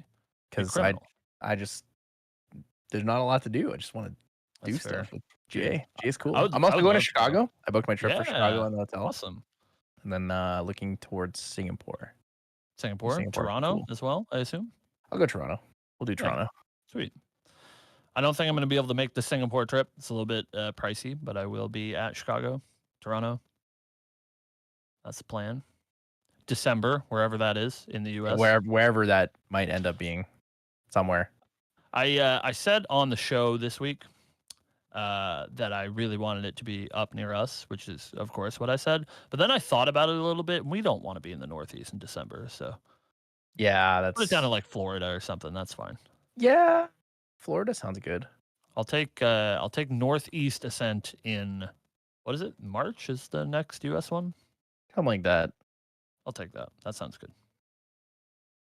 Could be down for like Florida, South Carolina, something in the warm region, you know, warmer region. Especially there's a big Florida scene, so that makes sense. True. We'd send it down that way. Sort of spread the love a little bit, right? We've had lots of West Coast events, lots of Texas events. I wonder why, but couldn't possibly fathom what you're talking about. It doesn't make any sense to me. Couldn't possibly fathom it. I don't get it. Oh, Con is 5-1. What the? Whoa! What the? Busted. It's also cursed late at night for Con as well, right? It's like 7 a.m. Yeah, my God. These SEA players are really. Wait, what is this card in your deck? I'm posting this to you. What's the word? We got Con's deck list. He's running this in his deck. What is he playing? That's actually so funny. Who's his champion? Who do you think it is? Sylvie. Yeah, it's Slimes. Yeah. That's crazy. That card sucks, bro. I don't know what to tell There's you. no way, man. It's not that bad. Yeah. You playing Idle Thoughts in your deck, brother? Because that's what that card's feeling like. It's feeling like Idle Thoughts without floating memory. Come on, it's slightly better than that at least. Unless you see good cards on top of your deck. It's man, that's tough. Dude, even Arisana's not playing that card, and she's down bad for some glimpse. So I don't know, man. That's But so hey, weird. Con knows better than I do. 5-1, Even killing it. Arisana, it's because Arisana can't play it. Oh, that's true. It does have class bonus, huh? Yeah. Yeah. She wouldn't play it. The class to bonus would be be for fair. Rye. Rye Yeah. could play it. Yeah, that's true. My God. Con's It's cooking. quite, cooking it's up quite, something. quite literally is a worse scry size, Yeah. as Flonne has said. But you know, Hey, Con's 5-1. Yeah, records speak. We're Who just knows, man? here, we're sitting behind the booth. We're not in there winning games. So like, what do we know, right? But wish it was also me, that man. card sucks. All these Could've been Sylvies, me. oh, Fire Tristan would have been so free. Into all the Sylvies. You just kill them before they hit 3 every turn. That's what you get, Tyler. You're a man of the people. You gotta do the service for the people. You're not And we appreciate 5-1. you. That's not you. Wait, there's no way. No way It's a that's not different you. con impersonator. At Con. Whoa, Woj. Impersonators abound. That is you. They're trying to bury the lead. Wait, you also just typed your name in Discord wrong, like unironically. What? Well, his name in Discord is the wrong number from his actual Omnidex number, so he's just kind of dumb.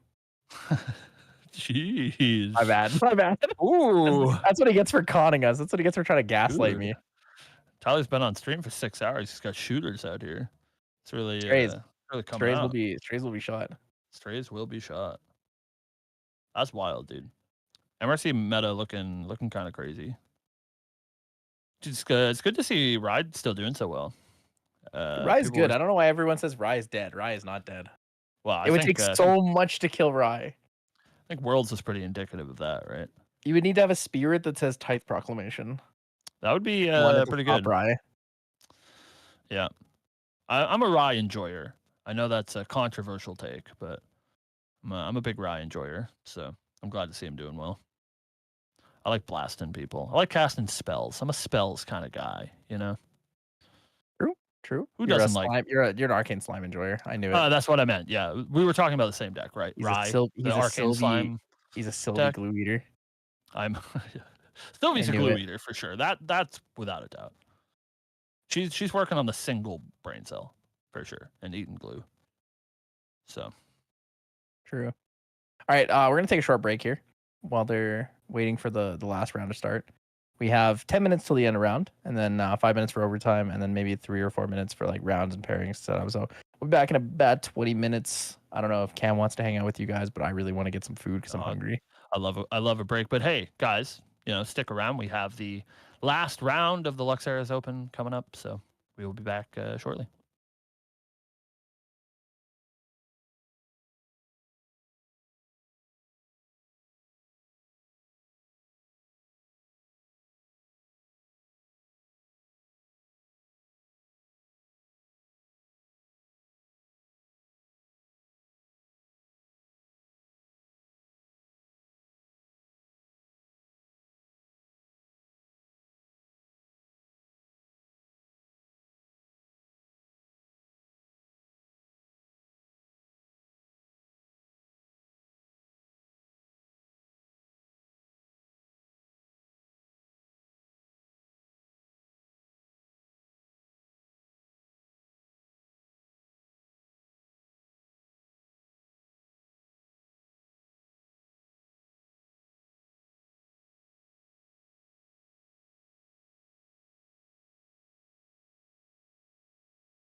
Pog. Whoa. Two Whoa, locals Pog. playing each other. Keck. That's always the way it goes. At least this is the place to do it, right? Like you're happy to be the last round in the prizing, right? Playing each other. Nah, I'd Feels a rather little do bit the better. last round of Worlds, winning in. Sheesh. You want the drama. You want the story to bring back Yes. to the locals. Yes. So, I want to tell people that Glass ate my turbocharge, That's true. and that's why I couldn't legally play it. So, so our last match is going to be Glass and Pickle Sword, right? Yep. And their record is what, X1? X1. That's correct. So by the transitive property, Tyler, since you What's up? ended Glass's streak, this means that you are also X1 in the tournament, right? Is that true? True? Sure. We'll take that. I'll take that. True. It's a W. That seems pretty good. Seems like you're basically in prizing. So congratulations. Well, to you. thank you. You've done it. I'll uphold Aristona's honor in the Luxera's Invitational. Oh, so good. I'll be sure to put an Arisana in my material deck. What are we looking at here? What? You didn't. Oh This yeah. is the actual grudge match. You knocked Pickle out of regret. Worlds. Well, that's crazy. He actually unironically knocked Pickle out of Worlds. Can you believe that Pickle Sword, the Windry guy? People say Windry. That's the first name that comes up. Is playing some slime deck? What's going on? Is this the new dude. Rye deck? Is it really actually happening? Dude, everyone's just This is sliming the it up. Rye. This is where the Rye players go. Do you not like slimes? No, they're fine. I'm just making fun of slimes. I've been having a bad couple of weeks against slimes where they keep kicking my ass. So like I don't like them in that Want a deck regard. list? But You want the deck list that beats slimes? oh yeah, I do. Does anyone play We King terrorize my Slime? locals. Does anyone play King Slime in your locals? No, not really. Oh, darn. I Yeah? was You gonna got some say spicy the tech? nullifying lantern tech into King Slime is really funny. Oh, true. Can't even Because do they it. need to be different name and different elements. That's actually so wild. Yeah, It's very funny. They get really sad. But yeah, so it looks like we have a Spirit of Slime Sylvie player. Looks like they're playing a little bit more of the advanced elements stuff than we had seen before, like some Vamp Slimes in the main deck. A couple I think of Verdant I Slimes. see a Spirit of Glass. I think the only reason he's playing this deck is because he has a Sabrina. Hey, nothing wrong with that. Glass earned it. He's playing, looks like a Water Tristan deck. True. Looks pretty similar to the Christian Tom list from U.S. Nationals, but the additions from MRC being cards like Sadie in 2 copies, 3 copies of Vicious Slice making an appearance, and then the rest of it looks pretty par for the course, and of course new Tristans in this Zander Tempo deck. Zander. Oh, Andy, there's a thing in Judge calls for you. Oh, he sees it. He sees it. He's on top of it. But whoa, look at this gorgeous Into the Frame mat, huh? Glass can thank me for that. I did that whole submission. Ooh. 10 minutes before it was due. That's pretty good. It was not. Nice it was very frustrating. Yeah. Silver was tough. Silver was tough.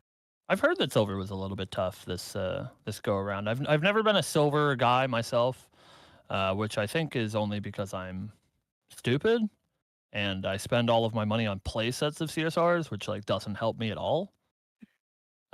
So anyways, sell me your Nayas, I guess. But I actually have someone who opened a Naya and I told him to DM you. Did they? Ooh. Yeah, as a SoCal guy. I said recently? to DM you, like an hour ago.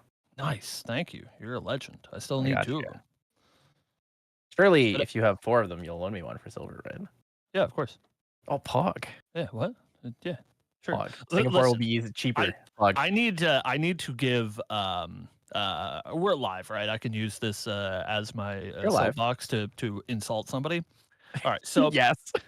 Lineage Break Trenton, dear close friend of mine, is a Silver gamer. Submitted a Silver list. We didn't need top. No. He did like fine. I think he got the like threshold to get, I don't know, the promo or the mat or something. Oh, I meant nothing steel. crazy. He topped steel, right? Oh yeah, no, they just missed. Actually, unfortunately, they got 9th place. Cry.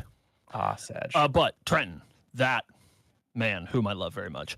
I promised to loan my Arisanas to him for silver, and I had several other people, friends, ask for my I was one of Aries. those. I You was were one of those people. You were one of those. And I was like, well, I have to give him to Trent. I already told him I would give him to Trent. And then Trent like messed up his silver submission. Didn't even use my Aries. They just sat in my box all weekend. Kick. Ridiculous. So Tyler, if you need them, you let me know. I'm down. That way I he's a don't have to monster. buy all the MRC CSRs. Well, not in premium material, I got you covered, but the rest of them. True. The rest of them are. We'll get there. We'll get there at some point. Get there. So, anyways, we're here for a tournament or something, right? We have a match to talk about, I guess. Something about I mean, I don't potentially first place if Jesse loses. Yeah, so Jesse is our one undefeated player. He's playing Fragmented Fire Rye, but we sort of assumed, we were talking a little bit before we went on air, that they'll probably ID to snipe the first place spot. May potentially be due to like time. Sure, gotcha. Unsure on the details for that. But these two players, he's also very favored in his matchup, though. Sure. Who's he playing against? It's playing against a Wind Allies player. It's playing against Chiaru, so it's a very unfavorable matchup. Yeah, it's a tough one. The Windgo Bird not great into Glue Eater Rye. Right. But the players that we are going to feature this match are still in that top 8 sphere, and they're playing for the very generous prize support for the Luxera's Open. Trying to fight for, maybe first, maybe second, third, all still great prizing that trickles down. So we'll see what happens. We see a Spirit of Slime revealed by our Sylvie player on the bottom here, being Mr. Picklesword. Well, Mr. Picklesword. Mr. Pickle, I think, is his official name. Well, Forest Cake. Brute Snack. Forest Cake. It's a pretty good one. Gonna draw a card. Place itself. Eventually, I want to make buff Forest counter. Cake so bad. It looks pretty good. Can you cook that well? Tell you a bit of a chef. You chefing? Yeah, baking not the greatest, but we get there. We try. I'll taste test anytime you let me know. Sure, I'm down. Love me a Forest Cake. I don't know if I can bring that across the border though. Not sure if they let me do that. That's true. Yeah, they'll probably think you're hiding a bomb in it or something. Yeah. Oh, lurking Nia. Nia gonna reveal the memory. We have a bit of a strange orientation here that both players are facing us. It's like we're their opponent. True. I just realized that. That's funny. But we're gonna see a Verdant Slime and an Ethereal Slime revealed. I don't think either of those is getting named. Bro, this is where you just go Sylvie level 1. Yeah, Sylvie level 1, definitely the name. We'll try to get it written down here. Or yeah, he did say Sylvie level 1. Okay, good. And yep, just gonna banish both of those. The joke is on you, Tyler. Gonna banish 2 slime cards for our eventual Storm Slimes. They're just a little bit bigger now. Card advantage 2. Kind of scary. Who needs it when you have Storm Slime to burst your opponent? Gonna see a Baby Red get deployed. Pretty good. Gonna be a 3/2, up to 4 power with that trigger should they want it. Probably gonna take care of this Lurking Assailant if I was a betting man. Discard a Floating Memory. Huge gamer moves.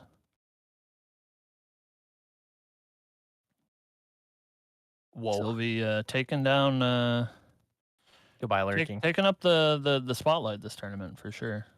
Lots of Sylvie players. Life Essence Amulet. I think. It's back? Life Essence Amulet? Meta relevant?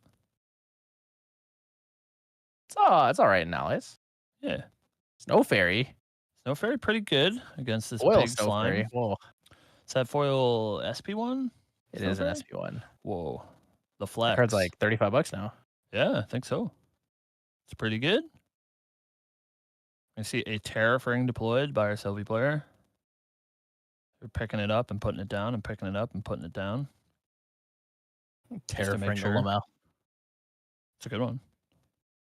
It is indeed a good one. I'm actually a really big fan of what Pickle's doing right now with the material deck. I've actually started using clear matte sleeves for the same reason. Just so I can put all my material deck cards in them. Slide them out between different decks. Yeah, that's smart for sure. Whoa. All right, we're going to see a Blissful Calling grab a baby gray slime. Just nothing but cards that replace themselves. That is the name of the game for Sylvie. We'll see if that gray slime Oh, makes he an appearance. passed. Passing the turn. Sylvie not really known for her wealth of interaction, so bit of a strange nod Fracturized. here. Is that a Fracture is going to target Terrafring. Terrafring? He really wants to attack this turn. Looks like it is going to resolve. Think he's looking for a Fracturized token? Gonna Poison get the Dagger. Poison Dagger for turn.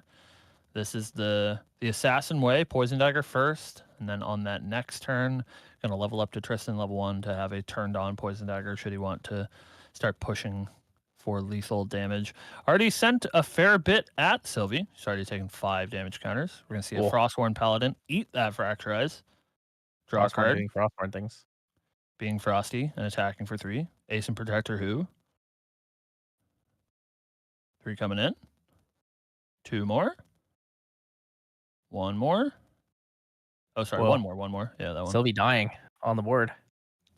10's kind of a lot, especially these water decks aren't necessarily super aggressive, so it's a pretty aggressive draw from Glass. Whoa, Escape the Wreckage. Dude, Free Escape the Wreckage Recollection. is nuts. Yeah, it does work well against the Snow Fairy. Yep. Gonna Did get he back draw that. into memory? It was pretty quick. I didn't see it there, but it looks like we're gonna immediately go for a dungeon guide. He knows what he wants. I'll just He assume wants he that did. slime sovereign. You get the Fracturized token. perfect dungeon guide with the fracturized Double Terrafring here. Arcane Slime. GG. Oh my god. Ready? Actually true though. Actually so true. Oh, Ethereal Slime. Okay. Okay. Not exactly what the doctor ordered, but still gonna It's still come pretty in with good, 3 though. buff counters, attack for 5, draw a card.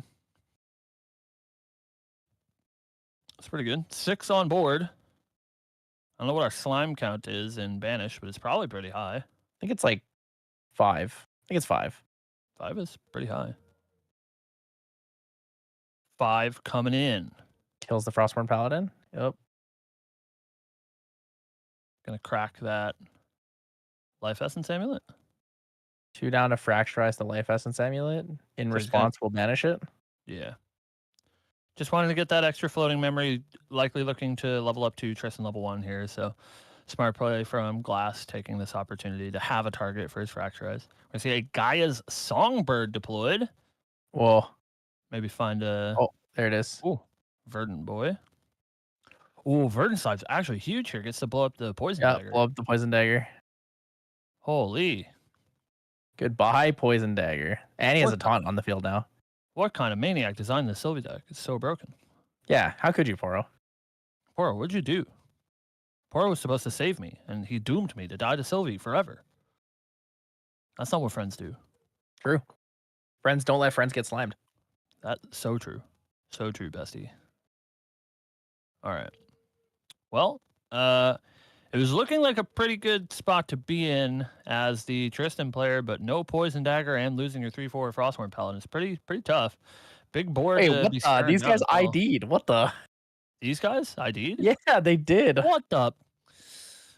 They're playing just for the playing for Hollywood? fun. Oh Yeah. my god. That's crazy. You gotta secure that prizing. But come on. I mean, I guess the do it for nice thing is camera. they still agreed to play on stream for us, so that's Yeah. you know what, we'll give them a pass this time. They get a pass. We appreciate them. They get a pass, but they're also incredibly cringe. So Yeah. You get the pass this time. You get the cringe pass. yeah. But next time, I'm coming for But you. next time, yeah, it's all over. Nia coming in for 1. Dungeon Guy coming in for 1. Clearing out some verdant slimage.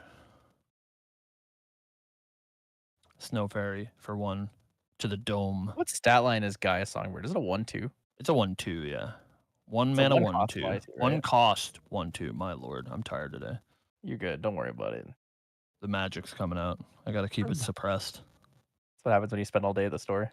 I know. Compartmentalize it, you know. People keep asking me rules questions about not my favorite game, and I don't want to have to deal with it.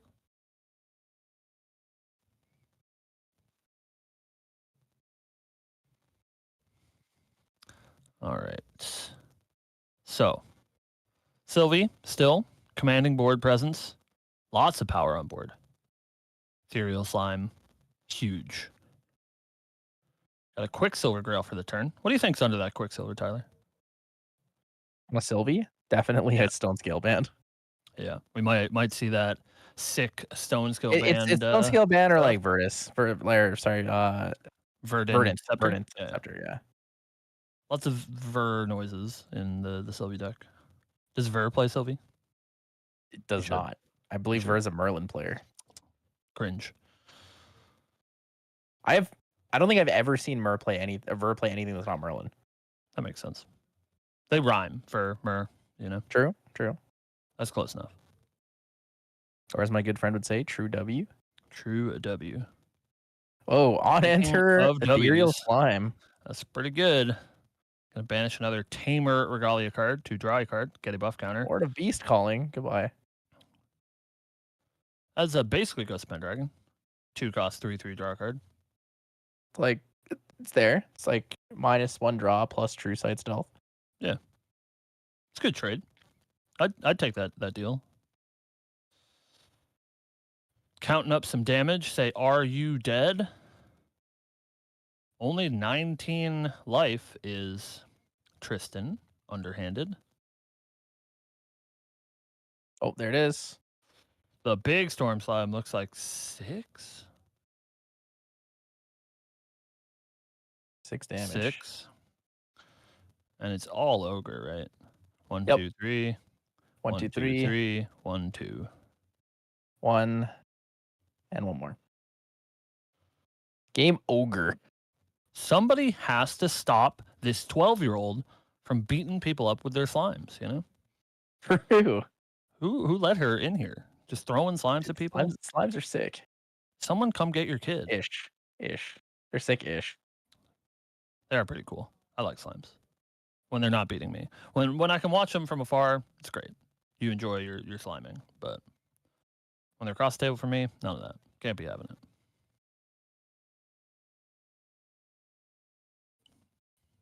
All right, so... All right, if you could play any deck in this tournament right now, yeah, competitively, what would you play?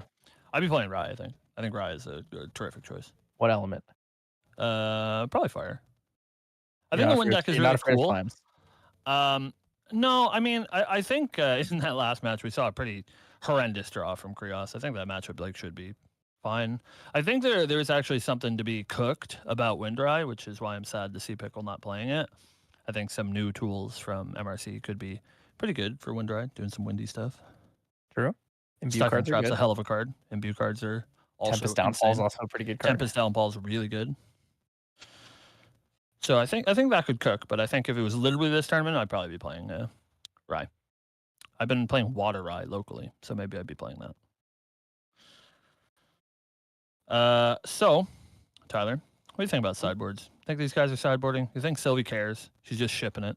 Bro, there's no way these guys are sideboarding. Unsleeved starter deck, they're just mashing it. They're like, Recollection deck, good enough. I'll kill you. Actually, I think they are sideboarding. There is a Viridian Protective Trinket in Pickle Sword sideboard. That one looks pretty good. I like the Incapacitates. I'm a fan. Incapacitates are good. The counterspell. Command the Hunt is an interesting one. If you put a gun to my head, Tyler, and you said, what is the text on Command the Hunt? I'd be dead. So I'd be dead. Do you really not know what Command the Hunt is at all? Do you have any idea? I can see the art in my head. Can you tell me the cost? I'm gonna say it's a 3-cost Terra card. It is a 4-cost Terra card. It has a condition. You can activate it for free, right? No. Or 2 less? 2 less. Jesus. If you control 3 animals or beasts? If no animals or beasts have attacked this turn. Oh, if no units have attacked this turn. And it puts some dudes into play from your hand or something, right? Am I thinking of a different card entirely? I told you, gun to my head, I'm dead. I've already been shot. Couldn't tell you at all. Which means it must be a banger. I'm sure. What are you thinking of Call the Pack? I might be thinking of Call the Pack. Yeah, that makes sense. Command the Hunt, Call the Pack. So Command the Hunt is for attacking face. Call the Pack is for playing things. I see. Is Command the Hunt like an inspiring call on crack? Sorry, which one? Command the Hunt? The Command the Hunt is plus the 2 one here? attack and gain vigor, but you have to attack champion. Gotcha. Got that wolf in him. Got that dog in him. I think I will always disagree with the concept of IDing unless you're prizing. Like base prizing is already really good. Like first place is literally $1,000. Like if you have a chance to play for first place, I don't see any reason not to play for first place. There's something that we say around these parts, and it's no splits kill them all. So yeah, like I could understand No it if it was like you're winning in for something like significantly better. Like let's say you're playing for you're topping a regional and you need this invite to go to Worlds. Sure. Yeah. That's a little bit more understandable, I think. Like this is like technically the equivalent of a locals level tournament with a lot of people. You're clowning these gentlemen. Holy. Well, it's just because we're discussing it in chat. It's like they're getting the IDing is smart when prizing's on the line, guarantee the top 8. I actually disagree. I think that's fine if we're playing top cut and you're going for first place, but this is 7-round Swiss with a 1 through 8, right? Yeah. So it's not quite the same prize structure. So IDing actually like isn't that good. You're just you're so Chad. That's the difference. Tyler, do you have the game up? Stream has died for me. Is that a thing? Oh, it back. Back? Good. You can see it now? Thank you. It back. Oh, I appreciate you. Dude, Sadie's a hell of a card. I've been really impressed with Sadie. She's really good. Sadie good. Yeah. I'm glad Sadie is 2 health. Holy, I would be so mad if Sadie wasn't 2 life. No, don't make it a 5 cost 3/3. Andy, no. Andy, if you want it to be a 3/3, make it a 5 cost, and I'll be okay with that. 3/3, my lord. Force you to have 8 cards in your hand to play Sadie and return her. 4/4, yeah. 2 mana, 4/4. Easy. But yeah, I think she's really impressive, especially in these ally matchups. Like she's really going to get some work done against these smaller slimes, stuff like Baby Reds, Baby Grays. You know what's funny about Sadie? Hmm. She technically doesn't even need a class bonus. You could just play her as is, and then you can slice and dice someone. Yep, you sure can. Oh, is that Glenn Williams in chat? World champion of the world champion 2024 Grand Archive. Frodo himself. Whoa, that's crazy. That is crazy. Hi, Glenn. Yeah, because the cool thing with Slice and Dice is no class bonuses, and the cool thing with Sadie is the class bonus is only agility. Have you considered that you can play accepted contract Slice and Dice in whatever deck you want? Yep. It's pretty good. Nah, that's cap. That's cap.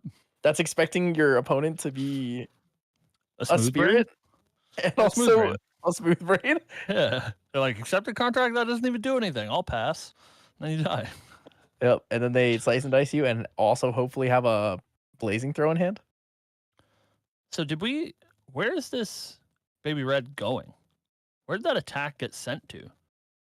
I think to face. I think he's actually just hitting him to face. What's this monster doing? It's like, you're Gildas, you're Sadie. I don't care. I'll leave this 2 life.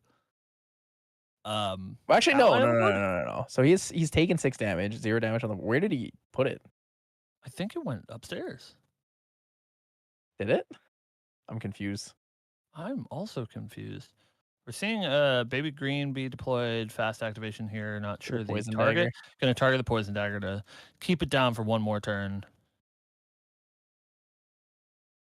And he's going to crack his Forest Cake to give a buff counter to that Baby Green slime.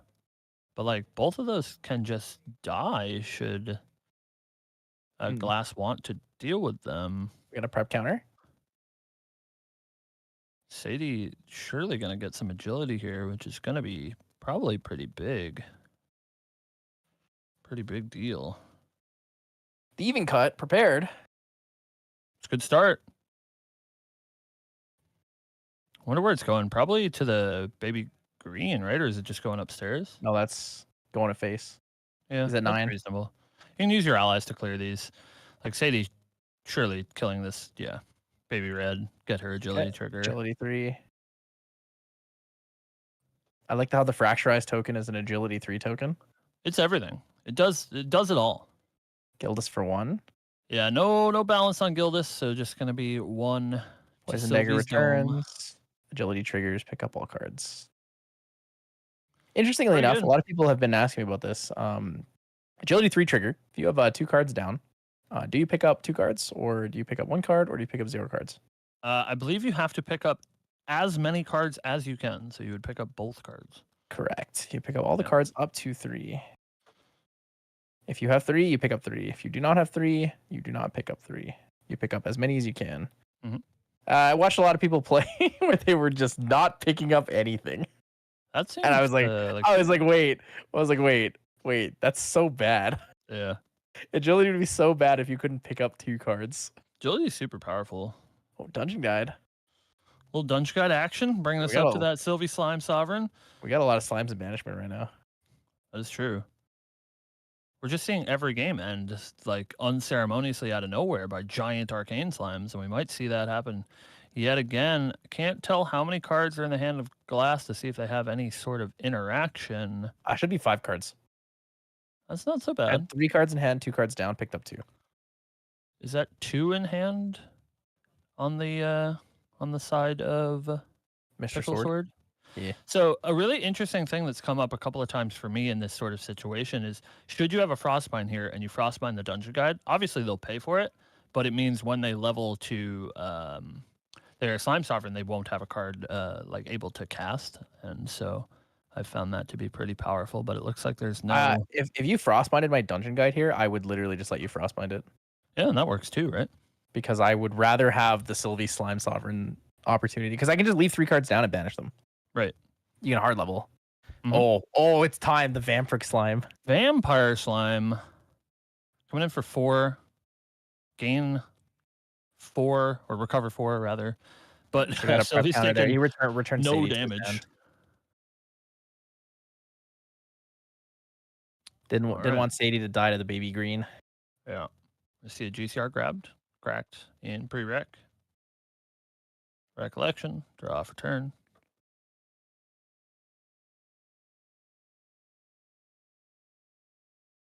Three coming down. We'll see. Maybe this is Sadie getting redeployed. It is a Snow Fairy. Going to lock down that pesky 4/4 Vampiric Slime. Snow Fairy Keck. 3 more Sadie. for Sadie. Sadie can take out this baby green should you want. Get that nice agility 3. And Snow Fairy just coming in for 1 to Sylvie.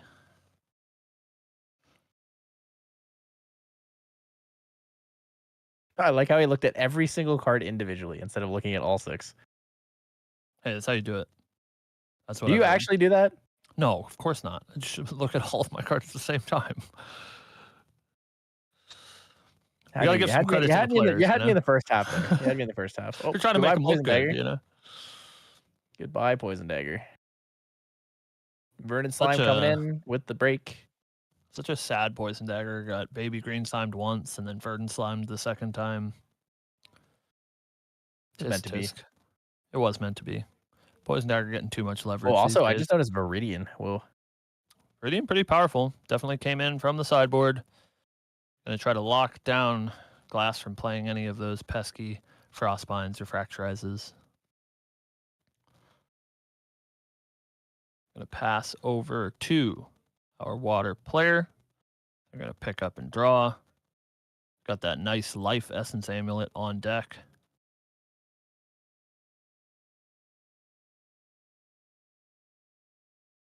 Whoa, Jimmy Lee made 5-2. Jimmy Lee 5-2. Is he playing the Jimmy Lee deck or is he on something new? He is playing an MRC version of the Jimmy Lee deck. Nice. We love Jimmy's deck. All right. Some allies coming through. Gonna clear up this board. And all that's left is that Vampiric Slime that is rested from Snow Fairy permanently, taking a little ice nap. And man, it really looks like Sylvie's kind of run out of influence here. Glass might have been able to stabilize and stop these slimes from taking over the game.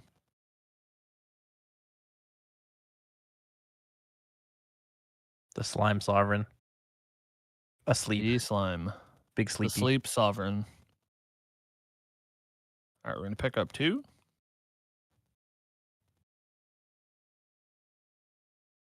And yeah, it's a bit of a tough situation to be in. We're gonna see the guy's blessing grabbed, but hey, you know, this sort of tough situation could be ended by just a single storm slime. They're getting into deceptively lethal range. Well, See baby baby green off gray the slime top. pay. Gonna draw another card? Or should they have a reveal? Looks like they don't. No reveal. Let me see baby Oh, green on he is top. revealing. Oh, storm slime in hand? It must have been just barely lethal, right? Or barely not lethal, I mean. 19. I don't think we're quite there yet. 11 is 3 not damage too plus. far of a cry. I mean, he needs 14 damage in the. Right, 3 damage from the storm slime, and then 15 from the.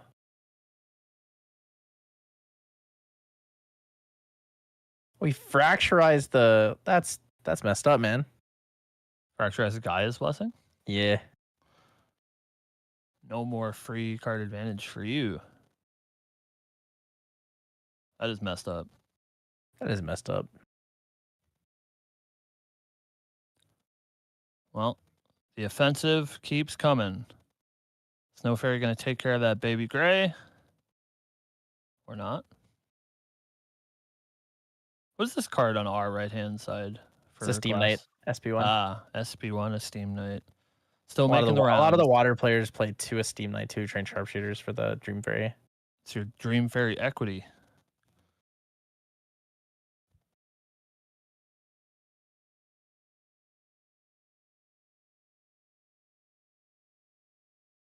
Goodbye, Baby Gray. Baby Gray did its best.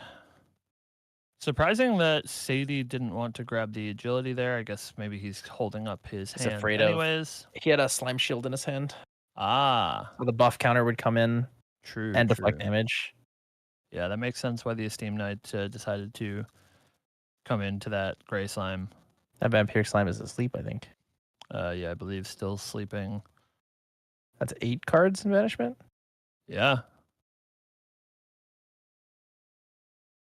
What's Jesse playing? Fragmented Spirit Fire Eye. Yep. And he is our only undefeated going into this round. I hear that Rye's all right. The Ryes are all right.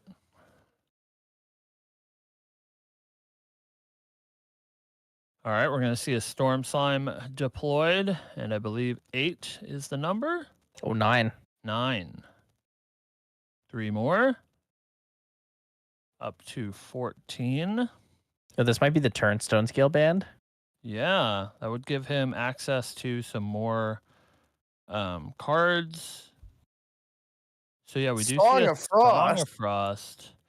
So should he have another Storm Slime here, it can be pretty big to Stone Scale Band into a Storm Slime now that Glass has. How does he get the 1 extra card? I don't think he can. He just needs to well, Stone Scale Band's already. Right? But that's the on-enter effect of Stone Scale Band. Yeah. So he'd have to find a way to flicker it, like with a baby green. Oh, Stone Scale is already in play. Yeah, I was thinking about this Quicksilver. Tristan 2, Grimstalker. The old one? Yeah, he does it for the prep counter for Slice and Dice and for Trapper, but no Trapper in play. Mm-hmm.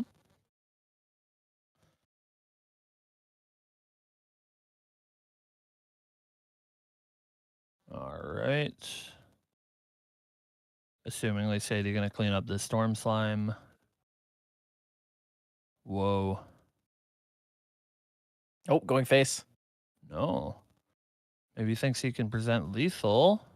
2 more would bring to 19. Snow Fairy would be 20. Do we have something like a Dungeon Guide? Dungeon Guide would be the 5 damage needed. Did he pass turn? Yeah, looks like it.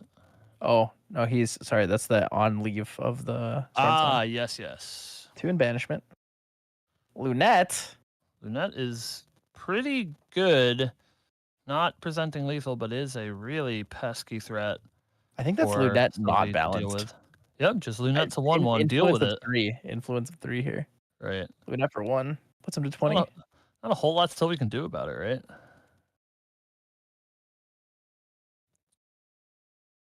Thankfully for Glass, Sylvie is not a Chalice of Blood enjoyer. Just going to grab a Terra Fraying.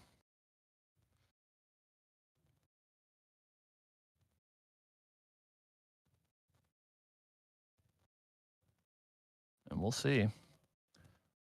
Any Storm Slime can get really close. Current number is 9. And it looks like Glass has put all of his cards down. So pretty free reign here for Storm Pickle. Slime, I think, is for 11 right now. So if he has a Storm Slime, the game's over. That gets it. Because the on leave banish 2. Ah, true, draw true. 2. Yeah. Really curious what's under this Quicksilver. Maybe a Verdant Scepter? But if it was a Verdant Scepter, I don't know why he wouldn't cash in this Vampiric Slime a while ago. Safeguard Amulet. Wait. Pickle just passed turn. Yeah. Maybe he's looking to do some Stone Skill Band shenanigans? Maybe. I can't think of any other reason. Maybe he's just not really found any slimes he wants to deploy. I believe we know he still has a baby green in hand that he drew while Guy's Blessing was around. Terrafring popped 4 cards, can deal 4 damage max. Yeah, and that's nowhere near close. But you got to do what you got to do. Bit of a tricky situation to be in. Of course, Glass wants to mount an offensive, but he doesn't want to go completely shields down. We are going to see a Storm Skill Band activated and another Vampiric Slime put into play. Rested because of Lunette. We're going to see a Frostbind. And then that is paid for with that sneaky Fractal. That's so awkward. Yeah, I wonder if Glass saw that one or forgot about that Fractal there. So we're going to just pass it back to Sylvie. Every time I think about playing water, I think back to these matches and I'm like, nah, I like my matches being fast. Yeah. I'm a water enjoyer and sufferer. I get it. Nullifying Lantern. Just in case. Nerfing his own King Slime. True. I don't even think he runs King Slime, but still. Well, if he did, it's nerfed. You see a Blissful Calling. Maybe find him the card he needs of a purple variety. Gonna show, I believe that was Baby Blue.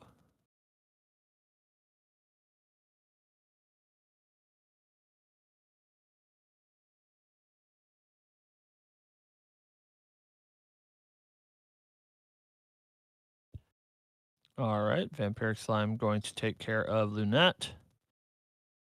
Life for Essence 2. Amulet Huge. going to be cracked. What did he grab with Blissful Calling again? Was it blue? It was a Baby Blue, I think. It's unclear. It was blue though. Sword of Either Seeking. blue, big or small.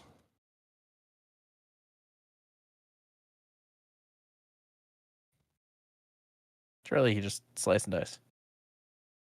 Yeah, surely. Surely the lethal line is the best line.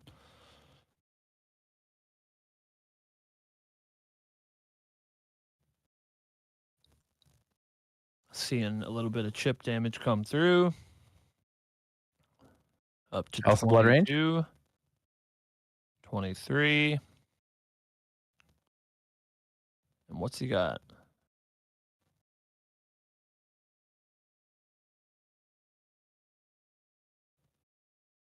What is the vibe? Just going to pass it, get a prep counter for Tristan.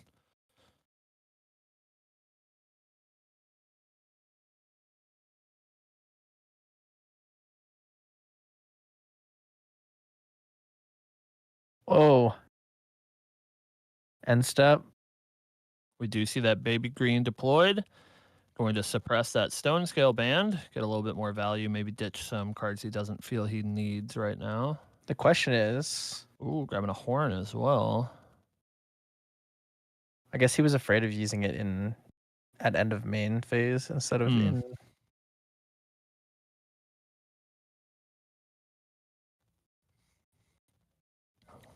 All right. Selecting a card to be banished for this Horn of Beast Calling.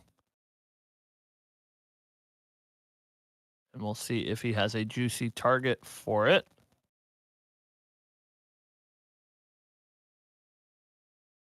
Blissful Calling.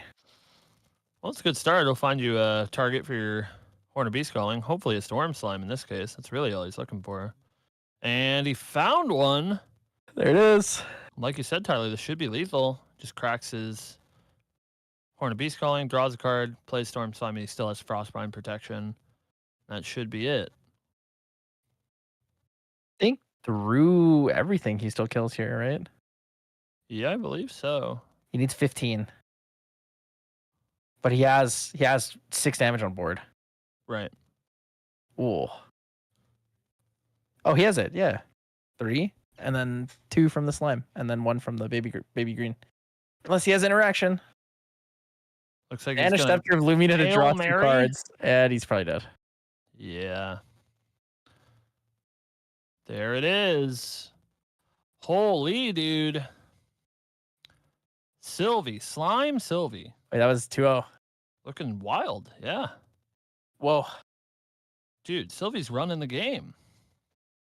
Sylvie kind of popping off. No lie. She's kind of popping off.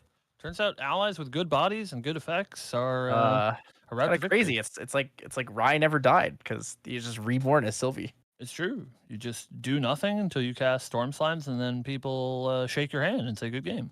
True. And that's all you need, right? The check on the match slip. But hey, shout out to our players testing out the new stuff, seeing that, hey, Sylvie's pretty good. We've made it. Finally, a year later, Sylvie's pretty good.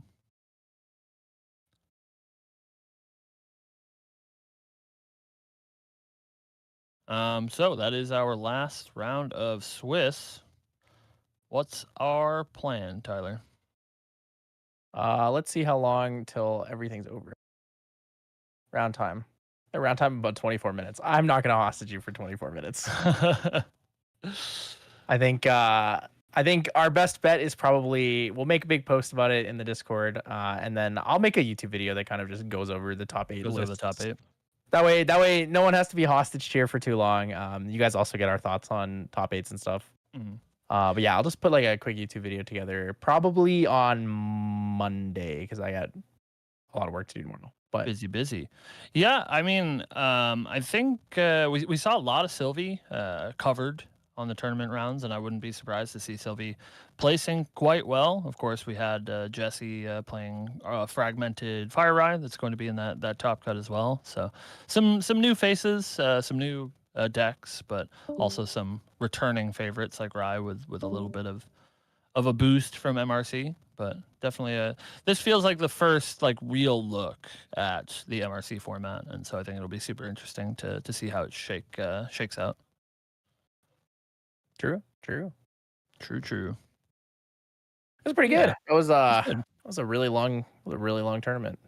Yeah. I know you've been locked here all day. How you feeling? Ready for a nap? I'm tired. I'm actually really tired. Yeah. Hey, I got home, and then I had like a day to catch up on all my work, and then they were like, "Hey, just cast Luxera the next day." I was like, "Oh yeah, true. I forgot about that."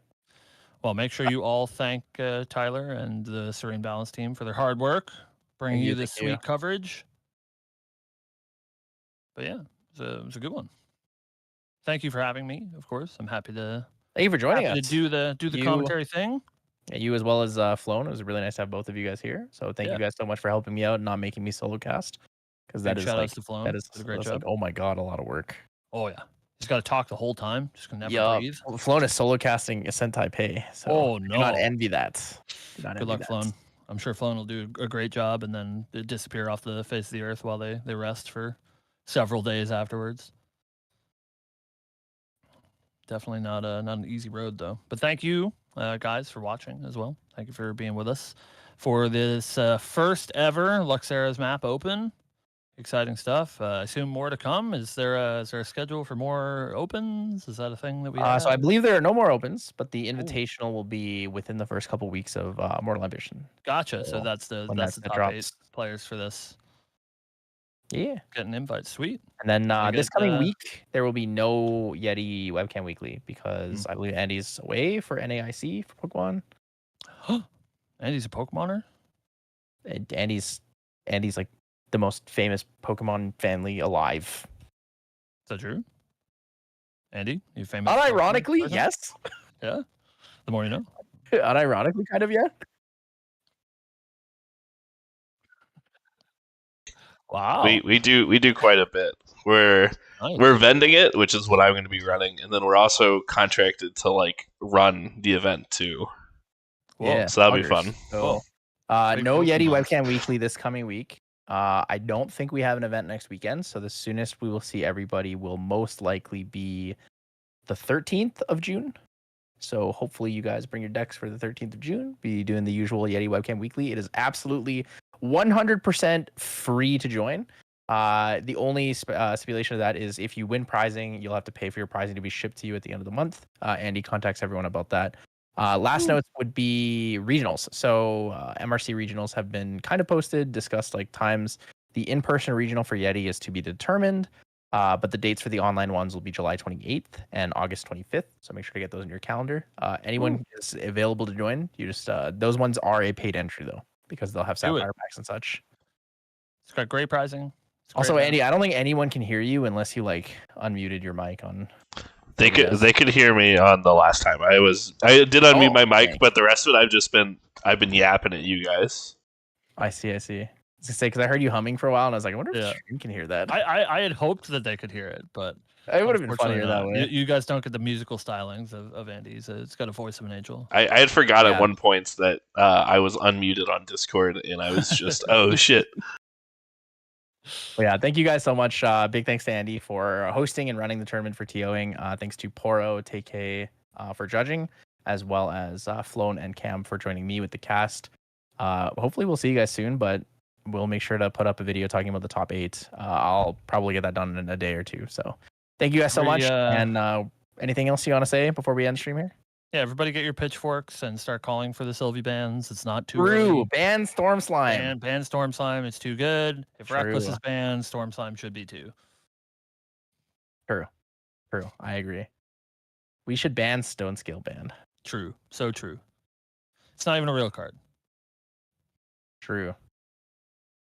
All right, that's all I got. I'll stop hijacking your outro. Anyways, thank you guys so much for joining us. Much appreciated. And we will see you soon in like a week and a half.